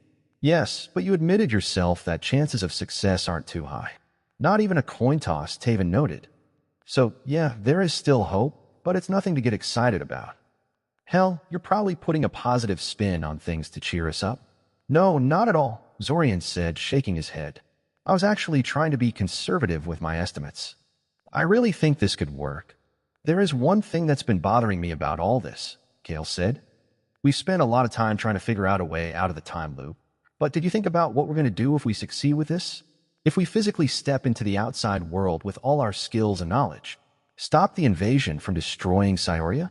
Taven tried, raising her eyebrow at him. Well, yes. But what about afterwards? Kale asked. You have an entire life in front of you, but there is already someone living your life for you. Are you going to avoid your friends and family and set up a new life for yourself elsewhere? Or are you going to do your best to insert yourself into your old life and damn the consequences? What if someone reports you to the authorities and they come to drag you off? How would you explain your presence and identity? Taven squirmed uncomfortably. I don't know, she admitted, biting her lip. Honestly, I try not to think about things like that. I'm kind of impulsive, so even if I reach a resolution here, I will probably just break it when I actually get there. So there's no point. I can only hope I'll be able to figure something out when the time comes. I don't want to ruin the other Taven's life, but I don't know. What about you two? I'm fairly disconnected from most people, Kale shrugged. So long as I have my own kana, everything is fine. I guess I would deliver my alchemy notes to my original and then wander off to do my own thing. But I'm not sure very many of us are like that. Silver Lake and Alanik, maybe. The rest, there are probably at least a few of them that would fight bitterly for a piece of their old life. Honestly, I don't think I could stay away, Zorian admitted. I tried to reform my original into something better. Teach him a few things, nudge him into getting closer with Kiriel, things like that. A bit manipulative, but it would come along with personal magic instruction and other help, so I think it could work. I wouldn't try to steal his life away, though. If there was no place for me in my old life, I would find something else to amuse myself with. As I said, I'm not sure everyone would be so serene about it, Kale pointed out. Yeah, I know, Zorian nodded. Zack and I purposely didn't raise the issue to the group since we felt there was no way to reach any kind of official agreement on this. No matter the conclusion, someone would disagree. Possibly violently. The entire group might even fragment if someone feels very strongly about the option that was chosen or not chosen. It's better to keep everyone focused on the immediate problem and worry about these things later. Despite such efforts, however, they already had a couple of casualties. 2 restarts ago, a pair of Professor Svim included into the group decided they couldn't handle the existential implications of the time loop and asked for their temporary markers to be removed so they could forget everything. Additionally, one of the Urania from the Luminous Advocates became so hysterical and violent that the other Urania asked for her to be stripped of her marker and ejected from the group. Zorian wasn't sure what had caused that, but since the other Luminous Advocates mysteriously acquired soul perception around that time, he suspected it was a product of some secret procedure they had collectively performed on themselves. In the interest of not starting a fight, though, he decided not to pursue the issue. With this being the last restart in which the temporary markers would remain effective, the pressure on people would only increase. Zorian really hoped nobody would crack too badly before the end. Break. Spells could only persist for so long. Even the most stable spell, supplied with an ample amount of mana, would fall apart in a couple of hours if not anchored to something. Thus, enhancement rituals had a problem. They aimed to place the user under a permanent magic effect or give them an innate magic ability, but that meant they had to anchor the spell to something to prevent it from decaying. This was a great problem. Anchoring the magic to one's flesh by inscribing sigils into the skin was ill-advised. Forcing large quantities of mana to flow through living flesh, even if it was one's personal mana, was usually unhealthy in the long term. Additionally, the resulting anchor was easy to break by physically harming the sigils, which was likely to result in dire consequences for the user. Abrupt, uncontrolled spell failures were dangerous enough in normal circumstances. When the spell was embedded into one's very flesh and bones, the grisly result could be easily imagined. Fortunately, there was a solution. Far in the distant past, some nameless mage had discovered how to repurpose a portion of their mana reserves into a spell anchor for the enhancement ritual. Since one's mana reserves were kept naturally stable by the soul, any magic fashioned from them would also be kept stable. The only problem was that since the anchor was literally made out of one's mana reserves, the caster would permanently have less mana at their disposal. The mana used in the construction of the anchor would never recover, since it was still there in the caster's reserves, being stabilized by their soul along with the rest of it. There was one additional issue, however. Even though an enhancement ritual could grant the user a magical ability, it was ultimately just fancy transformation magic. It never expired, it was almost impossible to dispel, and the user had very fine control over it, but they would not get the same instinctive affinity with it that the base creature had. This was where blood magic came into play. It allowed a mage to anchor the spell not only to their mana reserves, but to their life force as well. The resulting connection was deep and potent enough that the user's descendants had a chance to inherit the ability in question as a bloodline. The innate understanding of the base creature was also transferred over to the new user, allowing them to use it almost as well as someone who had been born with it right from the start. Enhancement rituals were dangerous. Poorly executed, they could kill the user or permanently ruin them as a mage. More than one mage had completely locked down their mana reserves or transformed them into something that ripped them to shreds from the inside. Blood magic rituals were dangerous. The user had to cut complicated patterns into their flesh and bleed themselves in order to stir up their vitality and coax their life force into appropriate structures. Unless one knew exactly what they were doing, it was very easy to die of blood loss or worse. Zack and Zorian combined the two anyway. They started small, but moved on quickly to more ambitious projects due to time constraints. They made mistakes, but none of them too serious, and any lingering consequences were washed away at the end of every restart. With the help of Kale, they tracked down and talked with surviving Morlock blood mages scattered across the continent, seeking advice and tricks of the trade. They practiced with their new abilities and took note of which one worked best for them and why. Now, with time running out and this restart being so critical, they decided to immediately put those skills into practice. They performed the relevant rituals at the very beginning of the restart. A week and a half later, when their mana reserves and life force mostly stabilized, they gathered Svim, Silver Lake, and Diamond for a project that would test their dimensionalism skills to the limit. Something that would prove that they were capable of eventually creating the gateway out of the loop. They were going to create a miniature copy of the Palace Orb. Currently, Zack, Zorian, Silver Lake, Svim, and Diamond were all standing on the edge of a massive spell formula circle, equidistant from each other. They had spent the past several hours embedding the spell circle into the ground of this place, followed by setting up several complicated wards that had to be layered just right for the whole thing to work correctly. Now they were resting and adjusting their minds for the final task in front of them. There was a luxurious house sitting in the center of the circle, surrounded by a large garden and ornamental trees. It stood in a fairly isolated location, and Zack and Zorian actually bought the entire place, so they shouldn't be interrupted by anyone. Silver Lake complained about the amount of money that had been wasted on this, when they could have simply stolen a house from someone or picked a random patch of ground, but Zack didn't want to hear it. He wanted his own pocket mansion, and he wanted it to really be his. In any case, the idea behind their current project was a little different than that behind other pocket dimension creation projects. Previously, Zack and Zorian had focused on isolating a patch of space with a dimensional membrane and then inflating it to desired volume. Now they would be forcibly isolating a large patch of land from the rest of the world, compressing it and then attaching it to a prepared anchor object. In this case, that was a ball of magically reinforced glass for maximum resemblance to the Palace Orb. This was similar to the method Silver Lake used to hide her home from outside scrutiny, but harder. Silver Lake simply compressed an area to make it seemingly disappear, but it remained connected to the rest of the world. That made her pocket dimension immovable, but easier to actually create. What they were doing now, however, would require them to effectively tear out a piece of reality and put it into a portable box for their own use. The house and its surrounding land were not nearly as big as the space inside the Palace Orb. Despite that, attempting this required all 5 of them to join hands and perform a group magic ritual, employing every trick and advantage they could think of, and they still weren't sure if they could pull it off. Zorian didn't even want to think what it took to create something like the actual Palace Orb.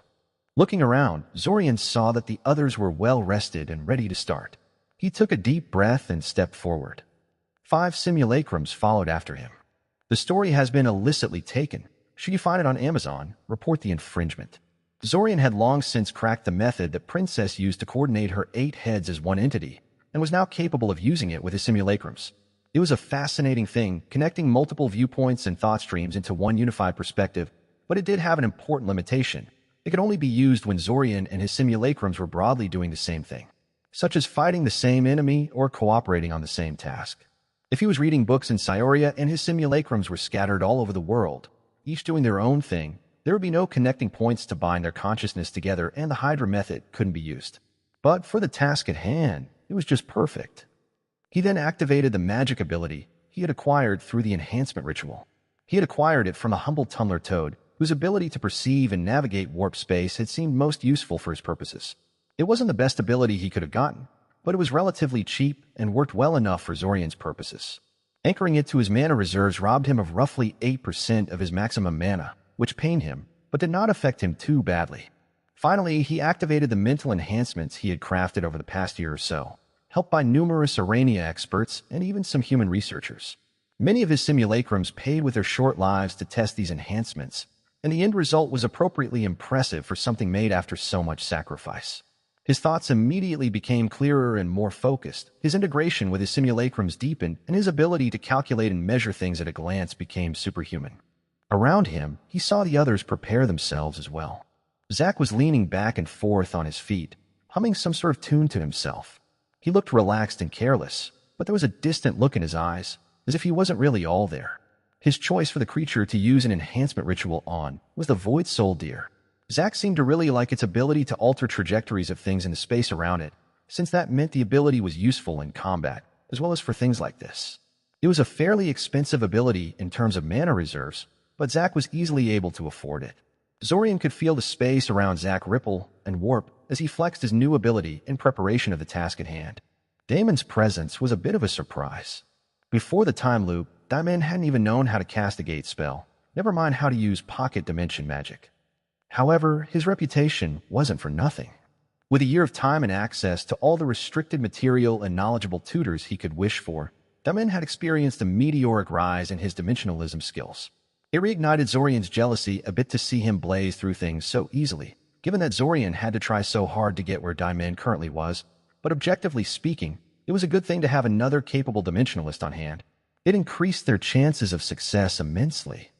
Damon had also chosen to dabble in enhancement rituals along with Zack and Zorian, the only one of the temporary loopers that dared to do so. He picked a phase spider that Zack and Zorian were lucky to track down in one of the restarts.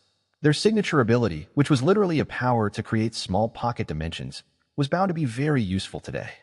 Silver Lake had stabbed 6 gold-plated stakes into the ground around her and was mumbling something to herself and making some sort of strange finger gestures. They didn't look like spell-casting gestures. It kind of reminded Zorian of Kyriel trying to perform math with the help of her fingers, except that he knew damn well that Silver Lake was frighteningly good at performing calculations in her head. Her growth in skill over the past 5 restarts was difficult to judge, as she often did things on her own and gave bullshit explanations when people tried to question her about it. Still, her skill at dimensionalism and soul magic made her one of the key people in the group, and little could be done about it. Svim simply stood on the edge of the spell formula circle, staring forward with arms crossed behind his back.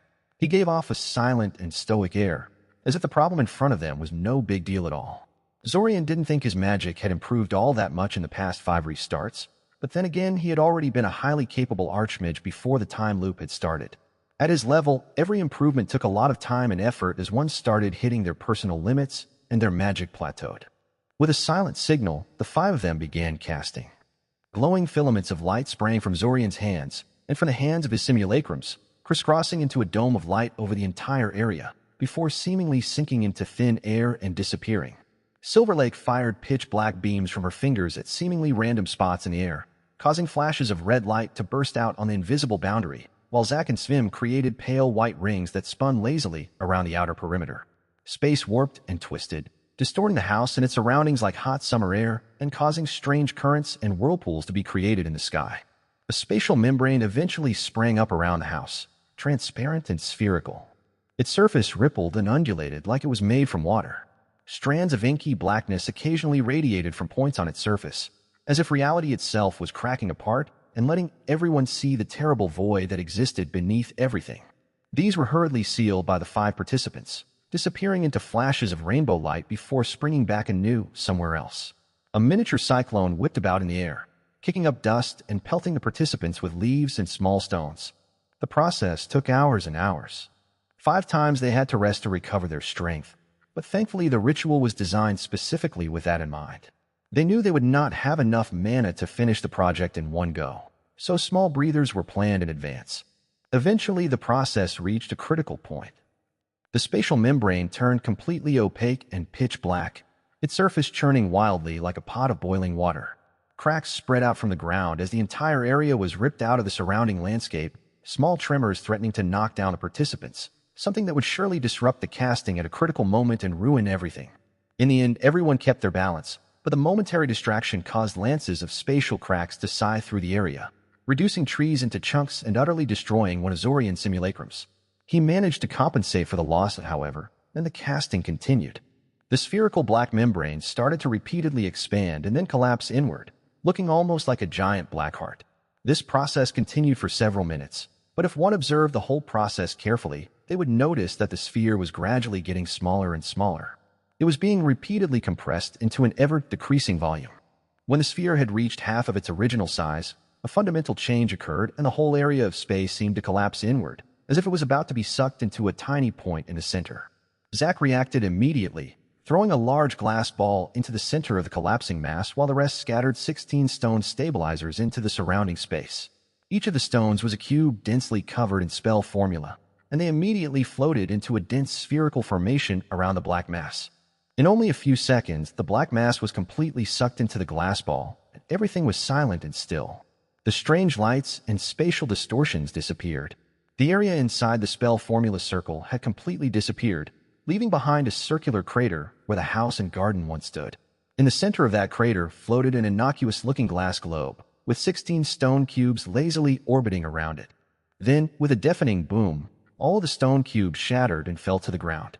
The glass globe was still fine. However, the stabilizers had sacrificed themselves to give that final push for the whole process and firmly attach the newly made pocket mansion to its portable anchor. If one looked closely, they would be able to see a miniature, lifelike house suspended in the center of the globe. It even appeared intact, which was great. There was a non-trivial chance for everything inside the globe to end up getting wrecked by the stresses of the creation process if it was not channeled properly. Complete success. Everyone gathered around the globe to gawk at it and admire their handiwork. Zack, Zorian, Silver Lake, and Diamond were in visibly high spirits following the success of such a difficult project. Only Svim managed to retain his reserved attitude, though Zorian felt he still looked faintly pleased with himself. "You know, I just realized I have no idea how you intend to power this thing," Min said. "Surely this thing requires a great deal of mana to keep stable." "We placed a permanent miniature gate inside the house," Zack said. "It connects to a cavern deep in the dungeon, sucking up mana to keep both the gate and the pocket dimension operating. It's too tiny for the dungeon denizens to pass through, but mana can be collected just fine." "Oh, you cracked Quatakikle's permanent gates?" Diamond asked, surprised. Silver Lake puffed herself up, looking pretty smug. Her contributions were pretty crucial in cracking the method Quatakikle used to make his gate stabilization frame. Hers, and oddly enough, that of the filigree sages.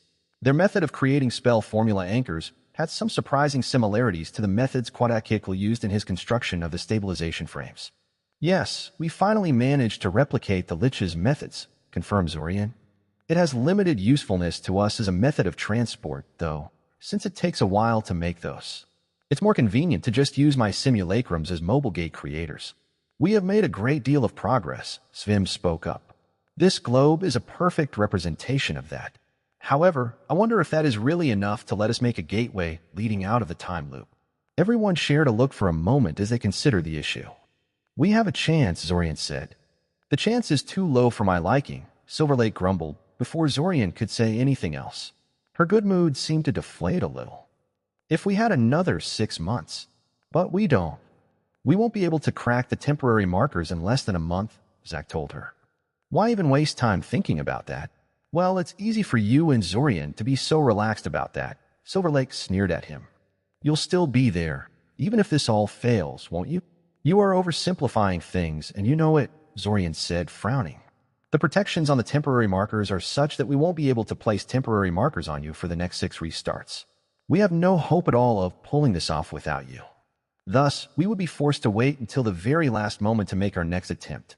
And if that fails, we are lost. Do you honestly think Zack and I are comfortable with that? We are just as invested in the success of this project as you are." Silver Lake scoffed. "Almost as invested, I suppose. But not quite as much. What do you think they should have done then?" Svim asked, giving her a knowing look. "They should have experimented more freely with temporary markers and people's souls.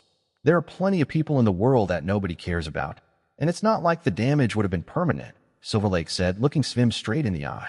Her voice was loud and clear, but perfectly calm. "They should have given Quatakikle a temporary marker and recruited him into the group." Both ideas were already discussed and soundly rejected, and not just by Zack and Zorian, Svim pointed out. "We were already taking a huge risk by dealing with the Lich as much as we did," Zorian said. "Even a minor mistake could easily burn all of our remaining restarts away. The old bag of bones will be more likely to ruin us than help us," Zack added. "Without us, his plan probably succeeds, and Cyoria is leveled to the ground. Why would he want to risk that by helping us escape?" "Bah!" Silver Lake spat. As in, she literally spat on the ground to express her frustration. "I can see when I'm outvoted. Besides, it's too late to change things now, though I still say our chances are too low. Surely there is something more that could be done." "Well, you did say we just need more time," Diamond pointed out. "If the project to turn the palace orb into a black room succeeds as well as expected, we should get another couple of months in a time dilation room. We already turned the palace room into a time dilation chamber 2 times by now," Silver Lake pointed out. "It was impressive, but the effectiveness was little better than that of a regular black room. It just had larger volume. Why expect this attempt to be any different?" "Well, if Cranton and his staff are to be believed," began Dunn. "I'll believe it when I see it," Silver Lake cut him off. In the meantime, I have another idea. Although Silver Lake could be very abrasive and unpleasant, her skill at dimensionalism was undeniable, and many of her ideas were quite insightful. Some of them were even perfectly ethical and legal, shockingly enough. Thus, the group eventually returned to Scioria, peacefully discussing various plans along the way. Break. The search for the Imperial staff was long and frustrating. For a long time, they didn't have even the slightest clue how to narrow down their search. Zorian was almost willing to write off the entire endeavor as a lost cause and focus entirely on the exit portal project. However, Demon felt it was beneath his pride to let the expedition end in failure and eventually found a clue. One of their earliest leads for the staff was a dragon mage called Violet Eye Disaster, or just Violet Eye for short. However, she was almost as hard to track down as the staff itself, and there were plenty of other candidates around, so they didn't focus on her in particular. In time, however, a curious fact became obvious. Violet Eye seemed capable of instantaneously teleporting herself across vast distances. There was simply no other way to explain how she could get around so quickly and evade pursuers. Dragons were fast flyers, but her speed was unearthly. This idea was reinforced when Daimin and his group caught sight of her and pursued, only for her to disappear when they briefly lost sight of her. This was significant, since dragon mages had huge issues trying to use teleportation. Dimensional magic was nearly unknown among dragons, and the sort of teleportation Violet Eye was performing would be shocking even in a human mage. She was most likely using some kind of divine artifact to pull it off, and by following after her and repeatedly provoking her, Zack and Zorian eventually confirmed it was a simple, unadorned staff. Deep in the jungles of Blantyre, atop a small mountain, a fierce battle was raging between Zack and Zorian on one side and Violet Eye the Dragon Mage on the other. Shattered remains of Zorian's combat golems litter the mountainside, and several large craters lay scattered around the place. Smoke and dust covered the skies. Roaring in outrage, Violet Eye swooped down on Zack's position, opening her jaws and breathing fire at him. The jet of flame was unnaturally hot and concentrated, even for dragon breath, a white-hot incineration beam that set nearby bushes on fire just by passing near them. Without flinching, Zack placed an opaque black shield made out of spatial forces in front of him. The incineration breath sank into the shield and harmlessly disappeared, as if it had never existed in the first place. Moments later, he was hit by a gust of magically enhanced wind. It looked rather ethereal, a gentle rainbow glow suffusing it, but the moment it reached Zack, it caused the black shield to collapse into nothingness and almost sent him tumbling down the mountainside. A trio of stone cylinders flew in the air towards the dragon, shining with dangerous blue light. She managed to knock them away from her before they exploded, but it disrupted her charge and allowed Zack to regain his balance. She sent a quick glare at Zorian, who was standing in the distance with a gun-like cylinder launcher in his hands, before judging Zack a greater threat and smashing her tail towards him like a flail. Zack didn't try to dodge or put some distance between them. He merely cast another spell, causing huge hands of stone to erupt from the ground beneath her, reaching towards her. Her eyes narrowed imperceptibly, but she continued her attack, trusting her strength and vast reserves of magic. She was justified in her confidence when trading blow for blow with a human, since they could never match a dragon in terms of toughness. However, her attack missed. Her eyes widened in surprise, not understanding what had happened. This wasn't the sort of rookie mistake she could ever make. If one had looked really closely, though, one could have seen space itself subtly shift around Zack just before the tail slap had descended upon him. The stone hands closed around a dragon, pulling her downward. She manifested huge ectoplasmic claws to crush them into powder, but the moment of weakness was enough for Zorian's simulacrums, who immediately teleported into the vicinity. Just as she was about to turn her ectoplasmic claws towards the simulacrums, her mind swam in sudden vertigo, and her vision grew blurry. When she finally regained her clarity of mind, she found a glittering crystalline spear flying at her, courtesy of Zack. Arcs of red light sparked dangerously on its surface, promising pain and disintegration to anything hit by the spear. Invading the mind of a dragon was not an easy thing to do, but it was within Zorian's capabilities, if only for a moment. Roaring, Violet Eye conjured an omnidirectional sound wave that hurled all of the simulacrums away from her like a bunch of rag dolls and destroyed all nearby obstacles.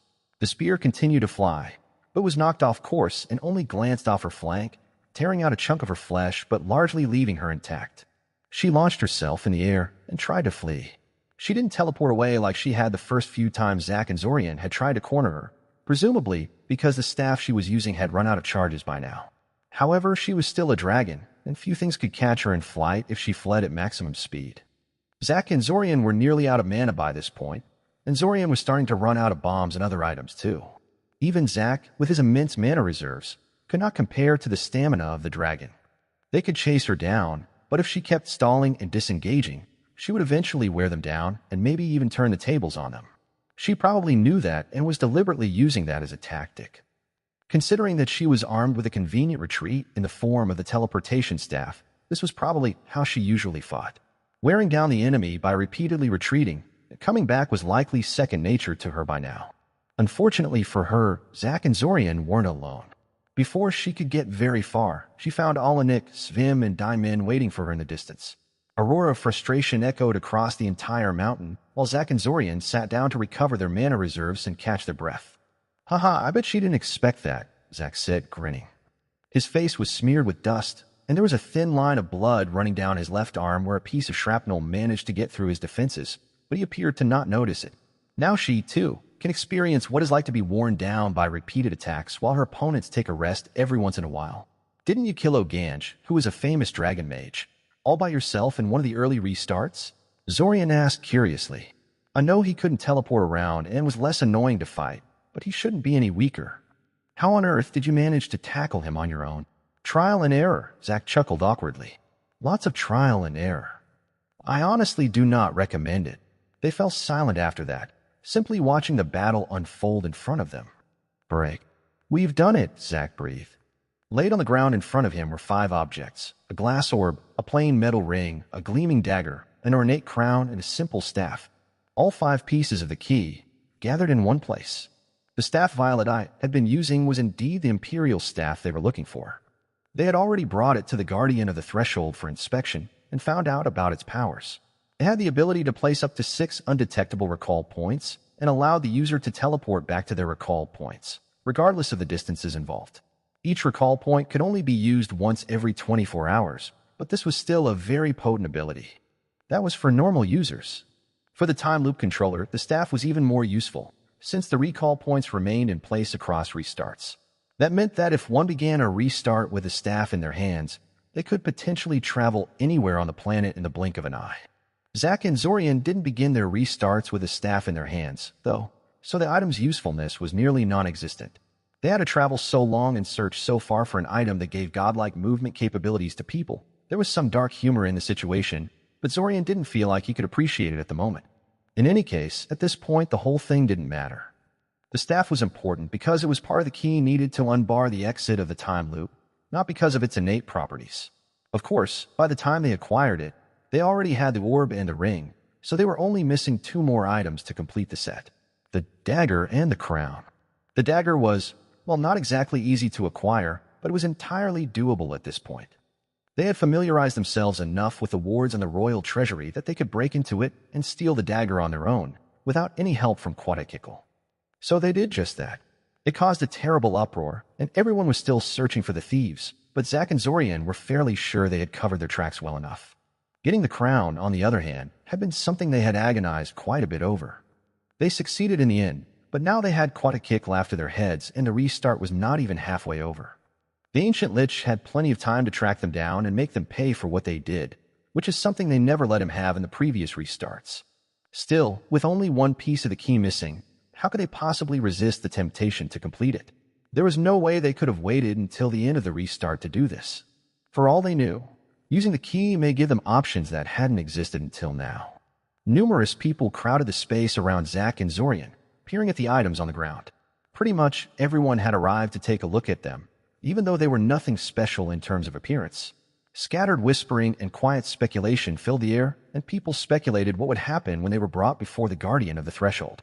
After some quick discussion, Zack and Zorian decided to bring the key to the Guardian of the Threshold right away to see what would happen, and they would be taking everyone with them to witness it as well.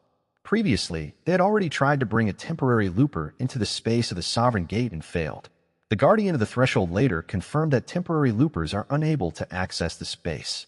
However, this security measure was childishly easy to bypass through a short-duration soul bond that allowed the controller to simply pull outsiders with them as they entered the Sovereign Gate. Once inside, the Guardian of the Threshold largely ignored their presence, recognizing them as temporary loopers, but completely unconcerned about the fact that Zack and Zorian were breaking the rules. Zach and Zorian had used this method to bring various people into the Sovereign Gate at multiple occasions, so they did not foresee any problems. Thus, the whole group made way into the secret time magic research facility beneath Scioria and, after some small preparations, entered the Sovereign Gate. The Guardian of the Threshold soon popped into existence in front of them, just like he always did. He was still the same human-like glowing entity, his face emotionless like a sculpted statue. "Welcome, Controller," the Guardian greeted. Yes, said Zach. "I'm glad to see you too, you lovable idiot. Did you notice we brought the key to you?" The Guardian was silent for a moment. "One moment, please," it eventually said, before becoming silent again. In the dark void of the Sovereign Gate space, there was only a silent glowing humanoid and a small throng of people anxiously waiting for his reaction. The Guardian of the Threshold did not appear to mind a large number of visitors, continuing his mysterious pondering with not a care in the world. The temporary loopers around Zach and Zorian simply squirmed nervously, not saying much. They had learned by now that the Guardian of the Threshold utterly ignored temporary loopers, refusing to answer their questions or even acknowledge their existence. Watching Diamond and Silver Lake getting progressively more angry as the entity ignored their comments had been rather amusing for Zorian the first time he witnessed it, but thankfully this time nobody lost their temper. In any case, the Guardian eventually finished whatever it was doing and started speaking again. "Everything is as it should be," it said. "The key is valid. Do you want to claim your privileges now?" "Privileges?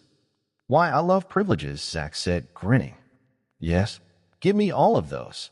"Done," the entity immediately said. "Can I unbar the gate now?" Zach asked. "Yes," the Guardian of the Threshold confirmed. "Do you want?" "Yes, damn it, yes," Zach said, voice full of exasperation. "Do it now." "As you wish," it said. It paused for a few moments, silently performing some kind of task again. "It is done. The gate is now unbarred." Zorian watched in growing horror as the Guardian of the Threshold suddenly started twitching and stuttering as if it was having some kind of seizure. His head rolled around at impossible angles, rotating a full 360 degrees, his entire torso squirming and bulging as if something was trying to burst out of it. He had a very bad feeling about this. "What the hell is happening?" someone asked behind him. "I don't know," Zach said, frowning. "This has never happened before." Everything suddenly became quiet. At first, Zorian thought Zach had just stopped speaking because he noticed or realized something important. But when he glanced towards him, he found Zach gone. Everyone but Zorian was gone. It was just him, a madly twitching Guardian of the Threshold, and a quiet, featureless black void all around them. He immediately tried to return to his body, but failed. Shit. Well, at least the Guardian of the Threshold was starting to calm down. He was twitching less and no longer twisted his head and limbs at impossible angles. Maybe. A multitude of eyes suddenly snapped open all over Guardian of the Threshold's body, blinking rapidly for a few moments before focusing straight at Zorian. Each one was different. Different sizes, different color, different internal structure. Some of them had multiple irises. Some of them glowed.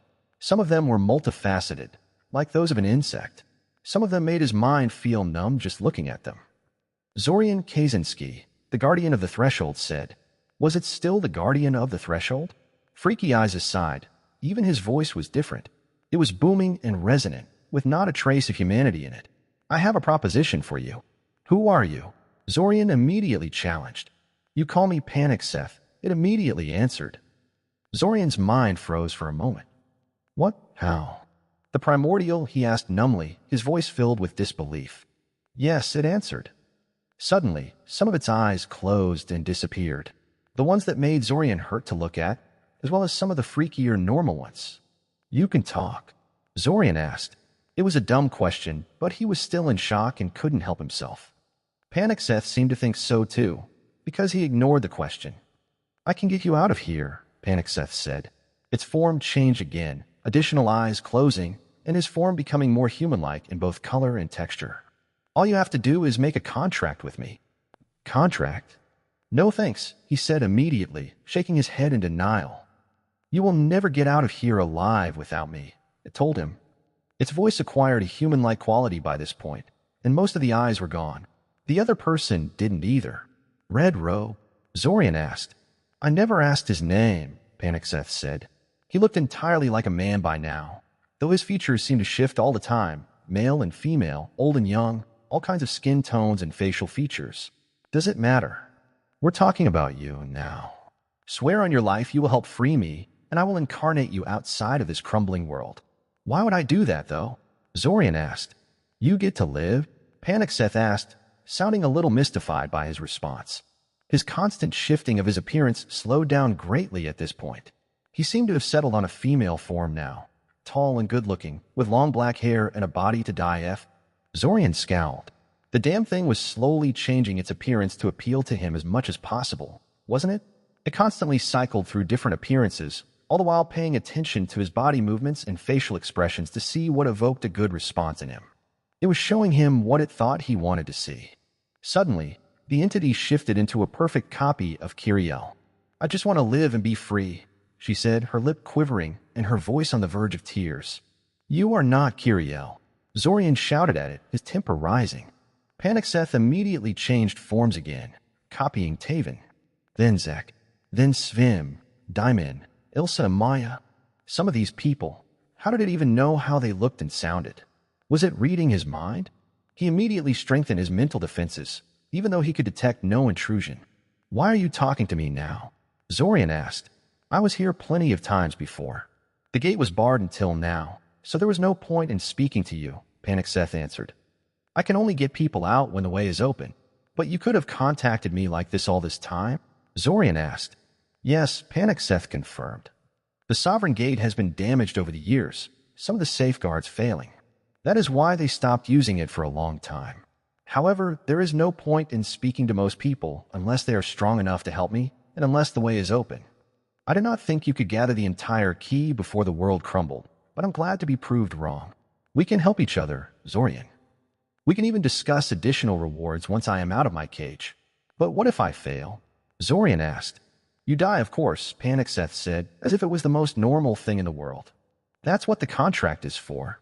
So you get me out of here, and in return I must help free you, or die? Zorian asked. Exactly, Panicseth confirmed. I want to have to say no, Zorian sighed. Panicseth stared at him for a second.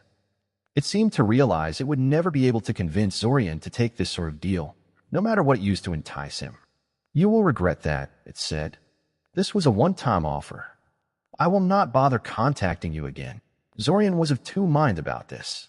On one hand, that was a bit disappointing, since he would like to have more talks with a primordial to see if he could get something substantial out of it. On the other hand, it was a freaking primordial, and it seemed to be reading his mind in some way he couldn't detect. It was probably for the best that it never wanted to see him again. You gave up pretty quickly, Zorian commented. How are you so sure there is no chance to convince me in the future? It doesn't matter anymore, Panicseth said. Someone else has already taken my offer. Zorian's eyes widened at the comment. Before he could ask Panicseth what it meant by that, the generic female form in front of him disappeared, and he was surrounded by noise again. He was once again standing next to Zack, with temporary loopers standing around him. All of them were screaming, shouting, and talking at once. It was abundantly obvious that Zorian wasn't the only one who had found himself alone, facing a terrifying primordial entity. And after the situation had calmed down somewhat, and he had done a quick head count, a terrifying realization suddenly dawned to Zorian. Silver Lake was gone. Chapter 90 Change of Plans. It wasn't long before the group decided to leave the Sovereign Gate space and return to their bodies outside.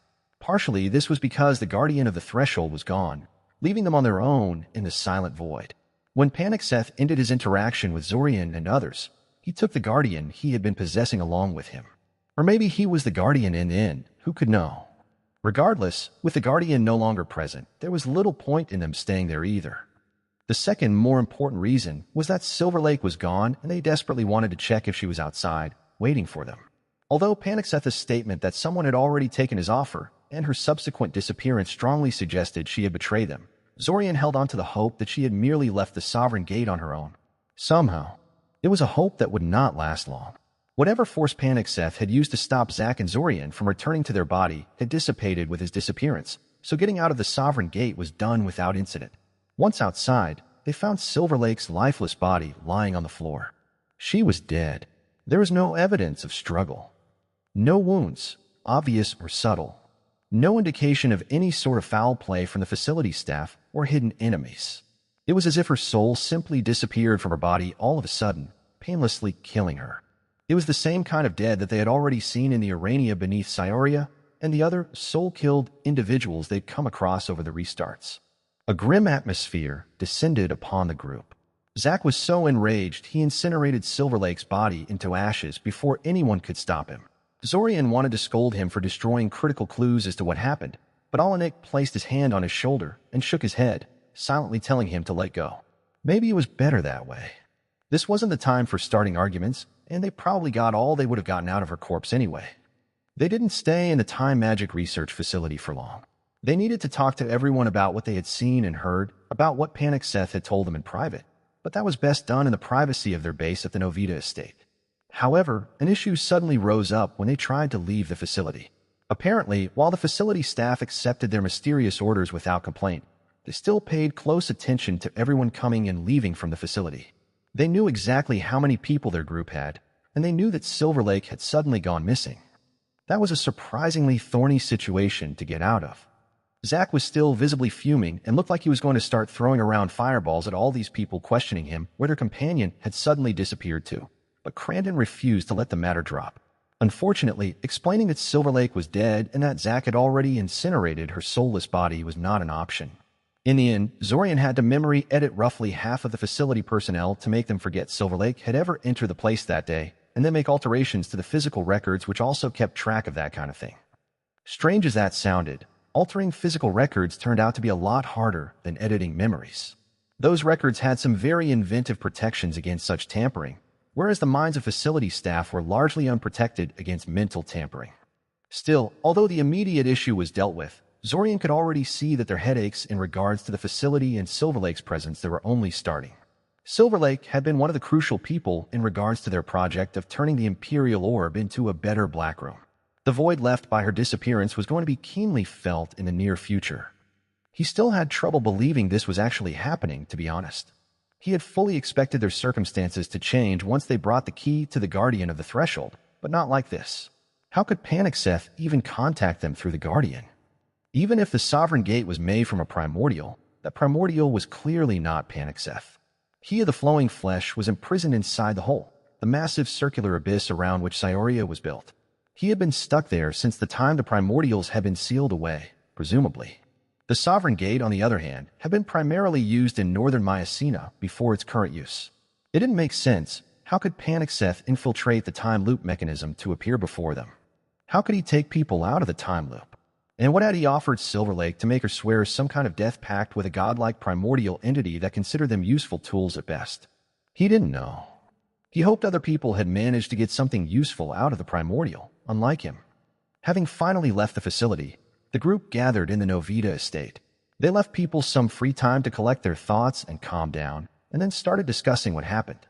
The first issue, of course, was Panic Seth, or something that claimed to be Panic Seth anyway. They had no proof that the unknown entity was telling the truth, but then again, it had no reason to lie about that either. Identifying as Panic Seth would not set anyone at ease. In any case, talking to the rest of the group confirmed what everyone had suspected by now. Panic Seth had somehow dragged each of them into their own individual space for a private conversation. Everyone except Zack, that is. Zack alone did not merit a meeting with a primordial, it seemed. While everyone else disappeared into their own private space, Zack was simply left alone in the darkness of the Sovereign Gates area. Even the Guardian of the Threshold was gone, leaving him simply floating in the silent void with no way out until Panic Seth was done with the others. As for the others, they'd all found themselves in front of the warped, twisted Guardian of Threshold, though most did not see the same eye-covered humanoid that Zorian had.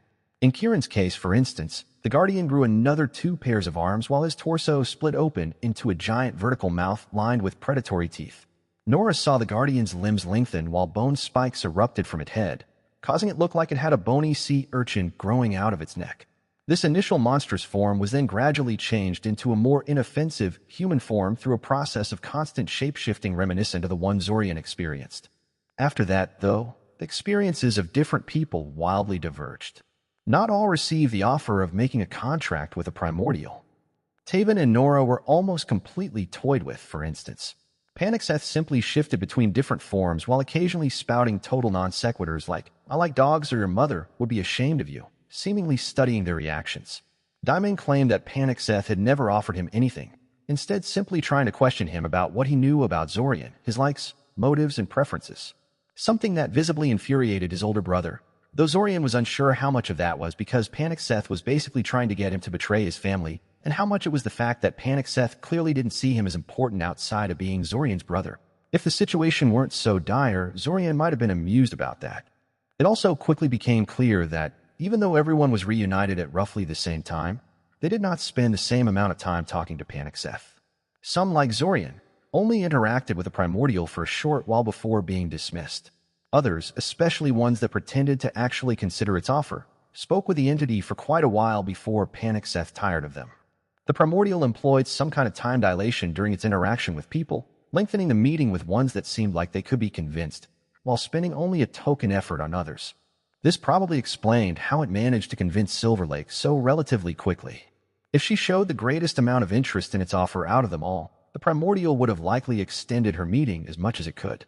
Plus, considering how powerful and experienced Silver Lake was, she was probably considered one of the most prioritized targets to begin with. "Were you not worried that the Primordial was reading your mind?" Zorian asked them, frowning. "I mean, it seemed capable of lifting people's appearances straight out of my head when I talked to it. It was one of the big reasons I was so eager to get out of the meeting as much as possible." "He didn't know such thing while talking to me," Svim said, shaking his head. "Then again, Panic Seth did not try to copy any people while talking to me. He just shifted from one generic form to another throughout the entire talk." Zorian found it a little interesting how some people, like him, refer to Panic Seth as it, while Svim and others refer to the Primordial as he. The cultists did call Panic Seth he of the flowing flesh, so one could indeed argue that the entity was male in some sense, but it was debatable how much normal gender applied to a monstrous shape-changer like that. The entity assumed a female form when speaking to him, male form in front of others, and an Arania form when speaking to the Arania. It clearly thought little of such things. "I actually did ask the thing about that when it tried to shapeshift into Kana," Kale said, pausing slightly.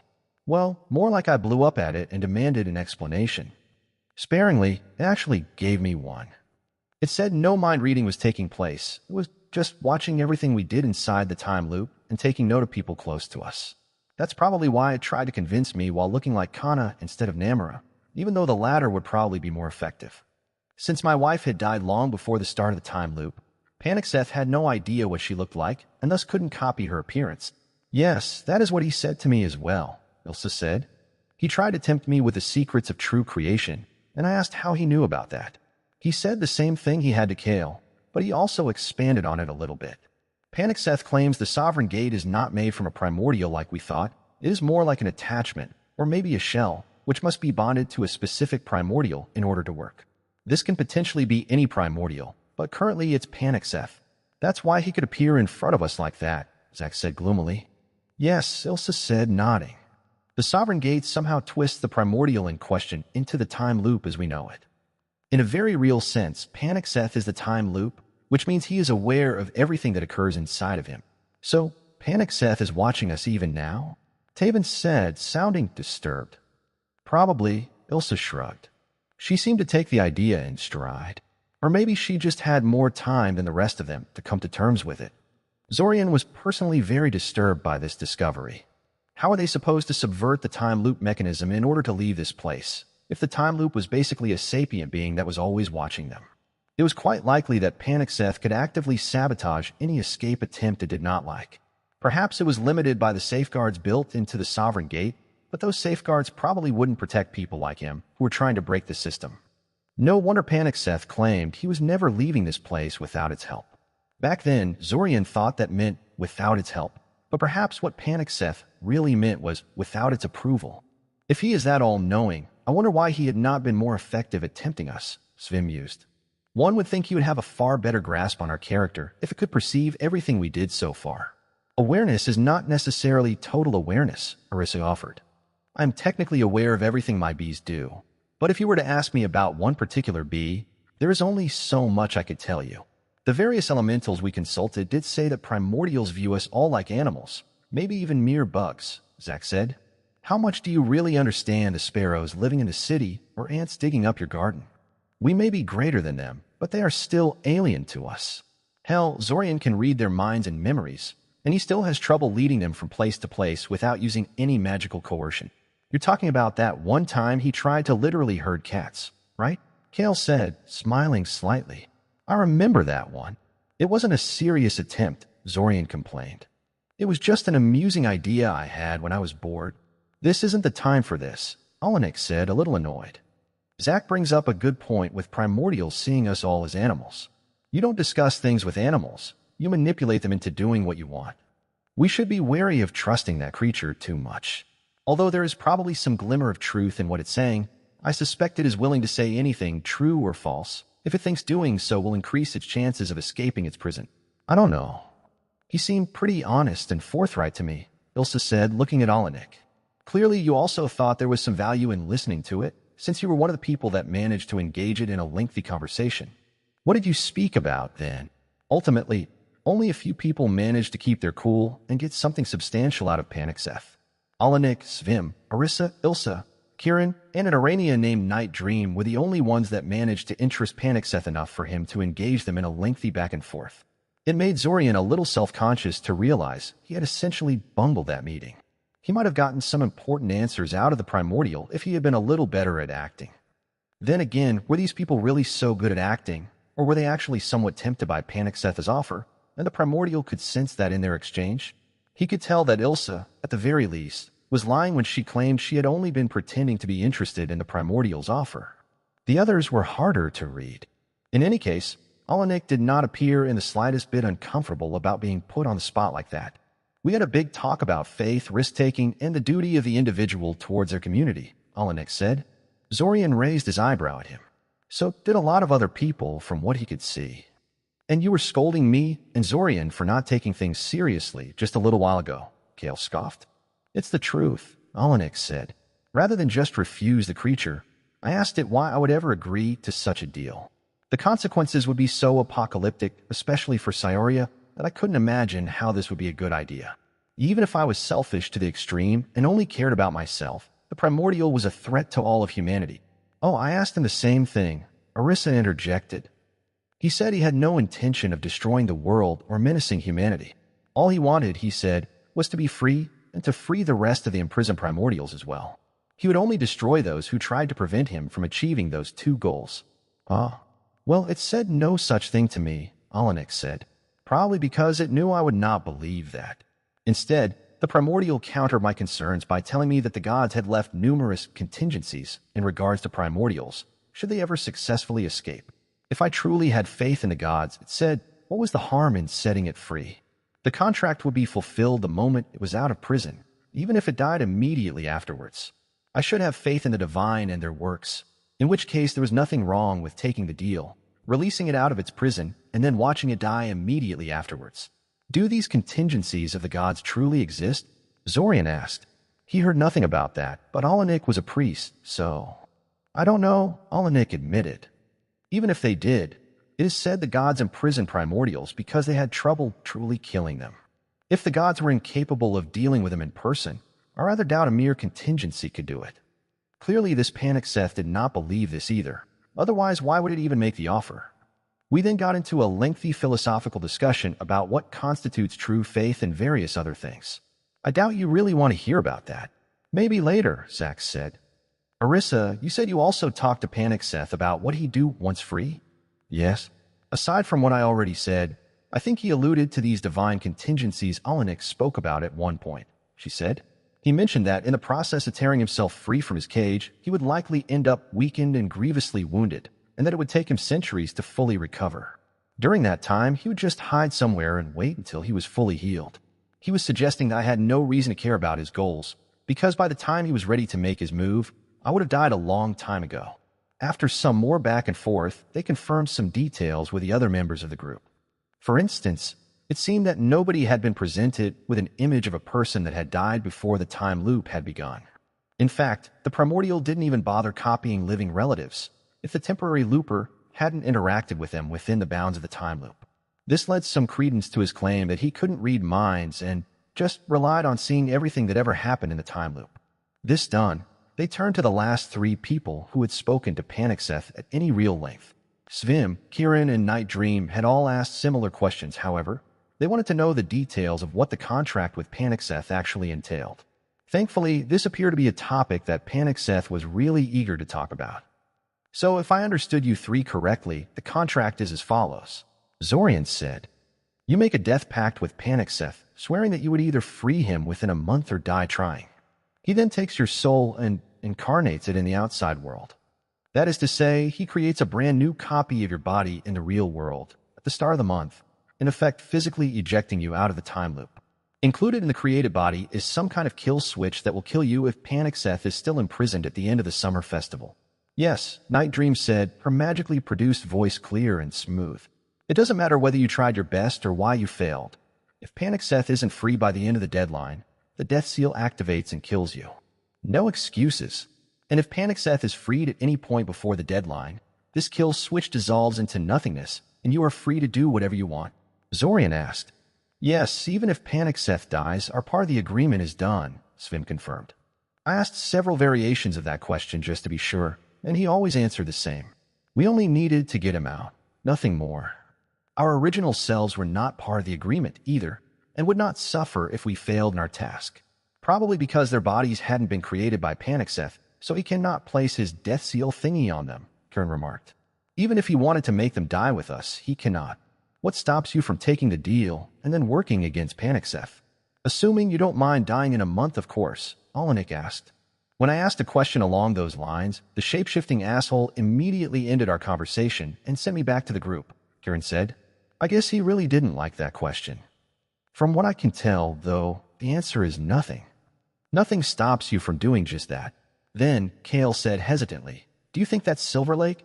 Kieran let loose a short, loud laugh. Boy, get real, he told Kale.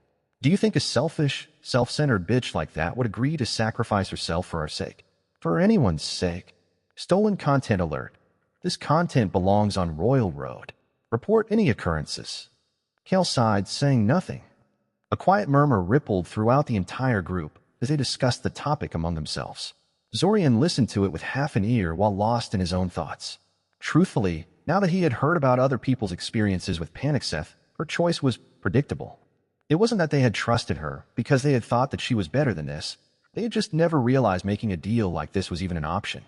If Zorian had known about this before, he would have been the first one to veto any involvement with her, no matter how useful she could have been to their efforts. And she had been very, very useful. Without any exaggeration, she was one of the pillars of the group on which their entire plan rested. Zorian wasn't even sure if they could do this without her. Certainly, without Silver Lake, their current exit plan was completely unworkable. I have to agree with Kieran, Olenek said solemnly. Silver Lake did not keep her attitudes hidden, so this decision should not surprise anyone here. You heard what everyone said on this meeting. The Primordial offers people a guaranteed way to save their lives, as opposed to the uncertain odds of survival that we can offer her. She probably wouldn't care if every single person in Scioria ended up dead as a result of Panic Seth's release, and it might be centuries before the wider consequences of his unsealing became apparent.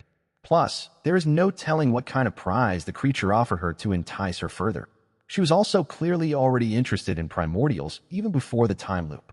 Including Panic Seth's prison, specifically, Zorian said, she might have felt more confident about being able to come out on top when dealing with one of them. But she's immortal, right? Taven protested. Shouldn't she take the long view in this?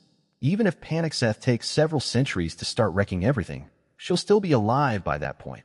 You have to look at it from her eyes, Zack said. He had calmed down greatly from his initial rage and was now thinking much more rationally about the situation. What's the alternative? Dying immediately because you couldn't get out of the time loop? That's even worse. But if Panic Seth remains sealed, her original self can continue to live in peace indefinitely, Taven pointed out. She's risking the long-term future of her original in exchange for a little more life for herself. I don't think she cares about that, Zorian said, shaking his head. That Silver Lake is not her. Yes?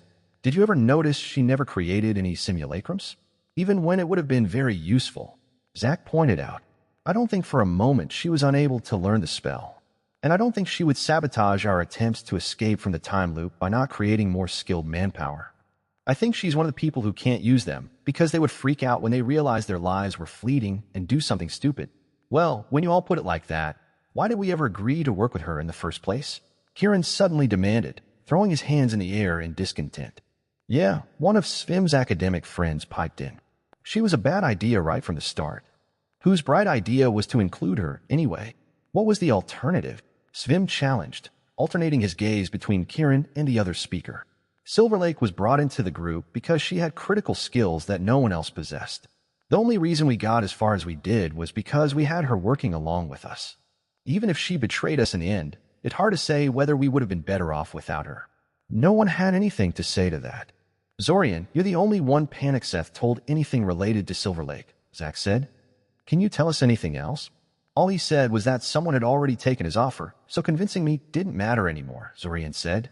He was the only one Panicseth had felt the need to tell that. I had no idea what that meant back then, but when I saw Silverlake was missing. Yeah, Zack said, clacking his tongue. Doesn't take a genius to figure out what happened. So what now? Now we have two hostile loopers to deal with once we get out of the time loop. Zorian had to admire Zack's spirit sometimes. Even now, with all their plans being thrown into total disarray, he was still confident they would get out of this alive. It was nice to have someone like that sometimes. Panicseth's statement was a little confusing, but I think that's right. He was implying that Red Robe had also taken his offer and made a contract with him in order to leave the time loop. Presumably, this is why he spent so much time optimizing the invasion. His very life depends on its success. Presumably, once outside, Silverlake will work with him to make sure Panicseth's release goes off as smoothly as possible. Why does Silverlake accepting his offer mean there is no point in convincing you, though? Kale asked. You'd think Panicseth would want as many agents as possible. Probably because every time he transports someone out the gate becomes barred again, Zorian said. Remember, the whole point of gathering the key was that the gate was inexplicably barred, even though it shouldn't have been. The controller has already left, Guardian of the Threshold told us. That probably means that when Panicseth got Red Robe out of the time loop, got stuck. The same probably happened now. Even if Panicseth wanted to transport more than one person, he couldn't. But you still have the key, Ilsa pointed out. We do, Zack confirmed. So you can probably just unbar the gate again, Ilsa stated. Probably, Zack agreed. They'd have to be pretty stupid to take any of us into the Sovereign Gate again, Olenek said pitilessly. I would never do so in their place. All of us present refused that thing's deal, Kieran pointed out, a little incensed. Or maybe we were just too slow and Silverlake hammered out her deal before we had a chance to do the same, Svim said. I agree with Olenek.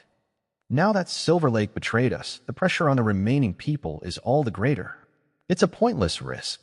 Zorian watched the argument in silence, not knowing what to say. This was going to be a long evening. Break. After finding out what everyone had experienced in the Sovereign Gate, Zack and Zorian departed from the Novita estate and went to ransack Silverlake's dimensional refuge for any clues. Of course, Zorian fully intended to also steal any magical secrets or notable resources he found there. Since Silverlake had betrayed them so utterly, he did not feel bad about robbing her blind in the slightest. Unfortunately, it seemed that Silverlake's spite and paranoia knew no bounds. When they finally managed to subvert her defenses and break into her pocket dimension, they found it utterly wrecked. It had been reduced to a smoking crater for quite some time before they arrived, most likely because some dead man's switch had activated when she died and destroyed everything. Zorian left a couple of simulacrums to sift through the wreckage for anything of value, but he didn't have much hope they would find anything. The destruction was quite thorough.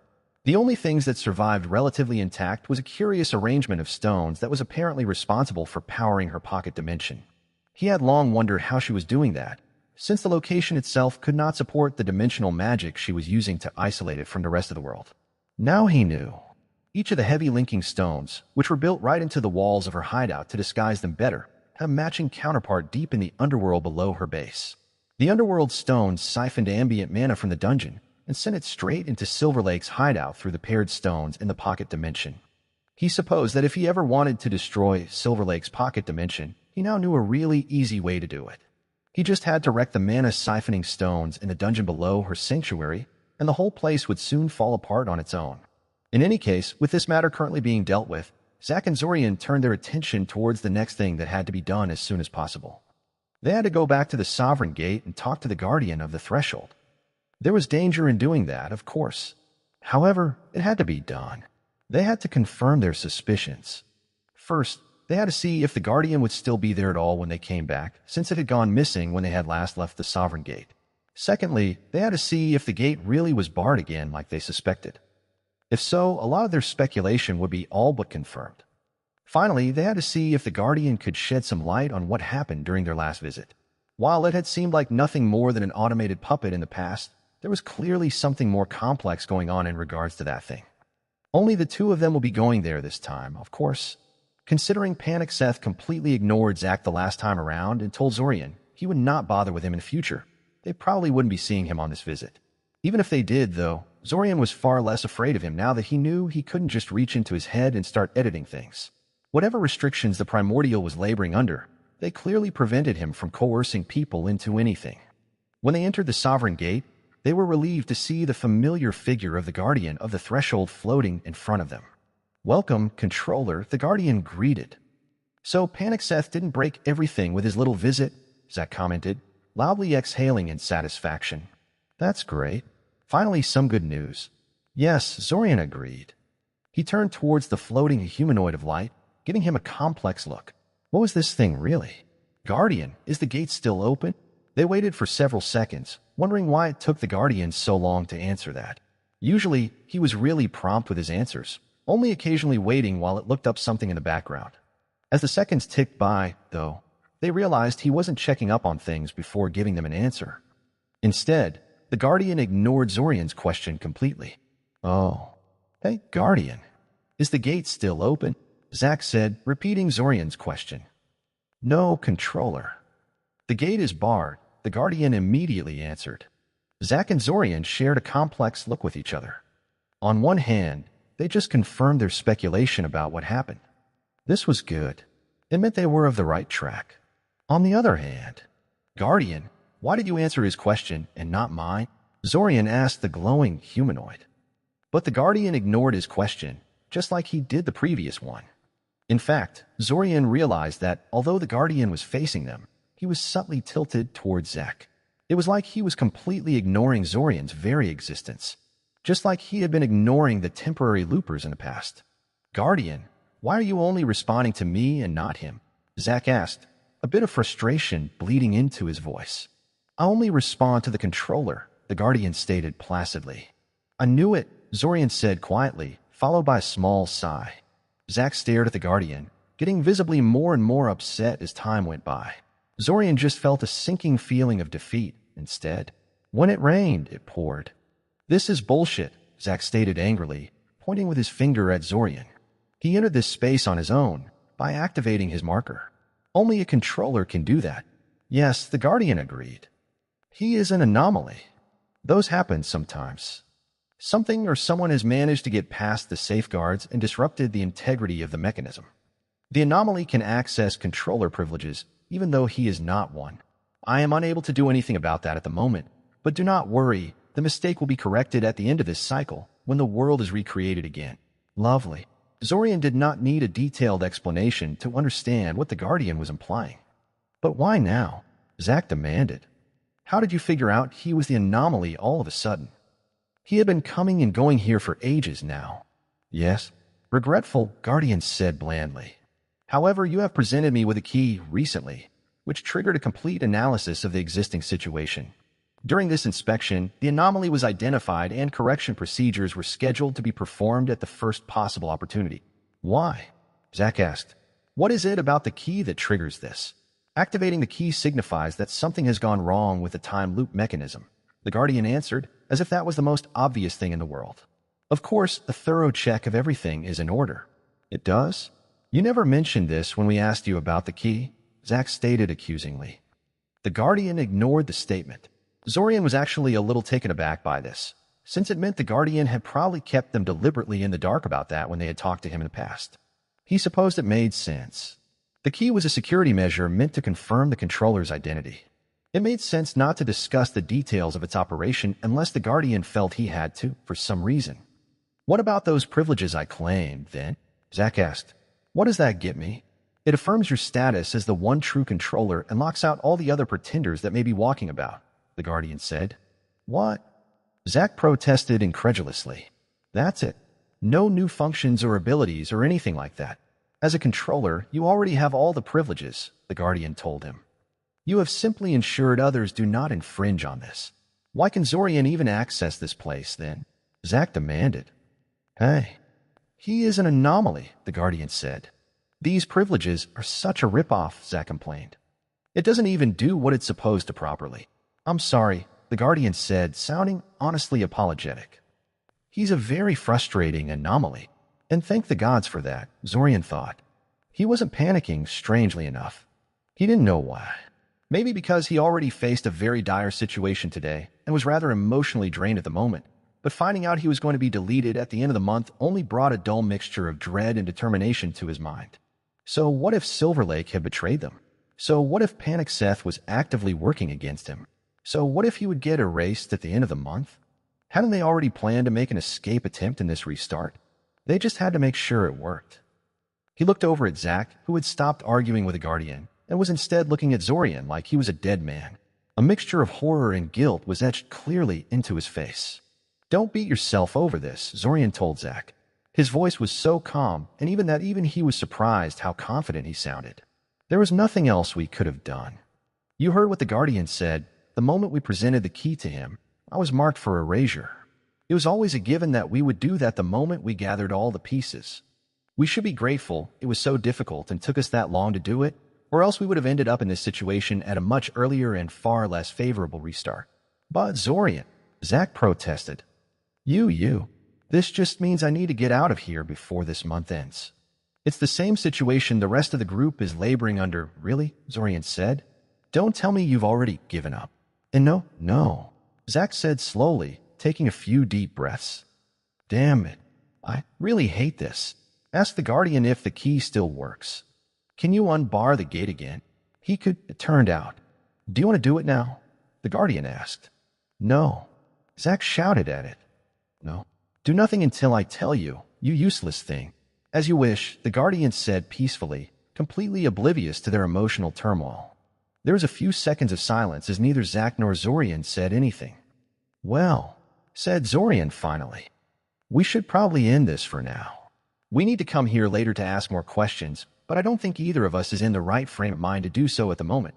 Yeah, I guess, Zack gloomily agreed. Suddenly, the Guardian started convulsing again. Oh, not this shit again, Zack protested in an exasperated tone.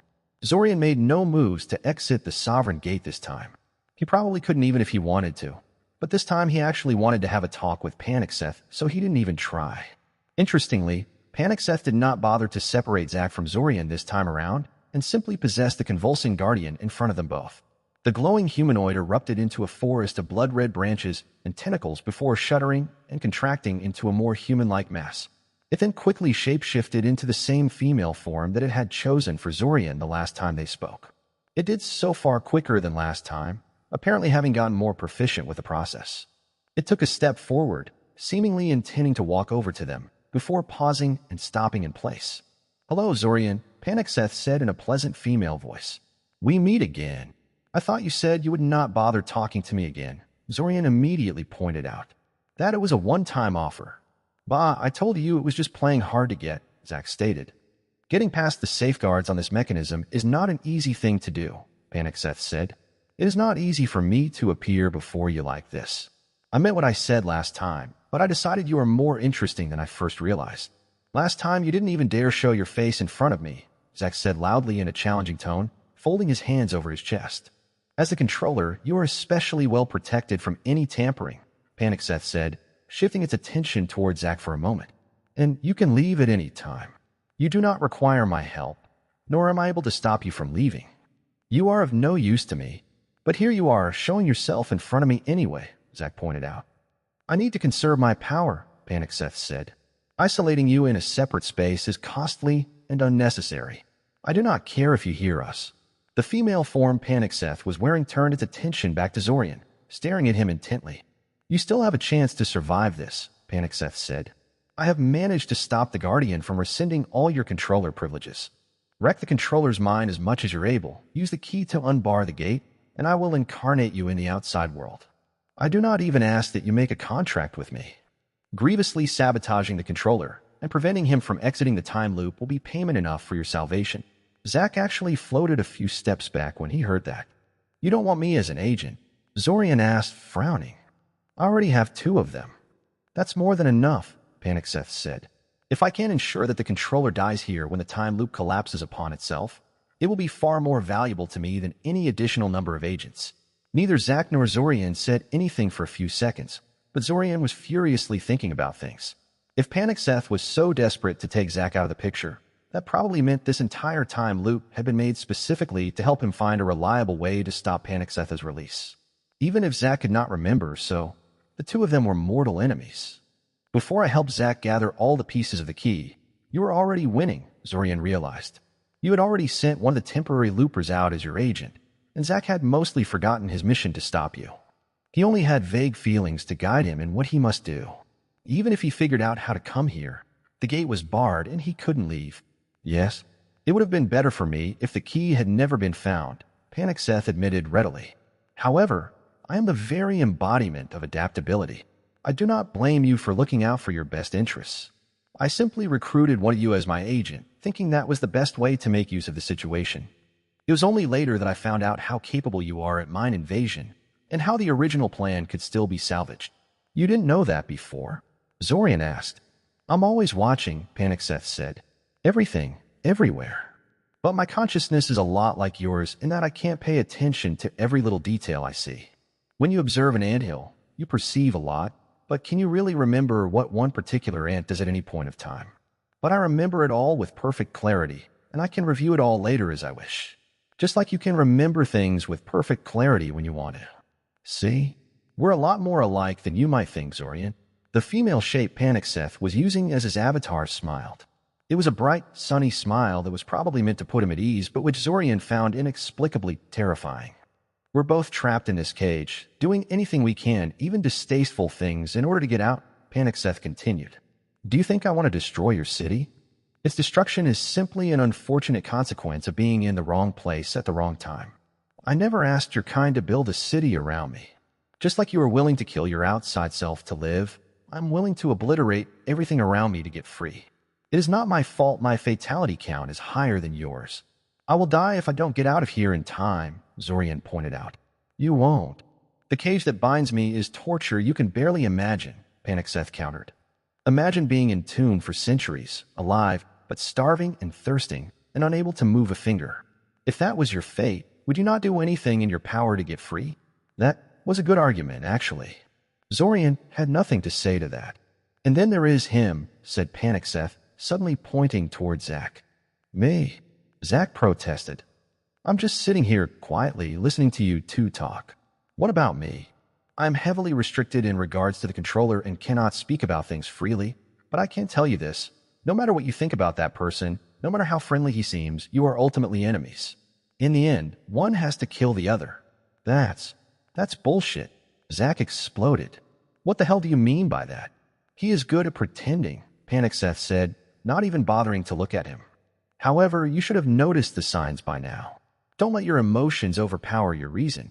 Angry and ignored, Zack tried to ram himself into Panic Seth's form, even though he knew no fighting was possible here and that this was probably a bad idea. Panic Seth's form simply blurred for a moment, causing Zack to harmlessly pass through it. I have said all that needs to be said, Panic Seth said. Make the right choice, Zorian. You have until the end of the restart to make a decision. I will be waiting. Then they were outside, back in their real bodies. They hadn't even activated the exit function in their marker. It was another thing that the Primordial could apparently do on its own initiative. Damn it, damn it, damn it, Zack raged, throwing around everything in the vicinity to vent his frustration. Zorian winced when one of the sensitive instruments that the facility staff used to study the Sovereign Gate impacted the nearby wall and broke apart. That was going to be a real bitch to explain to Crandon. Damn it all to hell. Why is everything suddenly going so wrong? Zack, you really need to work on your temper, Zorian said, thrusting his hand towards another device Zack just threw across the room. It immediately ceased flying through the air, stopping just before it hit one of the cabinets. Zack paced around the room angrily for a while, not saying anything, but thankfully no longer destroying expensive equipment either. After a while, he marched up to Zorian with heavy, purposeful steps and grasped him by the shoulders with both of his hands. Zorian, he began, you don't really believe that nonsense Panic Seth was spouting there at the end, do you? Zorian stared at him, stony-faced, for several seconds. He knew that there was something to Panic Seth's accusations. Zack's mind, it clearly had been tampered with somehow. Maybe by Red Robe. Maybe by the angels, when they had given him his task. Maybe by both. Everything pointed towards that conclusion. Even if Zach was genuinely friendly and wished him nothing but good, there could be all sorts of restrictions, compulsions, or contingencies placed in there, just waiting for some trigger to activate them. Perhaps once they were out of the time loop, the smiling boy in front of him would suddenly turn hostile and try to kill him for no reason. He still remembered how quickly Princess switched from seeing them as mortal enemies to following one of them like an overgrown puppy, just because they managed to scratch her a little with her control dagger. However, he also knew it would be a mistake to say that out loud. For one thing, Zach just listened to Panic Seth telling Zorian to scramble his mind in exchange for a ticket to outside. In light of that, any argument Zorian might use to convince Zach to let him rummage inside his mind would seem very suspect. No, Zorian said. I don't believe that at all. Zach stared at him for a second before finally letting go of his shoulders and straightening himself a little. Good, he said, patting Zorian on the shoulder in a friendly manner.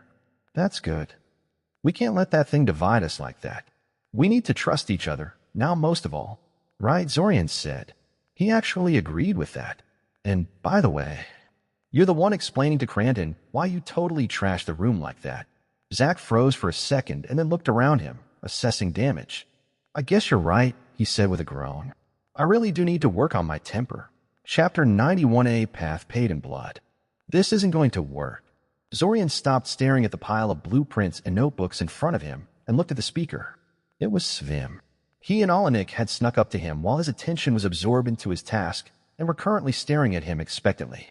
Zorian tapped his pen on the table a couple of times before throwing it aside and leaning back in his chair.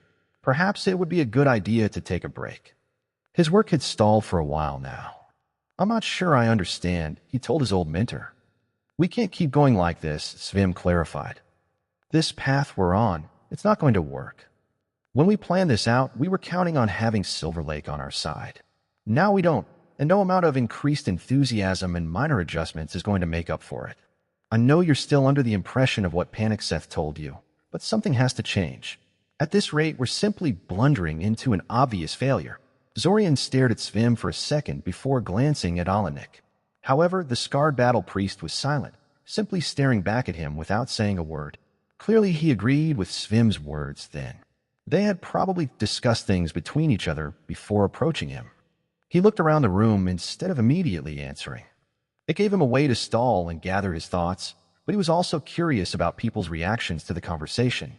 They were inside one of the Novita Estates rooms, and there were quite a few people gathered here.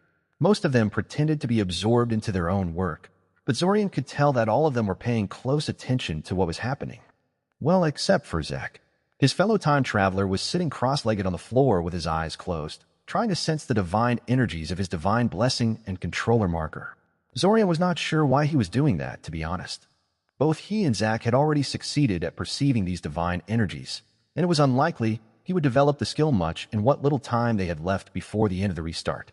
On top of that, they had basically given up on trying to modify the temporary markers. There was little point to that now. He took a deep breath but resisted the urge to sigh. They had informed the whole group about their second encounter with Panic Seth and what it meant for Zorian. Strangely, the group took another bout of bad news in stride.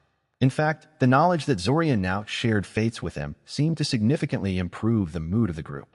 He was one of them now, and the fact that he didn't panic and break down after finding out this was his last chance to live seemed to inspire them somewhat and calm their fears. They worked harder, grumbled less, and were less dubious about his motives and logic. For a while, he thought that would be enough, that with some renewed enthusiasm and some clever workaround, they would be able to make up for Silver Lake's absence and proceed as planned. However, Svim and Olenek were right. This wasn't going to work. They needed a new plan. What are you suggesting? Zorian asked them. First of all, we should tell Cranton and his team that we're time travelers, Svim said. Zorian cocked his head to the side curiously. Not really what he was expecting to hear. Wouldn't that be rather counterproductive? Zorian asked. Cranton and his team have been remarkably cooperative with us, all things considered.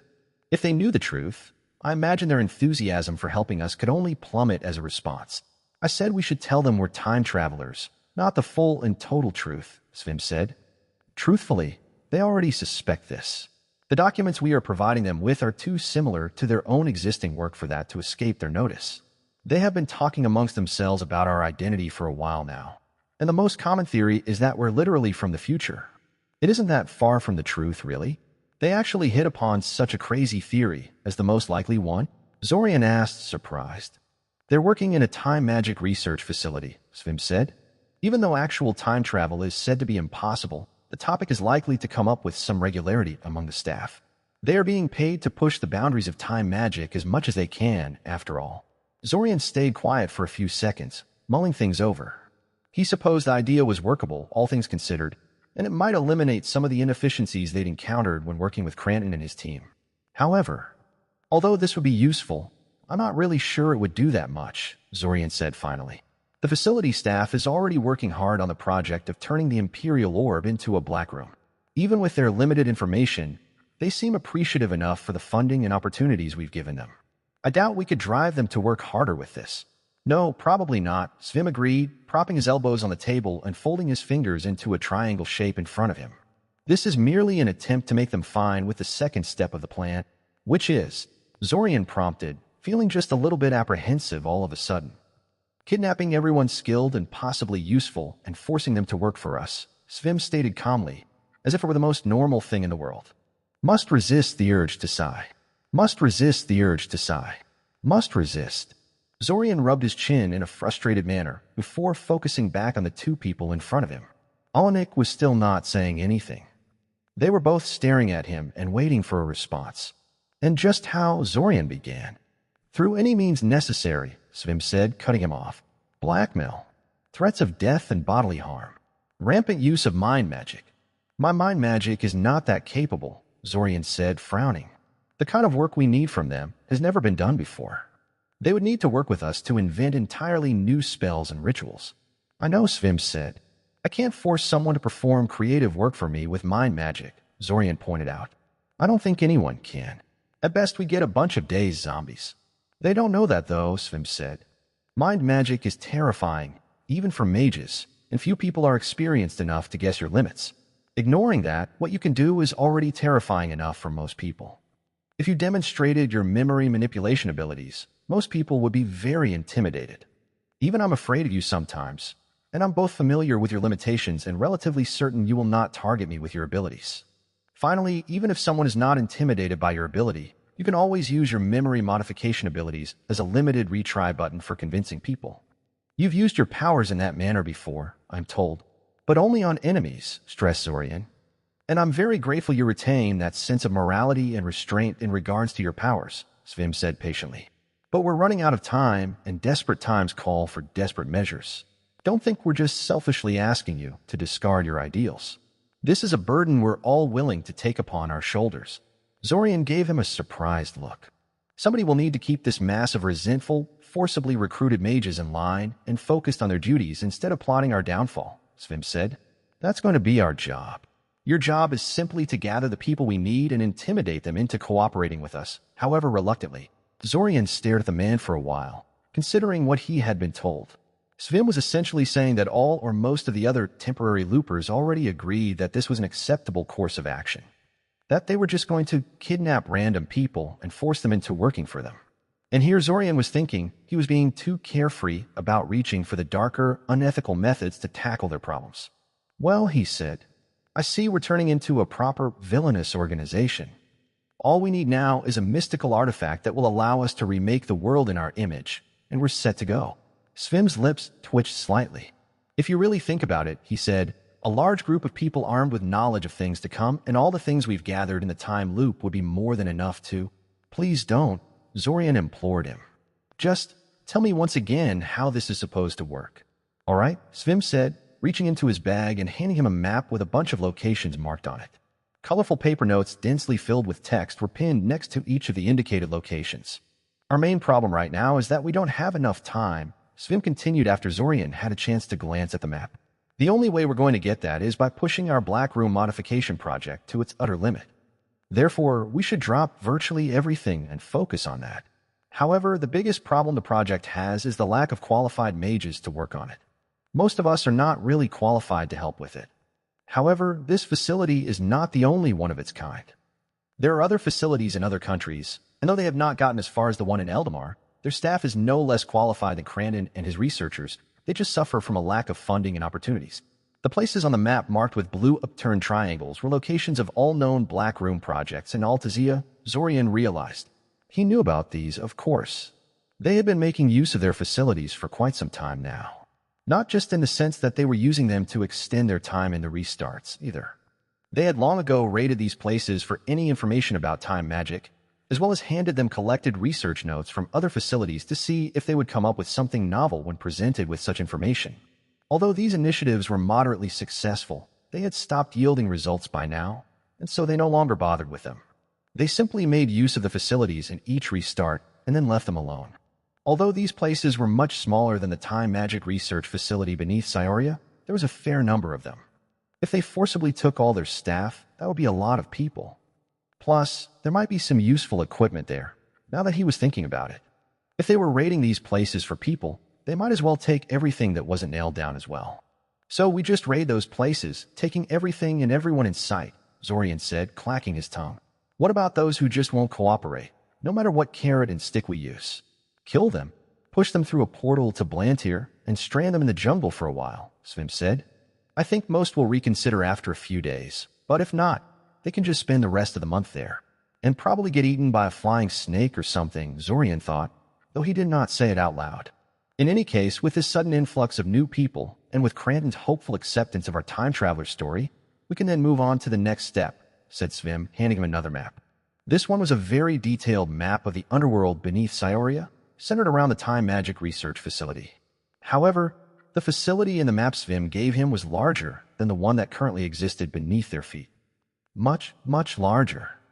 It was a huge, sprawling complex that circled the whole like a giant torus and then extended into the surrounding land through a spider web of rooms and corridors. Zorian gave Svim a dubious look. There is no way this kind of development can be hidden from the city, Zorian said dubiously. Never mind Cranton and his reaction. This would bring the Eldamar military on our heads. Do we really have enough influence to make the city authorities overlook this sort of thing? Yes, that is certainly a problem. Svim tapped his fingers together and looked away uneasily for a second. We think we have a solution for that, though. I'm not going to like this, am I? Zorian asked rhetorically. Can it really be worse than the whole mass kidnapping thing? We should work with the esoteric order of the Celestial Dragon and its leaders, Svim told him. Zorian scowled at the suggestion. He had nothing but disgust and contempt for the cult of the World Dragon. At least the Basins had a relatively understandable goal of sabotaging their national enemies. The cultists were traitors and seemed to operate purely on a mixture of delusion and insatiable greed for power. Most of the lower-level members didn't even know what exactly they were fighting for. Plus, he could never quite forget the sight of the shifter children they sacrificed in order to crack open Panic-Setha's prison. He did not like the idea of cooperating with these people in the slightest. You can't be serious, Zorian told him, voice tinged with annoyance. I really am serious, and not just because they can help us make the city authorities look the other way while we rearrange the local underworld in our favor. With the loss of Silver Lake, we have lost our expert on the primordials in their cages. Aside from Silver Lake, the cult's leaders are probably the people most qualified to help us understand Panic-Setha's prison and how to exploit it to get out of the time loop, Svim explained. We already took everything they had, Zorian pointed out. In fact, they had been exceptionally thorough in raiding the cult for every secret they had. Zorian may have compunctions about delving into the mind of random people to steal their secrets, but he had no such compunctions about the cultists. He could not claim to have gotten every scrap of knowledge they had, since he could only look for things if he knew what to look for, but he was quite sure he got everything truly important out of them. What they already have, yes, Svim said, but not what they could have if we teach them all we know and give them a chance to look at the problem with increased skills and perspective. Zorian's eyes widened in realization. You want to teach them? He asked, aghast at the idea. Everything, yes, Svim confirmed, nodding. We would not inform them about the time loop, of course, but other than that, we will bring them into our improved Black Room and teach them everything we can about divination, about dimensionalism, and about the structure of the primordial prison in the whole. We will then let them analyze the structure and either ask them to answer our question, or you can just rip the answers straight out of their minds. It depends on how cooperative they are and what is more convenient. Zorian remained silent for a while. On one hand, he really didn't like the idea of teaching these people anything, especially since that would involve them being close by for several months, plenty of time for things to go seriously wrong. On the other hand, he found the idea of the cultists unknowingly helping them get out of the time loop so they could sabotage their plans in the real world to be rather amusing. And Svim was right that, other than Silver Lake, these people were the ones most familiar with the Primordials prison. They had been studying it for quite a while now in their attempt to open it, after all. There was, of course, a small matter of why in the world would the cult leaders agree to work with them on this. However, they were already considering kidnapping people and using blackmail and intimidation to make them cooperate, so this was probably not as difficult of an issue as it appeared. They just had to point out that the invasion could not possibly succeed unless Zack and Zorian allowed it to happen, and then prove their words with a demonstration of their power. He looked at Olenek, who had still not said anything up until now. "I'm surprised you're willing to entertain this idea," Zorian told him. "I was willing to work with Silver Lake, wasn't I?" Olenek said. "She may not have done anything particularly heinous in front of you, but I assure you she has done plenty of odious deeds in the past. I understand the necessity. It would be playing with fire, but it isn't like this is the first time we're doing that, isn't it?" "Indeed," Zorian said quietly. He paused for a moment, gathering his thoughts. Olenek never really talked about his past with Silver Lake, or of his time before he became a priest. Zorian had long figured out by now that the scarred battle priest had been a very different man back then, and did a lot of things he later regretted, so he refrained from pushing the man on the topic. Olenek had been incredibly helpful towards him throughout all these restarts, and Zorian felt it would be ungrateful of him to dredge up painful memories and old grudges unless he really had to. If Olenek had some information about Silver Lake that he felt was important, he would have told him about it by now. After a while, Zorian picked up a pen and threw it at Zack's head. Though he had his eyes firmly closed, Zack immediately raised his hand and caught the pen out of the air before opening his eyes. "How much did you hear?" Zorian asked him. "Most of it," Zack admitted. "And?" Zorian prompted. "What do you think?" "I don't have any better idea," Zack said with a shrug. Neither did Zorian, in all honesty. "Well, that wasn't entirely true." "All right," said Zorian, rising from his seat. "I guess we're doing this, then. However, I think a slight modification is in order." "Slight, huh?" Zack said with a grin. "If we're going to get the maximum amount of time out of the modified Black Room, the extra manpower is not enough," said Zorian. "We need a dimensionalism mage of the highest caliber if we're going to get truly spectacular results." "So, those don't exactly grow on trees," Zack pointed out, throwing the pen back at him. "Where are we going to find one of those?" Zorian caught the pen flying at him with practiced ease. "How attached are you to that crown we took from Quatakikal?" Zorian asked Zack with a knowing smile. Zack's expression immediately fell. "Oh, you can't be serious," Zack complained. "Oh, but he was. He really was." "Come on," Zorian told him, motioning him to get up from the floor.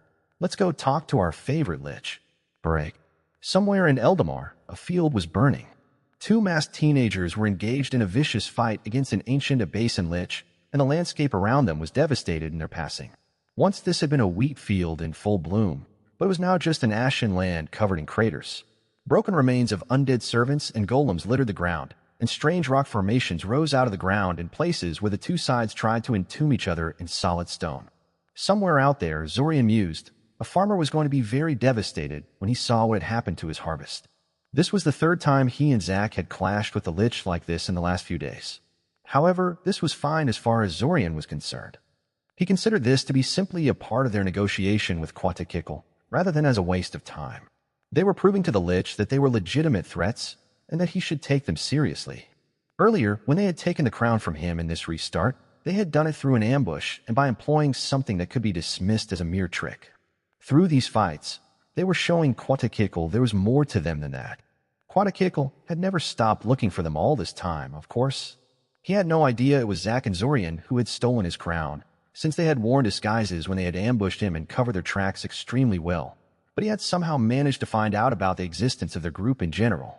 He seemed to have identified Svim, Olenek, Ilsa, and Kieran as the leaders of the group, possibly because they interacted with the authorities relatively often.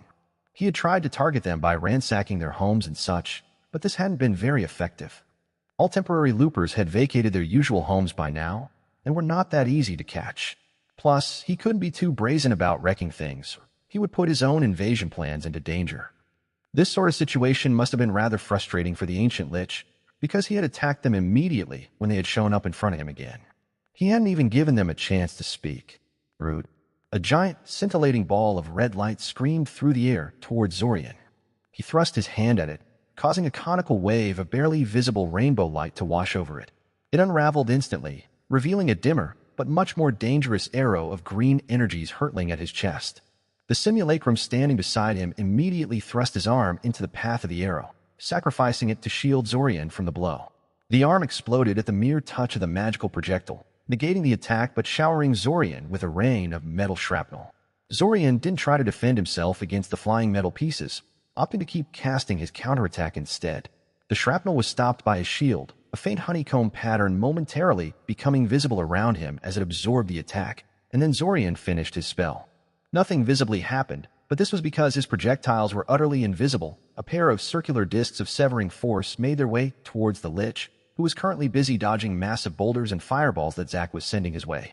Beside them, Princess released a loud roar into the air with 6 of her many heads, the last 2 being busy chewing through the throat of a giant eagle she managed to snatch straight out of the air. The great bird hung limply from her jaws, its riders nowhere to be seen. The fight had been going on for long enough that an Eldamarian response group had reached them and tried to involve themselves into the fight. Unfortunately for them, neither group had appreciated their interference. Their eagle riders had lost at least half of their numbers. One could see the charred husks of their eagles and mages mixed among the wreckage of the battlefield if one looked closely enough. The remaining eagles now circled uneasily in the sky above, keeping their distance and simply observing things. Several sites in the distance were also smoking. These were the places where Eldamarian forces had tried to set up artillery positions to pick them off from a distance. Quatakikl hadn't liked that idea, though, and after he had finished wiping them all out, they did not bother trying a second attempt at it. Zack shouted an order at Princess, and she roughly threw the dead eagle aside and disappeared. Well, teleported to be more exact. She reappeared instantly at Quatakikl's side, where she instantly tried biting and trampling him.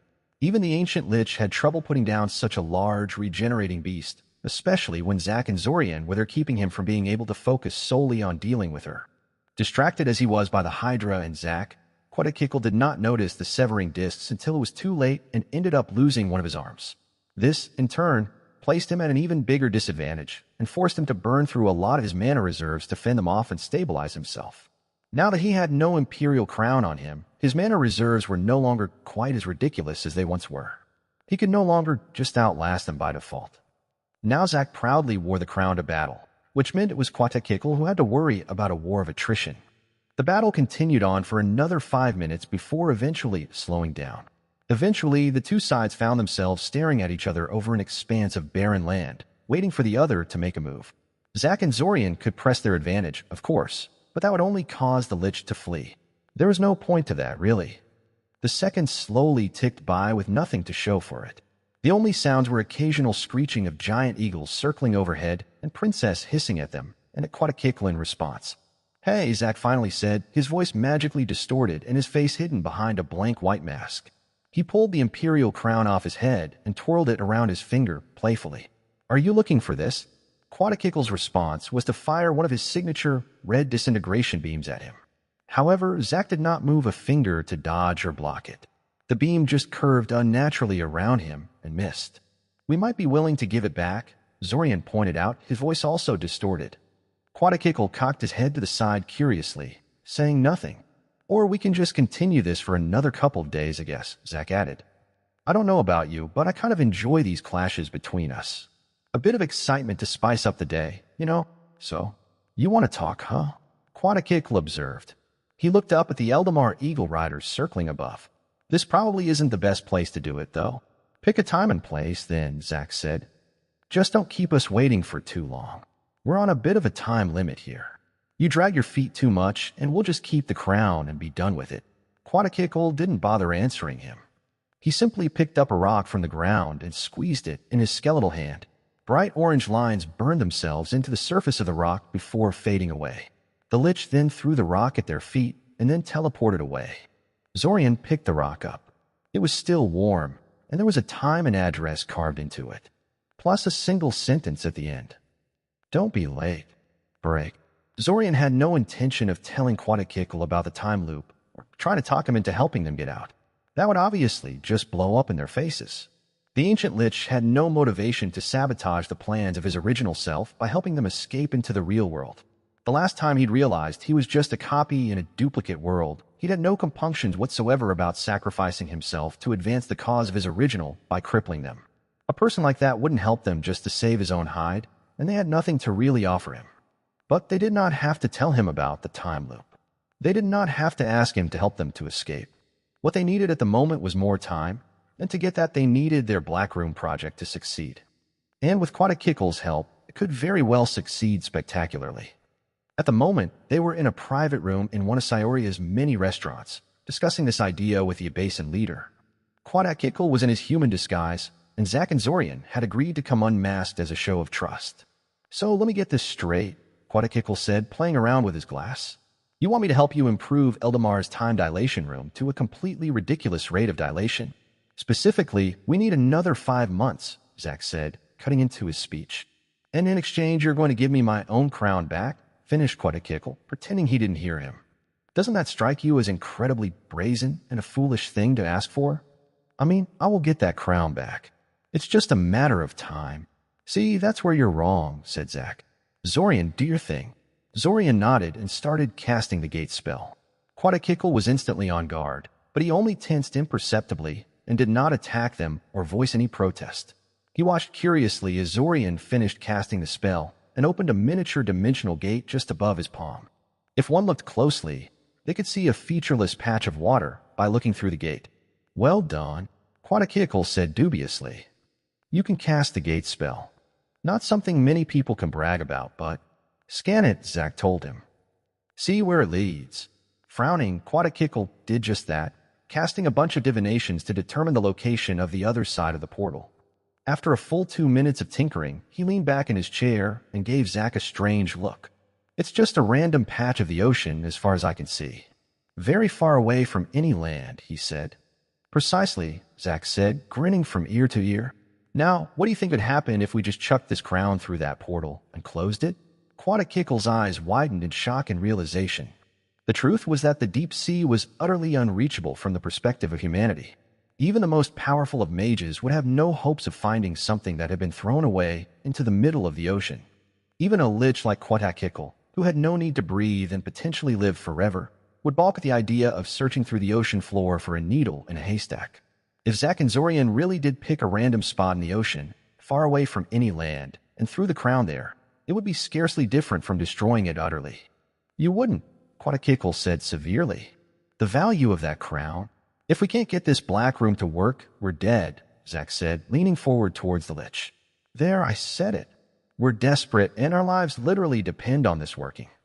So if we fail, this crown is utterly useless to us. Why keep it around, then? Anyone we give it to would just become a target for you. Better to throw it into the sea so you can't have it. You, said Quatakikle, speechless for a moment. He shook his head. I see. So I either get the crown back from you now, or I lose it forever. Is that what you're saying? That is what we're saying, Zack said, leaning back into his chair with a bright smile. If you encounter this story on Amazon, note that it's taken without permission from the author. Report it. Besides, don't pretend you aren't interested in the Black Rooms and that helping us with this is just a chore for you, Zorian pointed out. We know for a fact that you have been interested in the time magic research facility beneath Sayoria for quite some time. Black Room projects require a great deal of funding and manpower to be developed, and Okwinabesa is probably not very abundant in either. This is a bit unfortunate since, as a place full of undead, you are the nation most able to exploit this sort of thing to its full potential. No need to worry about lifespan limits if you don't age, and you definitely need every advantage you can get if you are to really compete with Eldamar and other Altasian powers. Am I right, Jim? Maybe, said Quatakikle after a short pause. You're saying I would get all the information regarding the Eldamarian Black Room project. How else can we expect you to help us improve it? Zorian asked. However, you're thinking too small. It's not just the Eldamarian project that you would have access to. It's also the Sulamnon project, and the Fakrinian projects, and everyone's project. Every Black Room project on the continent. He took out a bright red folder out of his bag and handed it to Quatakikle. It did not hold any comprehensive notes, of course, but it held enough to make it clear what kind of information Zack and Zorian had at their disposal. Quatakikle leafed through the folder, slowly at first, but picking up as he saw more and more. His eyebrows also got higher and higher as he got closer to the end. How did you even get this? He asked them. He sounded honestly impressed. We raided every black room facility on the continent and stole their notes and research data, Zorian said. Quadakickle hummed lightly. I guess this really is very important to you. They spent the next 15 minutes discussing the details of the proposed agreement. Though Quadakickle never really agreed to anything and did his best to look uninterested, Zorian could tell they were gradually winning him over. So there is one thing I'm really concerned about here, the ancient lich finally said. If I agree to this and help you as we agreed, what motive do you have to honor your part of the deal in the end? Yes, I will admit a certain amount of interest in the information you have about black rooms, but the crown you stole from me is the real issue. What guarantee do I have that you'll actually hand it over to me at the end? If you agree to help us, we will hand you the crown right now, Zorian said. Quadakickle raised his eyebrow at them. He had been doing that a lot in this conversation. Yes, really, Zorian confirmed. Zack had already used the key to unbar the gate. Now the only value of the Imperial items was in their basic abilities, and while the crown was extremely useful, they needed Quadakickle's help far more at the moment. They could always steal the crown the original was wearing when they got to the real world. What makes you think I won't just take the crown and walk away laughing? Quadakickle asked curiously. You could do that, yes, Zack said. We don't think you will, though. You are an honorable kind of undead. Huh? I don't know whether to feel pleased my reputation is so good or look down on you for being so foolish, the lich said. Does that mean you agree to the deal? Zack asked him. Let me ask you a question, the Basin leader said. What actually made you think you could work with me on this? I mean, yes, you clearly looked into me for quite some time before making your move. You even did that without me becoming aware that someone was plotting against me, and some part of me cannot help but be impressed by that. However, it still seems very strange you feel confident enough to propose this deal. Seems very risky. We live a very risky life, Zack said, grinning. Yet you're still alive, the lich noted with a more subdued smile of his own. Clearly, it is not just a matter of overconfidence, then. If we answer this question for you, will you answer one of ours? Zorian asked him. Sure, Quadakickle said, waving his hand in front of him carelessly. Ask away. Why are you working with the Cult of the World Dragon to release the primordial trapped in Cyoria? Zorian asked. I refuse to believe someone like you would be ignorant of what exactly you are tangling with. This is not some fancy summon that will go away in a few hours, nor is it just a powerful monster. This is a creature that even the gods had trouble killing. Why would you set that thing loose on the world? I can see a regular rogue mage not caring about the consequences much, but surely you do. You have a homeland you care deeply for, and you probably intend to be alive for a very long time from now. Forever, Quadakickle said. I intend to live forever. Then why? Zorian asked. Why release a godlike entity that could very well destroy everything in a few centuries? The lich looked at him for a few seconds, looking amused. The lich laughed. So, you do know about the whole invasion business I'm a part of? Yes, Zack confirmed. We do. As I expected, Quadakickle responded. I guess that kind of answers my question, doesn't it? If you know about the invasion plot, you already know I'm willing to enter into highly risky and insane deals if the benefits are big enough. But anyway, about your question, the thing is, I don't think the primordial is going to be allowed to run free that long. Never mind centuries. I don't think it is going to last 2 weeks. Why? Zack asked, frowning. Because I have faith in the angels, the lich said. What? Sounds strange to have someone like me say that, doesn't it? Quadakickle said, smiling knowingly. It's true, though. The gods may be gone, but the angels are still around, and I have no doubt they would do everything in their power to either reseal or kill the primordial. Their restrictions limit their ability to meddle in the physical world, so it's easy to underestimate them, but they have some truly awe-inspiring beings and weapons on their side. I should know. I saw them personally fighting a few times. One primordial should not be impossible for them to handle. So you want to free the primordial, knowing the angels would take care of it long before it becomes your problem, Zorian said. Yes, the lich confirmed. Frankly, my main worry is not that the angels will not be able to handle it. My main worry is that they will take care of it too quickly and that the damage from its release and subsequent rampage will be too limited in scope. I ordered all the temples razed to the ground at the very beginning of the invasion, but I fear it may not be enough. The angels can be surprisingly subtle and underhanded when they want to be. For all I know, they may be working against me even now. He had no idea. We are actually really fortunate. Quatakikl continued, sounding very smug. It is likely that the ability of the angels to interfere with our plans is even more limited due to the recent complications in the spiritual spheres. You mean the fact all communications with the spiritual world have been severed lately? Zorian asked. I'm very well informed indeed. Quatakikl mumbled quietly. Yes, that. It's rather unplanned, but not unwelcome. You could say the very heavens are helping me. A small silence descended on the scene. So, Zack said, do we have a deal or not? I suppose we do, the Lich said. I must be going senile in my old age, but I'll give you a chance. Oh yeah, one more thing, Zorian said. We kind of also approached the esoteric order of the Celestial Dragon about this and some other things. Unfortunately, they have been more unreasonable about this than you have, so we have kind of ended up kidnapping them. He threw a small painting on the table. It was very realistic, depicting a group of bound and gagged men. There was no proof that the picture was real, of course, but Quatakikl frowned when he saw it and stayed silent. Since we're working together now, we were hoping you could help us convince them to cooperate, Zorian said. At the very least, we need their help to make this deal between us actually work. Otherwise, I fear we'll be forced to subject them to our intense cooperation techniques. Of course, the incompetent idiots got captured, Quatakikl muttered. He threw the picture onto the table before giving them a more cautious, speculative look. He then thrust his hand towards them, palm pointing upwards. The crown, he demanded, shaking his hand. With a sigh, Zack reached towards one of his pockets and pulled out the imperial crown. He gave it a look of sad longing before slowly and carefully placing it in Quatakikl's palm.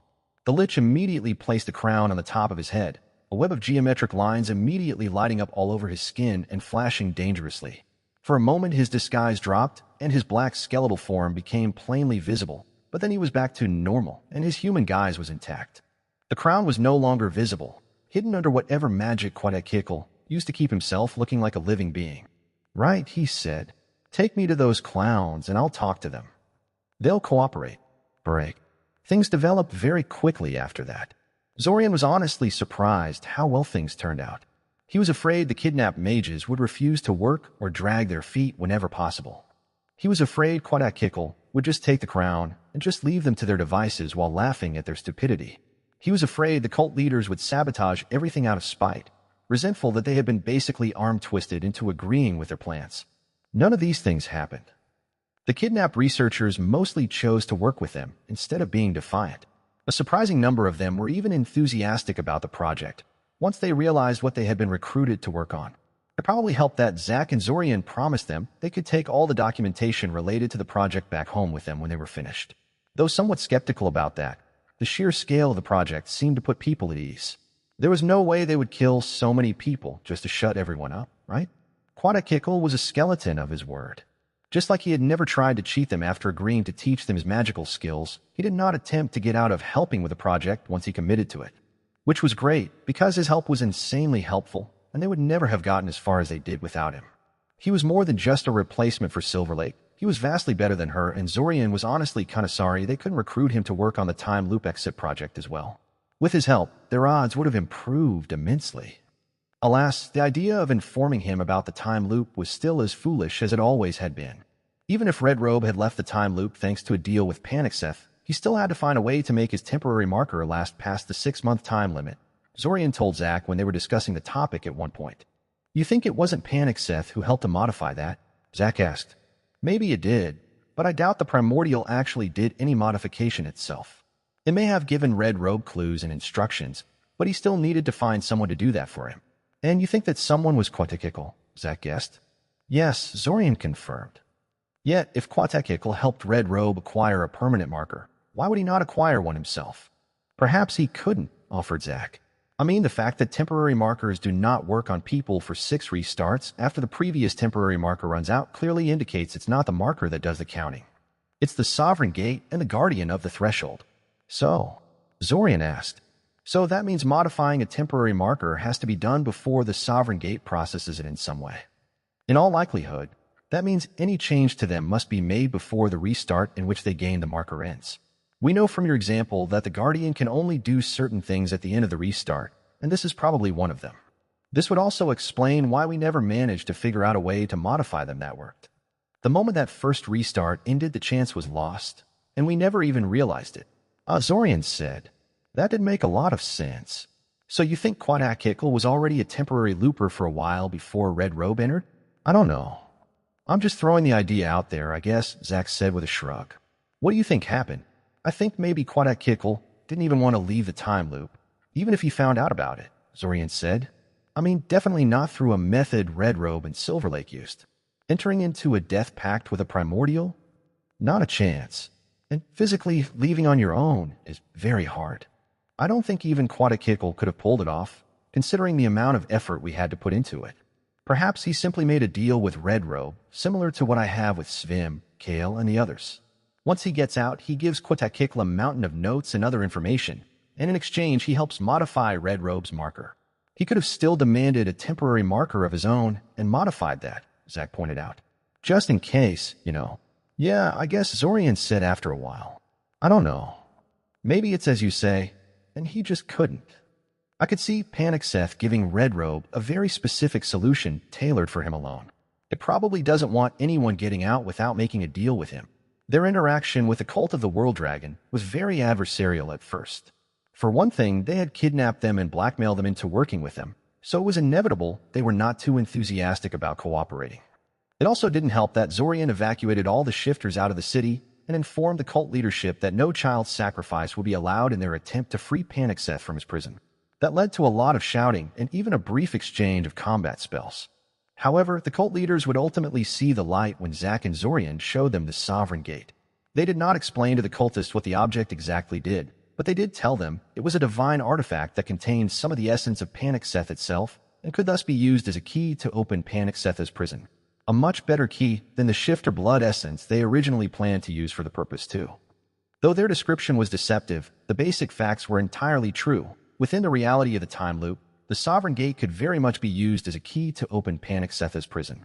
In fact, using the Sovereign Gate was the key part of their plan to exit the time loop. This had been true while they had Silver Lake's cooperation, and it was true now. Zorian had been a little worried that the cultists would figure out too much if given access to the Sovereign Gate, but thankfully that never happened. They were overjoyed with it, but only because it was a better, fancier key to releasing Panic Seth out of its prison. They never realized what was truly going on inside of it. Considering it was a divine artifact, and that those were notoriously hard to figure out, Zorian probably shouldn't have been surprised at that. In any case, their plans went off flawlessly. Better than they could have hoped, even. They had dug up a massive underground facility, reshaped the entire local geomantic web to fuel its creation, and then surrounded the Imperial Orb with layers upon layers of complicated wards and barriers made out of extremely expensive materials. The cost of the whole project was enough to bankrupt a small country, and would give even a major nation like Eldamar and Fakrinia pause if they had to pay for it. By the end of it, even a.k.a. seemed to be getting a little uneasy at the amount of resources and effort being put into this thing. It didn't matter, though, because he stayed true to his word and the project was finished on time. 6 days before the end of the restart, the improved Black Room was done. A large throng of people, time loopers, cult leaders, and the more enthusiastic of the kidnapped researchers piled on into the Imperial Orb, and then the time dilation was activated. They would spend the next 5 months inside the Imperial Orb. Outside, a single day would pass. a.k.a. did not join them in the Orb, despite helping them make it. This was smart of him, because Zack and Zorian would have killed him the moment the Orb was isolated from the outside world and stolen his crown again. Zorian wasn't sure whether a.k.a. could have escaped back to his phylactery if he was killed inside the Palace Orb, but even if he could, they wouldn't care. The important thing was that he could not escape when overpowered inside the Orb, and that having him inside for the full 5 months was too much of a risk. The cult leaders were manageable. Someone like a.k.a. wasn't. In any case, the next 5 months would consist of improving everyone's skills so they could help with the final exit plan, manufacturing the necessary ward stones and blueprints to prepare the terrain, and so on. It would be a bit of a challenge to hide the true meaning of all the preparations from the cult leaders and the like, but Zorian was not opposed to simply killing them if they ended up revealing too much to them, so whatever. Zorian had another thing he wanted to do, though. Something he wanted to keep hidden from most people, including Zack. Thus, he gathered most of the Arania loopers, plus Svim and Daimin, and brought them to one of the isolated corners of the Orb Dimension for a talk. "What a strange group you have gathered," Svim remarked. "It seems you are still not satisfied with your mind magic skills, if I am reading the situation correctly." "Seriously," Daimin complained. "Aren't you good enough at that already? You can never get good enough at mind magic. One of the Arania responded. Indeed, Zorian said. It's my best skill, and it's good to keep working on those. However, I didn't bring you here to work on my general mind magic skills. What I want is to figure out a way to get past the mind blank spell and target a person with mind magic anyway. A look of realization entered everyone's eyes. Even the Arania, their body language was a little hard to read, but Zorian had gotten a feeling for it by now. Then they all got to work. Break. The escape attempt had to happen at the end of the month, on the day of the summer festival. The reasoning for this was identical to the one the Abasins and the cultists used to launch their invasion at that particular moment in time. This was the peak of the planetary alignment, when dimensionalism magic was at its strongest. When the group left the Imperial Orb, only 5 days remained until the deadline. This was not much, but it was enough to make the necessary preparations. The time magic research facility was completely repurposed into a part of the exit ritual. Large sections of the whole were covered in carved spell formula and embedded with strange metallic ward stones. The cultists they had spent 5 months training in dimensionalism and divinations had analyzed Panic-Setha's prison and shared their results with the group. They seemed honestly grateful to Zack and Zorian for the help they had given them, which made Zorian feel just a little bit guilty about intending to utterly betray them in the end. Not enough for him to do anything differently, but still. Sadly, the final plan they had agreed upon had some unfortunate details. The original plan was to use Panic-Setha's prison as a bridge, opening a dimensional gate that would connect a spot in the time loop with the same spot in the real world. That plan was now largely unworkable. Silver Lake had been the only one who knew how to interact with a Primordial's prison with sufficient finesse to make that possible. Despite their best efforts in trying to develop that skill in some of their people, they had failed to duplicate her feats. It did not help that they obviously could not experiment on the Primordial prison itself while inside the Imperial Orb, but only work on their general dimensionalism skills and try to guess what was necessary to interact with it properly. Still, while the original plan was no longer possible, they did have an alternative.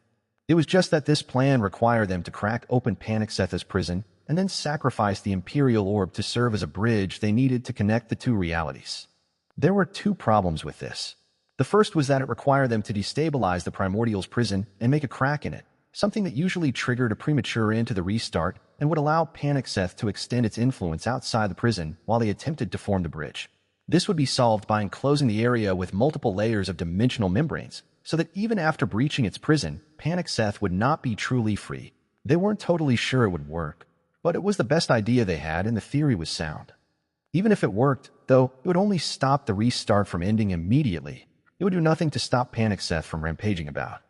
The other was that using the Imperial Orb that way meant they couldn't take it with them to the real world.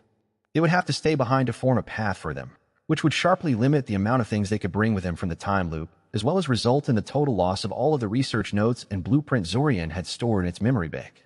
That was painful, to say the least. There was no other choice, however. The Imperial Orb was the only pocket dimension reinforced with divine power that they knew of. It was the only thing they knew of that could withstand the dimensional stresses involved in the procedure. Everything else would break in seconds. Deciding what to bring with them and what to leave behind was stressful and led to a lot of arguments, but somehow they managed to cut their possessions down to a manageable level. Days passed in a flash until there was no more time. The summer festival was upon them, and the invasion was about to begin. Zack and Zorian had meant to kill all the cult leaders the day before to make sure they wouldn't interfere with their work, but their unlikely allies surprised them by graciously agreeing to step aside of their own free will.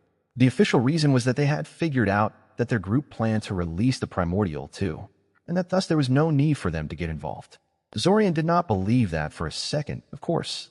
The leadership of the cult wanted to control the Primordial, not just release it. Moreover, Quadakikal was never very far from the cult leaders these days, making direct moves against them impossible. Reluctantly, they decided to let the matter drop. Hopefully the Lich and the cultists would be too busy fighting the city to try and sabotage their operation. They had done their best to covertly prepare the city and its defenders for the upcoming invasion, so the attackers should have their hands full in that regard. They simply made the last round of preparations and then settled down to wait.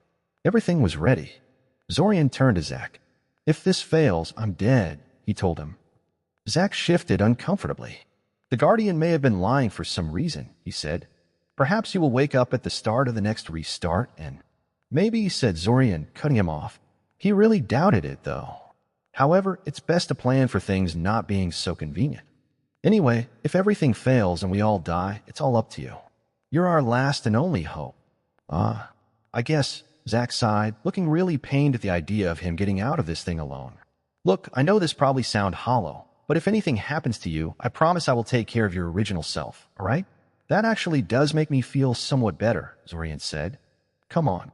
It's starting. The ritual was taking place inside the hole, on a floating platform. There was a raised dais in the center, on which the sovereign gate stood. It struck Zorian that this was a very similar setup to the one the cult had used for their ritual. They really had ended up supplanting their role in a way, hadn't they? Of course, the real setup their group was using was much more extensive than what the cultists had used in the past. Though the main ritual grounds consisted of this one floating platform, the supporting mechanisms actually extended throughout the entire local underworld. Additionally, the entire space around them was enclosed in several layers of dimensional membranes that isolated the place from the outside world as much as possible. There would be no plucky trio of mages simply flying up to them in a sphere of white force to disrupt the whole thing from within, like Zack and Zorian had done to the cultists in one of the previous restarts. The entire group arranged itself into a series of 3 concentric circles. Zack, Zorian, Diamond, and Svim were at the very center, surrounding the Sovereign Gate. They were the people most skilled in dimensionalism, and thus the most crucial for the effort. Around them were dozens of people who had enough skills to contribute, but not enough to take on a heavy burden that the main 4 were responsible for. Finally, there was the rest of the group who couldn't really help the procedure work, and could only stay back and pray for everyone's success. They were here only because once the area had been enclosed in dimensional membranes, no one could get in without disrupting everything and causing the ritual to fail. Thus, if they wanted to get them outside, they had to be present inside while the ritual took place. After some shouting and pushing, everyone was in their assigned position and hopefully knew what to do. They started casting. For the first 5 minutes, nothing much happened. The air above the platform warped and twisted like hot summer air, but nothing more than that occurred. The group had to be exceptionally careful about their spell work and timing, and that meant work was bound to be slow.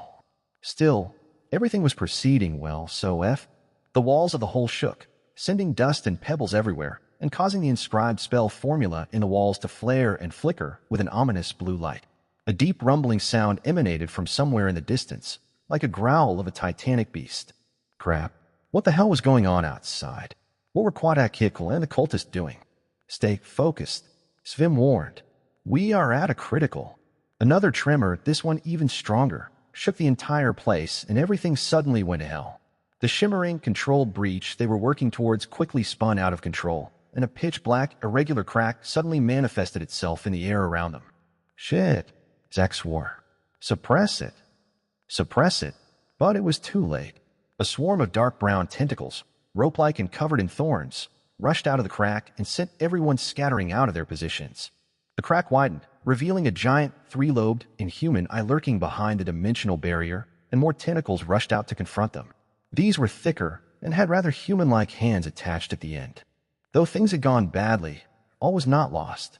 They had made the ritual with certain tolerances, and this was still a manageable outcome. Quickly, many of the people standing around in the third circle of the ritual rushed forwards and started fighting the tentacles. People like Kieran and Taven had no skills with which to help the ritual itself, but they had plenty of combat power and no other duties to distract them.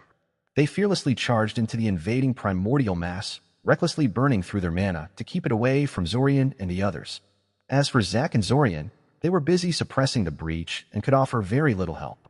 Should their attention lapse for even a second, Panic Seth would overwhelm them before they could blink. They frantically dodged the flailing tentacles, shaping and stabilizing the breach into something manageable. Dimly, Zorian was aware that one of the hands that got severed in half by Taven suddenly grew legs and claws and flung itself at her. Taven ended up tackled at the ground, unable to cast much of anything. Kieran managed to blast the thing off of her, but she had to be dragged off to the side, effectively out of the fight. She was also bleeding heavily, leaving a thick trail of blood as she was dragged to the edge of the platform. Zorian had no idea if she was going to live, and couldn't really afford to check at the moment. Not far from there, one of the Urania tried to block one of the thin, thorny tentacles with a force shield, but found her defenses to be lacking. The tentacle punched through her shield and swiftly wrapped itself around her torso several times. That's when they found out that the thorns weren't just very sharp, but were also thin and bladed like a razor. The high-pitched scream of the Urania cut off quickly as the thorns effortlessly sliced through her exoskeleton and turned her into a mutilated corpse. The tentacle then picked up the corpse and started waving it around like a bloody flail, sending blood and viscera everywhere. Some of the mages panicked or flinched when the Iranian blood splattered all over them, even if no actual damage was done, and their efforts to keep the breach in check started to fail. "Damn it," swore Zorian, reaching into his jacket pocket and removing a handful of steel spheres densely covered in spell formula. He had been hoping to save these for later. He needed them later. But if he didn't use this now, they were done for. He flung the spheres at the rift above, and they spontaneously aligned themselves around it into a quickly rotating ring before starting to glow. The primordial's tentacles reacted quickly, switching directions and trying to tear the sphere formation apart, but thankfully the rest of the group immediately realized they could not let that happen. A swarm of multicolored rays, bullets, and more exotic projectiles intercepted the tentacles, halting their charge for a moment. A moment was enough. The spheres erupted into blinding white light, blinding everyone for a moment, and then the rift abruptly shrunk. Some of the tentacles, cut off from the source of their mass by the shrinkage, fell from the sky, crashing onto the platform with a loud thud. Their relief was short-lived, however, since the tentacles soon started twitching and bubbling like boiling water, before starting to merge into an ovoid, chrysalis-like mass. Alanik was the first to act, sending streams of white-hot flames at the forming cocoon, and then everyone joined in. However, the structure seemed to have developed some kind of resistance to the spells they had used on the tentacles thus far, because it was stubbornly resisting attempts to eradicate it. Deep within it, some horrible shape rapidly began to form. And the sovereign gate spontaneously started glowing white, a silhouette of the familiar form of the guardian of the threshold forming right above it. "Shit," Zorian couldn't help but mumble. "Use the orb," Svim said. But Diamond protested. "We have no choice," Svim interrupted. "We have no time. It has to be now." After a moment of indecision, Demin reached to his side and threw the Imperial orb at the crack. Zak, Demin, Zorian, and Svim quickly started casting layers upon layers of spells on it, trying to integrate it into Panic-Setha's prison like they had intended. It wasn't going well enough, so Zorian reached for more of the items he prepared for this, a collection of metal tablets, several staves made out of alchemically treated wood, and a box of several hundred marbles, each of which contained a three-dimensional spell formula made out of metal wire. He sacrificed it all in succession and even burned some of his life force to make his spells hit harder. He was fairly sure he noticed Zak, Svim, and Daimin doing the same, burning their life to make sure the fusion worked. They succeeded. The Imperial orb pulsed 3 times with translucent waves of rainbow light before pulling the pitch-black rift into itself. The crack in the sky disappeared, but the orb seemed to pull in the space around it still. The air warped and rippled, forming a pitch-black sphere above the orb, its surface rippling like water. Around it, a smoky gray torus burst into existence, crackling with multicolored energies. Then another, and then another, until 3 great tori revolved around the pitch-black sphere that had suddenly grown perfectly still and featureless. The exit. It was ready. Unfortunately, that's when the glowing form of the guardian of the threshold finished materializing. It did not speak a word, simply raising its hand at the group and releasing a thick, blinding beam of white energy at them. The beam did not even cross half of the distance towards them before it suddenly split into more than 100 thinner, but equally bright beams. Zak and Zorian's simulacrums, previously held in reserve, sprang into action. So did the combat golem Zorian made for the occasion. But the beams were fast and each one swerved and pivoted in the air like a living thing, tracking its chosen target. Hastily erected defenses did nothing to stop them, and Zorian was pained to see Ilsa, Nora, and 2 of the Urania killed on the spot when the beams hit them. The exit was right there, open and ready, yet 4 people had died so close to their salvation. Some people fired a counterattack at the spectral form of the Guardian, but the entity did not attempt to dodge or shield itself from the attacks in any way. Every attack that reached it simply sank into its glowing form and disappeared. There was no indication that the Guardian had suffered any damage from the attacks, or even that it had noticed them. Damn it, they needed to start the evacuation now. Zorian started directing his Asai. Chapter 92: The Scramble. In the months leading up to their disastrous exit from the time loop, Zorian and the other members of the group had entertained many different outcomes and how each of them would reflect on what they would have to do immediately after crossing over into the real world. This included the possibility of having to cross over in soul form, much like Zorian had ended up doing in the end. Theoretically, this meant that Zorian already knew what to do and how to arrange his priorities. In practice, things weren't so simple. While he had succeeded in leaving the time loop and possessing his old body, the process had a critical flaw. Their theorizing had assumed that if Zorian executed everything correctly, he would be at his top form upon seizing his body. After all, he would possess a body that was flawlessly matched to his soul, so there shouldn't be any rejection issues that usually plague possession attempts. Having crossed over as a soul meant losing all the physical resources and information storage they had planned to bring, but at least his magic would be fully intact. In reality, he didn't even have that. The problem was the dimensional ability of the tumbler toad he had anchored to himself in the time loop. His body may have been perfectly matched to his soul, but it wasn't the body to which he had anchored the ability to. Without the life force portion of the anchor, the part located in his mana reserves couldn't persist for longer. He was fortunate he had managed to prevent its collapse before successfully possessing his old body, or else he'd be dead right now and all the sacrifices the others had made would have been for nothing. However, once he established full control of his body, the ability anchor in his mana reserves finally gave out and unraveled completely. Unraveling a permanent enhancement like that was not a small matter.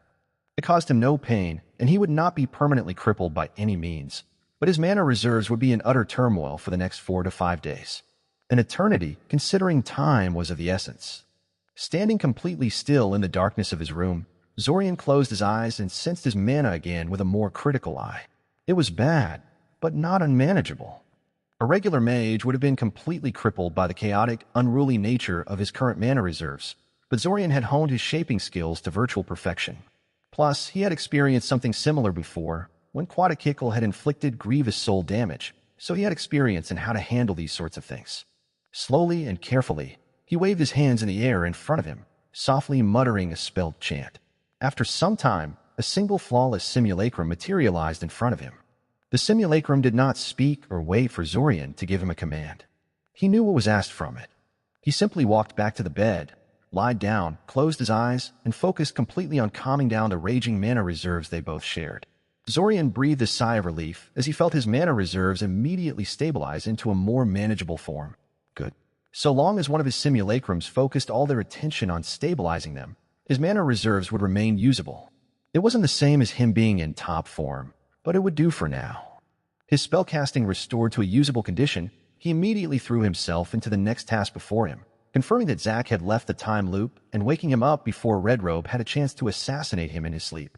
A critical task that would normally require him to drop everything else and rush to Cyoria, but which might be achievable through faster and cheaper methods.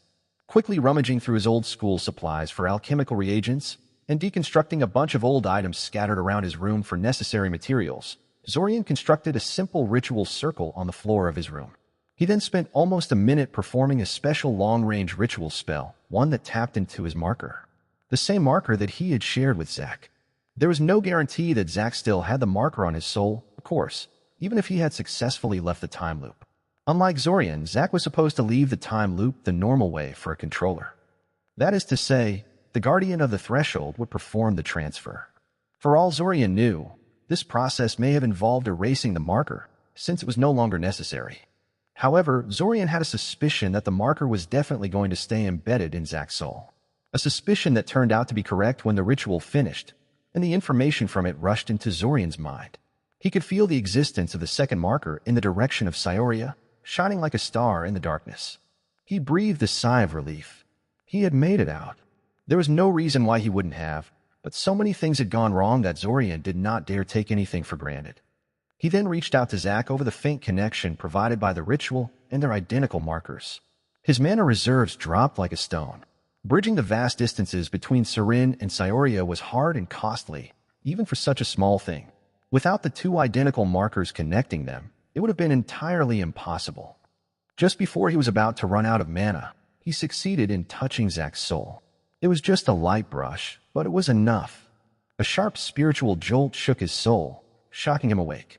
After observing things for a second to make sure he had really succeeded, Zorian broke the connection and stood up. He couldn't actually talk to Zack through a spell like that, so there was no point in burning through his mana to keep the link going. They would talk more once they actually met. He waited for a while till his mana reserves recovered and then cast the simulacrum spell 3 more times. Like the first simulacrums, these ones did not bother speaking either. There was no point. Zorian's connection with his simulacrum was very strong, intertwining them on both mental and spiritual levels. Though they still had their own individual minds, they were constantly exchanging thoughts with Zorian and each other, much of it on a purely unconscious level, with no need to expend effort or concentration to make it happen. For simulacrums, this was the most he could manage at the moment while still remaining effective. He would be casting a lot of magic in the near future, so he had to keep his mana regeneration rate at acceptable levels. He considered what to do next for a moment, mentally bouncing ideas back and forth between his simulacrums. While they talked, they silently wandered around the house and rummaged through his belongings, gathering materials.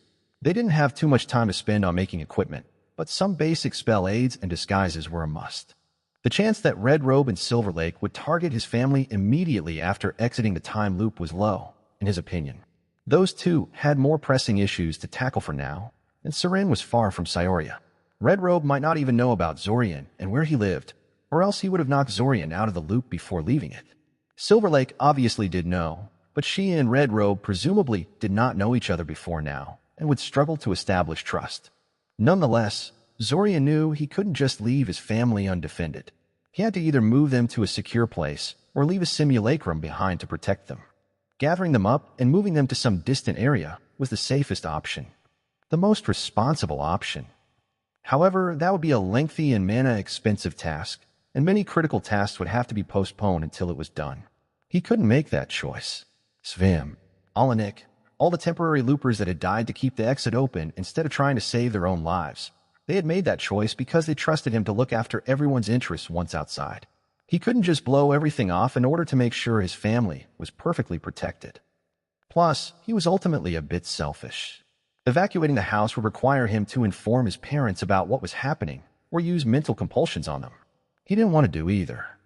He wanted some semblance of normalcy to remain between them for now. If possible, he wanted to just wait for them to leave for Koth as they normally did.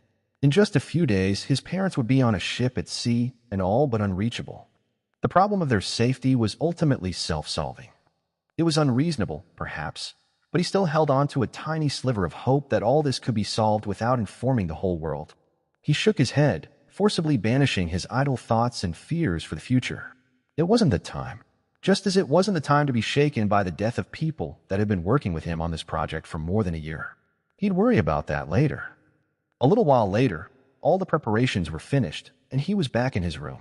He glanced at the simulacrum to his left, and his copy silently nodded at him before wandering off to secure the house.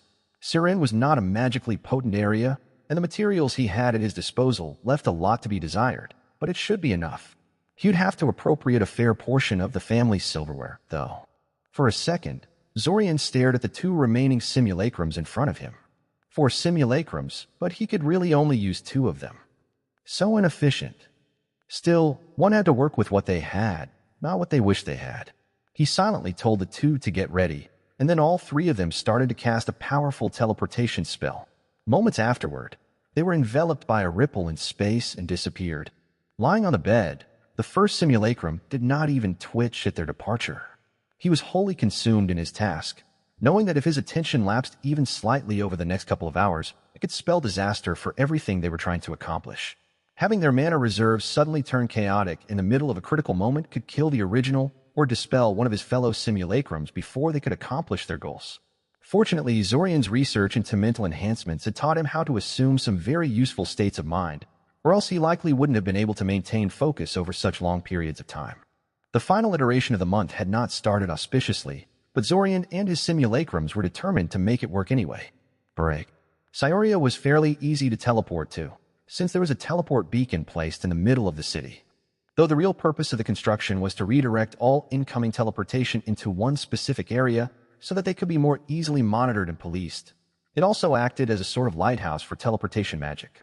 This meant that while Red Robe and Silver Lake would find it very inconvenient and mana expensive to travel to a small rural town like Sirin, it was relatively easy and cheap for Zorian to teleport himself towards Cyoria. The moment he and his 2 simulacrums had arrived into the city, they each split off to pursue their own tasks. For simulacrum number 3, that meant checking up on Veyers. After all, there was a good chance that Red Robe was actually Veyers, in which case he would probably try to get his old self out of the line of fire as soon as possible. Probably. Whatever the case, visiting Jornak's place to see what was happening there was of very high importance in Zorian's mind. The simulacrum moved rapidly through the streets of Cyoria, using his own 2 feet to move around instead of wasting mana on teleportation. He wore a featureless white mask over his face, and his other features were hidden with heavy clothing and layers of privacy wards. The original and the other simulacrums similarly hid their identity. It was likely they would come face to face with Red Robe at some point, and there was no point in making things easy for him by openly identifying themselves as Zorian Kaczynski. Silver Lake knew who Zorian was, of course, but she was also an untrusting bitch. It might take a while for her and Red Robe to set aside their differences and start working together. If Zorian could keep his identity secret for a few extra hours with his disguise, he would not consider this a wasted effort. As he approached Jornak's house, the simulacrum grew more cautious. He slowed his pace, circling the house wearily. He knew how to bypass the house wards, of course. He'd done it dozens of times by now. However, if Red Robe was really here, he had likely modified or upgraded those just in case. It's what Zorian himself would have done, and there was no reason to assume Red Robe had been any less cautious. His paranoia soon proved itself well-warranted. As he studied the house wards, he noticed they had been subtly changed. He was lucky, or maybe unlucky, because this was pretty damning proof of Red Robe's activity. 5 minutes later, the simulacrum managed to get past the defenses and enter the house. What greeted him was eerie silence. The house was dark and abandoned, and it only took a few moments for the simulacrum to realize that both Veyers and Jornak were gone. Walking around the place, the simulacrum could see numerous signs of frantic activity scattered around the place. Closets and cabinets flung open, drawers ripped out of their sockets, piles of clothes and small items scattered all over the floor. It wasn't just that Veyers and Jornak were gone. They had gathered up anything of real worth from the house before leaving. This was an evacuation, not a kidnapping. The simulacrum cast a number of divination spells, trying to see if he could get some clues about where the two had gone, but failed to find anything. That was to be expected, though it would have been shockingly incompetent of Red Robe to leave a trail behind him as he evacuated the place. The simulacrum stood in the living room of the abandoned house, fiddling with a small white statuette of a dragon that he found on a floor, lost in thought for a while. Did this prove that Veyers was Red Robe? Well, not exactly, but it did prove that he was connected to him somehow. Jornak was also gone, which could mean a lot of things. Maybe the lawyer was the real Red Robe. Admittedly, the Red Robe that Zorian met in the past was roughly his own height and thus a poor match for Jornak, who was a fully grown man, but that could be accomplished easily through shape-shifting. Or maybe the time-looping Veyers just appreciated what the older man had done for his old self, and so had taken him to safety as well. Whatever the case, they were all gone now, and there was little point in staying here when there were so many other things to be done. He thought about torching the whole place out of spite, but it was better not to escalate things for now. Red Robe clearly cared a lot for these two, so burning down Jornak's place might genuinely anger him. Sure, they were already irreconcilable enemies, but doing this would make things personal. He might go after Zorian's friends and family sooner than he otherwise would have. Before he moved on, the simulacrum quickly contacted the original and the other copy to find out what was happening on their end. They were both currently fighting and couldn't talk much. Should he go help them? No, the whole point of creating so many simulacrums was to pursue many different goals simultaneously. He would just have to trust the other two will be able to complete their task on their own. Instead, he went north, towards Nyazov Dveri. It was time to see what Silver Lake was up to. Break. While simulacrum number 3 was checking out Jornak's house, number 4 had rushed into the tunnels beneath Scioria to contact the Urania living beneath the city. Once, the Sciorian web had been his closest allies. They had taught him how to control his telepathic abilities, helped him make sense of the invasion, and provided a semblance of companionship in a world where most things were painfully short-lived. Spear of Resolve, the Iranian matriarch, had intended to betray him in the end, but he was still devastated when they were all erased out of the time loop. Part of his desire to see them as soon as possible was definitely emotional. Everything he knew about the time loop suggested they would be alive and well out here in the real world, but he had to see that with his own eyes. In his mind, he couldn't help but draw parallels between the Urania and the temporary loopers that had sacrificed themselves so that he could cross over into the real world. He needed some good news right now. However, there was also a practical side to his visit. Zack and Zorian were quite capable of dismantling the entire invasion in a matter of days, halting it in its tracks, but that was without Red Robe's interference. Plus, who could forget Silver Lake was also working against them? Thus, the idea of just quickly shutting down the invasion was untenable. However, this did not mean they would just sit back and do nothing about them. If they wanted to do serious damage to the invaders, the best time to do so was right now. At the very beginning of the month, before Red Robe and Silver Lake had a chance to warn all their allies about the danger. They had to move quickly, and that meant recruiting helpers, and the Saurian Arania were one of the few powerful groups that Zorian felt they could win over to their side very quickly. Apparently, Red Robe agreed with his assessment, because when Simulacrum Number 4 arrived on the outskirts of the Iranian settlement, he found them locked in a desperate battle against Red Robe. The battle had clearly been raging for quite some time. Mutilated Iranian bodies and arachnoid viscera lay scattered everywhere, and several of the caves and tunnels had been collapsed by both sides in an attempt to get rid of the other. A choking cloud of dust lingered in the air, reducing visibility. Red Robe was just as Zorian remembered him. A bright red robe covered him completely, hiding most of his features, and a patch of magical darkness obscured his face. His movements were unhurried and methodical, though instead of painlessly and instantly killing the Arania in front of him, he mostly relied on various force spells to crush them and cut them apart. The sight of him fearlessly advancing forward like an invincible juggernaut and killing Arania in very brutal and bloody ways was probably very intimidating to the spiders. Zorian suspected Red Robe was trying to crush their will to fight and scatter them before he ran out of mana. Simulacrum Number 4 quickly realized that Red Robe in front of him was Simulacrum, just like him. It made sense, really. Much like Zorian had created a bunch of copies to perform several tasks simultaneously, Red Robe had likely done the same.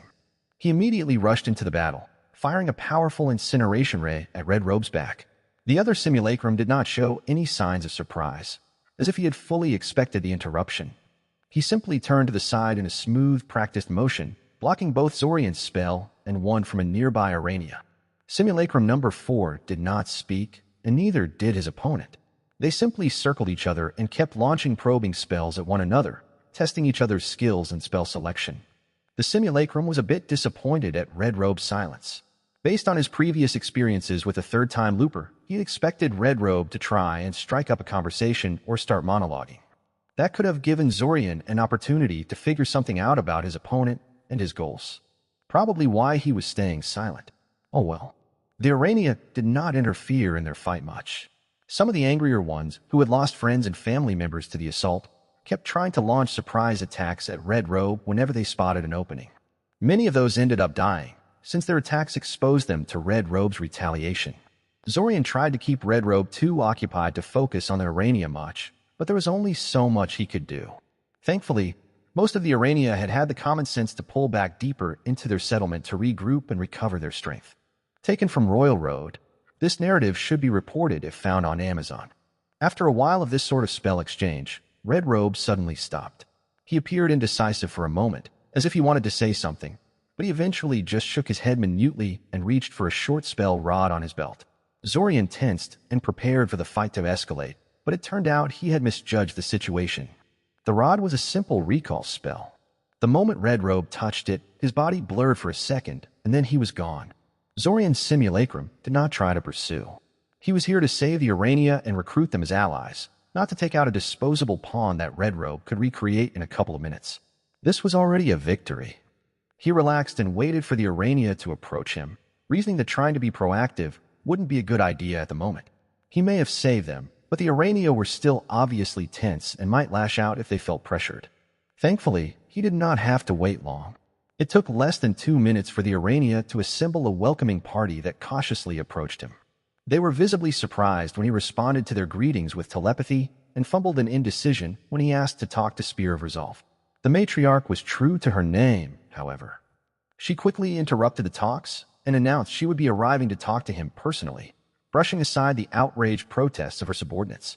Soon he was standing in front of her again, the 2 guards she brought along standing behind her and giving him their best menacing looks. To most people, she would doubtlessly look like any other Arania, a giant black jumping spider, same as any other. For the Simulacrum, though, the sight brought back a flood of memories rushing to his mind. He wanted to punch her right in that big-eyed, manipulative face, but also hug her and tell her he was glad to see her. This was probably similar to how Zack had felt upon seeing him on Scioria's train station so long ago, except that he had much better impulse control than Zack and wasn't going to punch her, or hug her for that matter. "Greetings, friend," Spear of Resolve said politely. "I am grateful for the help you provided us in our hour of need. We are not ungrateful people, and will surely find something to reward you with, but I sense there is more to this visit than just this." "True," the Simulacrum sent back. "We have many things to talk about." The matriarch tapped her front legs against the ground curiously. Curious. There's a curious note of nostalgia bleeding over into your messages, she pointed out. Sorry about that, he said, wincing slightly. I can't help it. You don't remember this, but we knew each other. Oh, I find that very hard to believe, the matriarch said. It's true, the copy insisted. We worked quite closely in the past. The matriarch sent him a note of patronized amusement. I have a very good memory when it comes to people, and you seem like a very noteworthy person. I would surely remember if I'd had the fortune to meet a mage of your caliber, she said. In particular, the level of control you have over your gift would immediately make you stand out in the sea of people I have met over the years. An entirely reasonable argument. Sadly, the simulacrum didn't have time to take things slowly and delicately guide the matriarch to the correct conclusion. He decided to take a risk and be totally blunt. I come from the future, he told her. The matriarch was silent for a moment. Several other Arania in the vicinity shifted in place from either amusement or incredulousness. They were clearly listening in on their conversations through their link with the matriarch. Nothing out of Zorian's expectations, really. That's quite a claim you're making, friend, the matriarch said. She seemed more intrigued than dismissive, which surprised Zorian a little. He supposed that, even if she did not take his claim seriously, she wanted to hear his clarification. Zorian Kaczynski, said the simulacrum, taking off his mask as a show of trust. If this worked, he would be working closely with these people anyway. You can just call me Zorian. Zorian, then the matriarch agreed. Zorian, you surely realize that great claims like that require great proof to be taken seriously. Zorian no longer had the matriarch's memory packets, which meant that the method he used to employ to get her cooperation in the past was no longer possible. However, that was okay. He had other means of catching her attention. Of course I do, the simulacrum said. I can even show you my memories of the timeline I came from. Come now, Zorian, the matriarch scolded. Any memory you show me could be fabricated entirely. That proves nothing. Not quite, the copy responded, a small grin on his face. If I showed you some random scene with little relation to you, then yes, it could easily be a forgery. But what if I showed you a detailed map of your inner settlement, including the insides of your secret research room and your treasury? What if I demonstrated detailed knowledge about your secret research and your trading networks? The sort of things only your most respected elders have access to. What if I told you the names of every Arania that makes up your web, describe what the inside of your private rooms look like, and demonstrated I could mimic the speech patterns and personality traits of a great many of your subordinates? Such things do not necessarily prove I come from the future, but certainly prove something, no? How could I possibly know that? The matriarch's legs began to twitch uncontrollably. A small commotion broke out among the Arania surrounding them. The simulacrum could tell there was a heated discussion going on in the background. Enough, Spear of Resolve suddenly said, speaking up verbally for the first time since the meeting began. Obviously, she wanted the simulacrum to hear this too. But honored matriarch, one of the guards protested. I've decided, she said firmly, spinning around in place to stare down the guard, who shrank back at her admonishment.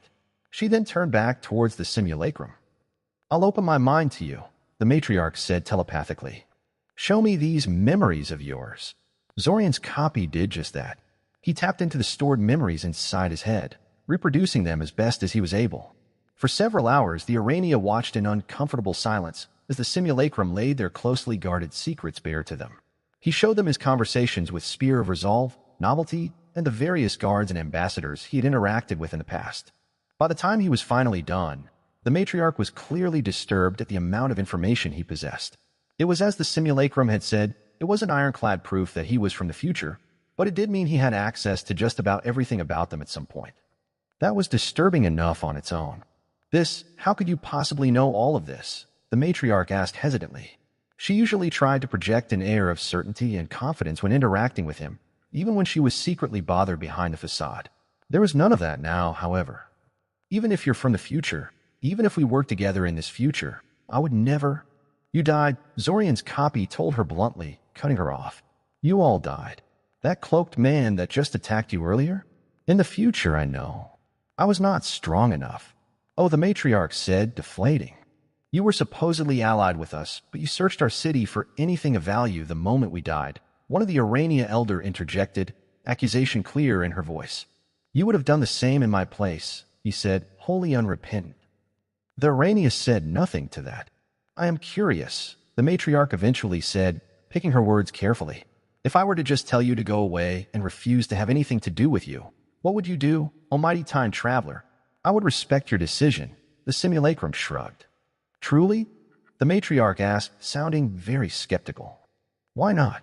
I would just go to one of the other Iranian webs in the area, Zorian's copy said. It's not like you're the only Iranian web that I worked with. Every Irania in the room suddenly became very quiet and still. And simulacrum number 4 could not help but smile smugly, for he knew he had them. Break. While the two simulacrums pursued their own tasks elsewhere in the city, the original had what was arguably the most important task of all. He had to check up on Zack and help him if he was in danger.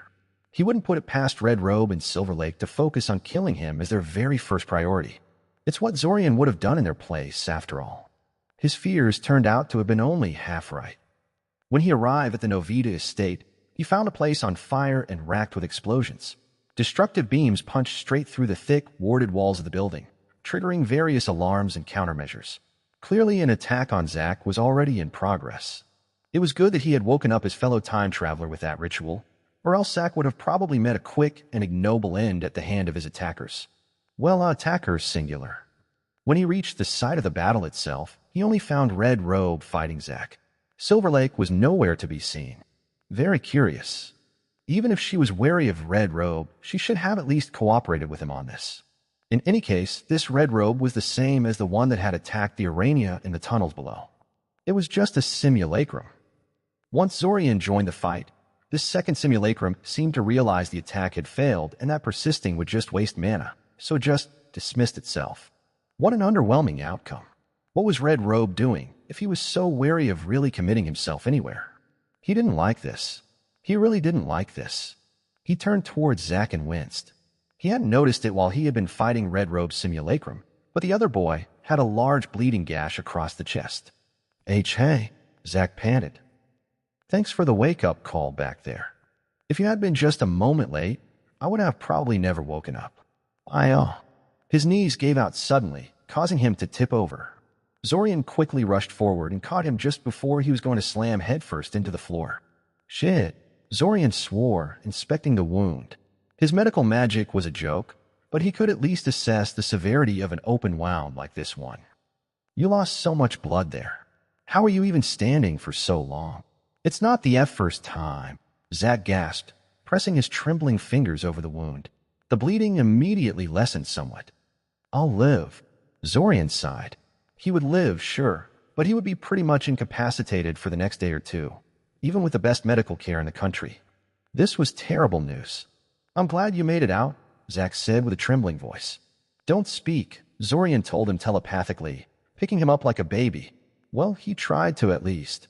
Picking up another person was a little bit too much for him, so he first had to cast some spells to lighten the load, but he managed it in the end. He then immediately set off in the direction of the nearest hospital. You're going to aggravate your wound. Also, damn, you're heavy. I'm doing you a favor, Zack responded back. Didn't you say you wanted to work out more when we get out? Not like this, you asshole, Zorian grumbled. Wait, Zack suddenly frowned. You're wounded too. Zorian gave him an incredulous look. What? Oh. No, Zorian said. My mana is in chaos because the Tunneler Toad's dimensional perception ability unraveled when I abandoned my body back in the time loop.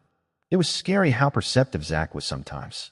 Zorian didn't even think he was showing any signs of mana instability on the outside, but clearly he was wrong. Oh yeah, Zack said, immediately calming down. Still, doesn't that mean I'll be held back in what I can do for at least a couple of days? Yes, Zorian confirmed. Damn it. Nothing ever goes right about this, Zack raged. I wouldn't say that, Zorian said. He tracked down the nearest potion store and teleported them both towards it. It was closed at this time of day, but breaking in was a simple matter. He idly wondered whether a medical emergency like this counted as a valid reason to perform a burglary, but then decided he didn't care. He would anonymously pay the shopkeeper back for the damages he caused. I'm sure Red Robe is feeling pretty aggrieved right now. He almost had you, but he failed in the end. Plus, my simulacrum just stopped him from getting rid of the Urania beneath the city. He quickly picked up the most powerful wound-closing and blood-replenishing potions in the store and fed them to Zack, who immediately showed a positive reaction. His skin got back some of its color and the wound seemingly closed, though Zorian knew it was still very much present beneath the surface. Zack immediately tried to get up on his own 2 feet. Idiot. He collapsed back immediately, having aggravated his wound. Let's just get you to the nearest hospital, all right? Zorian said, face-palming at the sight. Zorian, listen, Zack said. When you left through the exit and the time loop reset itself, I lingered behind for a bit, just to see what would happen to you and Silver Lake over the next few restarts. You know, Zorian raised his eyebrow at him. And you were back, Zack said. Both of you. You didn't remember anything about the time loop, but you were walking and talking as normal. You were just like any other person stuck in a time loop, unaware of the passage of time past the summer festival. Man, talking to your old self was freaky, I tell you. I all but forgot how unfriendly and sensitive you were back then. Did I tell you I'm really glad you made it out in the end? You did, Zorian confirmed. But yeah, what did you do with it? Zack started to ask before being cut off by Zorian. I killed him, Zorian said curtly. Sent his soul to the afterlife. Shit, Zack fumbled. That's kind of, brutal. What was I supposed to do? Zorian asked, uncomfortable with this line of questioning. I don't know how to make a new body for him. Maybe I never will. I'd have to either keep him in stasis for years and years before finally releasing him into an alien world where a stranger has usurped his life, or having him accompany me as a powerless ghost looking over my shoulder, constantly getting his face rubbed in at the fact I'm so much better than him at everything. Isn't that a cruel and horrifying fate to inflict on someone? I don't know, Zack admitted after a while. I know I'm not the same person as him by this point, Zorian said quietly, but I would hate that with every fiber of my being. I don't think I'd ever get over it.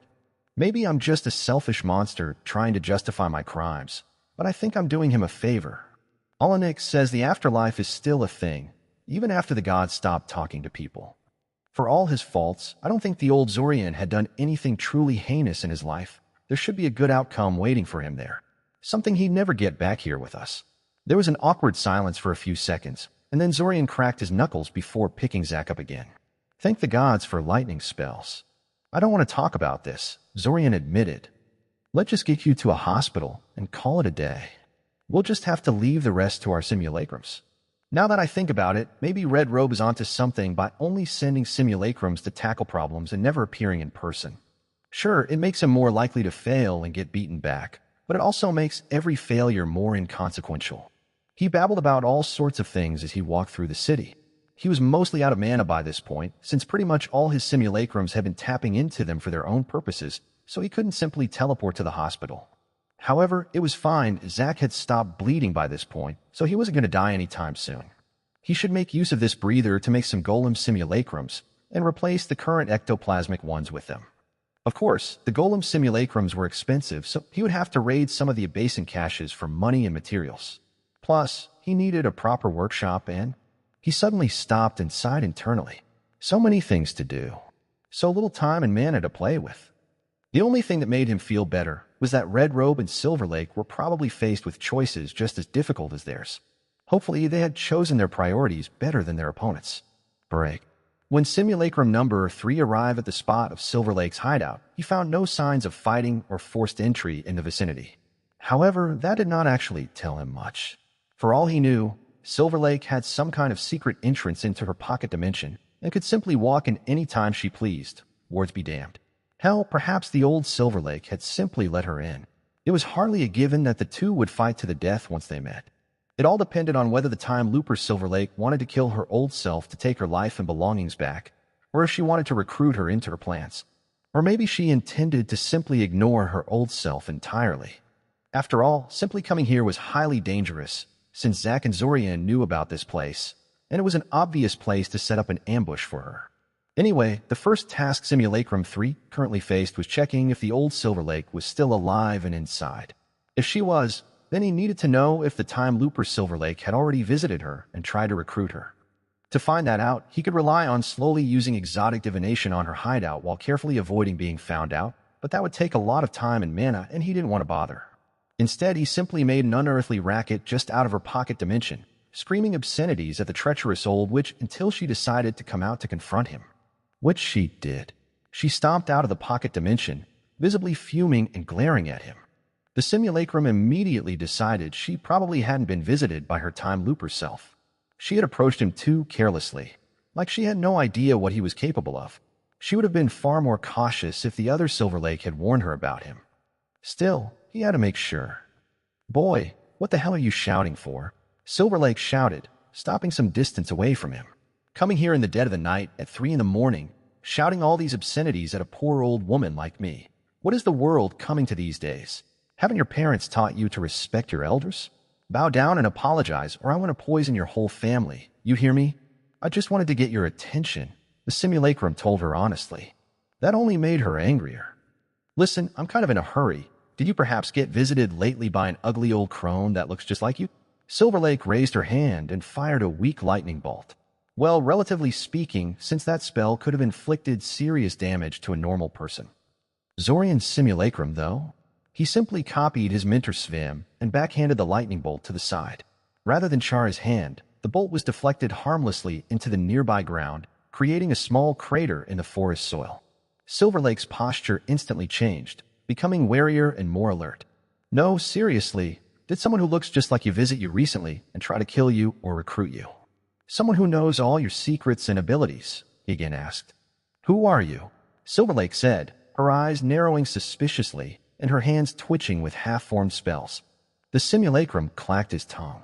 She was totally ignorant of everything, he was sure of it.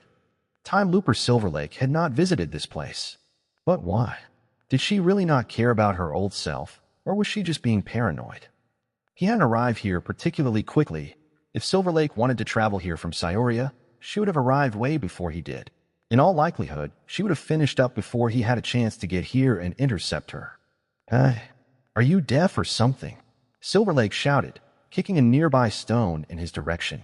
It was surprisingly accurate, flying straight at his forehead. She had a pretty good kick. Of course, Zorian just dodged the stone with practiced ease, so it ultimately amounted to nothing. He could kill her, he realized. Even if Time Looper Silver Lake wanted her dead, there was no guarantee that old Silver Lake would be grateful to them once they saved her. She was an incredibly cynical person, and would simply see two young fools she could exploit to her advantage. She might work with them out of a sense of self-preservation, but she would be constantly looking for an angle to exploit and probably wouldn't want to do anything that placed her into significant danger. What was the point of such an ally? "Here, catch," he said, throwing a small stone disc at her. She did not bother catching it, simply stepping back and letting it hit the ground. She then used a nearby fallen branch to suspiciously poke at it. The simulacrum rolled his eyes at her. "What the hell is this thing?" she asked. "It's an illusion stone," the simulacrum said. "I recorded a rather interesting scene in it. You can study it later in the privacy of your own abode. Oh, and by the way, you should probably change your warding scheme as soon as possible. You should also collapse any secret entrances into your place, even if you think you're the only one who knows about them." He turned to leave. "Now, wait just a moment here, you little brat. You're just going to leave without explaining any of the crap you just unloaded into my lap?" Silver Lake demanded. Yes, Zorian's copy nodded. "I decided not to kill you. Don't make me regret it, all right?" Before she could respond, he teleported away. He didn't want to linger around Silver Lake's place. While setting up an ambush around her hideout might have seemed like a good way to get the time-looping version of her, Zorian felt something wasn't right there. He had to make sure Olenek, Kale, and Lukav were fine. Silver Lake could wait. Break. While Zorian and the other simulacrums were teleporting around and racking their heads to figure out what the enemy was planning, Simulacrum number 2 was bored. His job was to secure the house and watch out for Red Robe or Silver Lake staging an attack on his family. However, he had already done all he could to secure the house and no attack was happening. The hours passed, and eventually he found himself in front of Kiriel's room. The morning was already here, wasn't it? Didn't that mean it was about time for Kiriel to wake up? He rubbed his hands sinisterly, an evil grin on his face. It had been so long since he had a chance to wake up Kiriel. He liked to sleep in, and the time loop never really changed that, so it was usually her that woke him up. He entered her room and crouched next to her bed. She was covered up to her neck in a blanket, with only her face visible. She was blissfully unaware of Zorian crouching next to her, a look of peace and contentment on her face. The simulacrum considered how he should go about doing this. Jumping on her, like she liked to do to him, had an air of poetic justice on it. However, it didn't feel right. He was too big and heavy, and it would be a bit too much for a prank. Dropping a bucket of water on her like she had when she had thought he was a shapeshifter? No, that would get the bed wet and Mother would freak out on him. Hmm. Oh well, he'd just go with the classic. Good morning, sister, he suddenly shouted in her ear. Morning, morning, morning.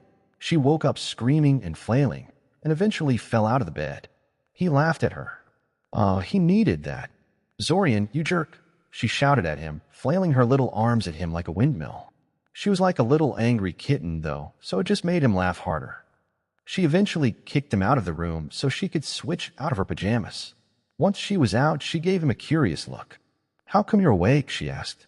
I couldn't sleep, the simulacrum said. Oh, she said. She looked at him hopefully. Hey, can you show me some magic? Please.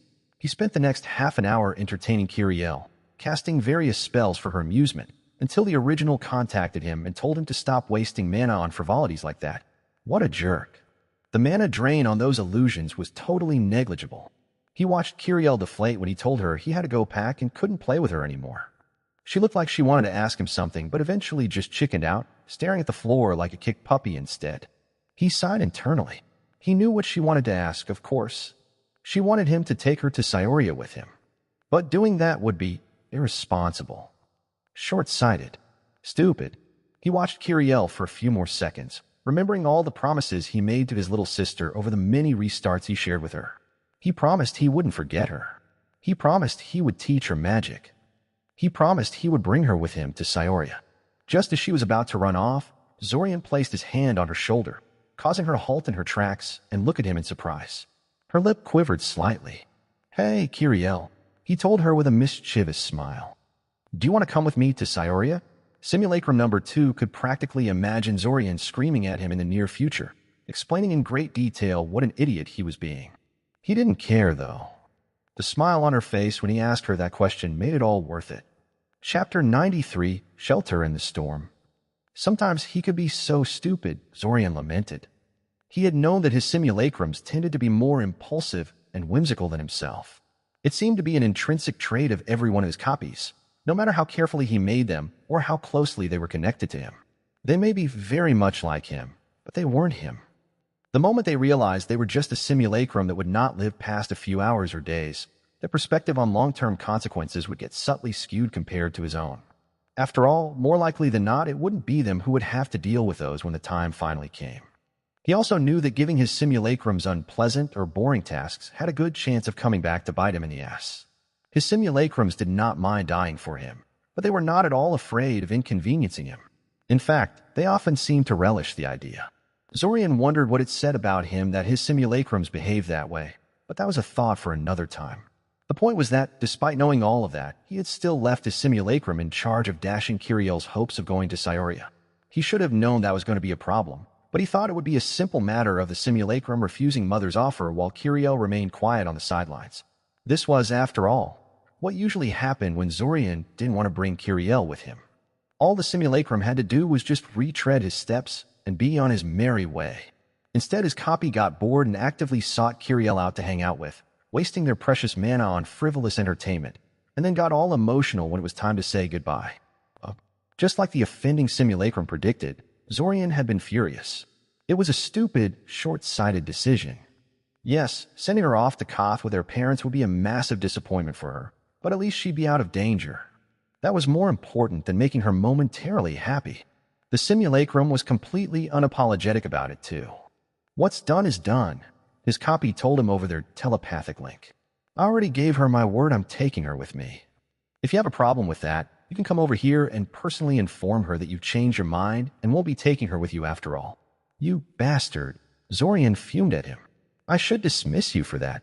That would leave Kiriel and the rest of the family completely defenseless until you sent a replacement, the simulacrum pointed out. Besides, do you really think I care about that? From my very first moment, I knew my time was fleeting. Sadly true. Since his simulacrums were willing to die and sacrifice themselves for his sake, the thought of dying did not bother them much. Thus, threatening to unmake them was largely ineffective. I just don't understand why you did that, Zorian complained. We could have just taken Kiriel to Cyoria in a month or two, once the whole situation has hopefully been resolved and she's back from Koth. There is no need to take her there now, when the situation there is at its most dangerous. When, if not now, the simulacrum disagreed. Even if we can resolve everything and save the city, the consequences are bound to be immense. Even a failed invasion will make our parents perceive Scioria as a place of unspeakable danger. You think they will let her live in the city after that? Even for a few days? Come on. This is probably the last time we can plausibly take Kiriel to Scioria without literally kidnapping her. Zorian frowned. He hadn't really thought of that. It was true that no matter how the situation with the invasion was resolved, it was bound to complicate things. Plus, now that he thought about it a little, Kiriel would have to go back to school at some point soon. It wasn't like she could visit a different city for several weeks at a time, then. Come to think of it, that was probably the reason why she was so excited to make this trip with him now. She knew this was one of her last chances to experience something like this in the near future. He sighed internally. For all of its blessings, he sometimes worried that the time loop had damaged his thinking. For more than a decade, anything that did not resolve itself within the span of a month was largely irrelevant. He did consider the future a lot, but that was all highly theoretical and often directed at the far future rather than something only a few months later. Still, even with all of that in mind, bringing Kiriel to the epicenter of their clash with Red Robe and Silver Lake was simply a terrible idea. Besides, his copy continued, by bringing Kiriel along, we actually have a legitimate excuse to rent a room at Amaya's place. Kale is much more willing to trust us if we come along with Kiriel. And it's not like we don't have a plan to evacuate. Those are just excuses you thought up afterwards to justify your decision, Zorian told him. Well, yes, the simulacrum admitted after a short pause. Yes, I admit that. It's still true, though, and I'm not going to go back on my word. Our word.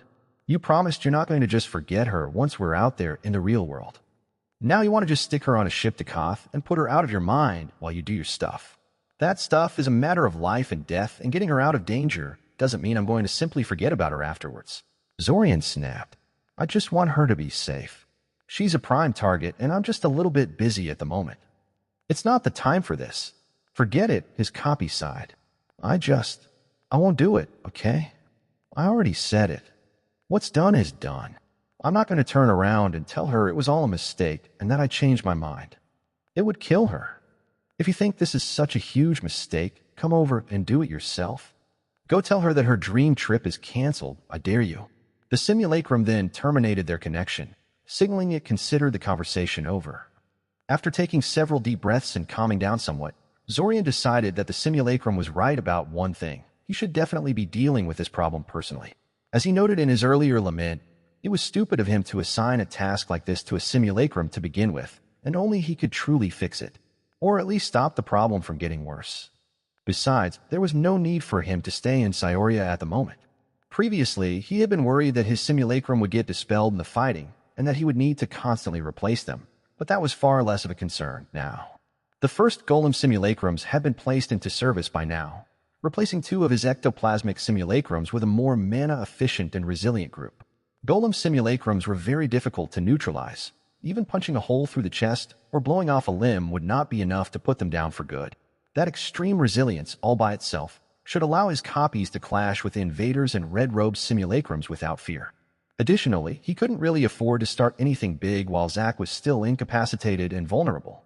Taking some time off to figure out what to do about his family and friends was doable. Thus, not long after his argument with his simulacrum, Zorian found himself back in Siren.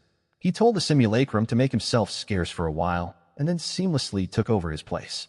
Well, mostly seamlessly. Why are you staring at me like that? Kiriel asked him suspiciously, narrowing her eyes at him. You aren't thinking on going back on your word, are you? She didn't seem panicked, more outraged at the idea. She placed her hands on her hips and pouted at him in a way that was probably supposed to look angry, but looked more like she had an upset stomach or something. No takebacks, she declared, pointing her finger at him. Mom says that's not allowed. You said you're taking me with you, and I'm going. Zorian clacked his tongue in distaste. All he did was stare at her a little, and she immediately started jumping at this one specific conclusion. How judgmental. Never mind that she was essentially correct here. Was his old self so bad that this was a legitimate first conclusion she came up to? Okay, yeah, he could kind of see her reasoning here. I didn't say anything about not taking you, Zorian said slowly. Then what? She asked curiously. I'm missing some of my school books, Zorian told her. I'd appreciate it if whoever took them returned them to me before we leave the house. Yeah, I will. I'm sure they'll turn up in your room by the time I finish packing. Kiriel fumbled, punctuating her statement with a nervous laugh. She then gave him one final suspicious look before running off upstairs to finish her packing. The simulacrum he had displaced had been watching the whole exchange through his senses. His copy did not comment on his actions in any way, but Zorian could feel the simulacrum's amusement how things turned out. "Shut up, idiot," Zorian whispered under his breath. "This is all your fault, anyway." He did not need to speak up verbally, of course, but it made him feel slightly better to do so. Why hadn't he dismissed his stupid copy again? All right. He didn't want to waste mana, and he had a task for him later. In any case, nothing of real note happened until Ilsa knocked on their door, just like she always did at the start of the month, and Zorian volunteered to check up on that. Sure enough, he found Ilsa waiting for him behind the door. After an appraising glance, she adjusted her glasses and guessed his identity. "Zorian Kaczynski?" she asked. "That's me," Zorian confirmed. "Come in, Miss the lady." "Oh, you know me?" she asked in mild surprise, stepping into the house. Kind of," Zorian said. "Someone pointed you out to me. You're a teacher from the academy, right?" "That's right," Ilsa said. "I didn't know I'm that famous." "Hopefully you heard only nice things about me, yes?" She gave him a small smile, and Zorian awkwardly returned it. She didn't remember anything. That is, of course, she didn't remember anything. He and Zack had already done a check of the various temporary loopers to see if any of them made it out in soul form like Zorian. The results were as expected, as they were disappointing. They were all alone in this. Nobody else had made it out. It was strange and more than a little painful for Zorian to see Ilsa like this. He had worked with her for nearly a year, and she had been one of the people he had been relatively close to. Now that Ilsa was dead, the new one had no idea who he was. The same was true for Alanik, Taven, Kale, Svim, and so many others. They were alive again, but they were not people he had spent all those months working with. He could rebuild these relationships, but without the common goal of escaping the time loop and the limited ability to interact with people outside the group, the nature of those relationships would completely differ. In the meantime, he had to interact with all these people while constantly walking on eggshells because he subconsciously viewed them as friends and allies, and had a year's worth of habits and instincts to reinforce that, while they just viewed him as some stupid teenage kid acting a little weird around them. He'd manage. He totally would. But damn, was this making him depressed. "Mr. Kaczynski, are you all right?" Ilsa asked him, breaking him out of his self-pity. "I'm fine," he assured her.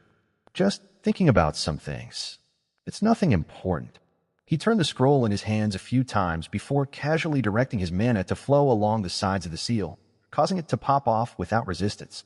He then glanced at the certificate inside for the sake of appearances and set it aside. "That's pretty impressive," Ilsa noted. "Although you held onto the scroll for a while, I could tell you spent most of that time distracted with other thoughts. Once you actually focused on the task of removing the seal, you did it quickly and easily. I see someone is continuing in Damon's footsteps." Once, the comparison to Daimon would see him bristling inside at the slight. Now it was just a mildly exasperating statement. He would likely never be totally okay with being compared to his oldest brother like that, but these comparisons no longer had the same sting they once did. "Only in very general terms," Zorian told her. "My brother and I are very different people." "Of course," Ilsa smoothly agreed. "Everyone is their own person. I simply meant that you also show signs of great talent." Their discussion proceeded in very predictable fashion. Once she heard he was taking Kiriel with him to Scioria, she brought up the possibility of renting a room at Amaya's place, which Zorian accepted. She also informed him that he wouldn't get to choose his mentor like he was supposed to, and that he was simply assigned to Svim Chow instead. Zorian pretended he knew nothing about the man, and Ilsa pretended he was simply a normal, if slightly demanding teacher. He also chose his electives. They were the exact same ones he had chosen the first time he had done all this, except this time the entire process took less than a minute, since he simply told Ilsa his choices the moment she brought the topic up. It was all so routine and familiar that he found himself quickly slipping into a sort of practiced role he had learned to play over the many restarts during which he had done this. It felt comforting and frightening at the same time. Comforting because this was probably the first time since he had gotten out of the time loop that he felt certain he was making the right choices. Frightening because he suddenly felt like he was in a time loop all over again. Like everything around him was unreal and illusionary. Unbidden, the notion that he was still trapped in that ever-repeating month popped into his mind and refused to go away. He imagined himself living through this month, winning against his foes, befriending people he knew from the time loop, changing things for the better and getting emotionally invested in it all, only for the whole thing to turn to smoke in the end when the time loop inevitably reset itself and he woke up in his room in Sarin, just like he always did. It was horrifying. It was also stupid. He was definitely out of the time loop. The Arania and the mercenaries that had been knocked out of the time loop by Red Robe were back, and Red Robe himself was again active in the world. The spirit world was also once again accessible. He and Zack had checked that already. All evidence pointed at them being out for real. But the fear remained. Ilsa had finished her explanations and left, but Zorian's mind remained trapped in this ominous scenario for quite a while afterwards. Sometimes he could be so stupid, Zorian lamented. Break. The long train ride from Sarin to Syoria was even more boring than it usually was. This was mostly because Zorian was not doing anything of critical importance, and thus had to refrain from tapping into his mana reserves too much. That mana was best reserved for his simulacrums, who were out there acquiring funds, making magic items, teleporting around, and fighting their enemies. Frivolous uses of magic, like entertaining Kiriel on the train with illusions, were simply inexcusable. He had scolded his simulacrums over these sorts of things many times in the past, so now that he was in their position, it was important that he set an example for them and show them how things should be done. Additionally, this was no longer the time loop, and he would have to deal with consequences that went beyond just this 1 month. It was best for him to at least pretend to be a normal student mage in front of a little tattletale like Kiriel. That meant no spell casting at all for the moment, since students could not bypass the wards on the train. After an hour or so, he kind of began to understand why his simulacrums were so prone to breaking the no frivolous magics rule. Still, in the end he found ways to amuse himself and Kiriel without magic. He told her stories of some of his time-looping adventures, using true stories with altered names and a few tweaks here and there. Kiriel complained the stories were too fantastical and ridiculous after a while, so they started a drawing competition instead. Zorian had actually learned how to draw reasonably well over the long course of the time loop, but he was nowhere near good enough to match Kiriel, so she always won. His sister did not mind, though. Even though it was an unfair competition right from the start, she always wanted to keep going for another round. The little imp never got tired of winning. The author's narrative has been misappropriated. Report any instances of this story on Amazon. Now stopping in Corsa, a disembodied voice echoed. A crackling sound again. I repeat, now stopping in Corsa. Thank you. A few things happened in quick succession then. First, Ivory wandered in and peeked into the compartment to see if it was free. Zorian, being kind of bored with Kiriel's antics, invited her in. Ivory seemed a little taken aback by his friendliness, but seeing Kiriel put her at ease, and she did claim a seat beside them after a moment of hesitation. Then Bjorn, a guy he had met way back at the beginning of his time-looping experience, also wandered in and asked if a seat was free in their compartment. Zorian happily invited him in too. Suddenly, the compartment had become a lot livelier than it used to be. Ivory was shy and quiet, and had immediately chosen to bury her nose in a book when she came in, but Bjorn was friendly and talkative and immediately tried to strike up a conversation with him. Kiriel immediately started peppering him with questions about magic and the academy. I'm Kiriel Kaczynski, Kiriel said, and that's my brother Zorian. Are you a student like Zorian? Can you do magic? What year are you? Is it true that you have to fight a giant spider in order to get admitted as a student? Zorian says that's a requirement, but I think he's lying. Ha-ha. I don't think I would have gotten in if that were the case. Bjorn laughed. I don't think I could win a fight against the other students. Never mind a giant spider. Lots of types of giant spiders, Zorian noted. There's a whole bunch of them that you could easily club to death with a mundane weapon, so long as you keep your cool and don't panic. Oh, you sound pretty knowledgeable about that. Did you ever fight one for real? Bjorn asked curiously. Yes, though not as an admission test, of course, Zorian said. I told that to Kiriel just to mess with her a little.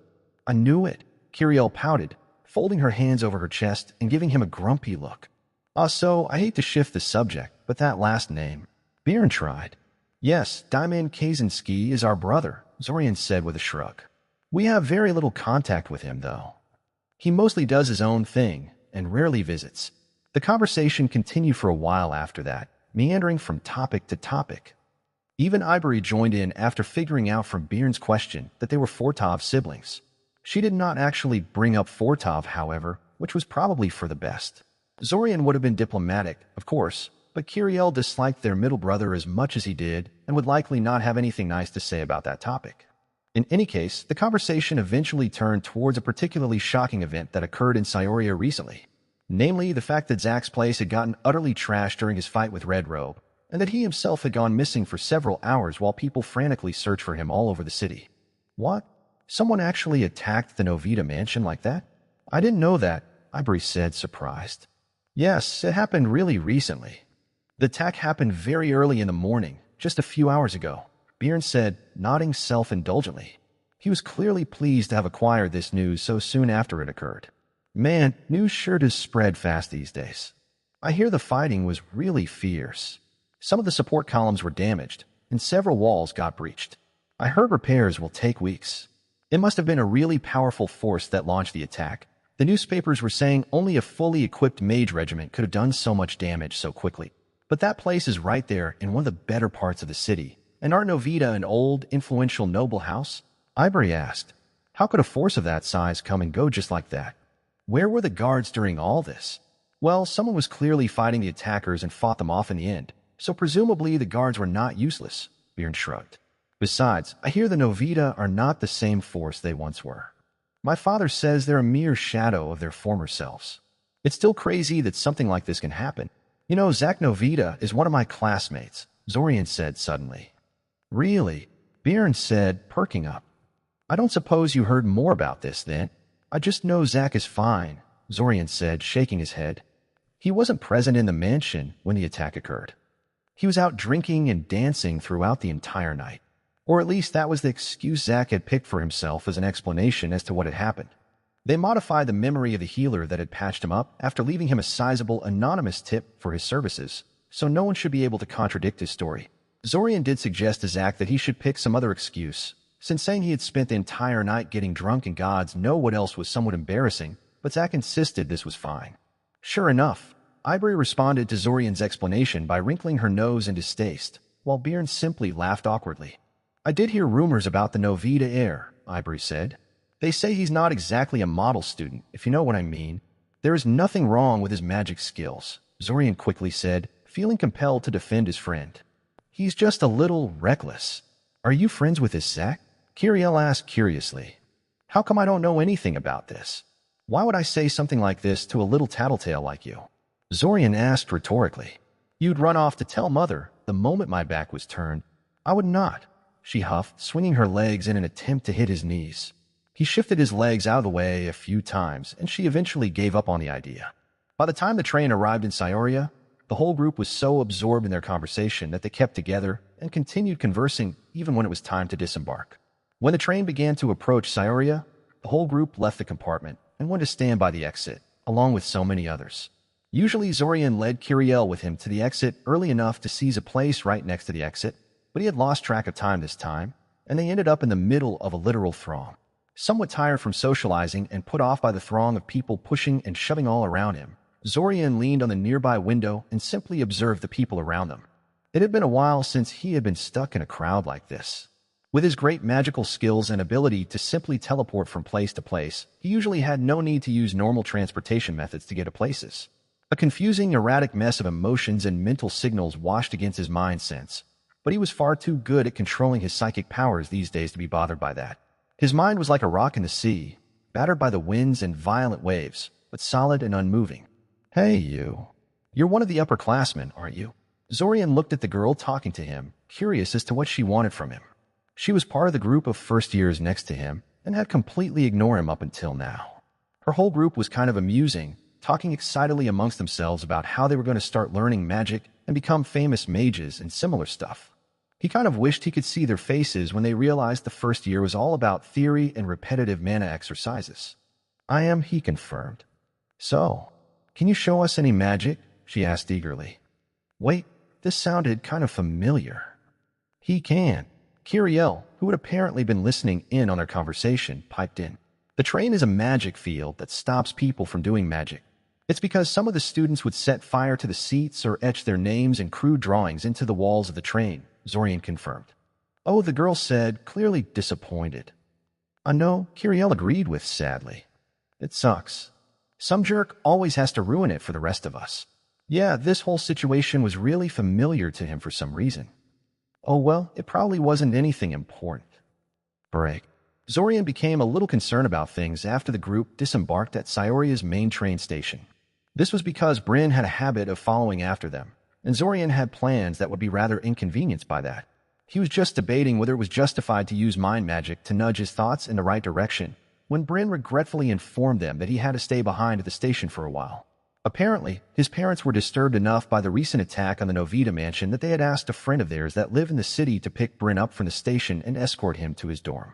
Thus, Bryn would have to stay behind and wait for the man to show up. Zorian found it curious that Red Robe's attack on Zack had such far-reaching consequences. Bryn wasn't even from Scioria, yet the attack changed the way he went through the months so quickly and radically.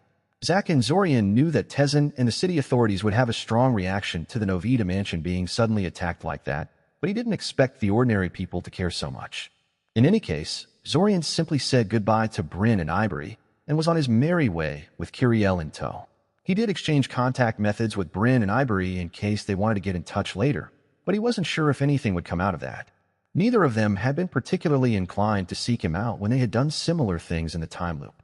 With the world lasting longer than a month, though perhaps that would change. Only time would tell. Zorian didn't take Kiriel immediately towards Amaya's place, though. Instead, he took her to a familiar bridge in one of the city parks. There, a small black-haired girl was crying her eyes out over a bicycle that had fallen into the creek below. Kiriel watched quietly from the sidelines as Zorian slowly calmed Nachka down and got her to explain why she was crying. This done, he placed his hand over the bridge and telekinetically lifted the bike out of the water. He also casually cleaned it up a little, ignoring the chorus of complaints from his simulacrums that he was being frivolous in his mana use. The jerks had been on the lookout for something like this for a while now, most likely. "It isn't frivolous," he told them telepathically. "What did you expect me to do, exactly? You could have waded in through the muddy water on foot," a simulacrum helpfully explained. "It's just getting a little wet, there's no harm in that," another one added. "All it would take is a bit more time." "Gods, why are you so impatient?" a third one scolded. "All of you, shut up and mind your own business," Zorian told them grumpily. He had the worst simulacrums. "There," Zorian told Nachka. "Your bike is clean, intact, and out of the creek. You can stop crying now, okay?" "Okay," she sniffed, rubbing her eyes. "Thank you." "Well, if that's that, I guess we should get going now," Zorian said. "Though, I think it's going to rain soon. Do you have an umbrella?" "And no," she said, shaking her head. "But, I'm going to be fine. We should help her get home," Kiriel suddenly said. She quickly got into Nachka's personal space and introduced herself. "Hi, I'm Kiriel Kaczynski, and that's my brother Zorian." "What's your name?" After some back and forth, Nachka agreed to have them accompany her home. The walk was a short one, but Zorian paid close attention to everything around him along the way. He found no evidence of cephalic rats or other invader agents along the way. Even the cephalic rat swarm he usually encountered while traveling through this part of the city was not here this time. He had chosen the path that led to Nachka on purpose, not because he was trying to avoid the rats.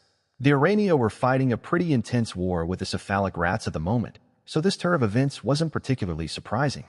They were too busy to spy on people much, and could no longer move freely through most of the city.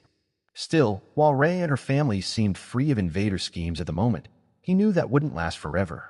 Assuming Red Robe did not find some kind of alternative method of unlocking Paniksetha's prison, shifter children like Nachka remained a critical component of Primordial's release plans. Thus, evacuating them out of the city through means fair or foul was probably the most certain way of sabotaging the ritual at Zack and Zorian's disposal. Shifters were not that numerous, and there were only so many shifters available in the area. Though, if he were going to be honest with himself, wanting to befriend Ray and her family wasn't purely because of pragmatism. Ray had no special influence over her fellow shifters and would be of limited help if he wanted to talk them into going along with the evacuation. He just had a soft spot for the little girl that had befriended his little sister, and the sight of her stripped naked and waiting to be drained of all blood for some messed up blood ritual was vividly burned into his mind. He had promised to himself that he would make sure Nachka survived the month out there in the real world, and he still meant that.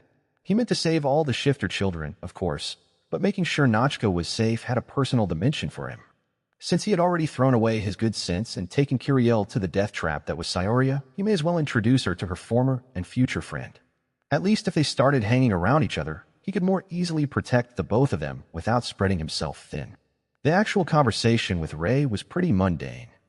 Nachka's mother was pretty friendly, and Zorian did not confront her with any heavy topics. They simply talked about who he and Kiriel were, how they had met Nachka, and where they were staying. Kiriel almost ratted out Nachka on dropping her bike in the stream, which caused the little cat shifter to panic and hurriedly shut her up by manifesting her claws and clamping down on Kiriel's arm. This caused Ray to freak out because Nachka almost ruined their secret and hurt a guest, but the situation was thankfully resolved in the end, and Zorian pretended not to have noticed anything strange about the incident. Interestingly, Ray also brought up the news of Zach's place being attacked, just like Bryn did. She didn't have any new information for Zorian, but it did emphasize how notable the attack was for people. Zorian wondered if Red Robe even realized how eye-catching the whole thing would end up being. "You are classmates with the Novita heir?"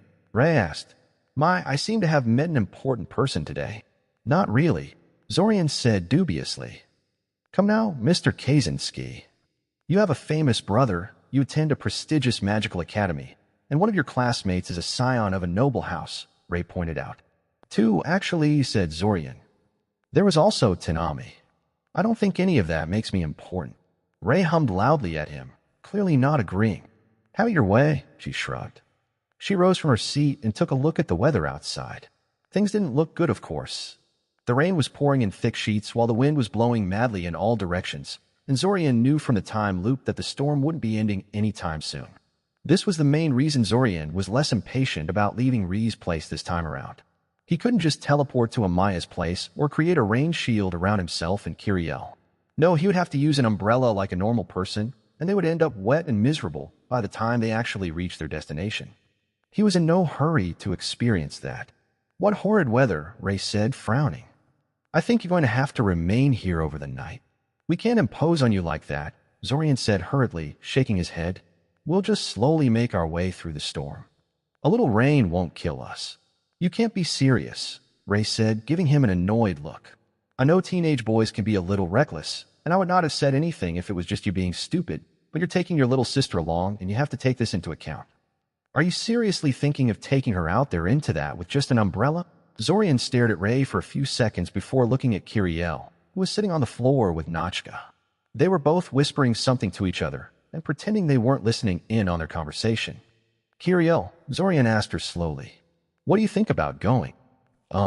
She fumbled, rubbing her hands awkwardly. "It's raining pretty hard." Zorian sighed, taking off his glasses and massaging the bridge of his nose. After a few seconds, he gave Ray an embarrassed look. He was just about to speak up, but she put a hand on his shoulder to stop him and simply nodded her head knowingly. "I'll go get some blankets," she said, before wandering off to do just that. In the corner of his eye, he could see Nachka and Kiriel excitedly whisper to each other. They, at least, seemed pleased with this outcome. After a few seconds, Zorian clacked his tongue and decided to just roll with the situation. It was embarrassing, but there was no real harm in it.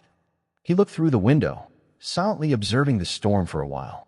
After a while, Ray wandered in and placed a steaming cup of tea on the window sill beside him. Zorian gave her a curious look. "A cup of tea is necessary for proper rain watching," Ray explained to him. "Oh, thank you," Zorian said quietly. "Sorry for the imposition. I could tell it was going to rain, but do I look that mean and selfish to you?" Ray asked, raising her eyebrow at him. "Hospitality had always been important to my people." "Your people?" Zorian asked her curiously, feigning ignorance. "Your acting skills are decent, but I know you saw the claws on Nachka's fingers." "You probably know what we are," Ray said, sipping slowly from her own cup of tea while standing beside him. "Yeah," Zorian admitted with a shrug. "It doesn't bother me." "Good," Ray said simply. She then dropped the subject and no longer pursued the matter. "I don't know if this is really the issue or if there is something deeper going on, but it's pointless to get angry or frustrated at a storm. It's a force of nature. There is no fighting that. You just take shelter and wait until it ends." "Right," said Zorian quietly, taking a sip of the tea Ray had made for him. Sadly, some storms couldn't be dodged that easily. Break. While Zorian had been escorting Kiriel, his simulacrums had been very busy. They, along with Zach's simulacrums, constantly attacked known cult leaders and invader bases, raiding them for funds and trying to decapitate their organizations. Sadly, this hadn't been nearly as effective as they had hoped. Red Robe had clearly been very busy, and most of their targets had been forewarned they were coming. Warding schemes were changed, the guards were on alert, and some people were just outright evacuated to safety. They had managed to acquire a lot of money and resources, since many of the secret caches had been protected mainly by their secrecy. It wasn't easy to strip a base of everything that was worth money in a hurry, but Zorian doubted they had managed to deal any kind of decisive strike to their enemies. Below the city, the fighting was also intense.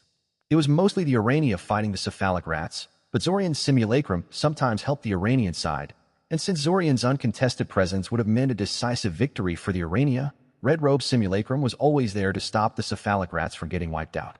Neither Zorian nor Red Robe were fighting seriously, wary of showing the enemy too much and wasting their mana reserves, but the fact Zorian's simulacrum had a much more resilient golem body meant that he was slowly getting an upper hand in these skirmishes. It remained to be seen what Red Robe would do in response to that. Zorian doubted he would let the cephalic rats just die, since they were a critical asset for the invasion forces. The simulacrums were also negotiating with various Iranian webs in the region, trying to bring in additional support for the fight. Of particular importance were the negotiations with the Silent Doorway Adepts, since they needed their help to open a connection to Koth. Zorian did not doubt for a second the negotiations were going to succeed.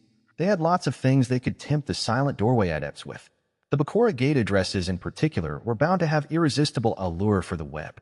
However, the issue was that these negotiations would still end up taking time, and they had to keep the web protected from enemy machinations while they were in progress. Silver Lake knew exactly how important this was to them, so an attack at the Silent Doorway Adepts was worryingly plausible. Some things were also moved forward a little.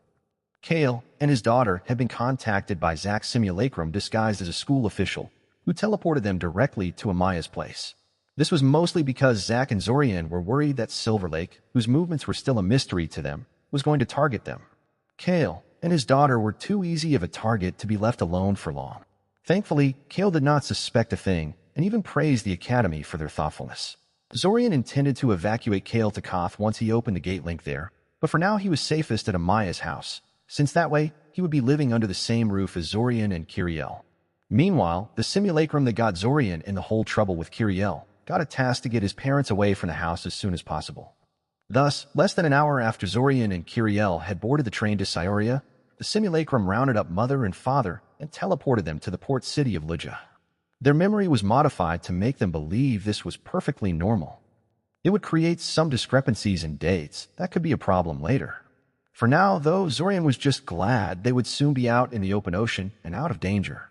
He'd deal with potential consequences of his decision later.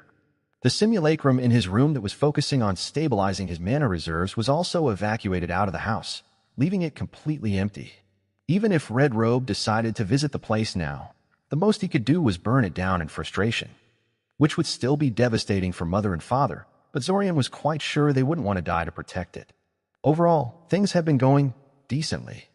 There was still no sign of Silver Lake, and Red Robe was passively responding to their moves while focusing most of his energies into something they couldn't see. It made no sense to Zorian. The way he saw it, he and Zack had an absolute advantage in this conflict. Even if everything else failed, they could always inform the Eldamarian government about the invasion, and it would be instant loss for Red Robe and Silver Lake. Any chance of successfully invading the city or freeing Panicseth would be gone.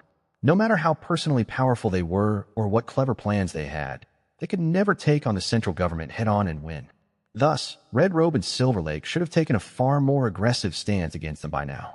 But there was nothing Zorian could do about that. All he and Zack could do was wait. Hopefully, by the time they recovered their full strength, they would uncover what their enemies were planning. Chapter 94 Ghosts. The next morning, Zorian and Kiriel bid Rei and her family goodbye and went to Amaya's place. Once there, they found out that Amaya had only been slightly worried for them. She had guessed from the severity of the last night's storm that they had taken shelter somewhere overnight. He also officially met Kale and his daughter. The Morlock boy was a bit more leery about him than Zorian remembered, but he supposed that was to be expected. He usually greeted Kale at Scioria's train station and charmed him with practiced gestures and conversation right from the start, none of which had happened this time.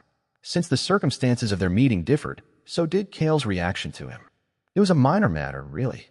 Zorian was confident that the Morlock boy would warm up to him eventually. If anything, the fact Kale was currently so distant may very well be a good thing. Much like Zorian's interaction with Ilsa earlier in the Resta.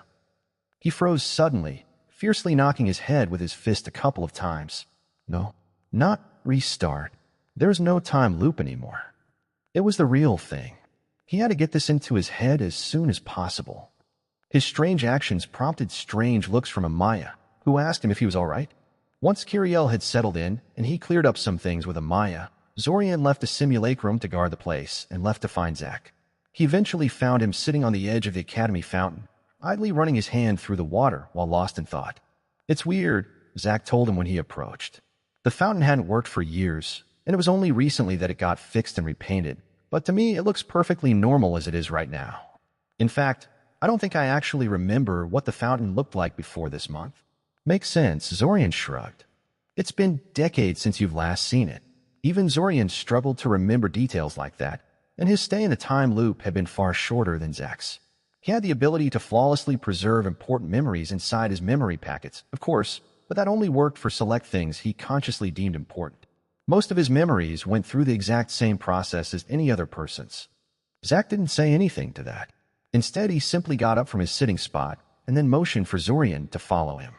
"I'm a bit hungry," Zack said. "Let's go to the cafeteria and see what they have to offer." "It's been so long since I've been there, I've already forgotten what the food there tastes like." "So did I," Zorian admitted.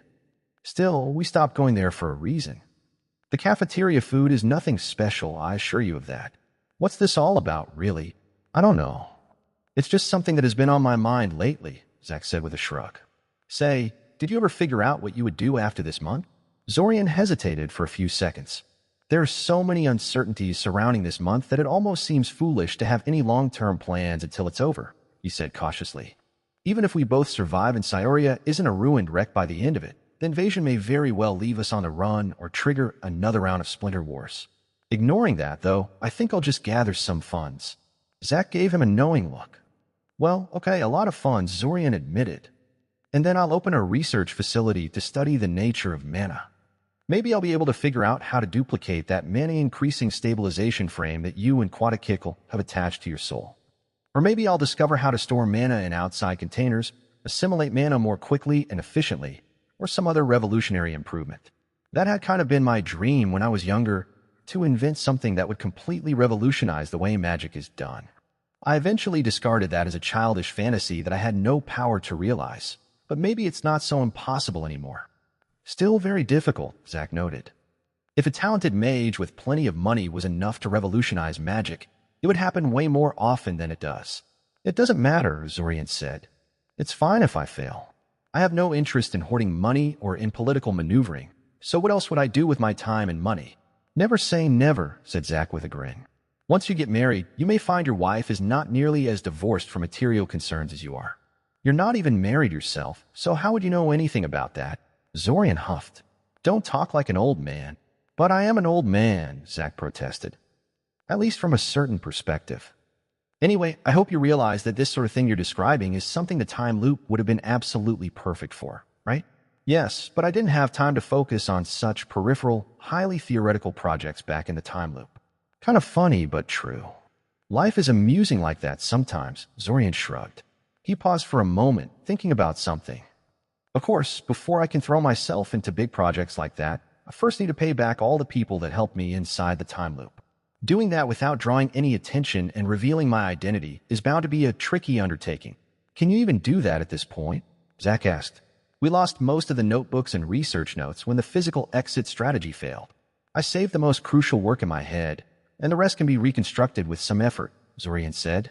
"It may take years, but I'm sure I can do it." He was deliberately being a little more optimistic about things than he really felt. So many things had been lost at the end of the time loop, it pained Zorian to even think of it. Zorian had used memory packets to preserve their most important information, designs, and notebooks before the group had made their exit attempt, just in case, but this was still just a small part of the whole. It couldn't substitute for the vast body of knowledge and invention that the group had managed to gather in the end. Rebuilding that massive library and then handing down portions of it to various people without causing a massive stir that led straight back to him would be a difficult problem. "Does that mean you've already given Kale his notes?" Zack asked curiously. "No, not yet," said Zorian, shaking his head. He actually had a fairly complete version of Kale's notes. He prioritized preserving his research, mostly due to them being old friends, so he didn't have to reconstruct much in that regard. "The situation is very weird right now. I don't want to involve him in this mess until I have to, and I can't just hand him those research notes and leave him to his own devices." "Do you even want to tell him about the time loop?" Zack asked. Ideally, I'd like to keep everyone except Svim, Olenik, and the Cyorian web in the dark about the time loop, Zorian said. I'm not sure how possible that is, though. We are already planning to evacuate everyone we know to Koth at some point. We'll need an explanation of some sort for that. At the very least, informing Daimin about things may be necessary to get his cooperation. Daimin would also be useful for his magical prowess and possibly his connections, Zack pointed out. Speaking of Koth, how are the negotiations with the Silent Doorway adepts going? Reasonably well, Zorian said. We haven't reached an agreement, but that's normal. I don't think we need to tell them anything about time travel. Gate keys for another continent are tempting enough on their own. We should have a way to Koth in a few days. Good. I'll feel a lot better with Princess by my side, Zack said. With her support, not even Quadakikl can force us to withdraw. I put my hand in the fire that Red Robe is trying to broker some kind of alliance with Quadakikl as quickly as he can. Probably, Zorian agreed. I really don't like this, Zack said. You at least are in constant contact with your simulacrums, but I don't have that luxury. I have no idea what's happening out there until my simulacrums deign to send me a report, so all I can do is wait. I feel useless and stupid. The simulacrums are doing fine, Zorian assured him. I'm concerned that we can't find any solid clues as to what Red Robe is really doing, but us being active along with our simulacrums would not have helped with that anyway. You may be right, but I'm sick of waiting, Zack told him. It just isn't my style, you know. Once we get our hands on the Imperial Orb and have Princess on our side, we'll be able to really go on the offensive. It doesn't matter what Red Robe is planning then. We'll just come straight at him and crush him in battle. If we demolish the Abasin base beneath Cyoria and shut down the gate they use to transport their troops, the invasion is over. We'll see if he'll still hide behind simulacrums when that happens. Hey, Zorian. Hey, over here. They had barely stepped foot inside the cafeteria when a familiar voice started calling for him.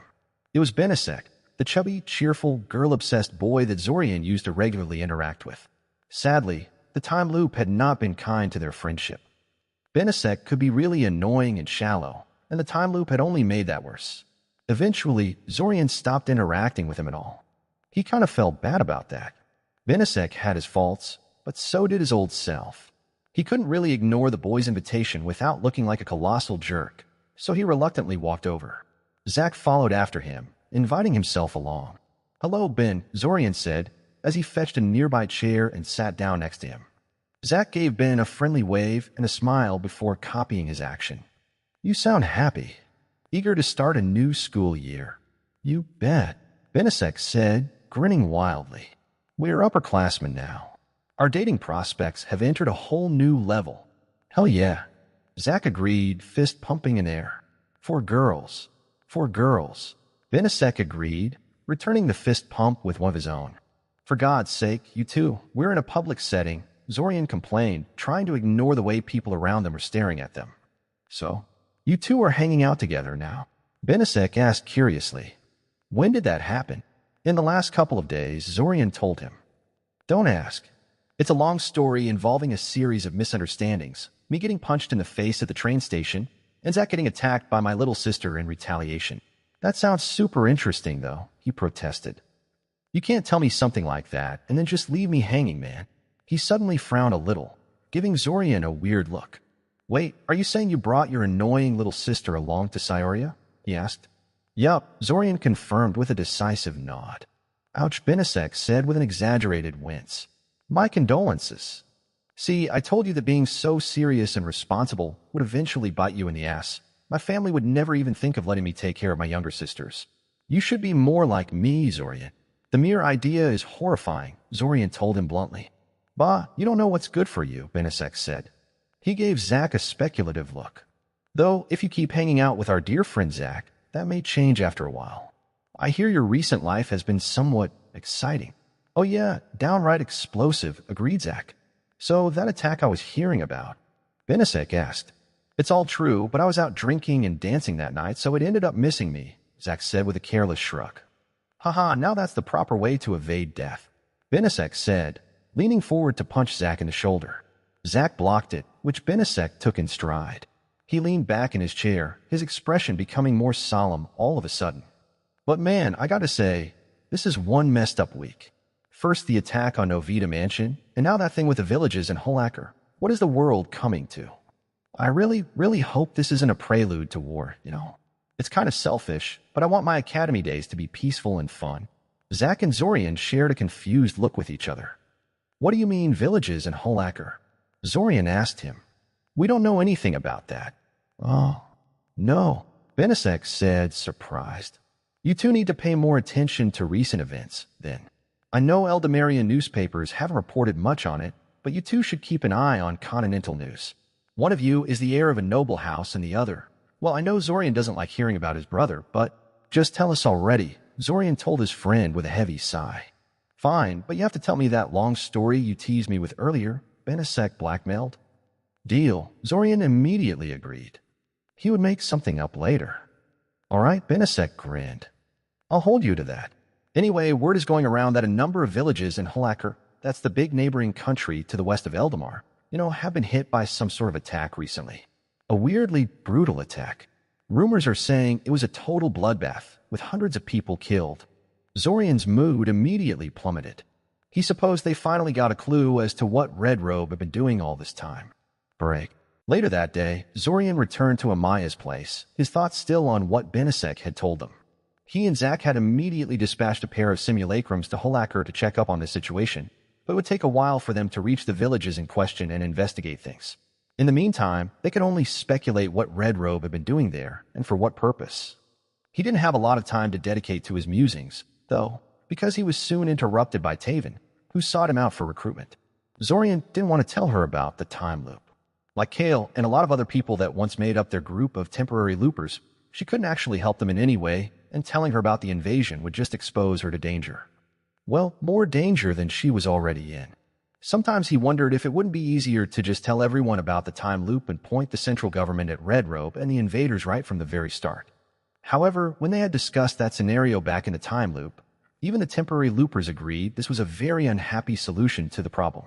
The central government was notoriously corrupt and power-hungry, and the current king favored a highly aggressive stance towards any internal threats. Once Eldamar's forces were done dealing with Red Robe and the Abasins, they were almost certainly going to turn on them. And anyone who knew about the time loop and the invasion would likely suffer along with them. Calling in a military was pretty much a guaranteed win for Scioria and its citizens. However, they and people close to them might end up paying the price for this good deed. This was not a choice they wanted to make. They were not selfless angels, after all. Thus, it was decided to only make the report once they were reasonably sure it couldn't be tracked down to them.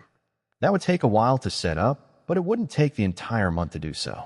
That was the main reason why Zorian was fine with Red Robe stalling for time. Unless Red Robe blindsided them with something, Zack and Zorian were guaranteed to win.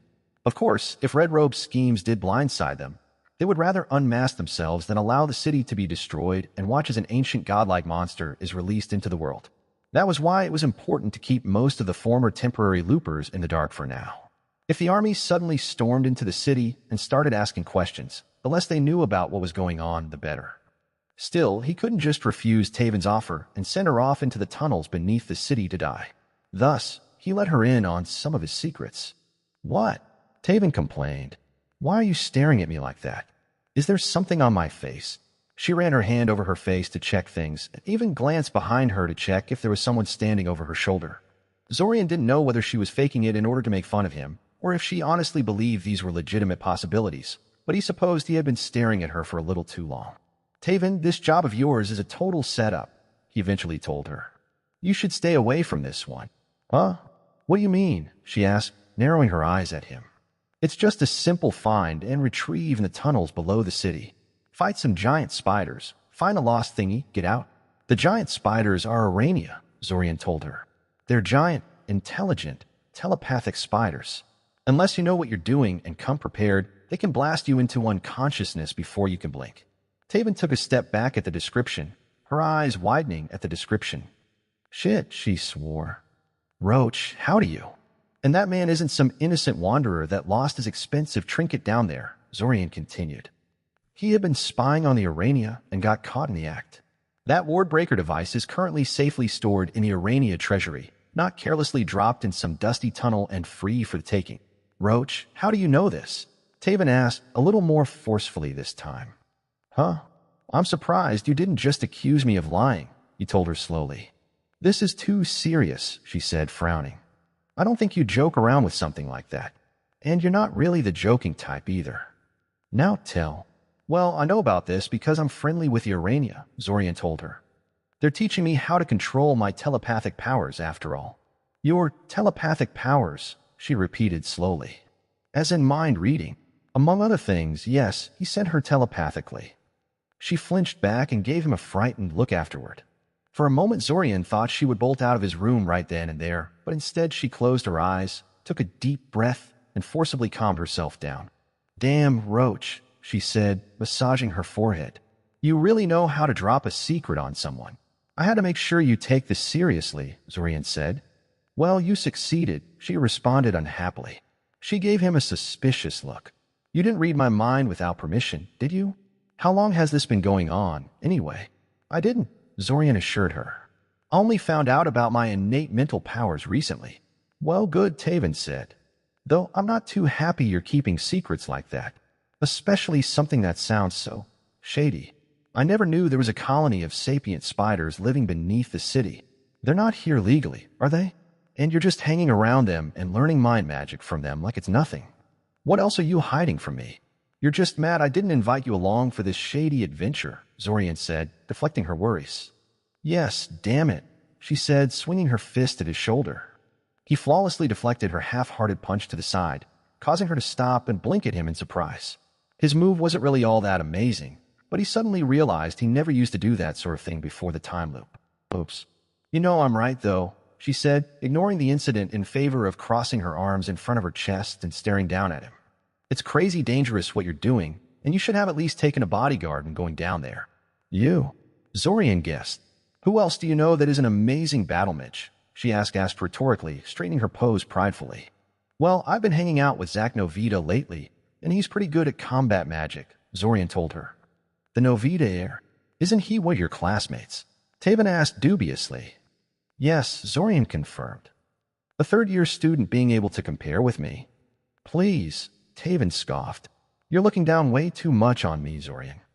Looks like I'll have to challenge you to a proper fight soon, just to broaden your horizons and let you get some perspective on things. Zorian couldn't help it. He stopped himself from laughing out loud at her, but there was a wide smile stuck on his face that just wouldn't go away. What? She demanded. What the hell is so amusing about what I said? You want to fight right now? He couldn't help it and simply burst into laughter at her. Later on, Zorian reflected that Amaya was probably starting to think of him as some major weirdo. First, it was that incident of him punching himself in the head earlier, and now there was a girl chasing him around the house and demanding that he takes it like a man and whatnot. Zorian wasn't sure how his friendship with Taven was going to fare in the future, considering that he could not possibly hide the full extent of his skills forever, but at least her current visit had brightened his day somewhat. Break. Red Robe had chosen his targets well. Although situated on the border of Eldamar and relatively close to Scioria, Holaker was pretty difficult to access. It had rather unfriendly relations with Eldamar, not an unusual situation in regards to states bordering their country, and it was a mountainous country with poor transport infrastructure and plenty of isolated mountain villages. Reaching their destination was quite mana expensive, requiring lots of teleportation and other magic, and orienting themselves was a chore. The whole region was swarming with Holocorian soldiers searching for the culprits and trying to control the flow of news and people in and out of the place. Additionally, Holaker's cartographers had apparently not done a very good job, because some of the villages hit by the attacks weren't even marked in publicly available maps and records. Still, Zack and Zorian were resourceful people, and their simulacrums inherited their skills. Thus, it took them less than 2 days to reach the villages Benesek had told them about and investigate the situation. The results of the investigation were grim. Benesek had said the worst of the rumors mentioned hundreds of casualties, but it only took one glance at the first village they visited to realize this estimate was, if anything, severely understated. The village was the scene of a total bloodbath. Of the 300 or so inhabitants, most of them had been killed. Only a young couple that sneaked away from the village during the night and an old hunter that decided to sleep over in the wilderness had survived the slaughter. The attackers hadn't even bothered to loot the place. The objective appeared to have been simple, indiscriminate killing. The other villages they visited were pretty much the same. A sudden, overwhelming attack that aimed to kill as many as possible. Accounts of the attackers were hard to come by, since most people who got caught up in it died, but it was clear the attacker was a sizable armed group. A group that contained war trolls, various monsters, and scores of undead. A group that seemed capable of teleporting themselves all over the place, because they had hit over 10 villages in the span of a single night before seemingly disappearing into thin air.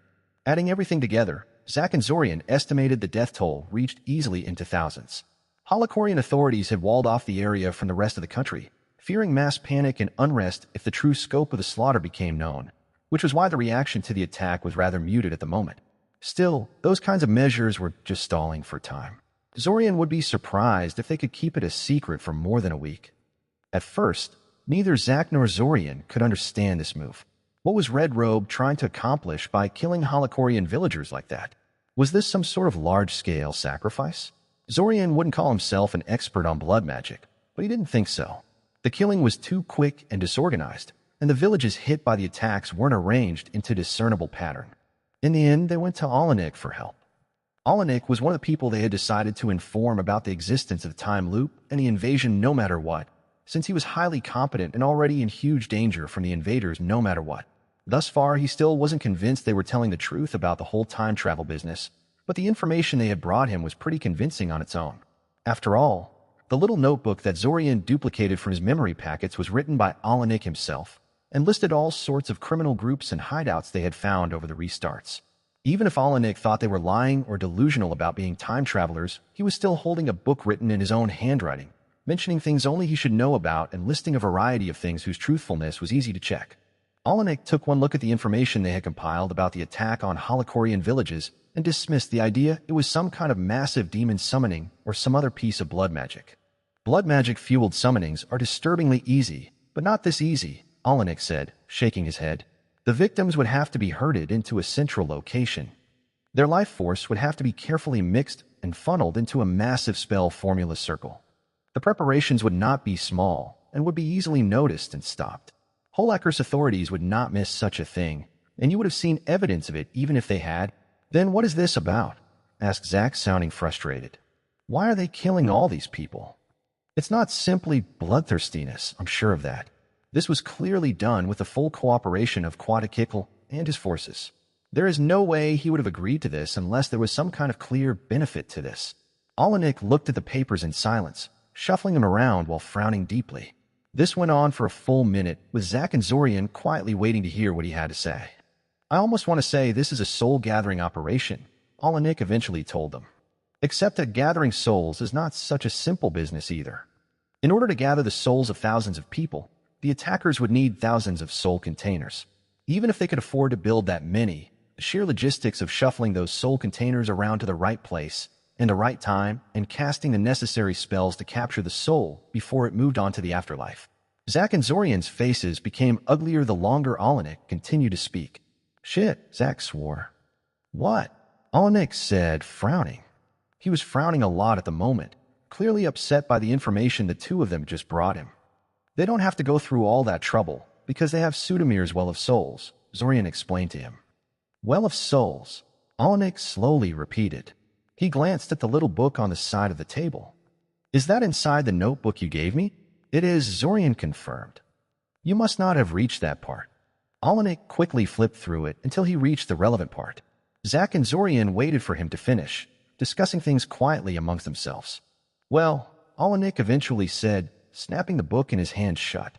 Not only am I now certain this was indeed a soul-gathering operation, I think I even know what they need all those souls for. Yes, and so do we, Zack told him grimly. It's pretty obvious at this point. Sudamir is making his Wraith bombs in advance, Zorian finished for them. Break. Despite recent developments, Zack and Zorian decided to attend the first day of classes at the academy. There were 3 reasons for that. The first one was that Zack and Zorian wanted to scout out Ayaska Mansion to see what they were dealing with before they committed themselves to anything substantial. The second one was that they should get access to Koth soon, which will greatly expand their capabilities and was well worth waiting for. And the third one was that showing up to class today was probably their last chance to do such a thing for the rest of the month. After today, it was unlikely they would have time to mess around with schoolwork and attending classes. They might as well take this opportunity to reunite with their classmates for a moment, finish recovering, and mentally prepare themselves for the trials ahead. You're late. Zorian looked at Akoja, dutifully standing in front of the door with a clipboard in her hands and taking note of incoming students. She stared at him coolly, tapping her foot impatiently against the ground. He simply smiled at her in response, causing her to suddenly lose her cool and look away uncomfortably. Sorry, Zorian told her. Things are a little hectic these days, at least for me. Well, just don't let it happen in the future, okay? She told him seriously, quickly recovering her confidence. Sadly, I don't think that's possible. Zorian shook his head. I'm probably going to be absent from classes a lot in the near future. It's not a good idea to miss the start of the school year like that, she told him with a small frown. I disagree. The start of the school year is the best time to miss, Zorian told her. It's all just repetition of things we've already learned in previous years and very easy study material. I'll make up for it in a flash, you'll see. Just get inside already, she told him with a long, suffering sigh. Zorian gave her a thumbs up and did as he was told, humming happily as he entered the classroom and picked a seat for himself. Zack was already inside, Akoja not having paid too much attention to him. Zorian greeted a few of the classmates he remembered being slightly more friendly with before the time loop, turning some heads due to how uncharacteristically happy he seemed before going towards the front of the classroom. He picked a familiar spot next to Brian and his fire drake, with Zack right behind him. Just like he expected, the small fire drake in Brian's lap immediately started hissing at him when he approached. Brian quickly enclosed the orange-red lizard with both hands and started whispering soothingly at his familiar. The drake calmed down a little, but still kept both of his eyes on Zorian, alert and nervous. Zorian ignored the spectacle, simply plopping down on his seat and calmly watching the scene. He still didn't understand what exactly the fire drake found so upsetting about him in particular. He had once even peered into the fire drake's mind to find the answer, but that didn't help. The fire drake was not actually a sapient being. He was a creature of instinct, and something deep inside of him told him that Zorian was uniquely dangerous out of all people gathered in the classroom. The fire drake did not understand why, but it trusted its instincts. Did the drake sense Zorian's mental powers, despite not being psychic himself? Did Zorian have some ability he had no idea about? It was a mystery. From what Brian had told him, he wasn't unique in this regard. Fire drakes could be very strange, temperamental creatures, and he wasn't the first person that his familiar had picked out for some reason. Eventually, the influence of the mage they were bonded with tended to temper these kinds of aggressive urges. Immature fire drake familiars were apparently far more placid and reliable in dealing with strangers. Sorry about that, Brian said. He's still a little uneasy around strangers. Don't worry about it, Zorian said, waving the apology away. Congratulations on getting your own familiar, I guess. Must be a milestone for you. Yeah, Brian said happily, patting the drake like some kind of scaly cat. The drake reacted to that sort of like a cat, too. It's great. He spent some time talking to Brian and waiting for the class to start. Though it was premature to worry about that now, he couldn't help but wonder how to deal with school life in the future. His classmates were nice and all. Some of them he'd be happy to befriend if possible, but he was so much more capable than the magic-wise that it wasn't even funny. Plus, the classes themselves are bound to be mind-numbingly boring. Could he really pretend to be just a normal student for 2 years straight? Was it actually possible for someone like him, a guy with Archmage-level skills and a decade of additional memories and experience under his belt, to befriend with these people? Perhaps Time Loop Taven was right, and his attempt to connect to his former friends and classmates was ultimately kind of hollow and patronizing. Thankfully, his somewhat depressing thoughts were soon interrupted by Ilsa's arrival to class. She did her practice speech at the beginning of the class and then started the lesson. Zorian was already preparing himself for a boring but relaxing class, the likes of which he had heard dozens of times inside the time loop, when the classroom doors suddenly burst open, and a teenage boy his own age swaggered inside. He was tall, with messy blonde hair and rumpled clothes that looked like they had seen better days. The door had been opened so forcefully that Zorian suspected the boy had kicked it open with his foot instead of using the handle. It rebounded against the wall with a loud bang and promptly closed itself behind him. As he marched forward towards the front of the class, the boy swept the whole class with his gaze. For a moment, Zorian met his eyes and found himself staring at vividly orange eyes, their slitted pupils burning with barely contained anger and aggression. Veyers Boranova had arrived to class.